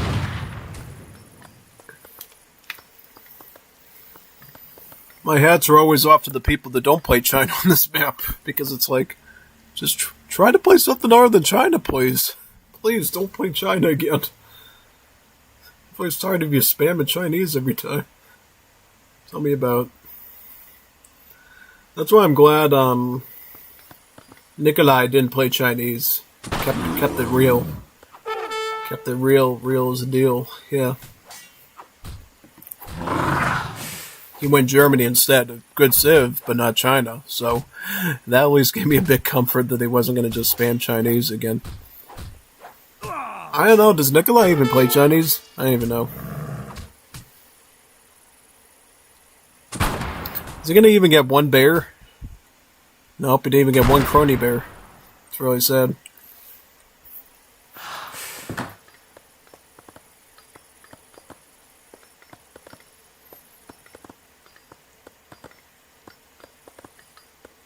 Okay.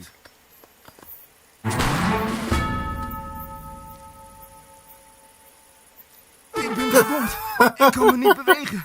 You gotta watch your HP, dude. You gotta pay attention to that stuff. Gotta do the math. It's like a math equation. If you don't have enough HP, don't run in there and do that. Else you'll lose it.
Ja, juist, hallo?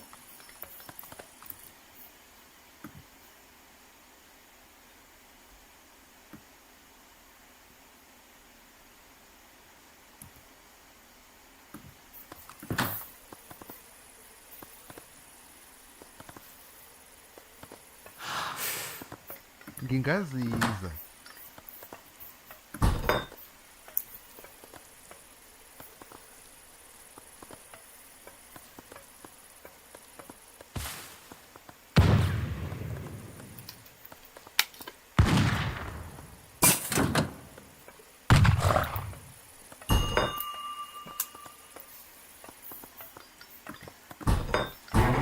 Alright, just gonna go flanker, right? Yep. Kind of the obvious choice. I mean, sometimes you'll want to go Grenadier, but usually flanker is the way to go. It's gonna back him up with Grenadiers though, which is good because if he gets a lucky toss within his banner army mass, he might be able to take advantage of that.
Good resistance against an end raid there.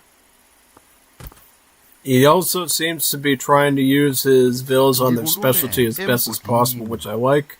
keeping the slaves on the coin, keeping the laborers on the wood, and then letting the settlers do the food tasks. This is good micromanagement.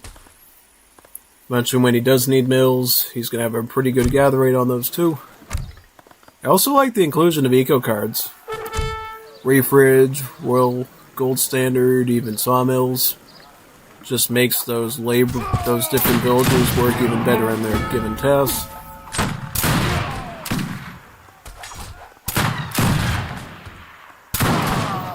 Nice. If he gets a trade route, he could pick up Private Potrosabdij. Lets his trading post give him more resources, so that could also be a good investment for him eventually too.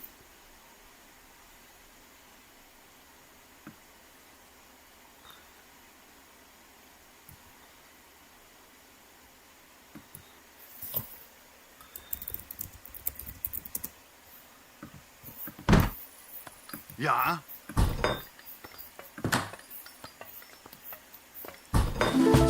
Klaar. Ik ga.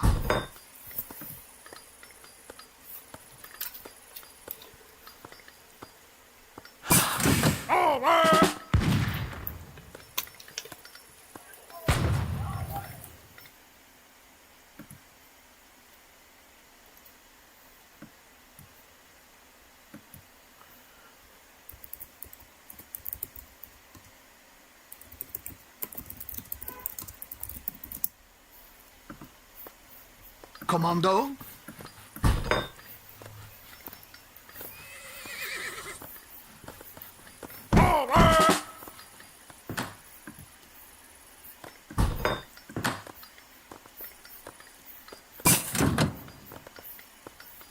Klaar. Aanvallen!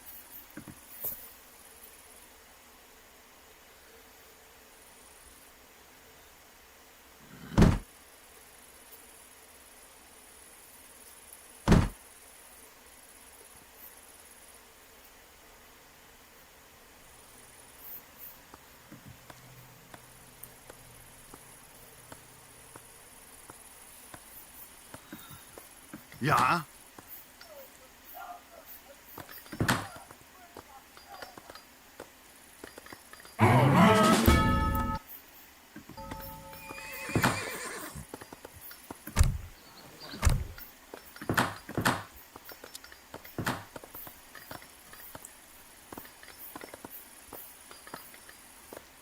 Klaar. Oké, ja. Klaar. Ja. Ja.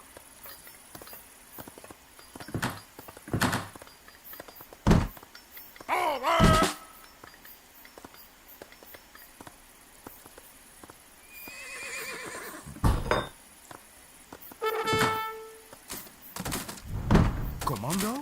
Klaar. Ja. Commando. Ja. Klaar. Aanvallen. Klaar. Ja. Commando? I like how he's adding Comanches too. Because later on, if China goes for a fast fortress or a semi-FF, he's gonna have the maneuver units to deal with meteor hammers and banner cavalry. So it's actually pretty decent, actually.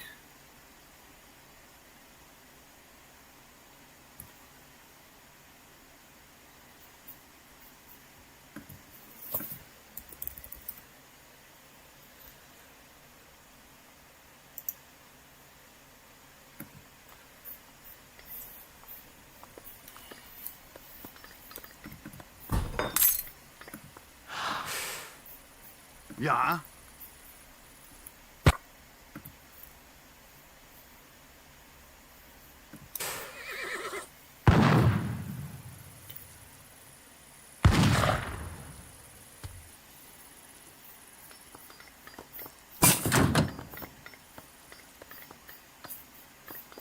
Ja.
So we got Comanche horse archers there. Any meteor hammers in for China? Yes. See, this is where and he's getting green armies. So good. This is going to work better for Mathanos then when he comes to fight him, because he's going to have the Comanches there to actually target his banner cavalry and the meteor hammers now. It's quite nice.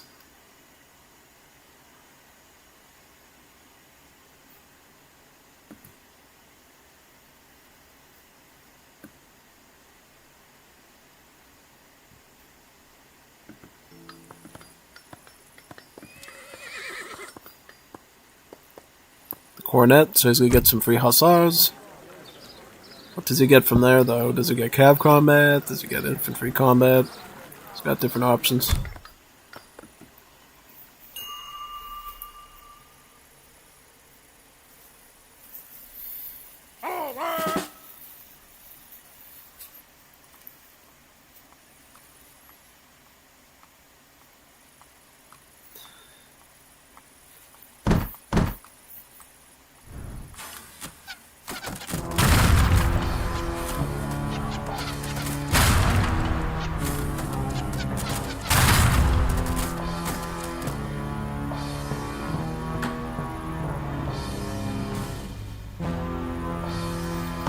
What's he doing? What?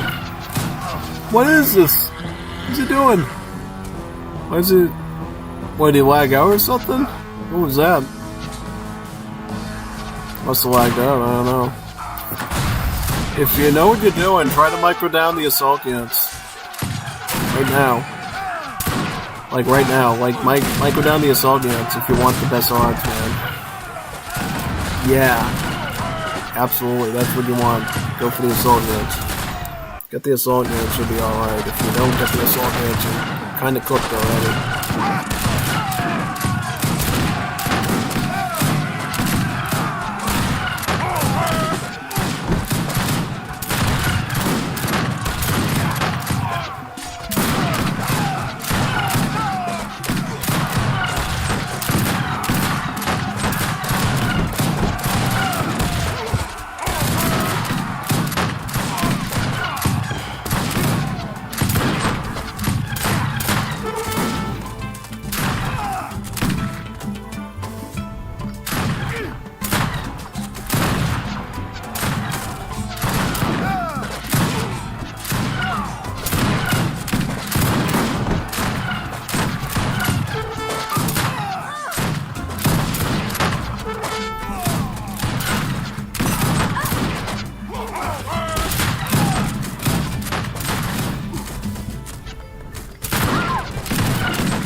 I have 1 hussar and 3 flanker.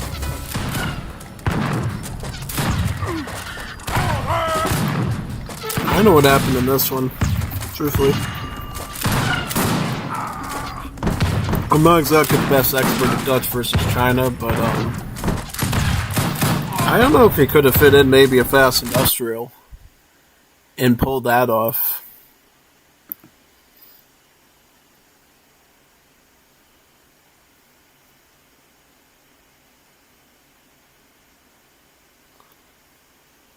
Yeah, basically.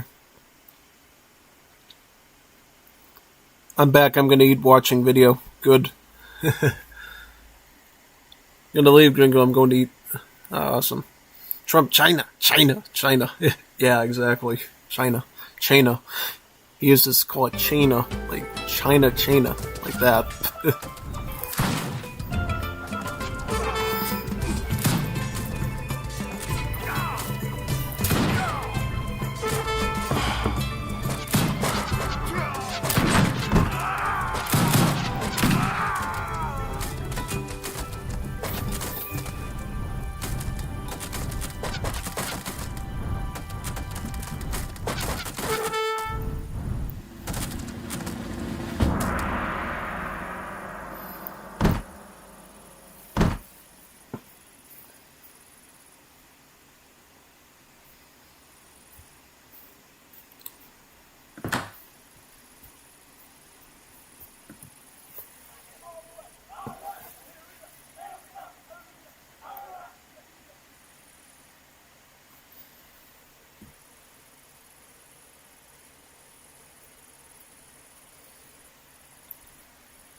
是的，准备就绪。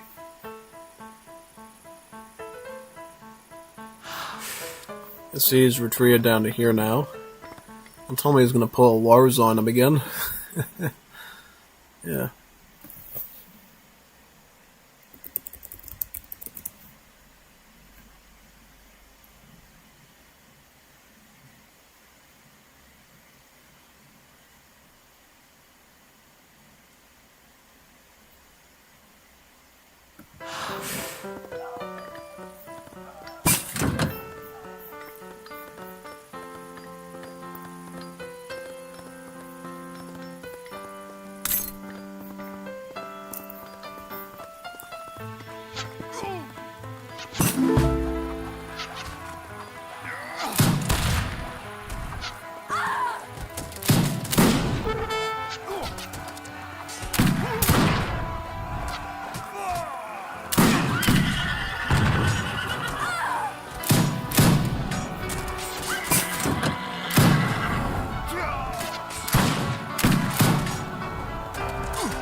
Not bad.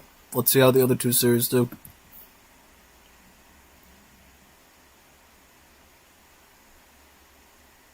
Why didn't he resign quicker? He was supposed to come back. Yeah, no, he seems like a really nice kid. I've talked to him too before. Seems really professional and everything. So I respect him. He actually came to, I believe he came to play some Abstract Nations with us before too, like a few weeks ago. Totally cool and everything.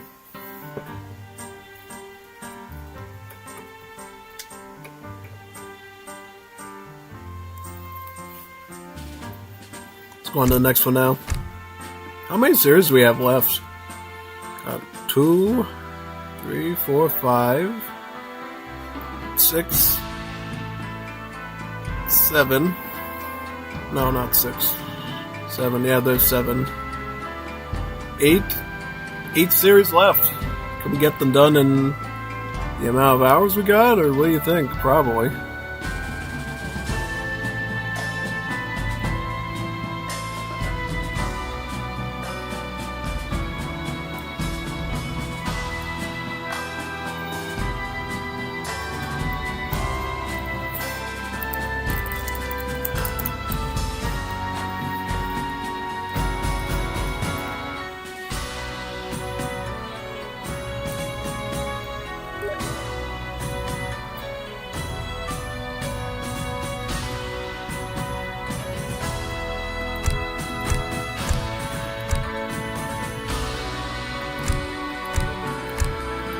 So they got the indexing wrong on this one, obviously, unless they forgot to submit a file.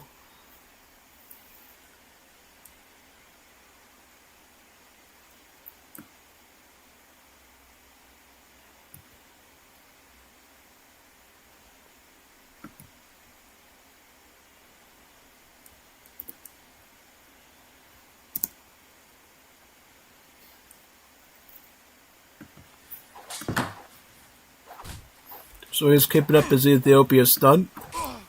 Kaiser's going Central America, though.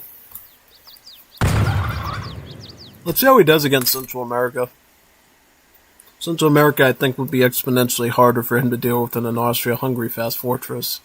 So it could be rather difficult for him, potentially.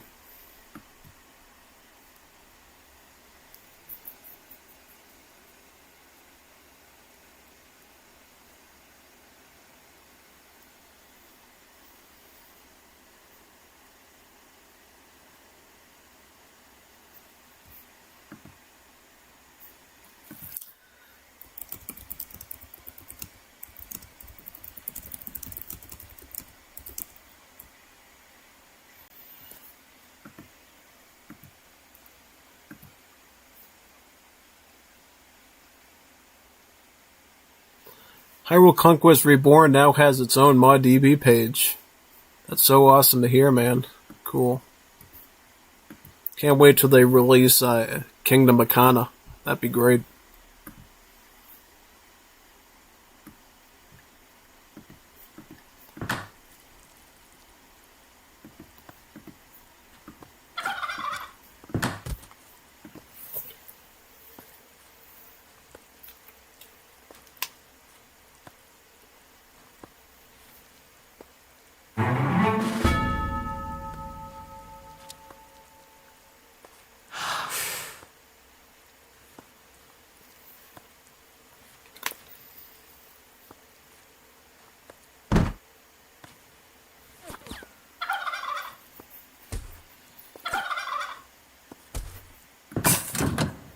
تزازات فرافريسة والسوالو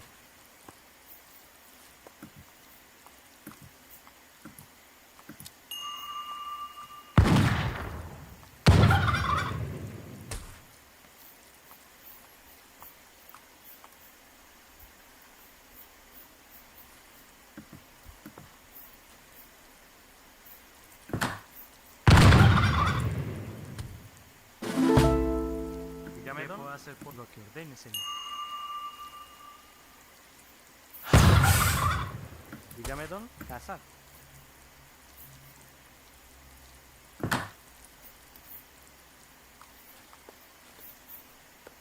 ¿Qué puedo hacer por vos? Como ordene. ¡Por la Federación!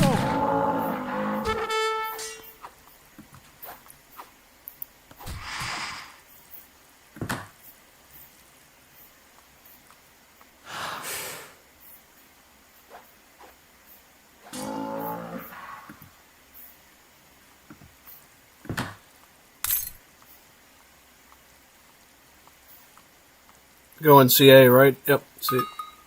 CSA. That's always a good option to go with because you get a free town hall, you get some silver coin, and you can throw that right into the outlaws.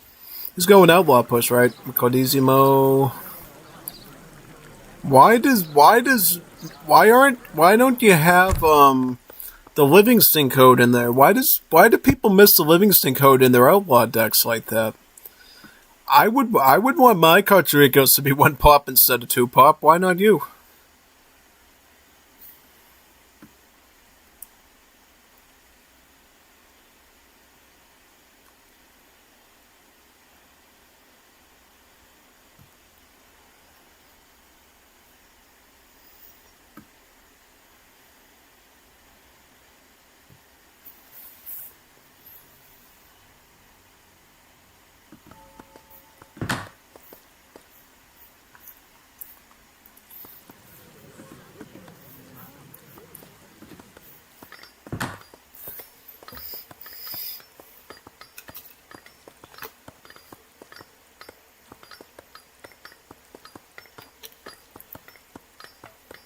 Como ordene.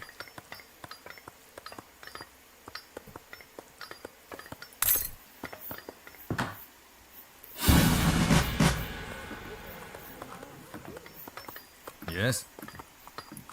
I'm ready. Right.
تزجاج ትዕዛዝ ምን ልርዳው? እሺ Besaßen Sie sie denn?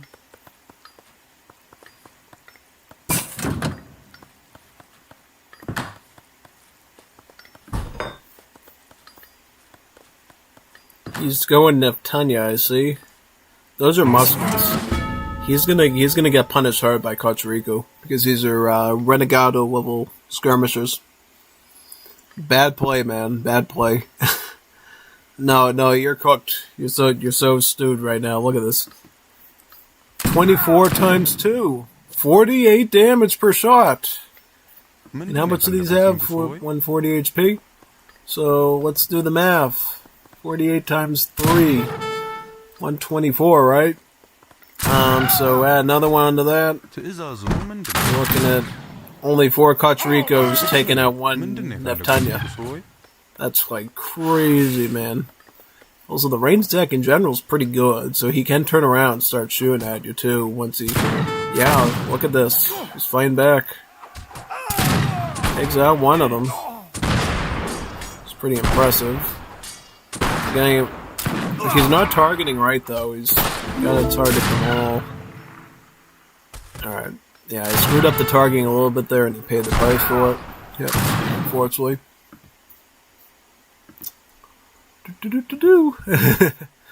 Nice try, though.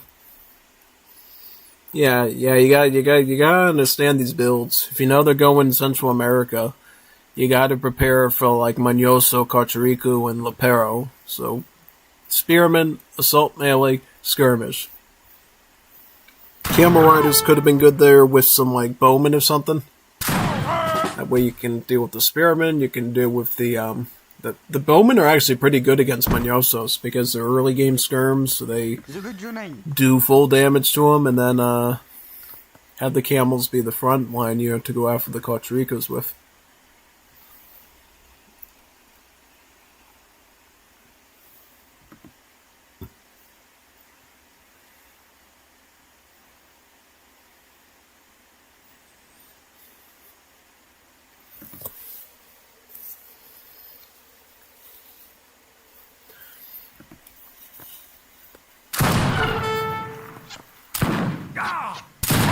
Hay que comerlo.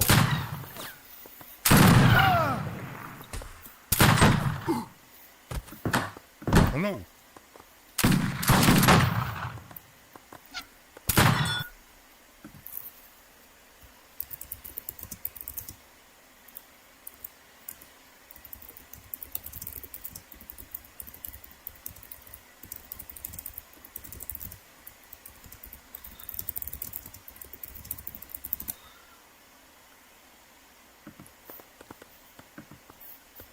ትእዛዙ ምንድን ነው?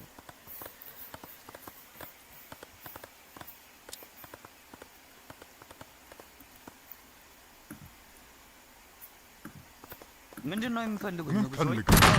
አወድመዋለሁ። ወደ ክብር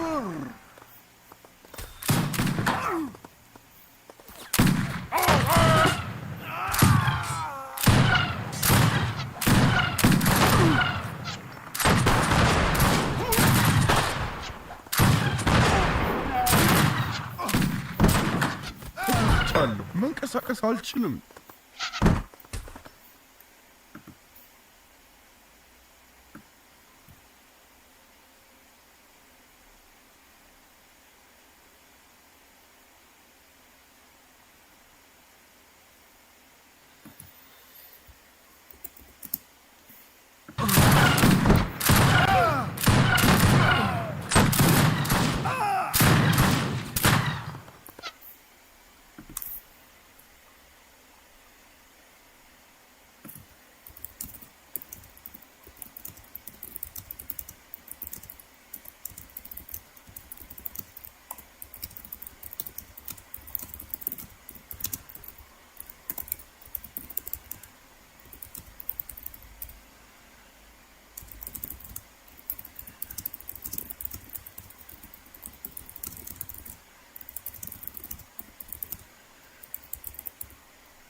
Is that? Oh, he's cooked. So cooked. Too many gacharitos.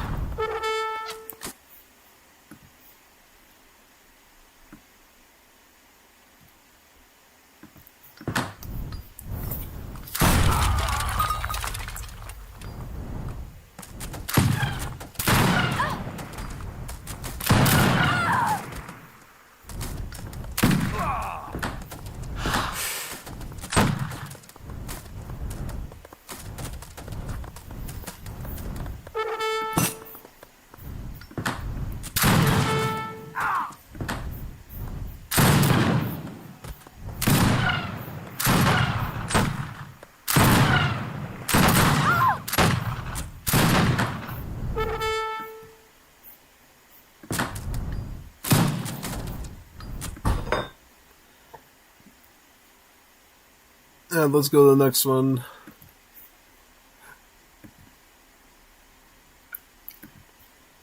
Yeah, arguably, I would say probably Central America might be the best outlaw civ for Latam. One of the best ones.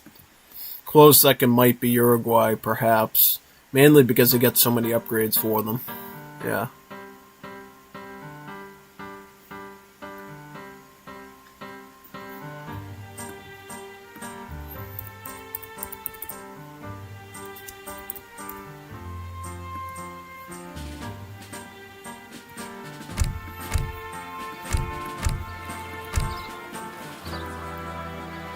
Let's see if Mathanos changes up his game against Kaiser, or does he go Dutch again?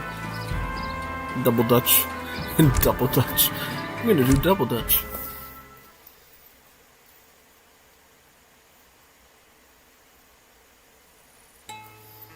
Alright, so Dutch again. Kaiser's gonna go Bulgaria. Seems like a decent matchup. Let's see how it goes.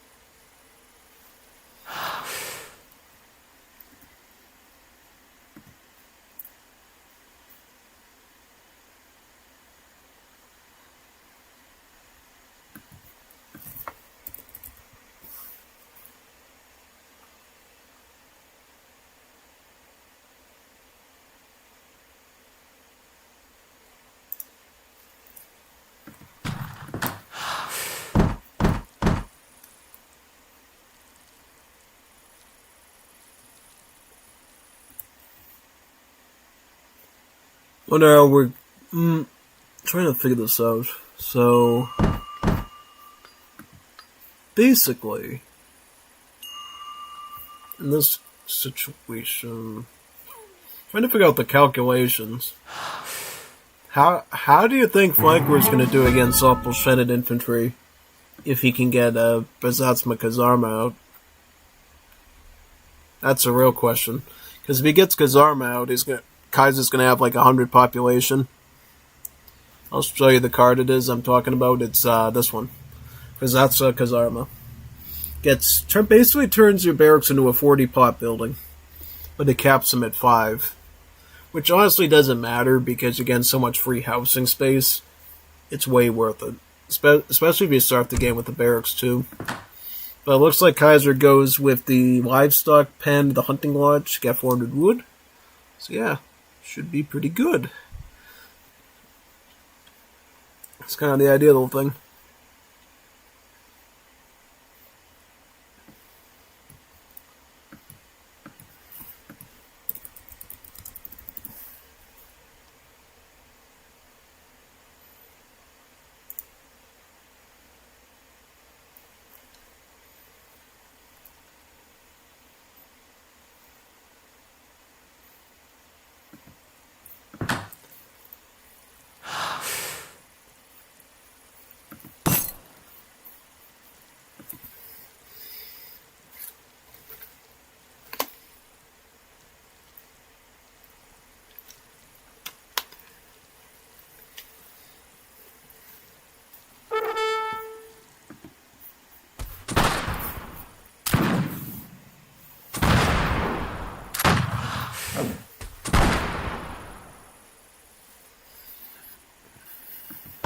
Zdrowej!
Da?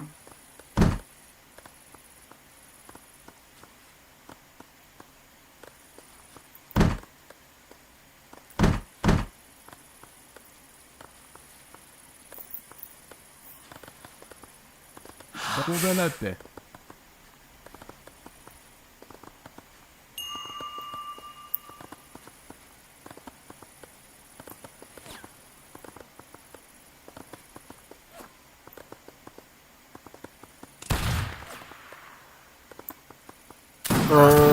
This is a little concerning. I don't think I've ever seen a Bulgaria go full stagecoach before. Kind of a bit disturbing, actually. Yeah.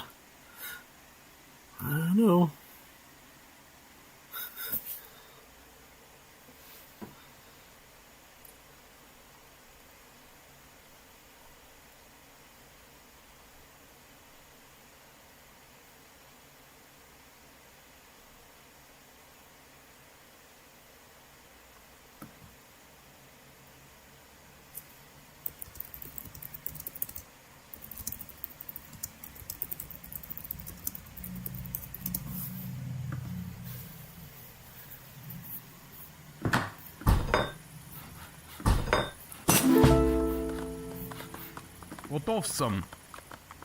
Okay, so now he's gonna have like 100 population because 2 bears combined with Krizats and Kazarma is gonna give him 100 pop.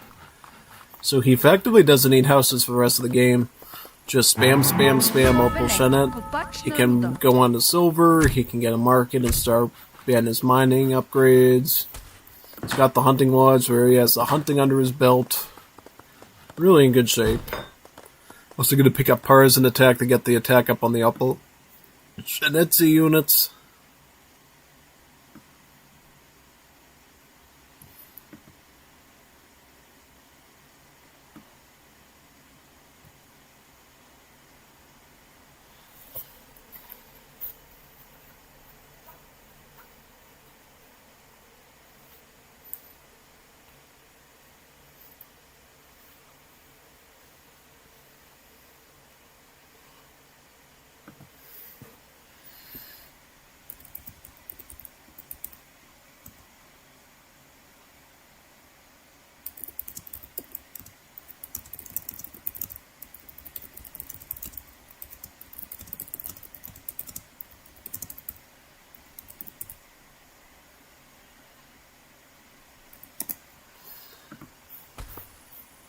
Здравейте!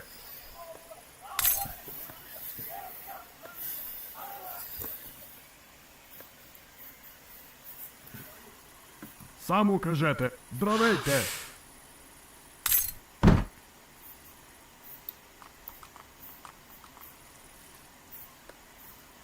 Why is it all on coin? Doesn't want to put some on food too? Само кажете. Повелете. Разбрах. Да.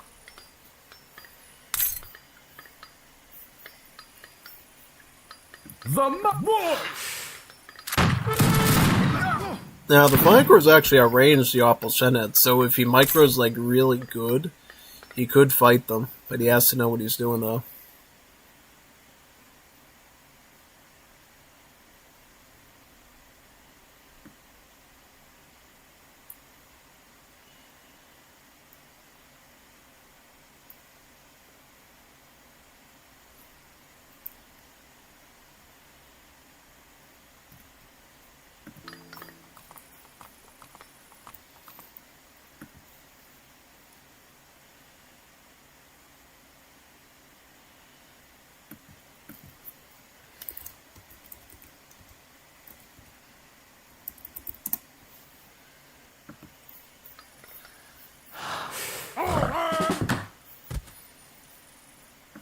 Здравейте!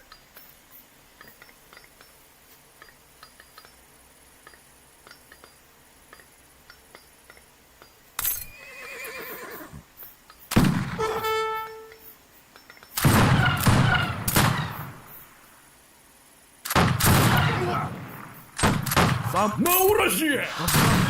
На уражие! Сам укрепи!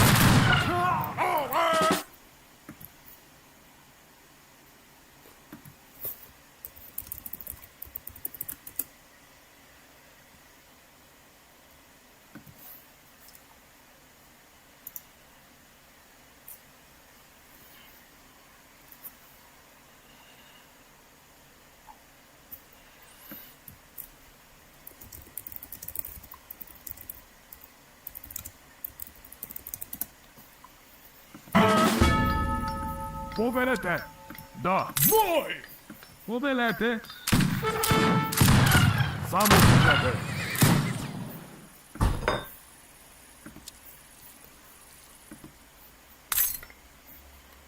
Готов съм!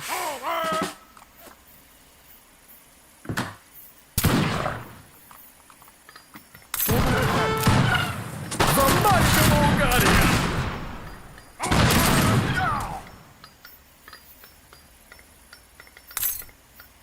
Здравейте! Разбрах, да.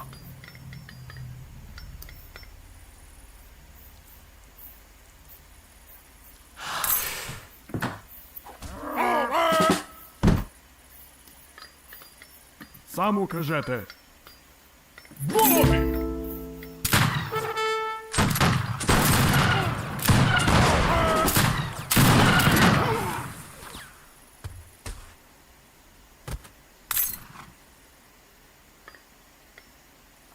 And by the way, if you can get the holsters technology from the tower house, you can actually get the range up to 16 too. So they become almost like crossbows.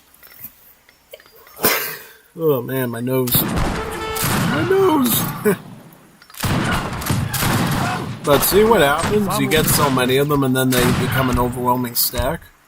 And then once you wipe out their regular units, you can turn them into Scythemen with the Samara banner and just siege their base down to a crisp. It's quite good, actually.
Поверете! На уражі! Саму кажете!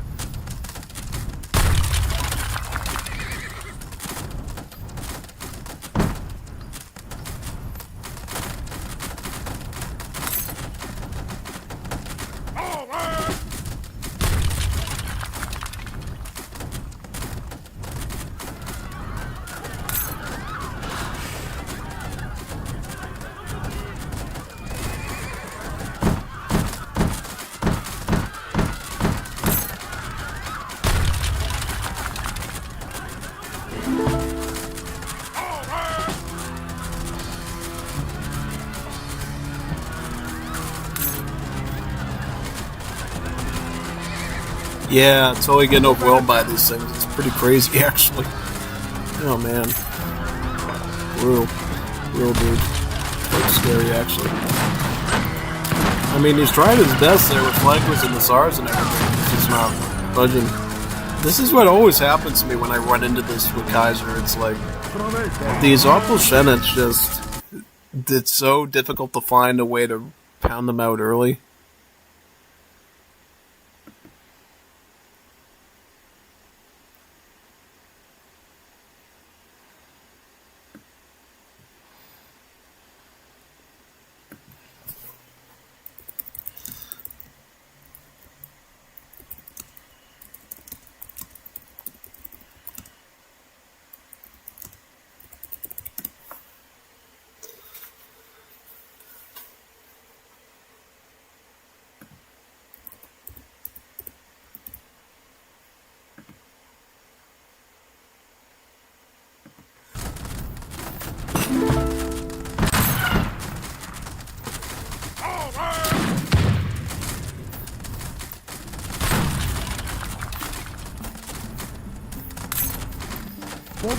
Знай-ка, Болгария! Бой! На уражі!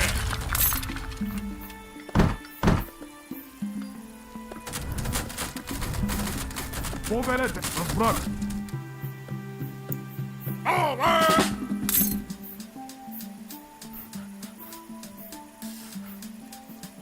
Да?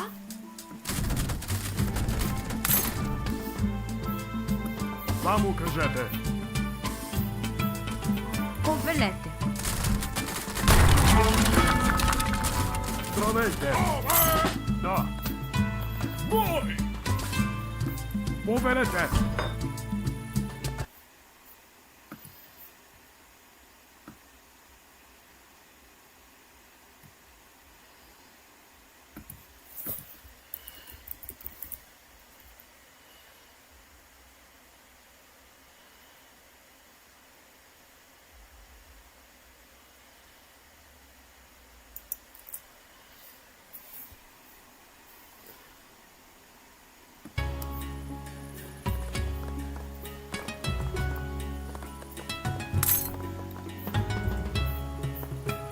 Саму кажете! На уражі! Здравейте! Розбрах! Знай-ка, Болгария! Поверете! На уражі! Здравейте! Поверете! Бой!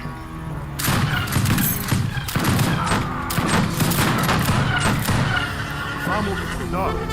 Поверете! Розбрах! Да! Знай-ка, Болгария! Саму кажете! Поверете! Alright, let's look at the last one against Nikolai and Mathanos, and then we got some other ones to do too. A lot of series, actually. It's pretty impressive, actually. I believe we'll get them all done before the end of the stream, so that's cool. Quite good, actually.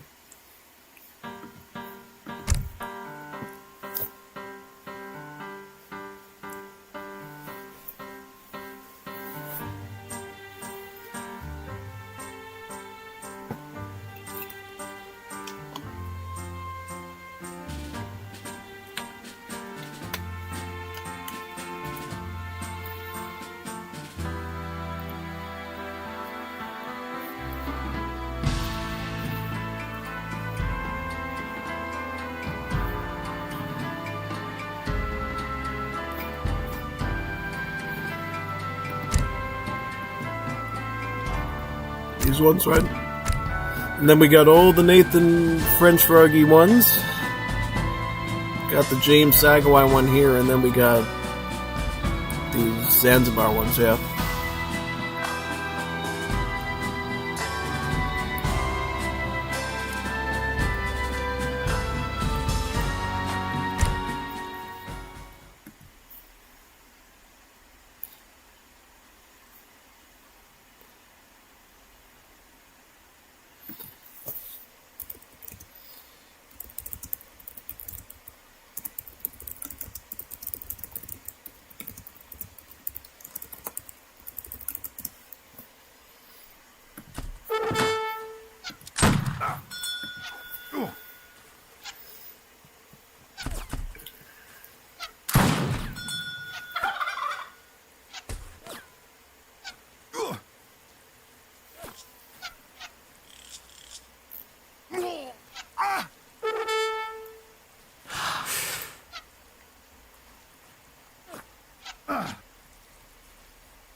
Zulu?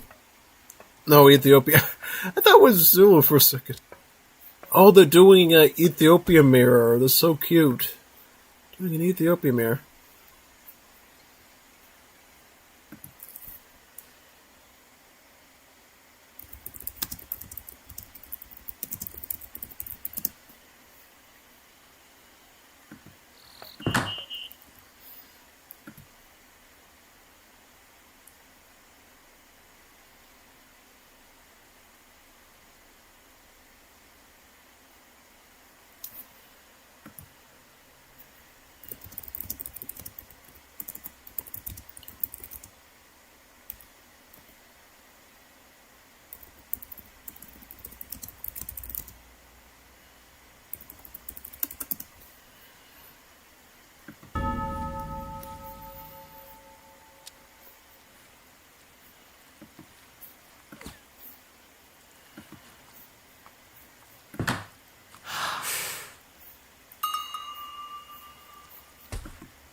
What is the deck difference, actually, between these?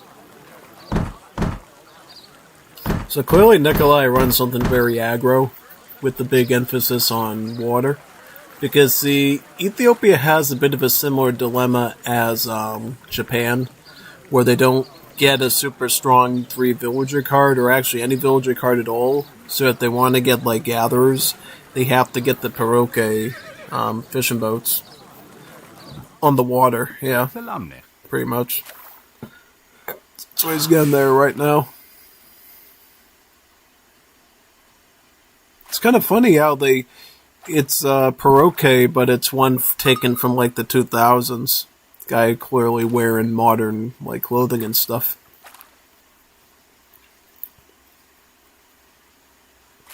Yeah, most definitely.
ምንድን ነው የፈለጉት ንጉሥ ሆይ? እርስዎ እንዳሉ ለንጉሳችን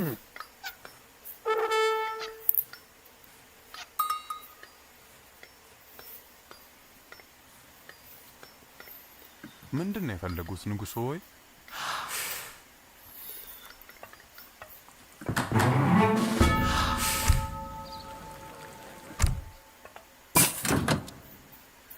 ዝግጁ ነኝ።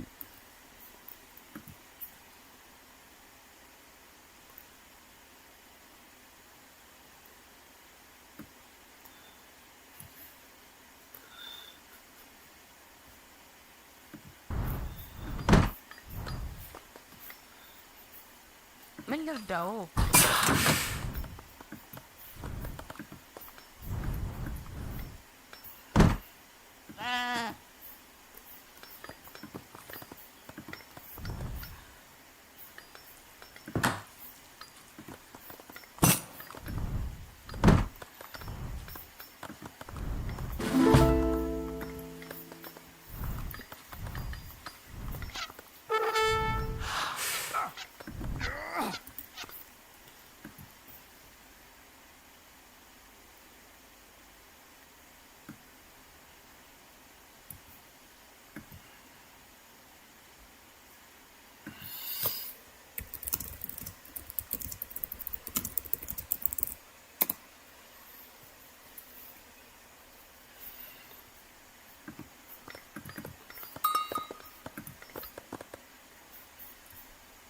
ትእዛዙ ምንድን ነው?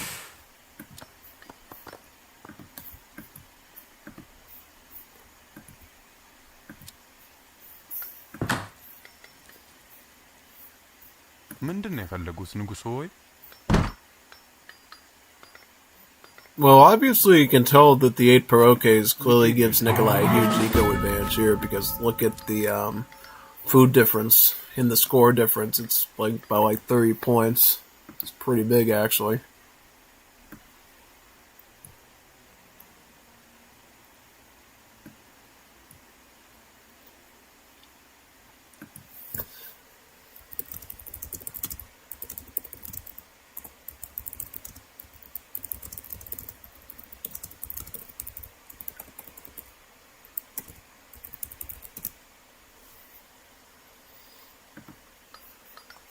ትእዛዙ ምንድን ነው? ትእዛዝ ፍራፍሬ ሰበስባለሁ።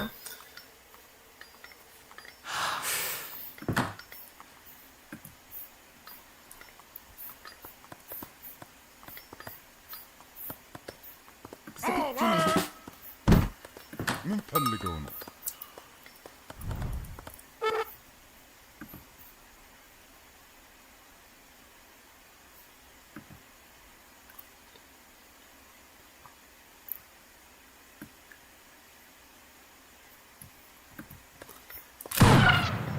ዝግጁ ነኝ።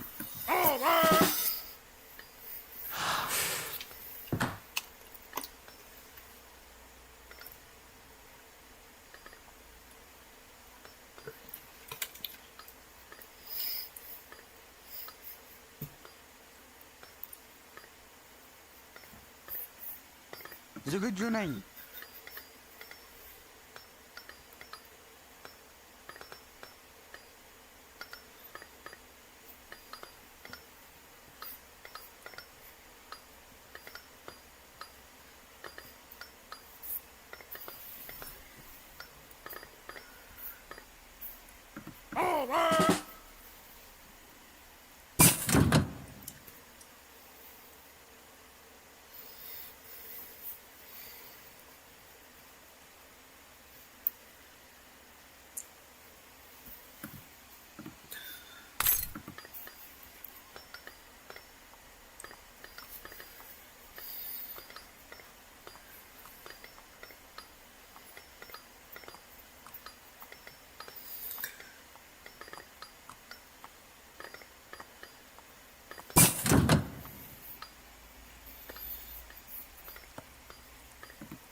ምንድን ነው የሚፈልጉት ንጉሥ ሆይ?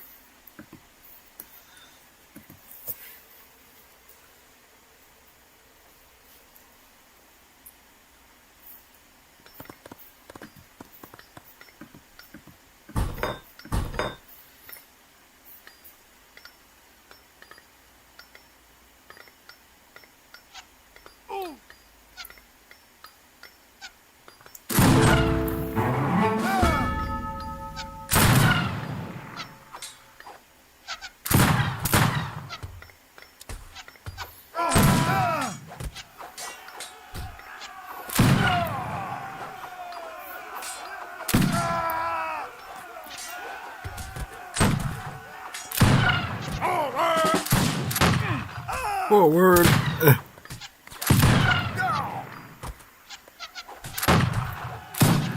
Yeah, Nathania Camel definitely a good combo here against this, for sure.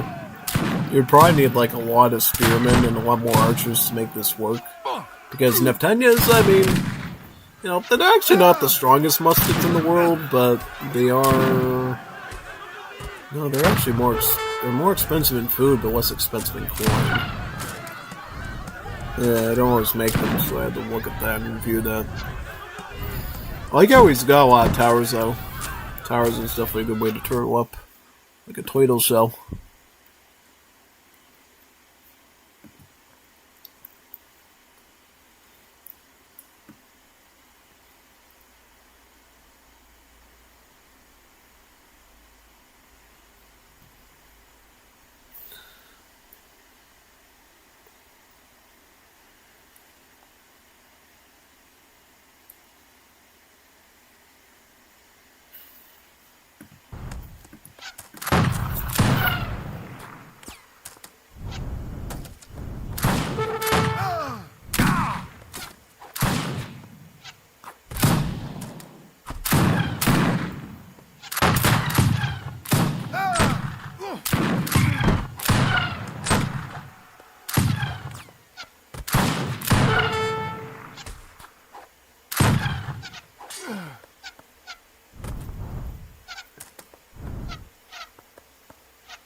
아훈 ተሽሎኛል. ትዕዛዝትን የጠበቅኩ ነው።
አዎ ትዕዛዙ ምንድን ነው? ተዘጋጅ። ምን ልርዳው? ምንድን ነው የፈለጉት ንጉሥ ሆይ?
It's funny how, for all these Ethiopias that we've seen today, nobody thinks to go for the cantonment at all.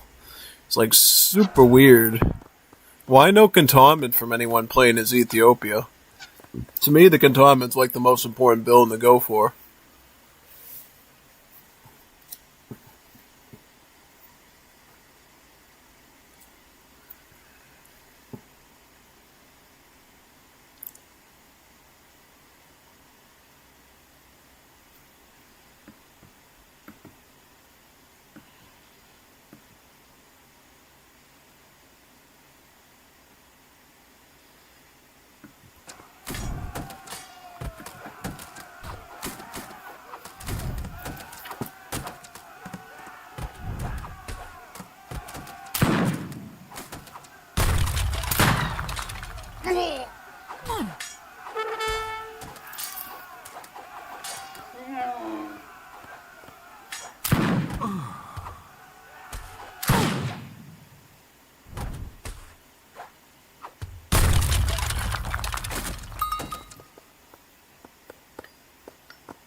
GG. When will we see an Ethiopia use the cantonment? I wonder. Not yet, we're getting to you. We gotta get to you still. You're towards the end. You had like yours went to 3 games, right? Yours should be actually really good. Very good, actually. Really good. Like, really, really good.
Alright, Nikolai is going Danish.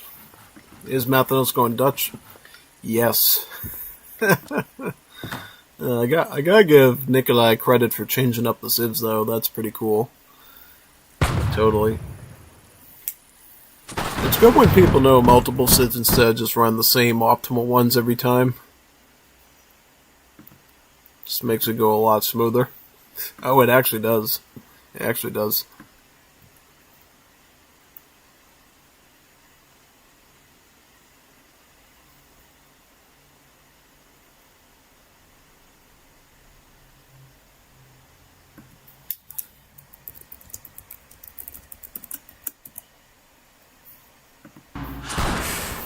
How many you got in there?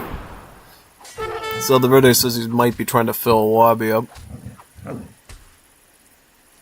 I'll come depend on how many you got. You could throw the rest of these on to a following week if we have to, but oh.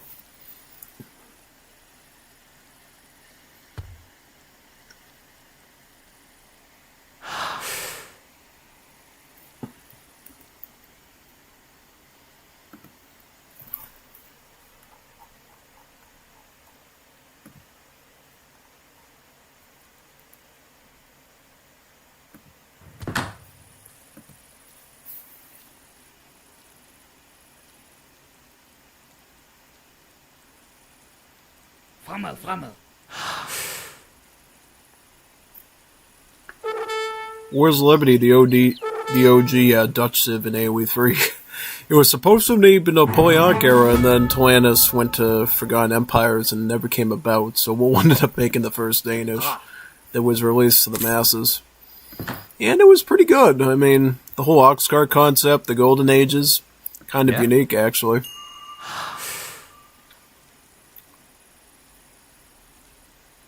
We even saw early names like the Friskite and stuff show up there. And the Espingolar, yeah.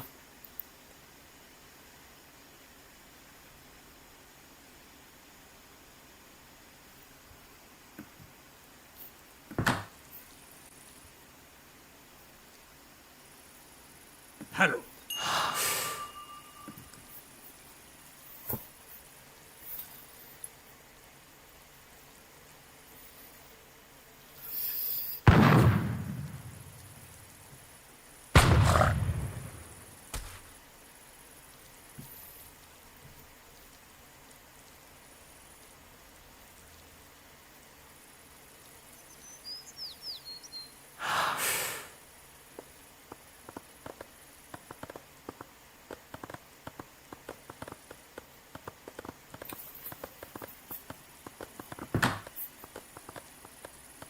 The inline core master for 400 wood.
Right, barracks, great.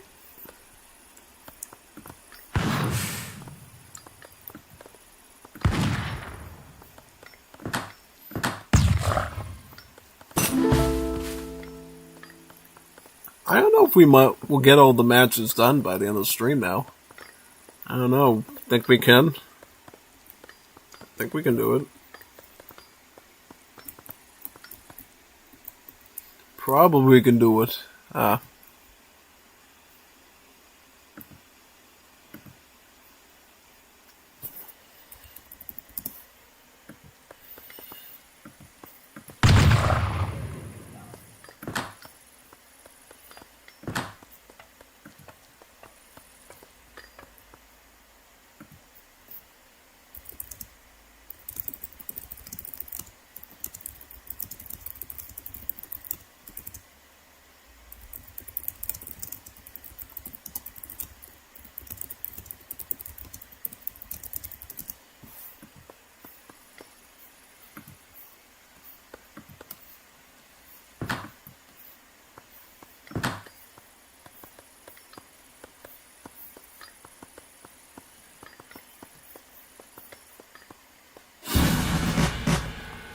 Commando, ik doe het.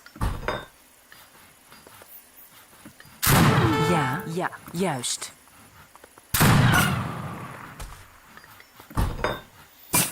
I don't think you can siege tower down with volunteers, right? Yeah. I don't think you can. Should be good.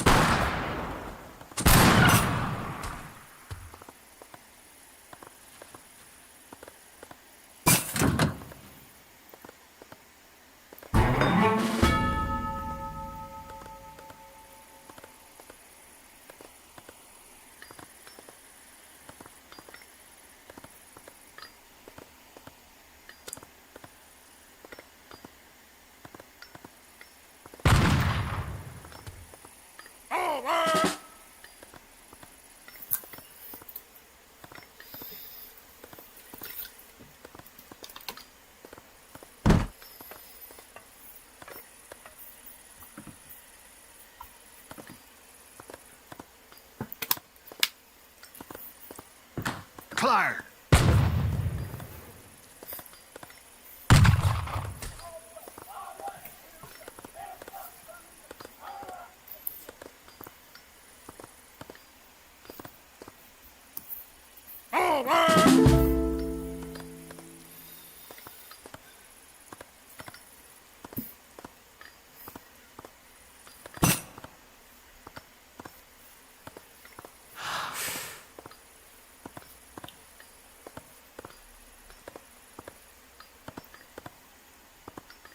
Ik voel me nu wat sterker. Commando?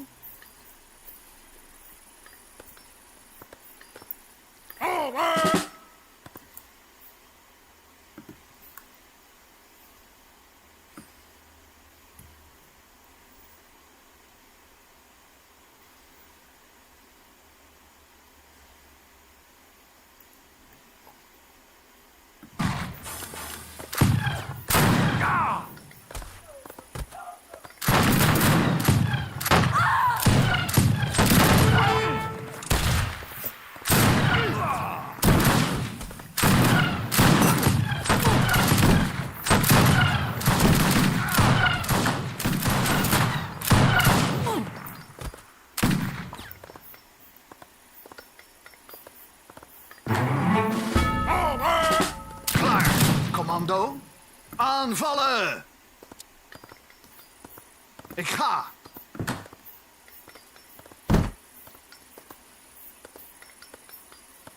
Ja, ja.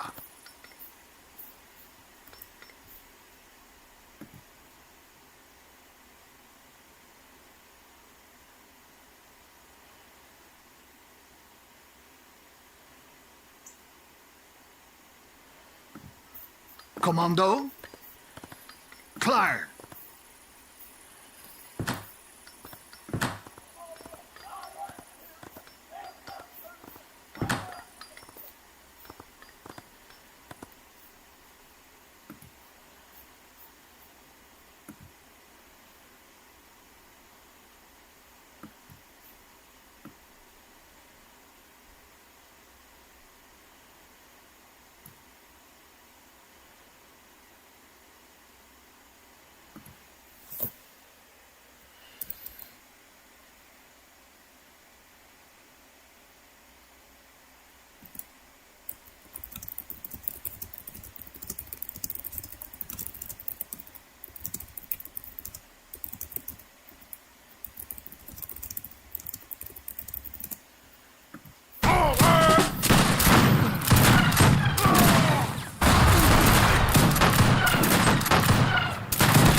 Commando?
Klaar. Aanvallen! Commando. Aanvallen! Aanvallen! Ooh, pikards. Got pikards. Go for the pikards.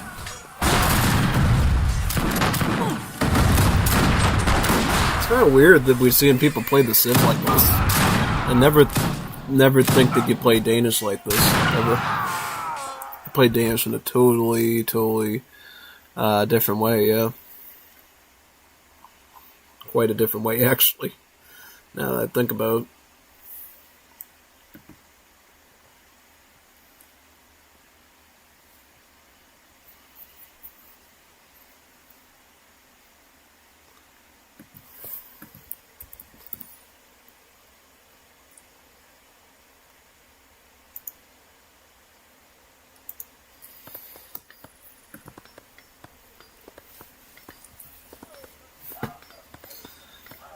Klaar.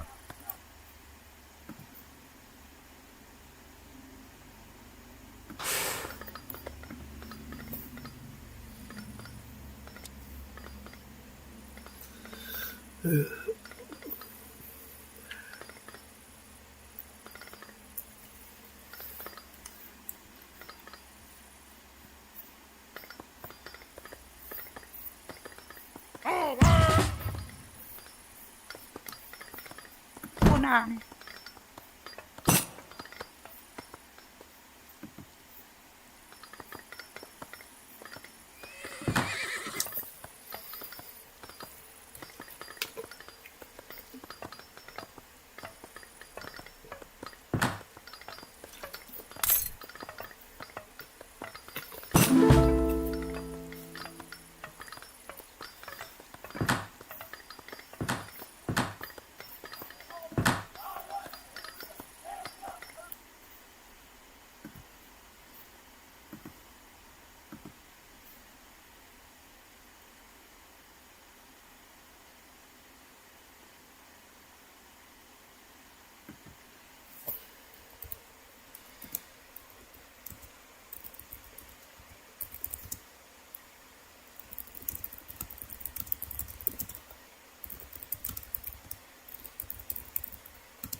Klaar. Commando. Klaar.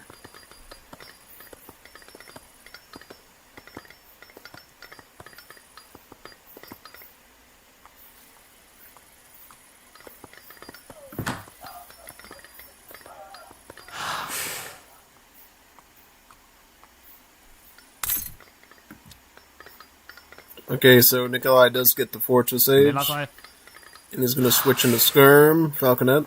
Afventer ordre. Javel. Den klarer vi i orden. Klar. Jeg vil gøre det. Forstår. Jeg vil gøre det. Ja. Melder sig. Ja. Forstår. Jeg vil gøre det. Forstår. Giv mig en kommando. Meget vel. Den klarer vi. Selvfølgelig. Javel. Meget vel. Javel. Den klarer vi. Meget vel. Javel. Rømmer ud. Det er i orden. Rømmer ud. Det er i orden.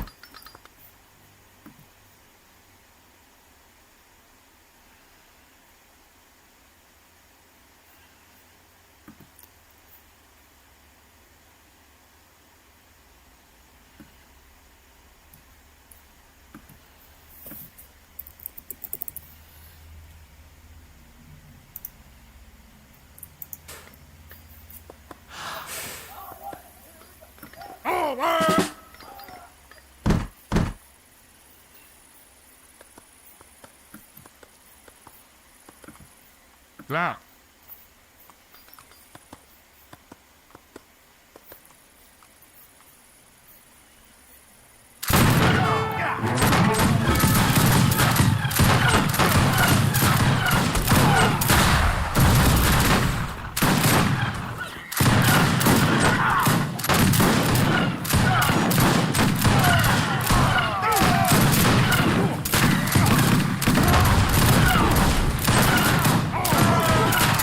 Total overload skirmish there.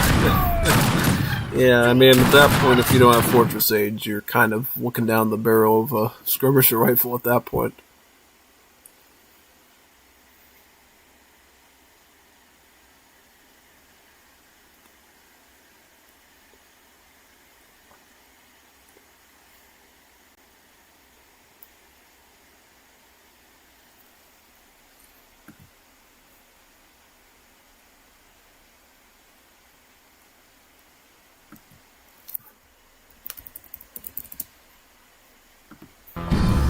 See is cooked.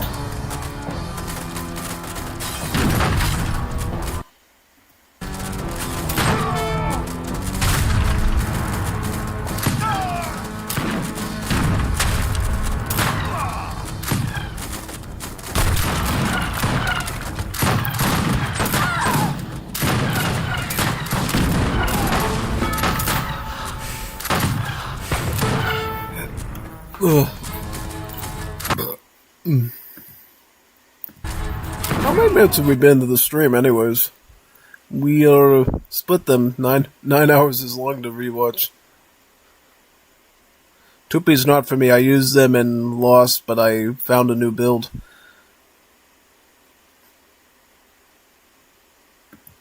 Well, at least you know yours is going to be towards the end of the stream, so you're lucky.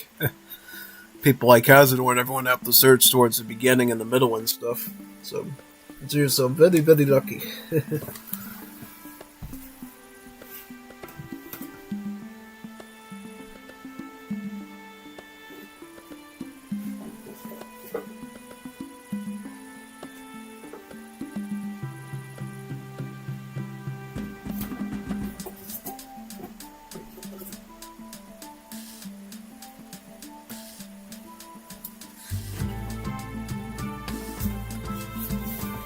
Ooh. Let's go to the next one. Has been about 9.5 hours, hasn't it? Wow, crazy.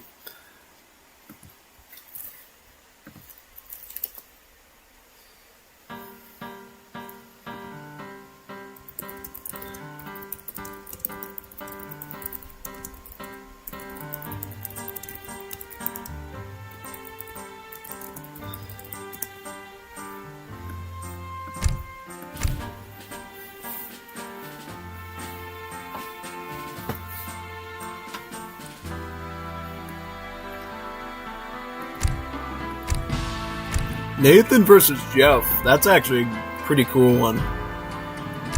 If we want Saga, you could do yours last if you want. I'll do that for you, so you don't have to dig through the whole thing. We'll just do these ones first, and then we'll skip around the river. Save yours for last. So you get the last critiques of the night. Alright. Jeff versus Nathan should be a good series, though. Nathan Danish. Jeffy as Greeks. So Jeffy is taking the easy way out with the Greeks, and Nathan is taking the hard route with the Danish. Pretty nice, yeah. Nathan being a Giga Chad over here, a very strong bullfrog. Trying to play Danish on a water map against Greeks. That's not easy, folks. He's asking for trouble. So what deck is he going? He's going with this one, okay. So it's a pretty land-based deck. We got some good shipments here. Right just voting. Great. Got all the combat stuff for the infantry. Except for the rear guard. It'd be cool if you got the rear guard, perhaps, but totally optional. You have to be a big Grenadier fan to get that, totally.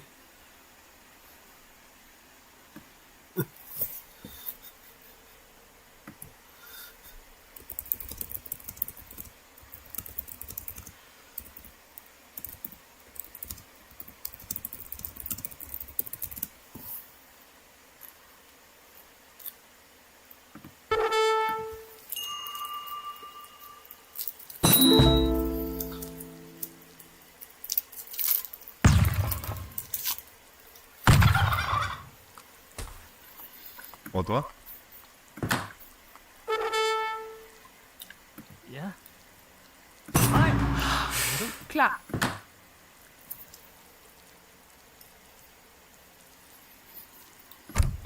So you went with Colbertism first, is that right? Yep.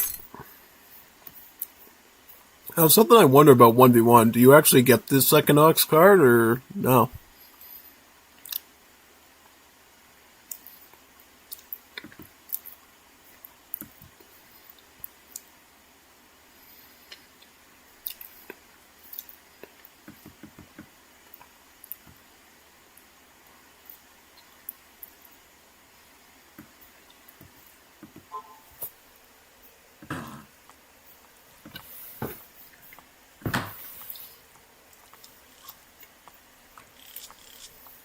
Så er det nu. Fanden mere. Ja.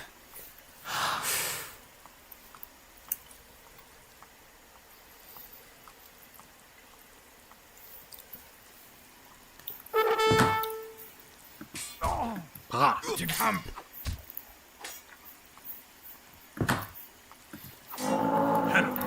Fremad, fremad.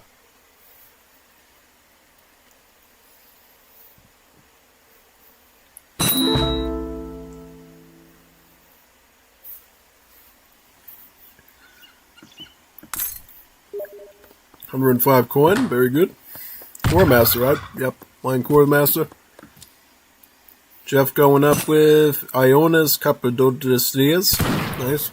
I don't know if I said that last one right, but I got Ionas right. I'm pretty surprised, actually, because that's typically the one you go for on land maps. Does he have Patrina olives? What? What? He sent Ionas, but he doesn't even have Patrina olives? Really? You're a madman. You know that? Especially when he has both Fish Market and Rendering Plan, he's not even working to get his bill limit up on the fishing boats. That is super duper cringe and scary, man. At least get Patrina olives, so you get the booster thing going with the estate there. That's what I would say, yeah.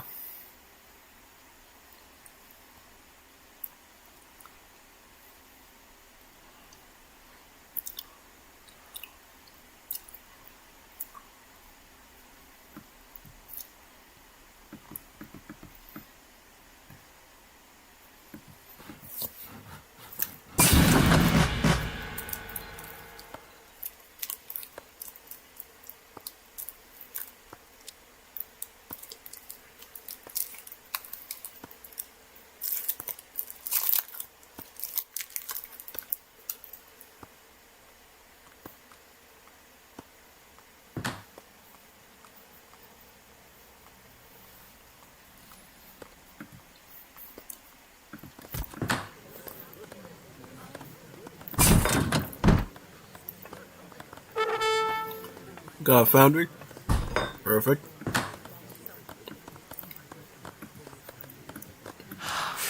Nathan's going land Soldatar.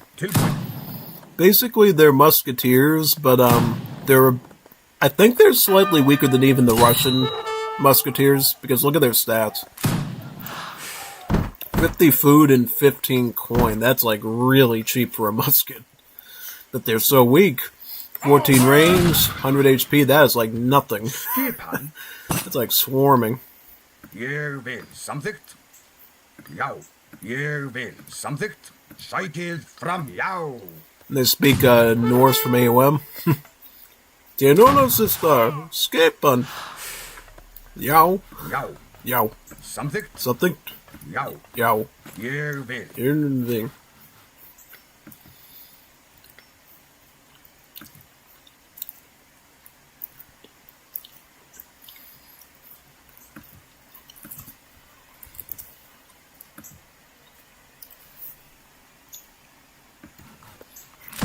Já. Atrás til orðstusla. Atrás.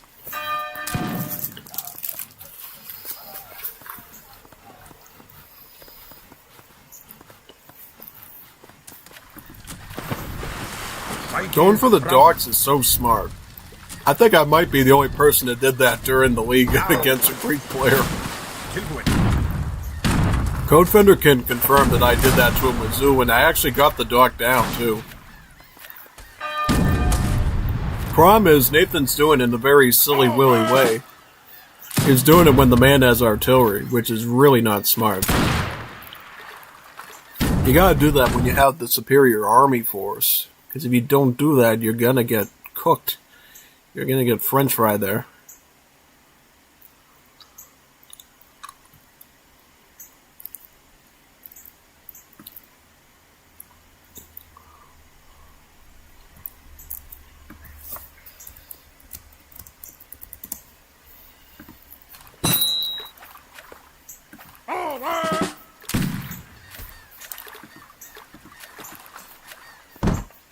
Skipan?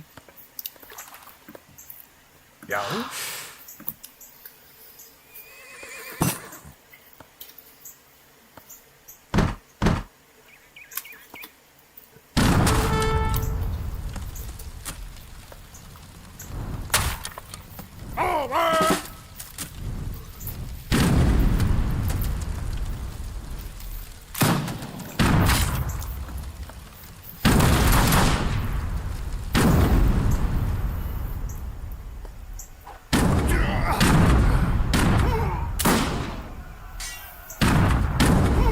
Get those cans. Canones. Canones.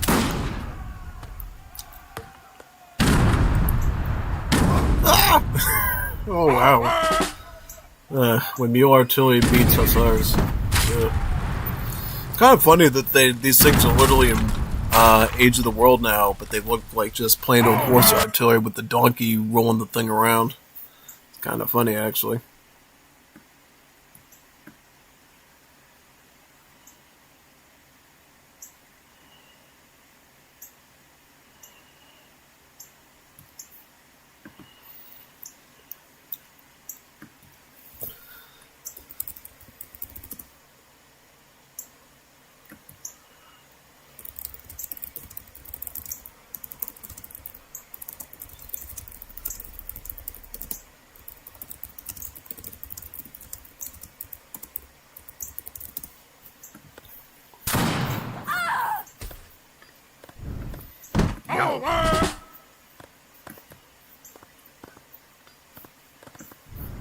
Skipan?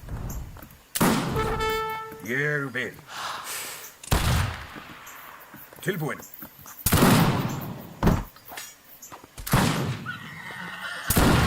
Afventer ordre. Skipan? Ja. Ja. Ja. Tilbúin. Ég vil.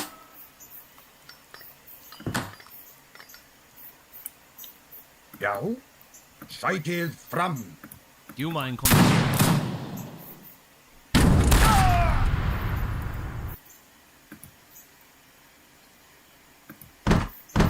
Tilbúin. Samþykkt? Já. Ég vil.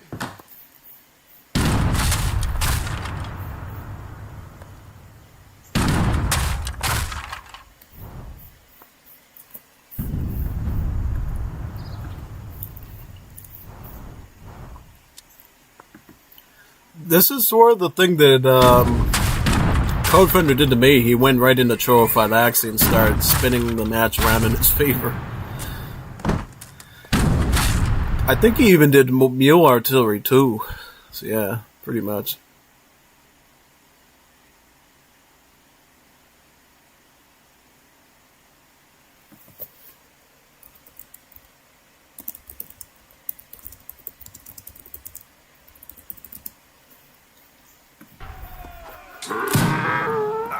Skip.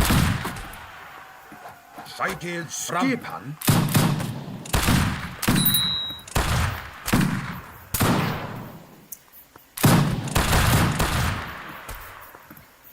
Ég vil. Samþykkt?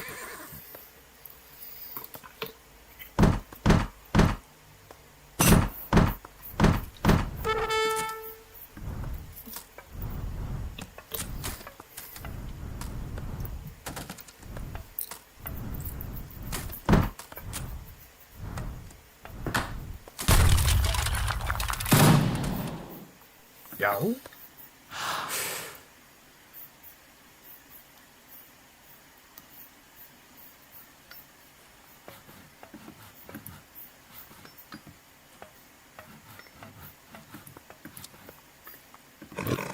Proseguir. Proseguir. Ettimo. Proseguir. Proseguir.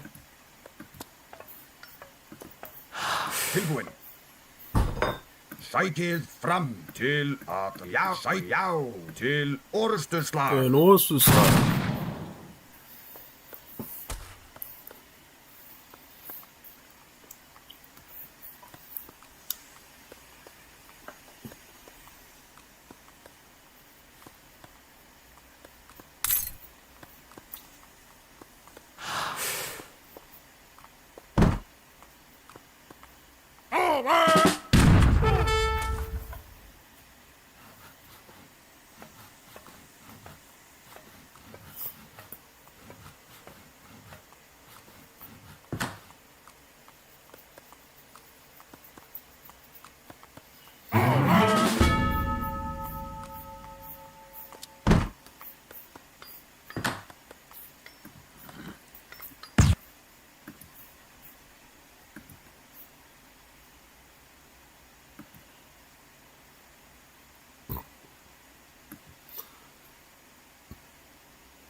Ja.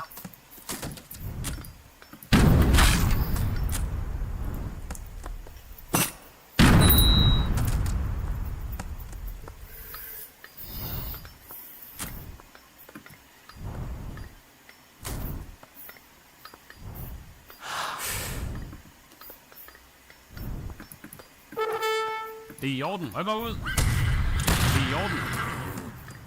Tilbúin. Melder sig.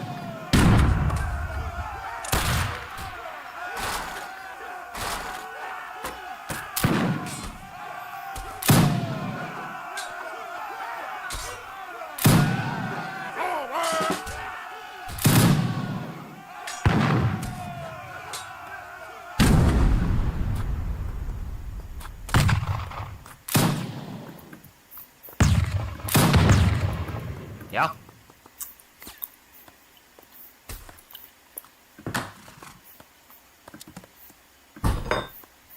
Afventer ordre. So I was gonna go full Marauder Mule on him. Eminem, Mule and Marauder.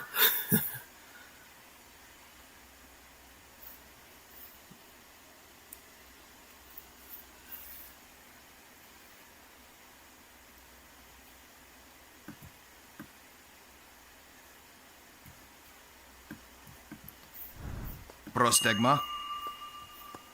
Proseše. Malista. Ne.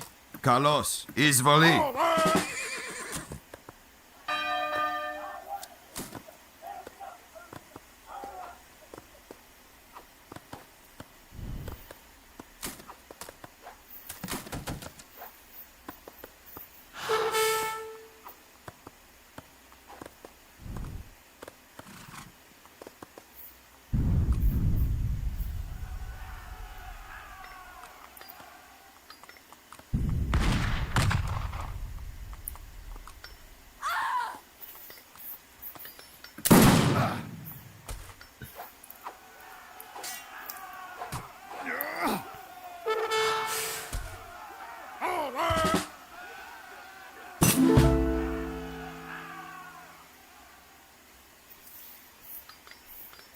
Prostegma. Prostagma. Prostegma.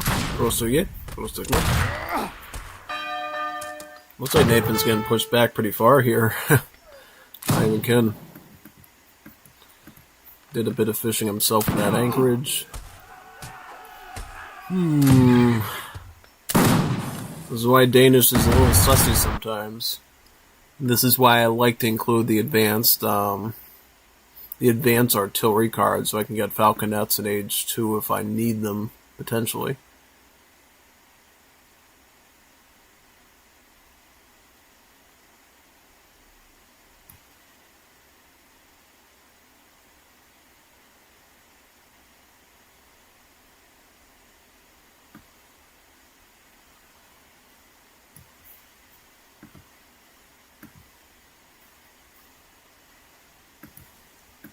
Etimos. Closer, yeah. Let's do the next one. Oh,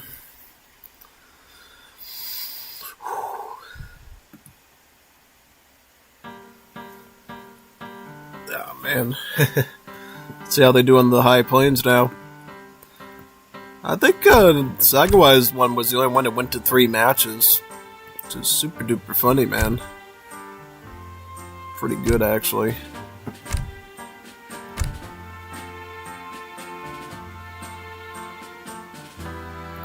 Oh, this one went to 3 games. Whatever this one is. I don't know who participated in that one. I'm guessing that's Kaiser and I think that's Kaiser and Nikolai, yeah. So we'll have to do that one next.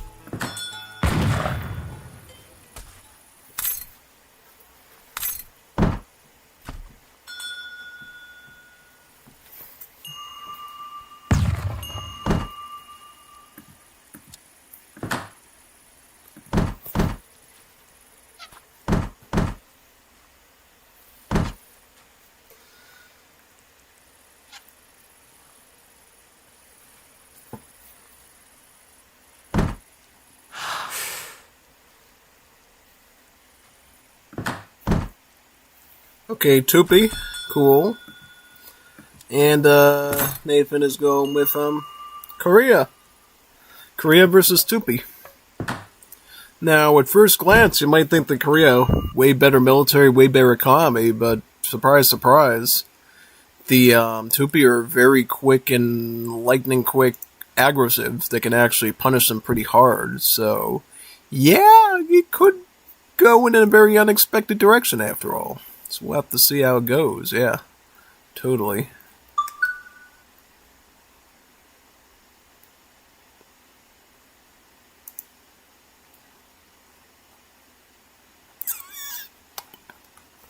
Oh, man.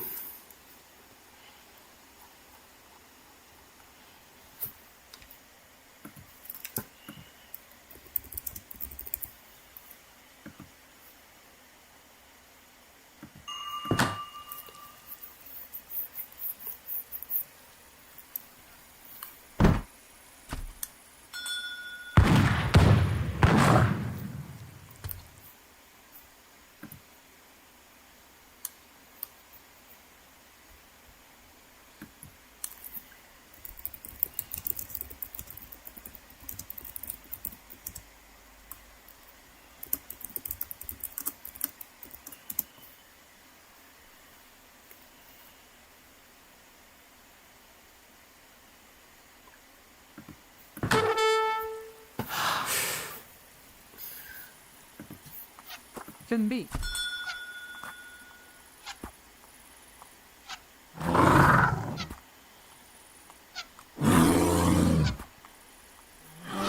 명령 공격. 80 wood, I see. Yeah, very nice.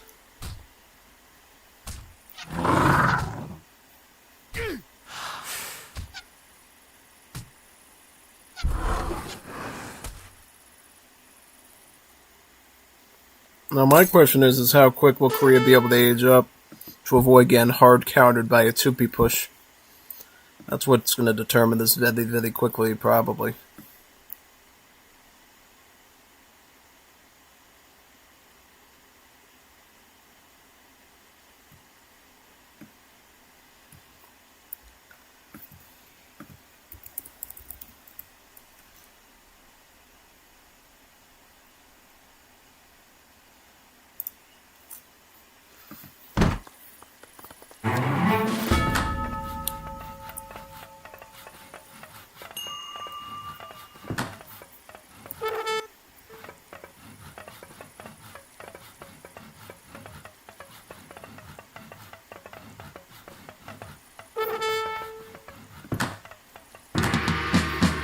예, 사냥꾼. 대교, 그러죠. 실시.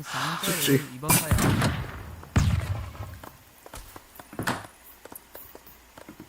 준비. 사냥.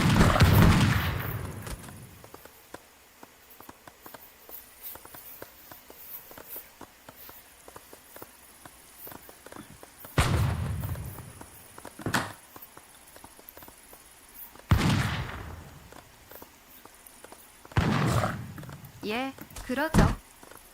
사냥꾼.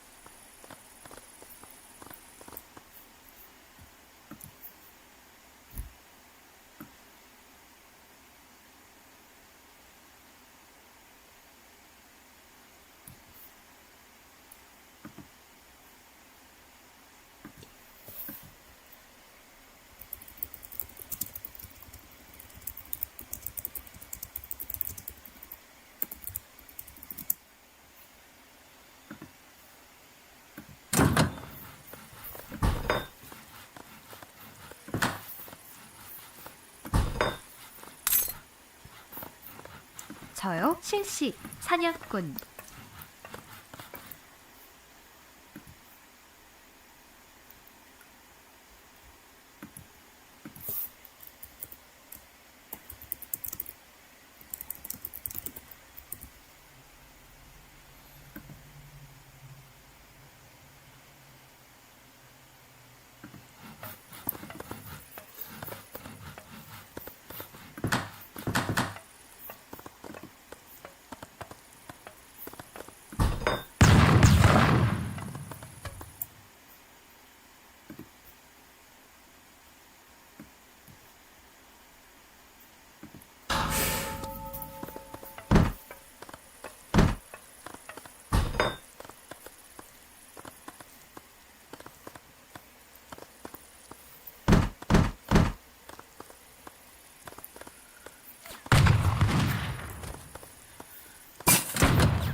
준비. So he's gonna go Myung with the Biz Spearman. Now this is where you often get into trouble with this, is you get the comp of the Spearman and the Archers wrong, or you don't know how to micro the Spearman around the Marticoras and then you get clobbered. Yeah, that's where I often find the biggest problem is with this. Is like, you'll have the right mix of Spearmen and Archers, but you'll either be missing just enough Spearmen to deal with his Clubmen, and how hard it is when you're getting snared by Mariticoras, and the Yibir Horrors, like, basically screwing you up, and then, the Archers just pelt you too much, yeah. Looks like Jeff is going to open with Voluntaria Patria, which is a very common opening for Tupi. Since the Voluntario is a very quick skirmisher with the movement speed of 5, they can get a lot of raiding done. Their stats are pretty garbo, but their speed is what makes them pretty efficient at the start of the game for you, so yeah, basically.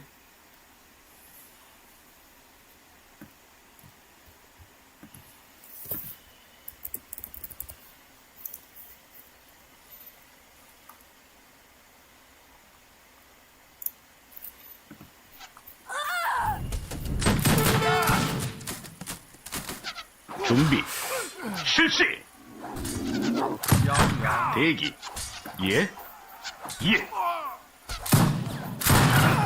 출동. 네. 준비. 실시.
대기.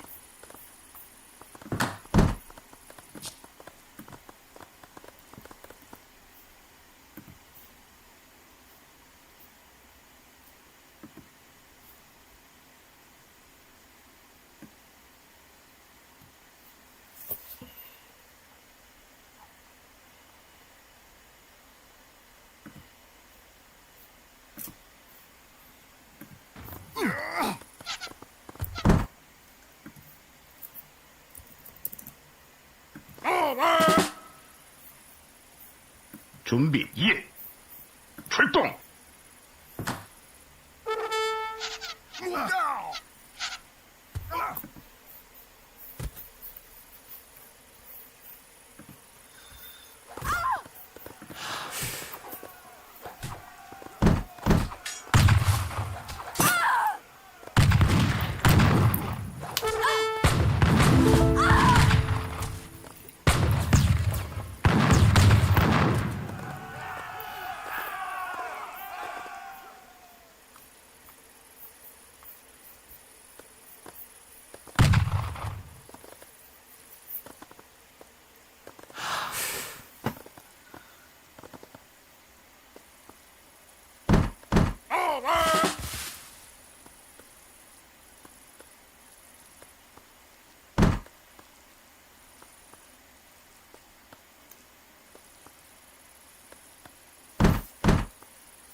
대기. Готов. 예. Что? Приказ? 대기. 예.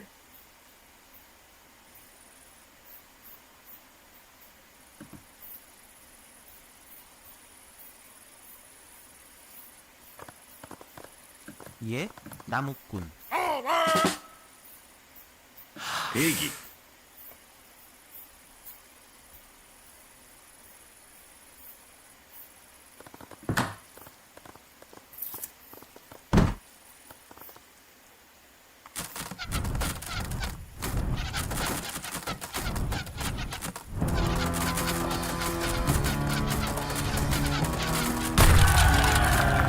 준비. 예. 공격.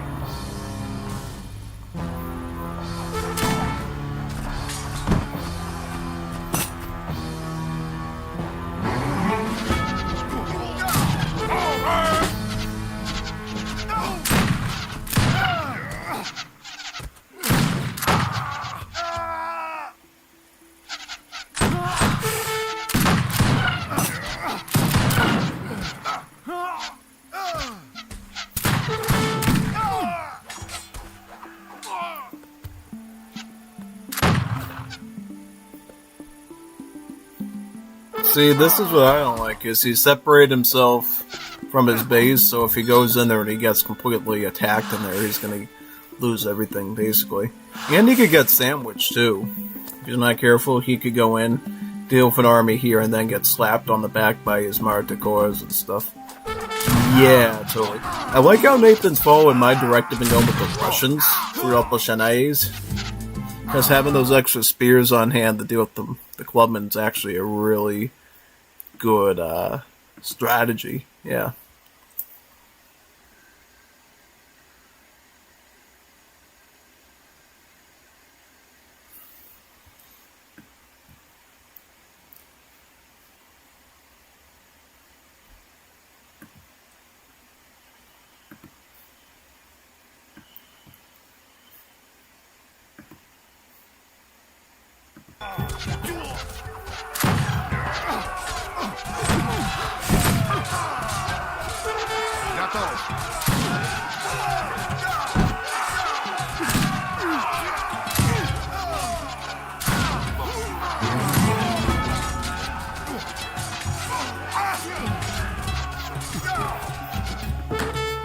준비.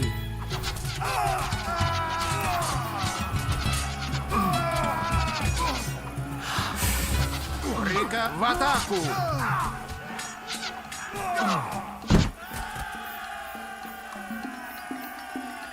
네, 나무꾼. 대기. 예. 출동 실시.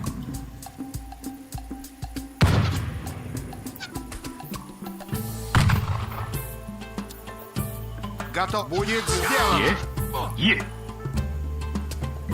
돌격.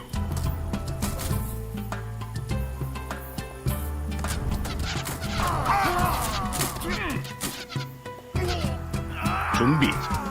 출동.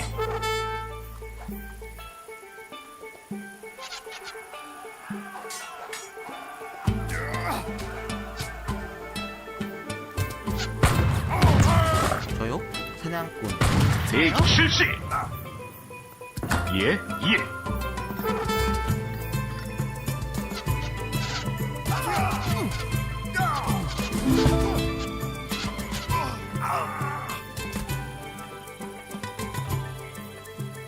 대기 실시. 예.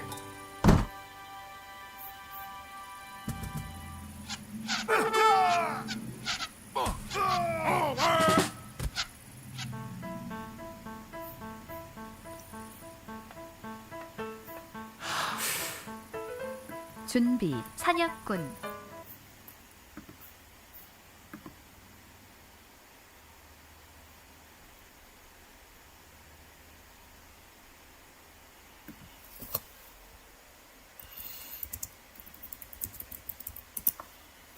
Somebody sent me a video about logos for the upcoming AoE3 mod. It's going to feature a regular show, Silver the Hedgehog, and Bernie Sanders, or at least Vermont. I'm not even kidding, it's going to include Vermont and all this stuff I mentioned. I don't know if they'll have Bernie Sanders. I told them to put Bernie in there, but I think it's going with Thomas Chinden, the leader of the Republic of Vermont, instead of adding in old history stuff like I wanted to.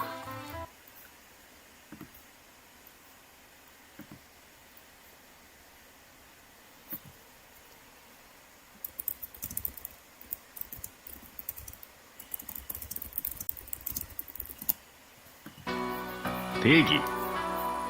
예?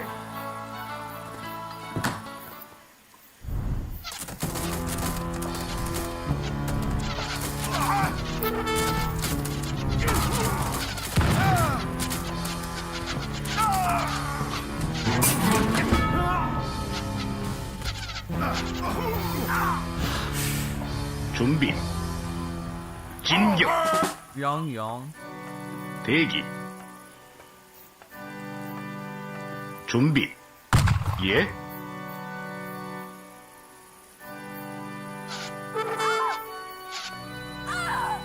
예, 공격.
준비.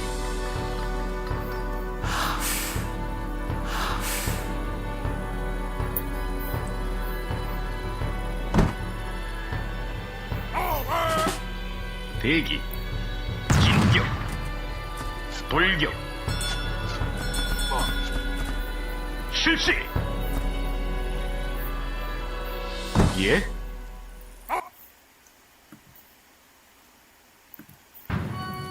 대기. I guess it's a question of when they're going to finally strike at each other. It's been pretty even so far. I don't know if this Marticoras up here is going to cause a big issue for Nathan, or if he's going to be ready for them when they decide to pop in. So does he have... Okay, he has 3 barracks. I was trying to see if he had extra production. Now, the problem definitely here is map control, because he's got trees, but he doesn't have hunt, and eventually he's going to die because of that. As you'll see, that will become a big problem early on.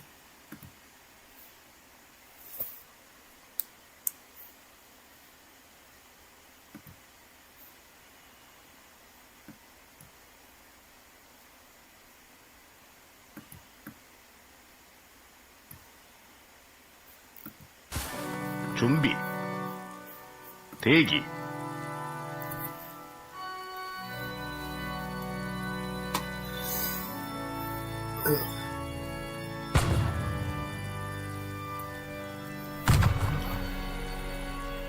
예? 대기.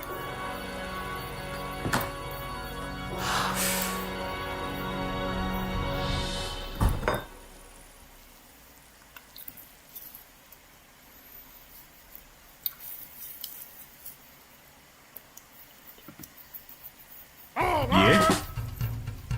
네. 저요? 사냥꾼.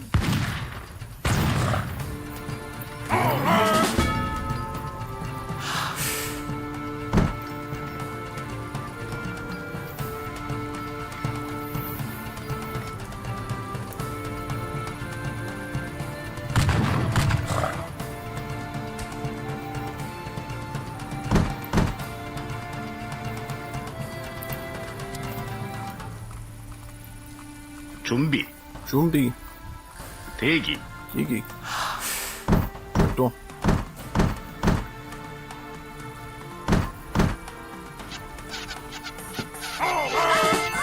See what that is?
준비. Что? 준비. 대기.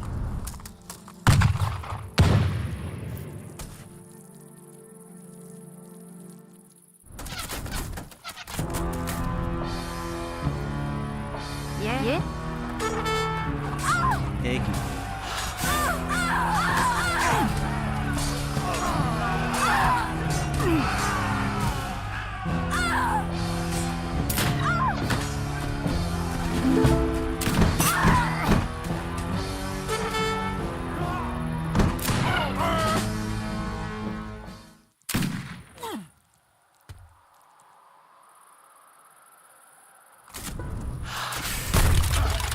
예? 영영. 준비.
Oh, he's definitely cooked down. Look at the lack of resources. He's like scrambling. He's just getting the hunt now, and he's still getting pressured by Amatagoras.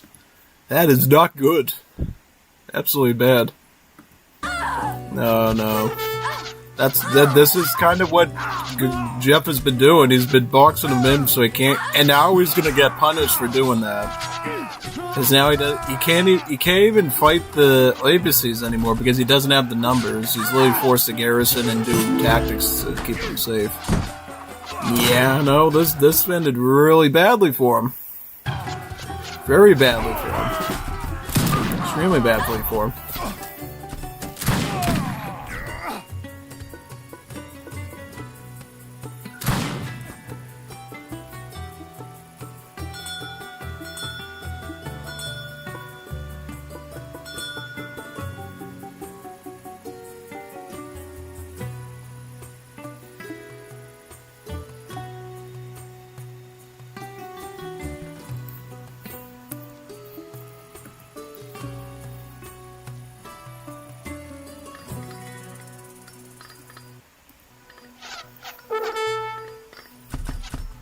GG. GG.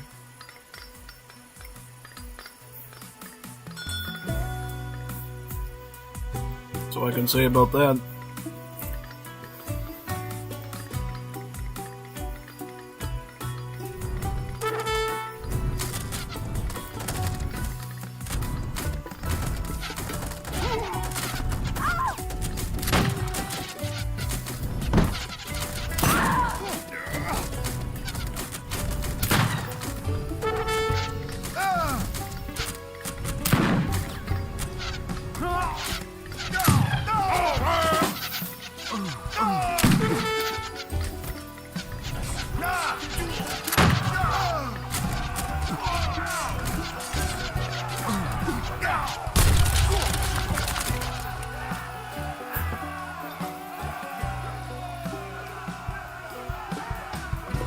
Wow.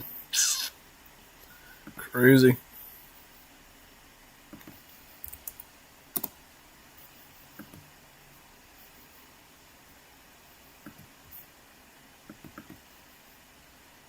So the Verde's heading off to eat some tacos, I see. Yep.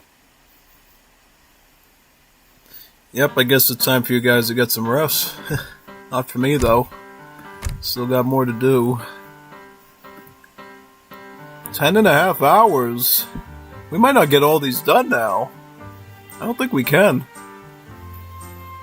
It depends on how quick they are. If they're like 5-minute ones, maybe, but unless they're like really zippy, we're probably not going to get through the whole set. I thought we would. I thought we could, but because I had to talk about emergency earlier and stuff. Just lost the minutes to do it. So, which ones should we do? Nathan and James and the Giant Peach? Yeah, probably. Yeah, and then we could maybe do the Kaiser and Nikolai one, since that's one of the only ones that had 3 matches in it. Possibly. Alright, so let's try this one. Nathan going Danish, and James going Maori. Good. I'm surprised we haven't had a Maori. People must be banning it like crazy. If this is happening, yeah, no, that would be my assumption about it. People must be banning this thing. That's all I could think of, really. Yeah, pretty much. Pretty much.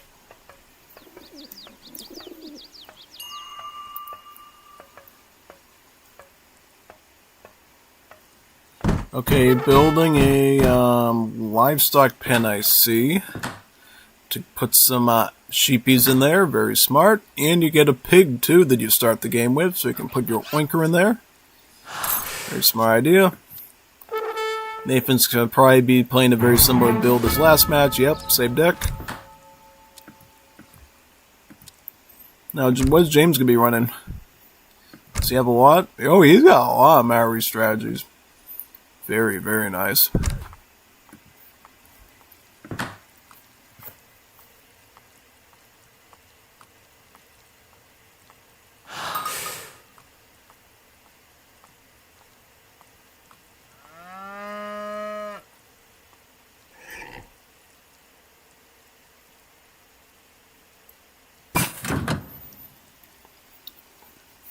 Yeah, that's the one cool thing about Maori on a war map, is you get a builder ship for free that you can build a boat shed with.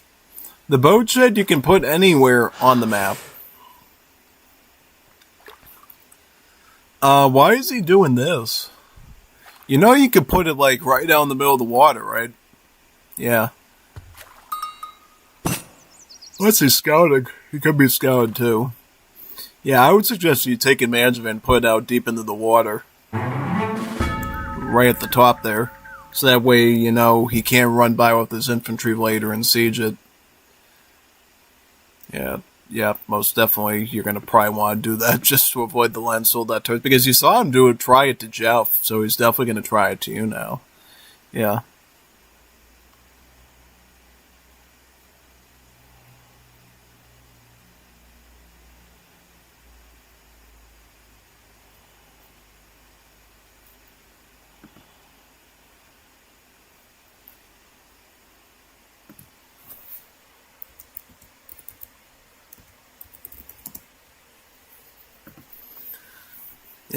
Yeah, I told someone we could play matches in an hour when the stream ends. Not because I want to end the stream, but YouTube's literally forcing me to meet their 12-hour stream limit guidelines, so might have to do that. Might have. No, I have to do it. Otherwise you won't get saved. I'd be sad doing all this yapping for nothing. Totally be crazy. It's better to use the 200 wood in a commercial stall, or failing that, store the wood if there is no commercial stall. Oh yeah, that's very true. Build a trading post porter and then construct a trading post. That's absolutely right. I agree with that. Because the trading post gives you more long-term value with XP, right? Plus, it's not like he has a lot of herbals to work with here, right? Like, he's got 3 sheep, fair. He might get a few more, but that's probably different, though, on Marahal. On Marahal, that might be a lot different, because Marahal, you get all those water buffaloes, right? Yeah, basically.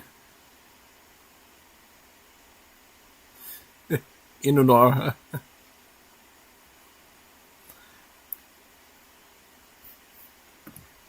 So what map is this? This is Fiji. Okay, he's going to Fiji. This is the one I used to like to get a lot. I still do if it's a team game. It gives you a coin, and it gives you a shipment. Plus it gives you some iguanas you can eat as well. So it's actually really good in all aspects and all facets.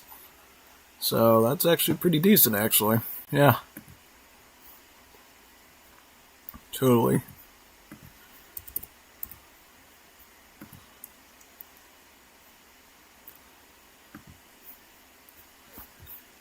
Very, very nice.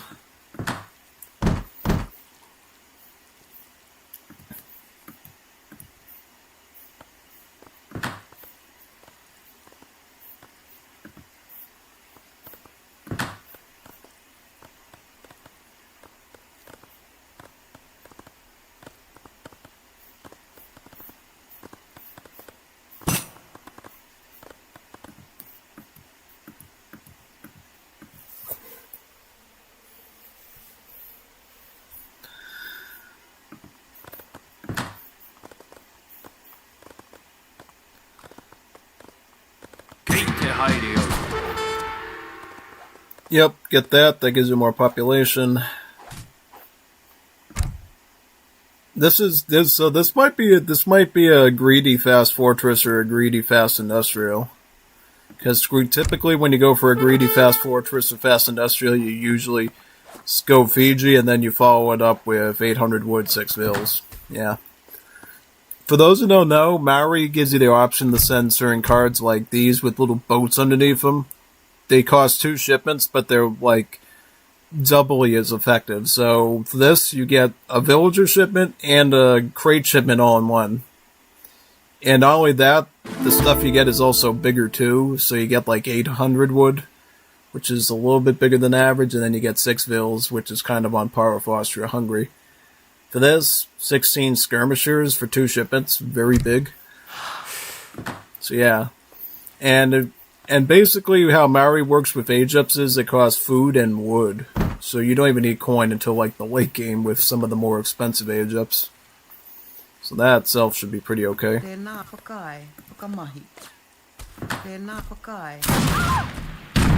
Alright, he's got the defense going. See, this could be bad for Nathan if he's not careful. The frog could get caught off guard if he goes into Fortress Age Marksman. Yeah. That would be like his main danger right here, honestly. Yeah, totally. That's mostly what I would be concerned about here, probably.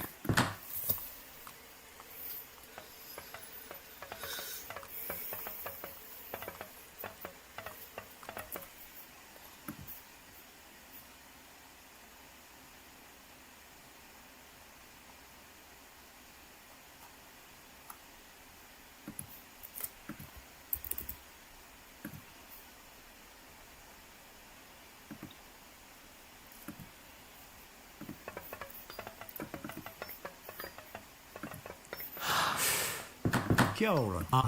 Kia ora. Ai. Tēnā koe.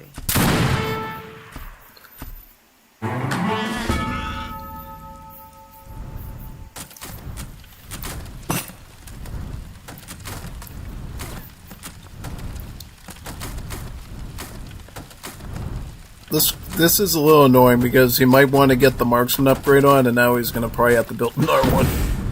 Kind of frustrating, but at least he's got the double pass setup going. So that's like essential to defending this. Also, he's got some of them perched here, so he's going to lose some of these guys. Guaranteed.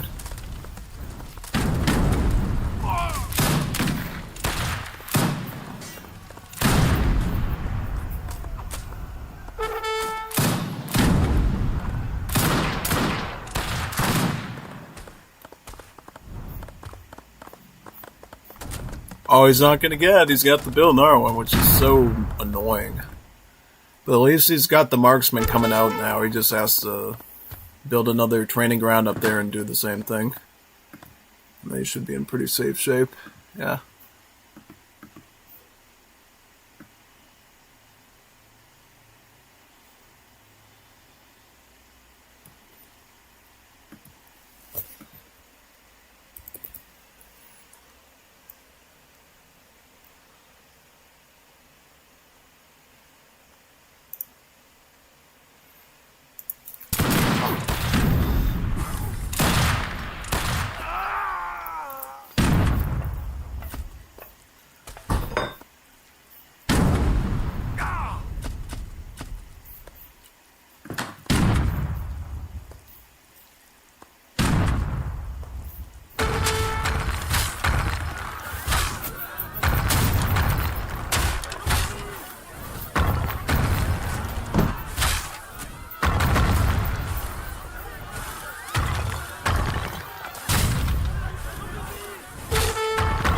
Yeah, he's gotta wait for that upgrade to come in for the Porokumu, right?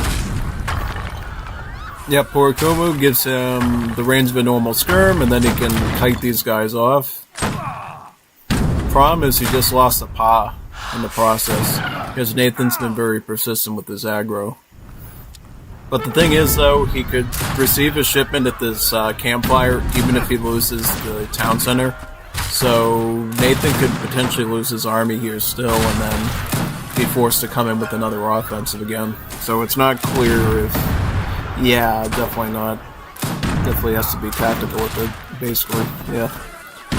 Pretty much.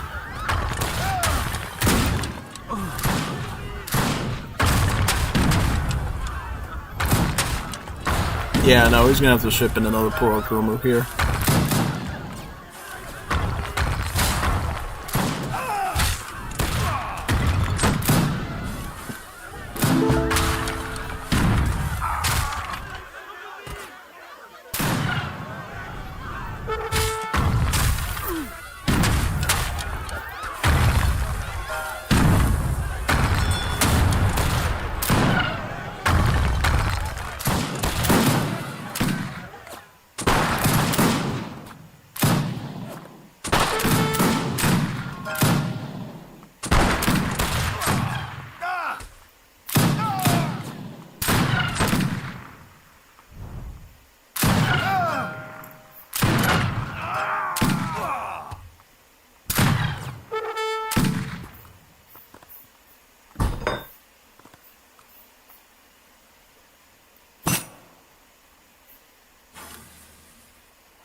Aye.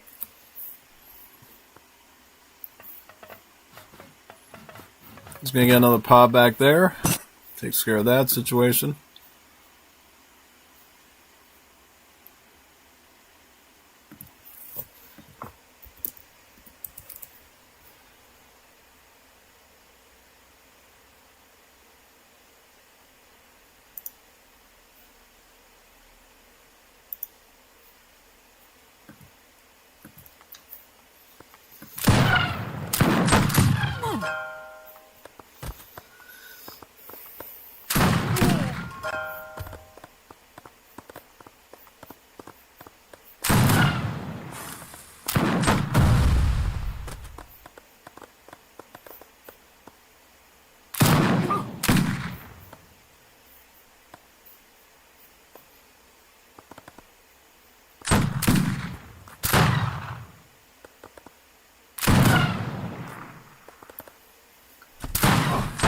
Problem is, I don't think he can get a lot done with just this many skirmishers, so he's gonna need to get,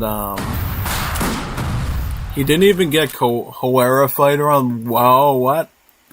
Don't even get Hoera Fighter. What are you doing, man? Crazy. Crazy, man. Insane. Can't do that. Can't do that, man. Ugh.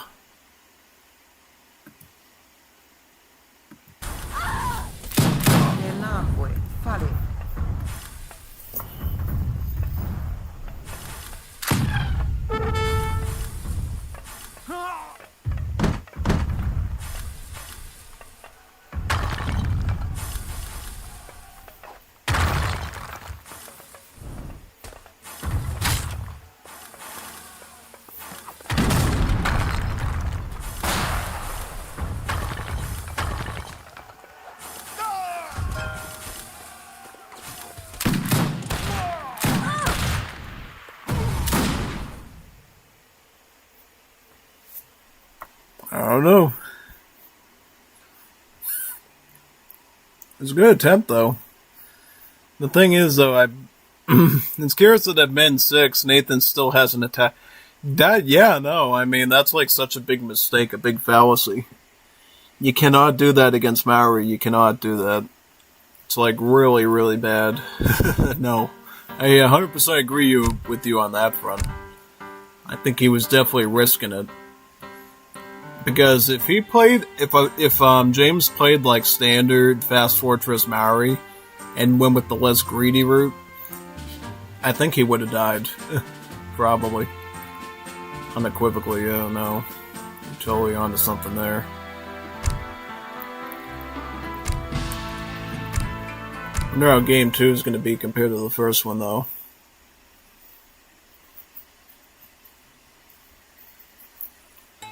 Ottomans and Saudis. Oh, I like seeing Saudis here. I used the Saudis during the league against Montero, actually. So that's pretty neat.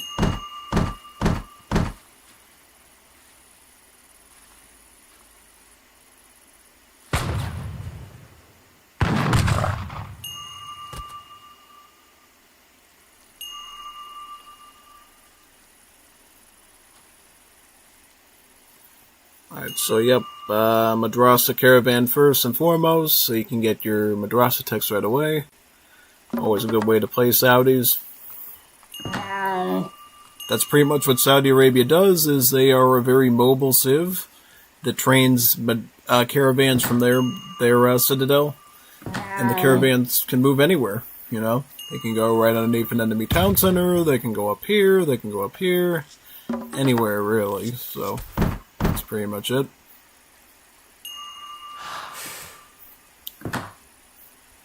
So we'll have to see what deck he ends up going with and figure it out. Yeah. Stream's going almonds. I mean, I think in theory Jan Abbas could be great, but he has to execute it properly. If he doesn't execute it well, it could be a big problem. Totally big problem indeed, yeah. Most definitely a big issue.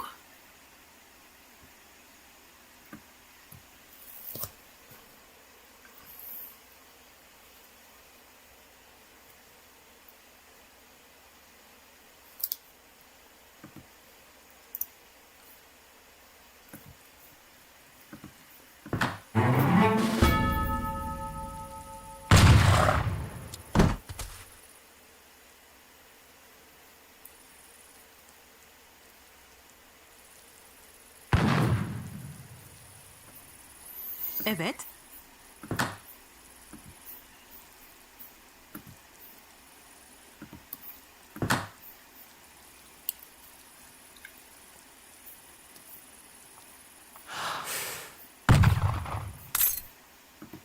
Tamam, olur.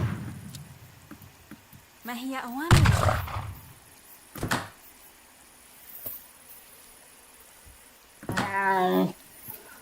So I'm guessing he's gonna go second yellow.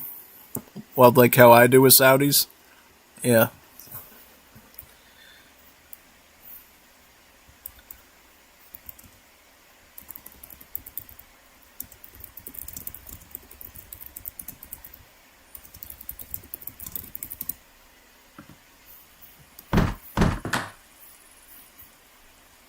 هيئة اللواءات تحركوا. أجل سيدي، إلى الأمام سر.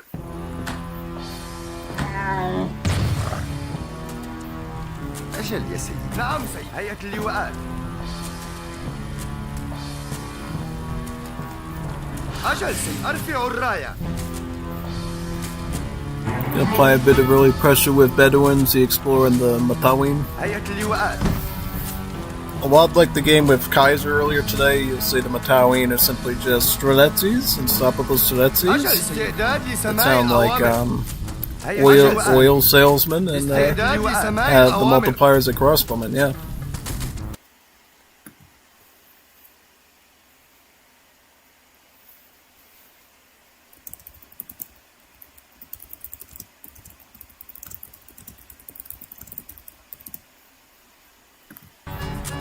ما هي مهمتي؟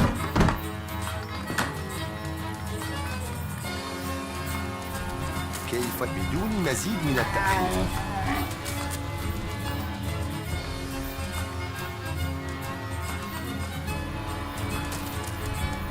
أجل يا سيدي.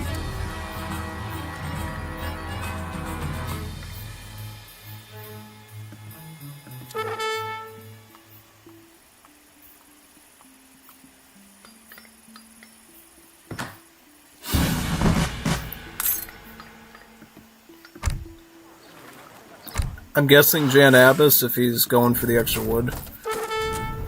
He must be to get a foundry. That'd be my only guess of why he would need so much extra wood, yeah. That's the only thing I could assume, really.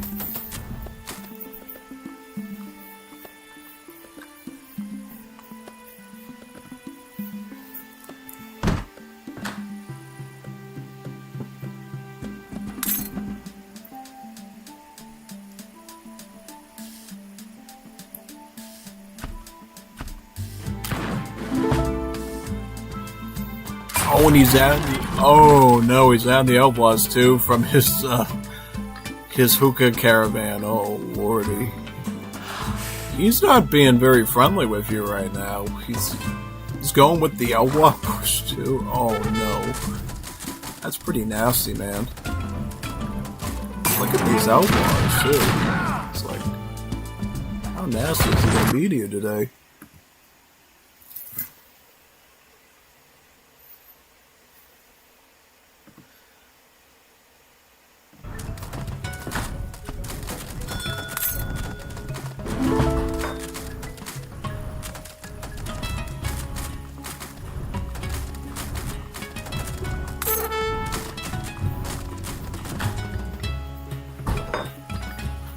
Hazır.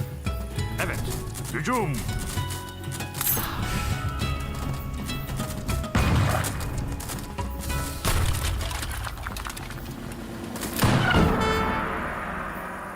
Emrin.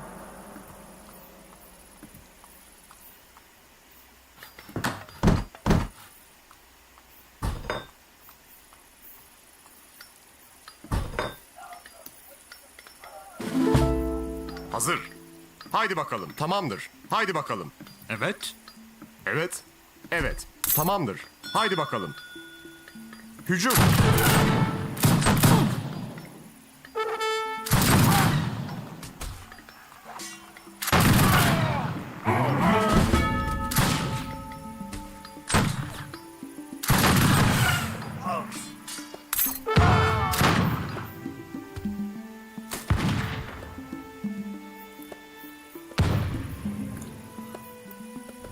Oh, and he's using the big deli. He's using the big deli shipments too. Wow. Oh man, he's using everything this town has got. Outlaw push with deli shipments. What did this kid deserve to get that? And Bedouin Masson too. Wow. I did not expect him to play him this dirty. Not at all. And then he shipped in some Jundis on top of it. Yep, some Jundis are gonna show up too. Yep. Not good. Yep, where's the Jundis? Did they already get killed off, or? ما هي مهمتي؟ Where's the Jundis? Where did he put his Jundis? Oh, they're coming in now. Okay, I was trying to figure that out. Insane.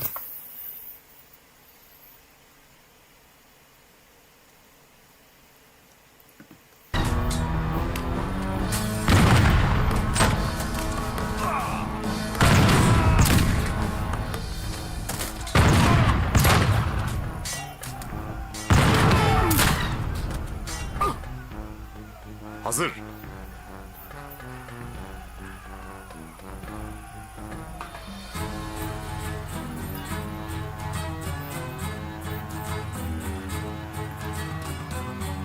إنني أتوجس خفية. That was doing that man dirty, though, I will say. Really dirty. Dirty Dan. Yeah, that was some Dirty Dan stuff you were doing there, Nathan. I'm not even kidding. That was some real Dirty Dan you were doing, Dirty Dan. Dirty Dan, man. Yeah. Well, which one are we on now? Which one would you like me to do, folks? What time is it? 8? We have like about an hour to stream, a little over an hour. So, do we just do them in order, or?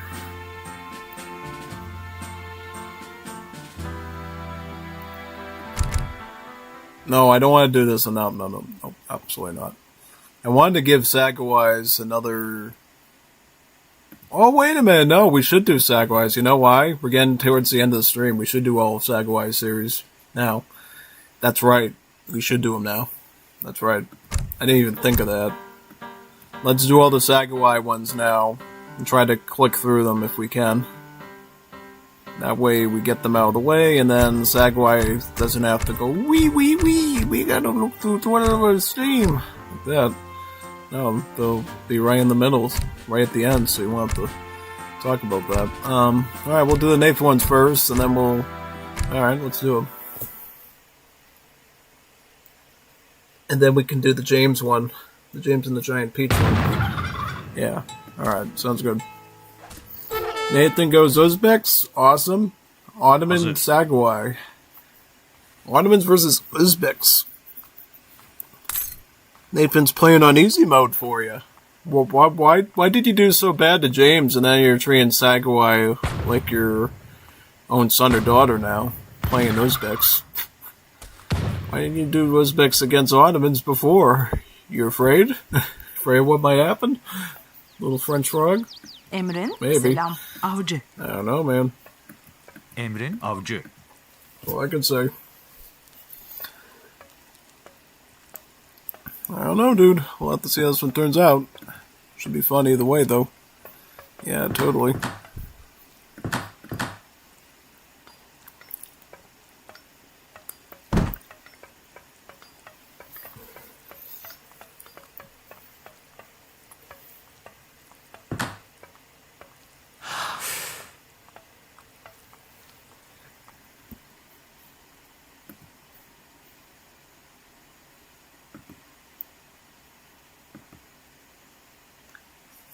Oh yeah, I want to try something.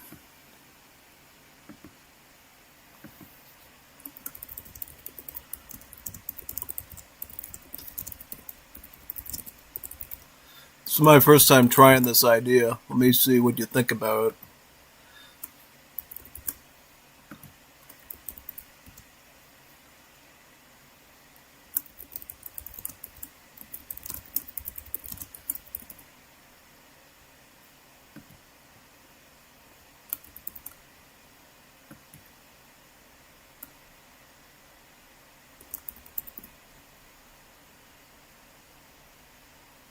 Yeah, let's try it. Tell me how you like this. It's a new thing YouTube keeps telling me to try to use, but I never have. What do you think about? Just let me know if it works. It says it's loading it. Does it work though? It claims it's trying to load in it's like some sort of poll thingy-majiggy.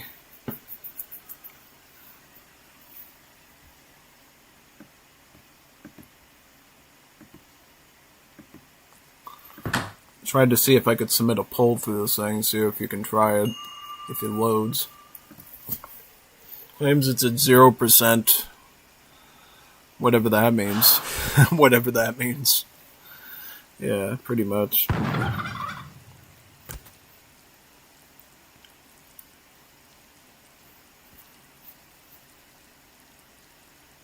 Because I wouldn't mind doing a second Age of the World live stream if you want.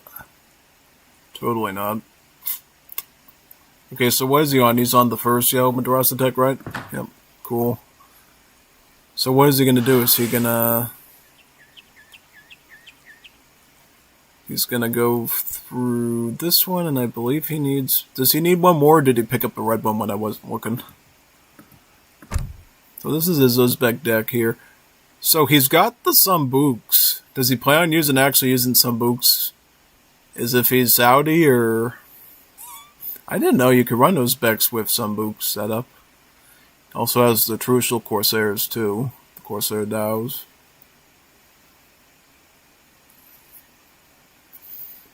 Yep, the Shagrid Pishas, good shipment there.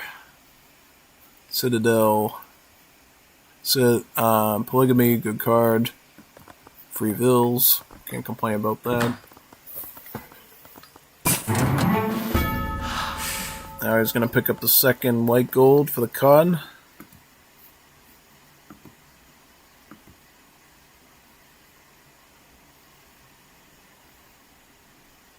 Oh yeah, I see the pole here. It's showing up on this side. Do you see it?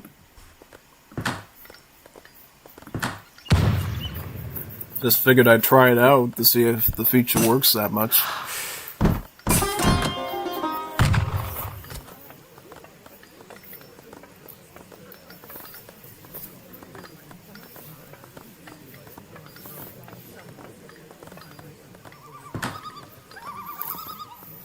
Oh man. Whew. He's going Sambuks, so he might go Colossi on him. Colossi would be a fascinating choice. Like a Velasic, Colossi, Velasic pickle. Yeah. Whereas Saga's gonna go Jan Abbas? Jan Abbas? Evet. What's he trying to get over here? Oh, the 135 coin. Yeah, good choice. Get that. You can get yourself a free Abbas gun. Okay, he's actually gonna go Colossi on him. I didn't know you could do this as Uzbeks. Kind of an interesting idea, actually. No, I didn't know you could run this as Uzbeks. It's a pretty fascinating choice, actually. No, it is. It actually is.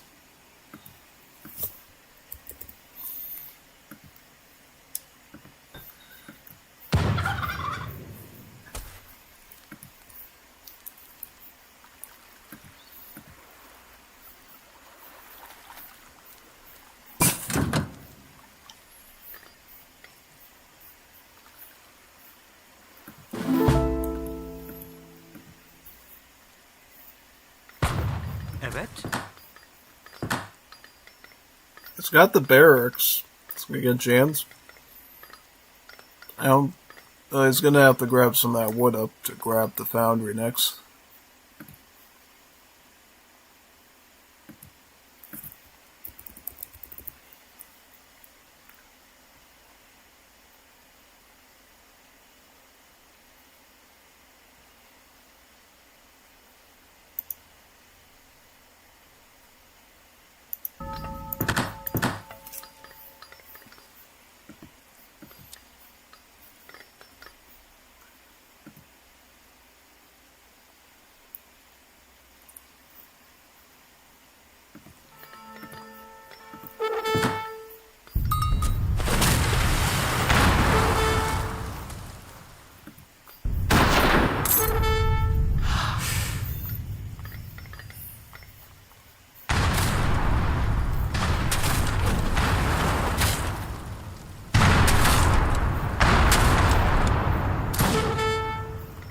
Oh, the Alamans. He's got the Alamans on him.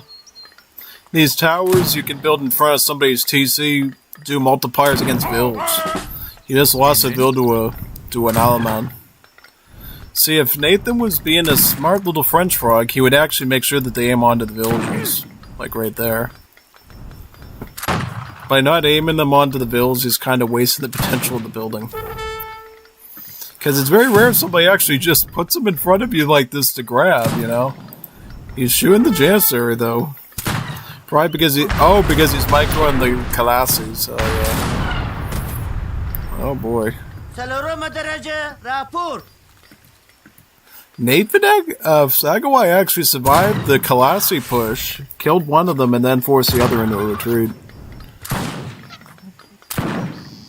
Very interesting. Okay, now Nathan's smart enough to aim the Alaman at the villager. Took him a while to figure it out. I was like, oh, when is he going to do that?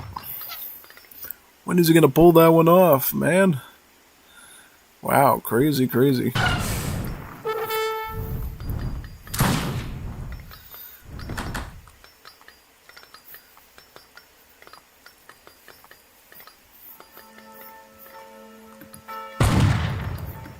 پنجم درجه راپور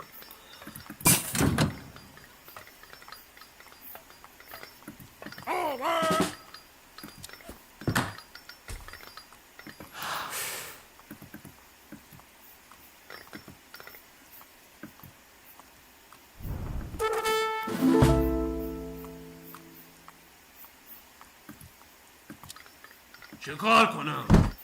Oh, Corsairs. Ooh, I've never seen anyone make these before. How are they? What kind of boat are they? Are they just like light ships? Are they heavy ships? I'm assuming they're either light ships or heavy ships. I'm trying to figure out the statistical profile. They might be heavy ships based on the stats, yeah. Yep, that'd be my guess. No, they're heavy ships because they get a broadside attack.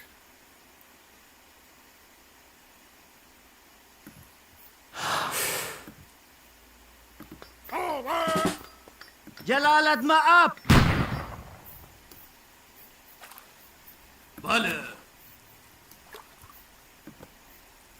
خاغله Once he clears these out, he could potentially put this back over here and add in more classes to hit him with. You're going to want to use those broadside attacks.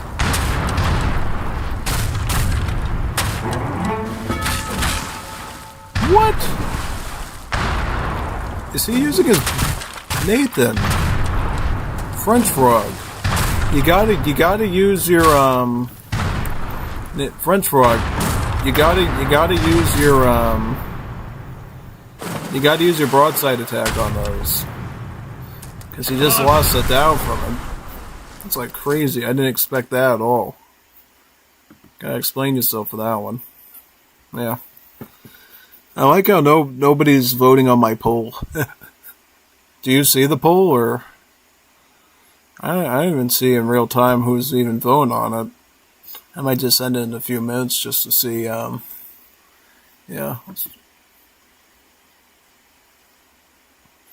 Yeah, nobody voted. Awesome poll, folks. Yep. Best election ever. Nobody participates. خاغله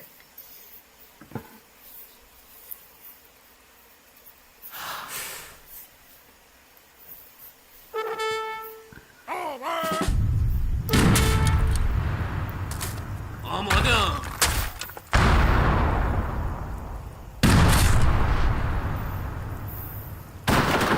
حكمونا ومنا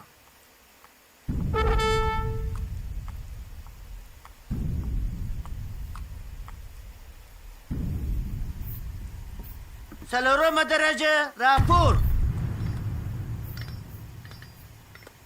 Emriniz?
How'd that happen? Somebody must have misclicked.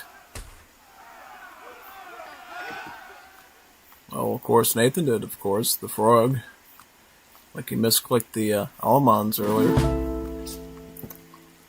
Yeah.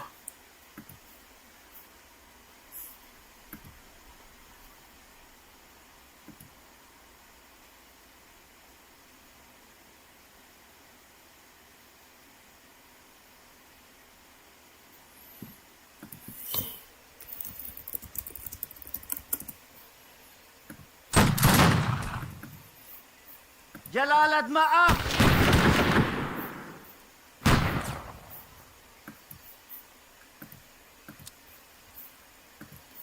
Evet.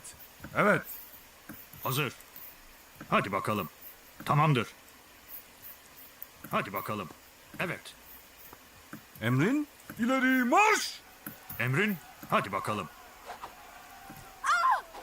Evet. Tamamdır. Evet. Evet. Evet. Hücum! Emrin, hadi bakalım.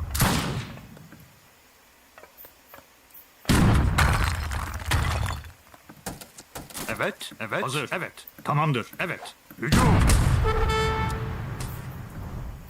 Emrin, hücum!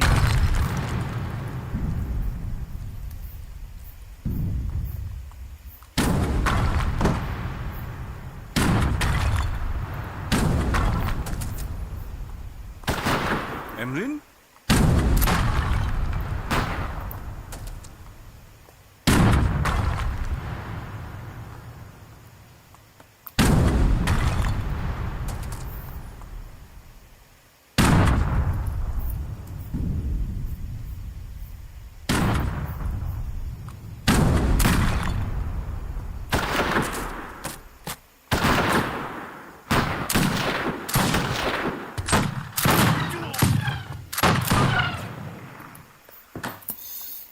Ooh! So he's got kudos too, wow. Interesting. Afro-Caribbean ruffian. Very fascinating. Yeah, the kudos are pretty neat. They're like anti-cavalry, right? Yep. With high siege. Should work in his favor then, right? Yeah.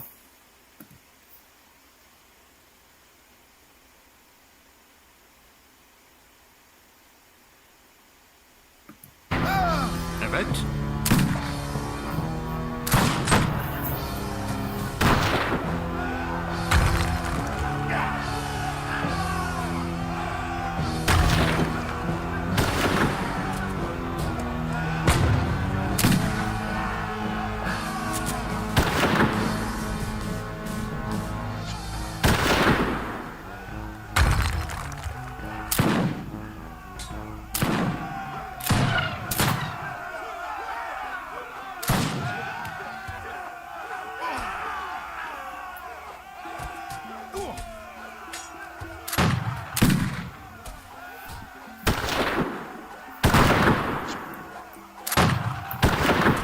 Now, the problem here with Wars of Liberty Almonds is they can't upgrade their stuff. So he can't, like, cap on that upgrade at all, unfortunately. And get a vet upgrade. So, yeah. Could be a bit troublesome, actually, yeah.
Did he get a bricks? Oh, Jiggets. Jiggets. Oh, and the Deletias. Yeah, the Deletias. Okay, so he's got Mega Scout mercenaries with Jiggets. That's not good. If I recall, aren't the... No, the Abreks are not Jiggets. They're very similarly related. I'm trying to figure out what the Deletias are. Are they like mercenary Nizam Oblis? I think they might be. If I recall correctly. As if I think, yeah, no, probably.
Alright, let's go to the next one.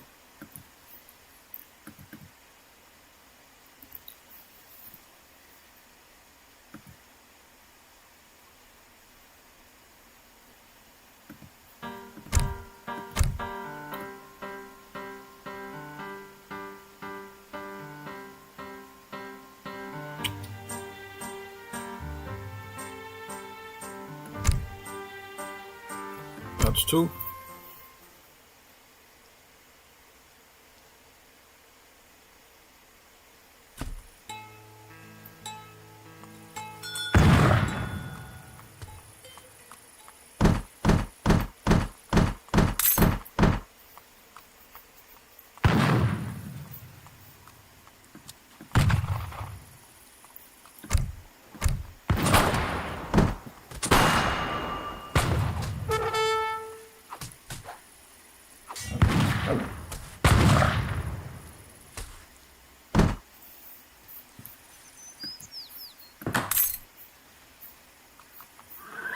Commander?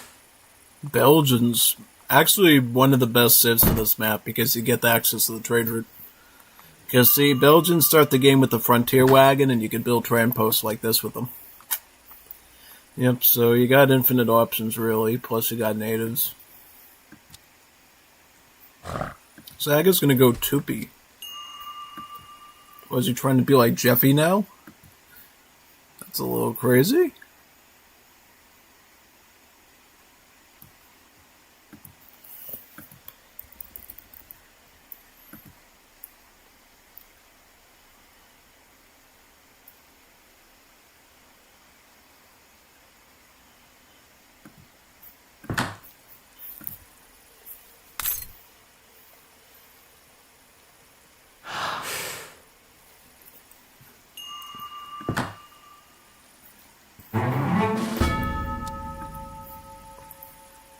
Ja.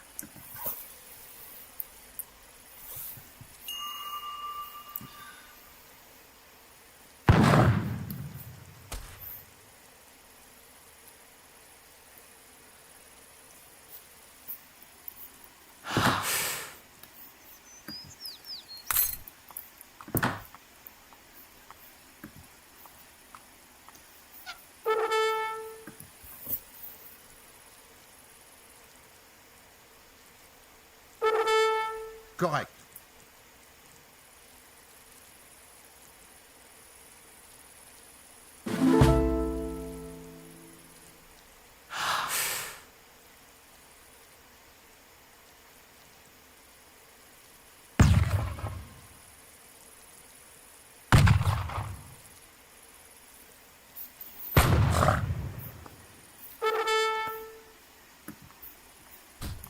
Oui. À l'attaque!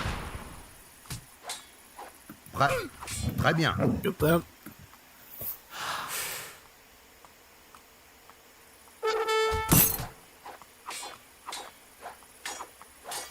What was that? Was he trying some trick to super damage the tomahawk or something?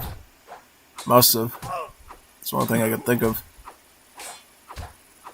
Oh man, he's gonna lose the war chief to the tomahawk now. Wow.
Ja.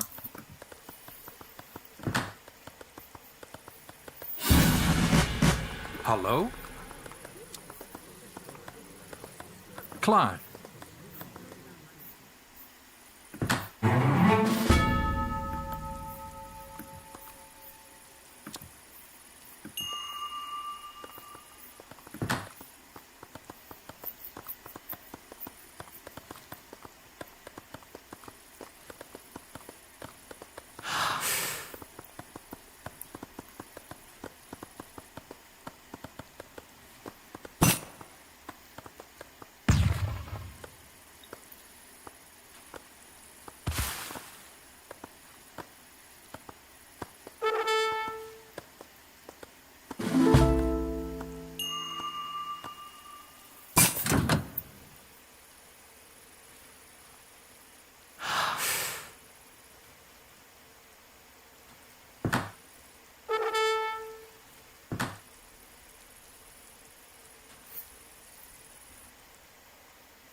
Hallo, jager.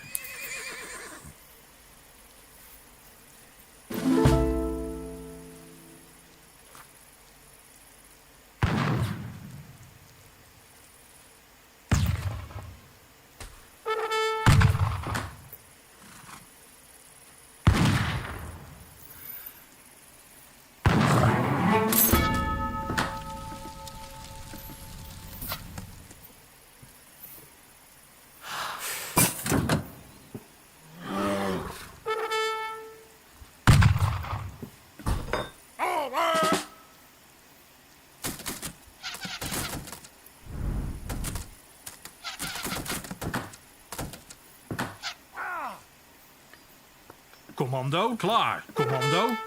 I see he's gonna try to beat this out with hussars.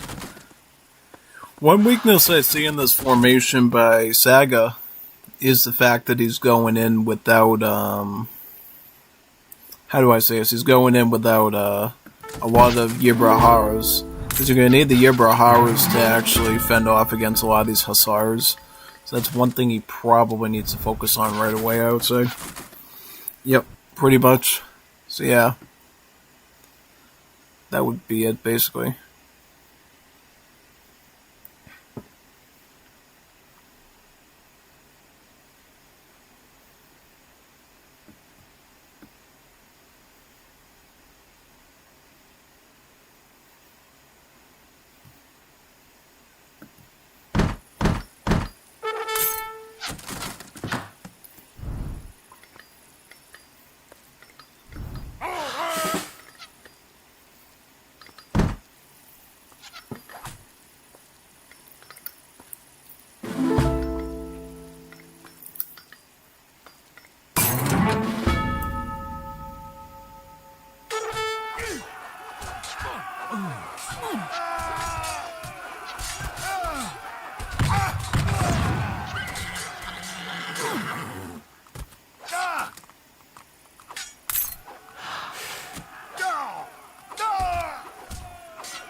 Going after the train post is definitely a good idea until you can get a ball of units that you can actually push with, so I like that Saga's doing that. Making the most of his mass. Trying to work on that. If you could take his Explorer out and then take these out up here, that's a pretty neat strategy.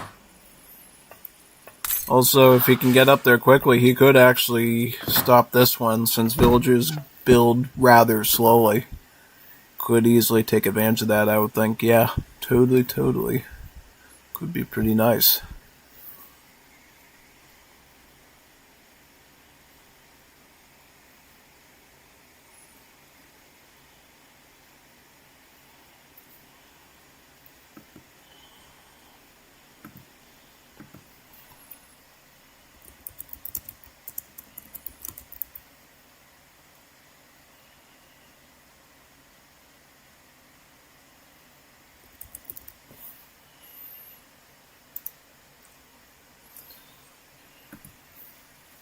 Commando.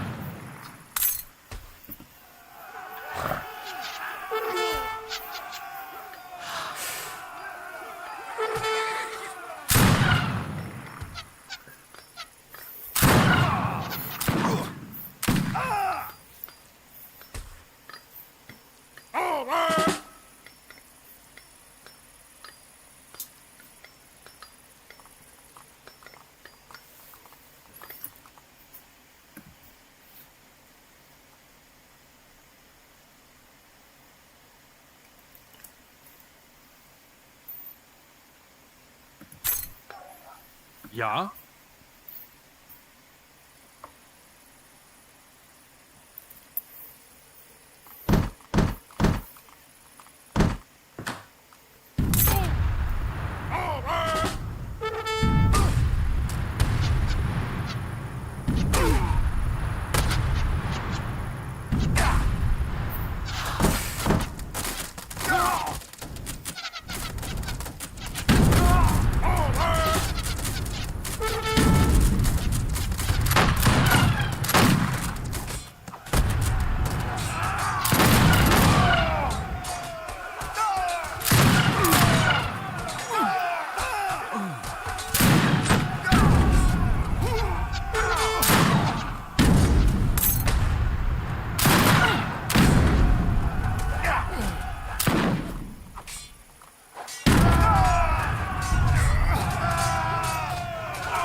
Yeah, that's the thing. It looks like Nathan's doing a great job with Cesar and Skirmisher comp here. And just pushing them back and back and back further. Yeah. Mozito, after the casting, I want to try Ethiopia. Yeah, let's do it. Let's do it. I don't think we have enough time for another casting anyways. So, yeah, we'll throw it in. Or, you know what we could do? I could end the stream here and then we'll just open up a new stream for Wars of Liberty. How about we do that? Might be smart, so I don't have... That would make things much more comfy for me. So, yeah, I'll set up a new YouTube stream after this match. It should be ending in about 30 or 40 seconds, yeah. So let's do that. I like it. I like the idea.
Good match.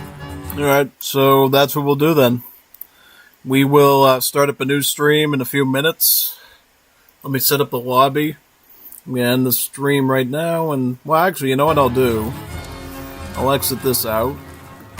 We will do this, we will boot up, and then we'll open the lobby to prove that I'm starting the stream, so you don't think I'm a liar pants on fire, alright? So we'll do that now. We'll join his room, actually. Pretty neat.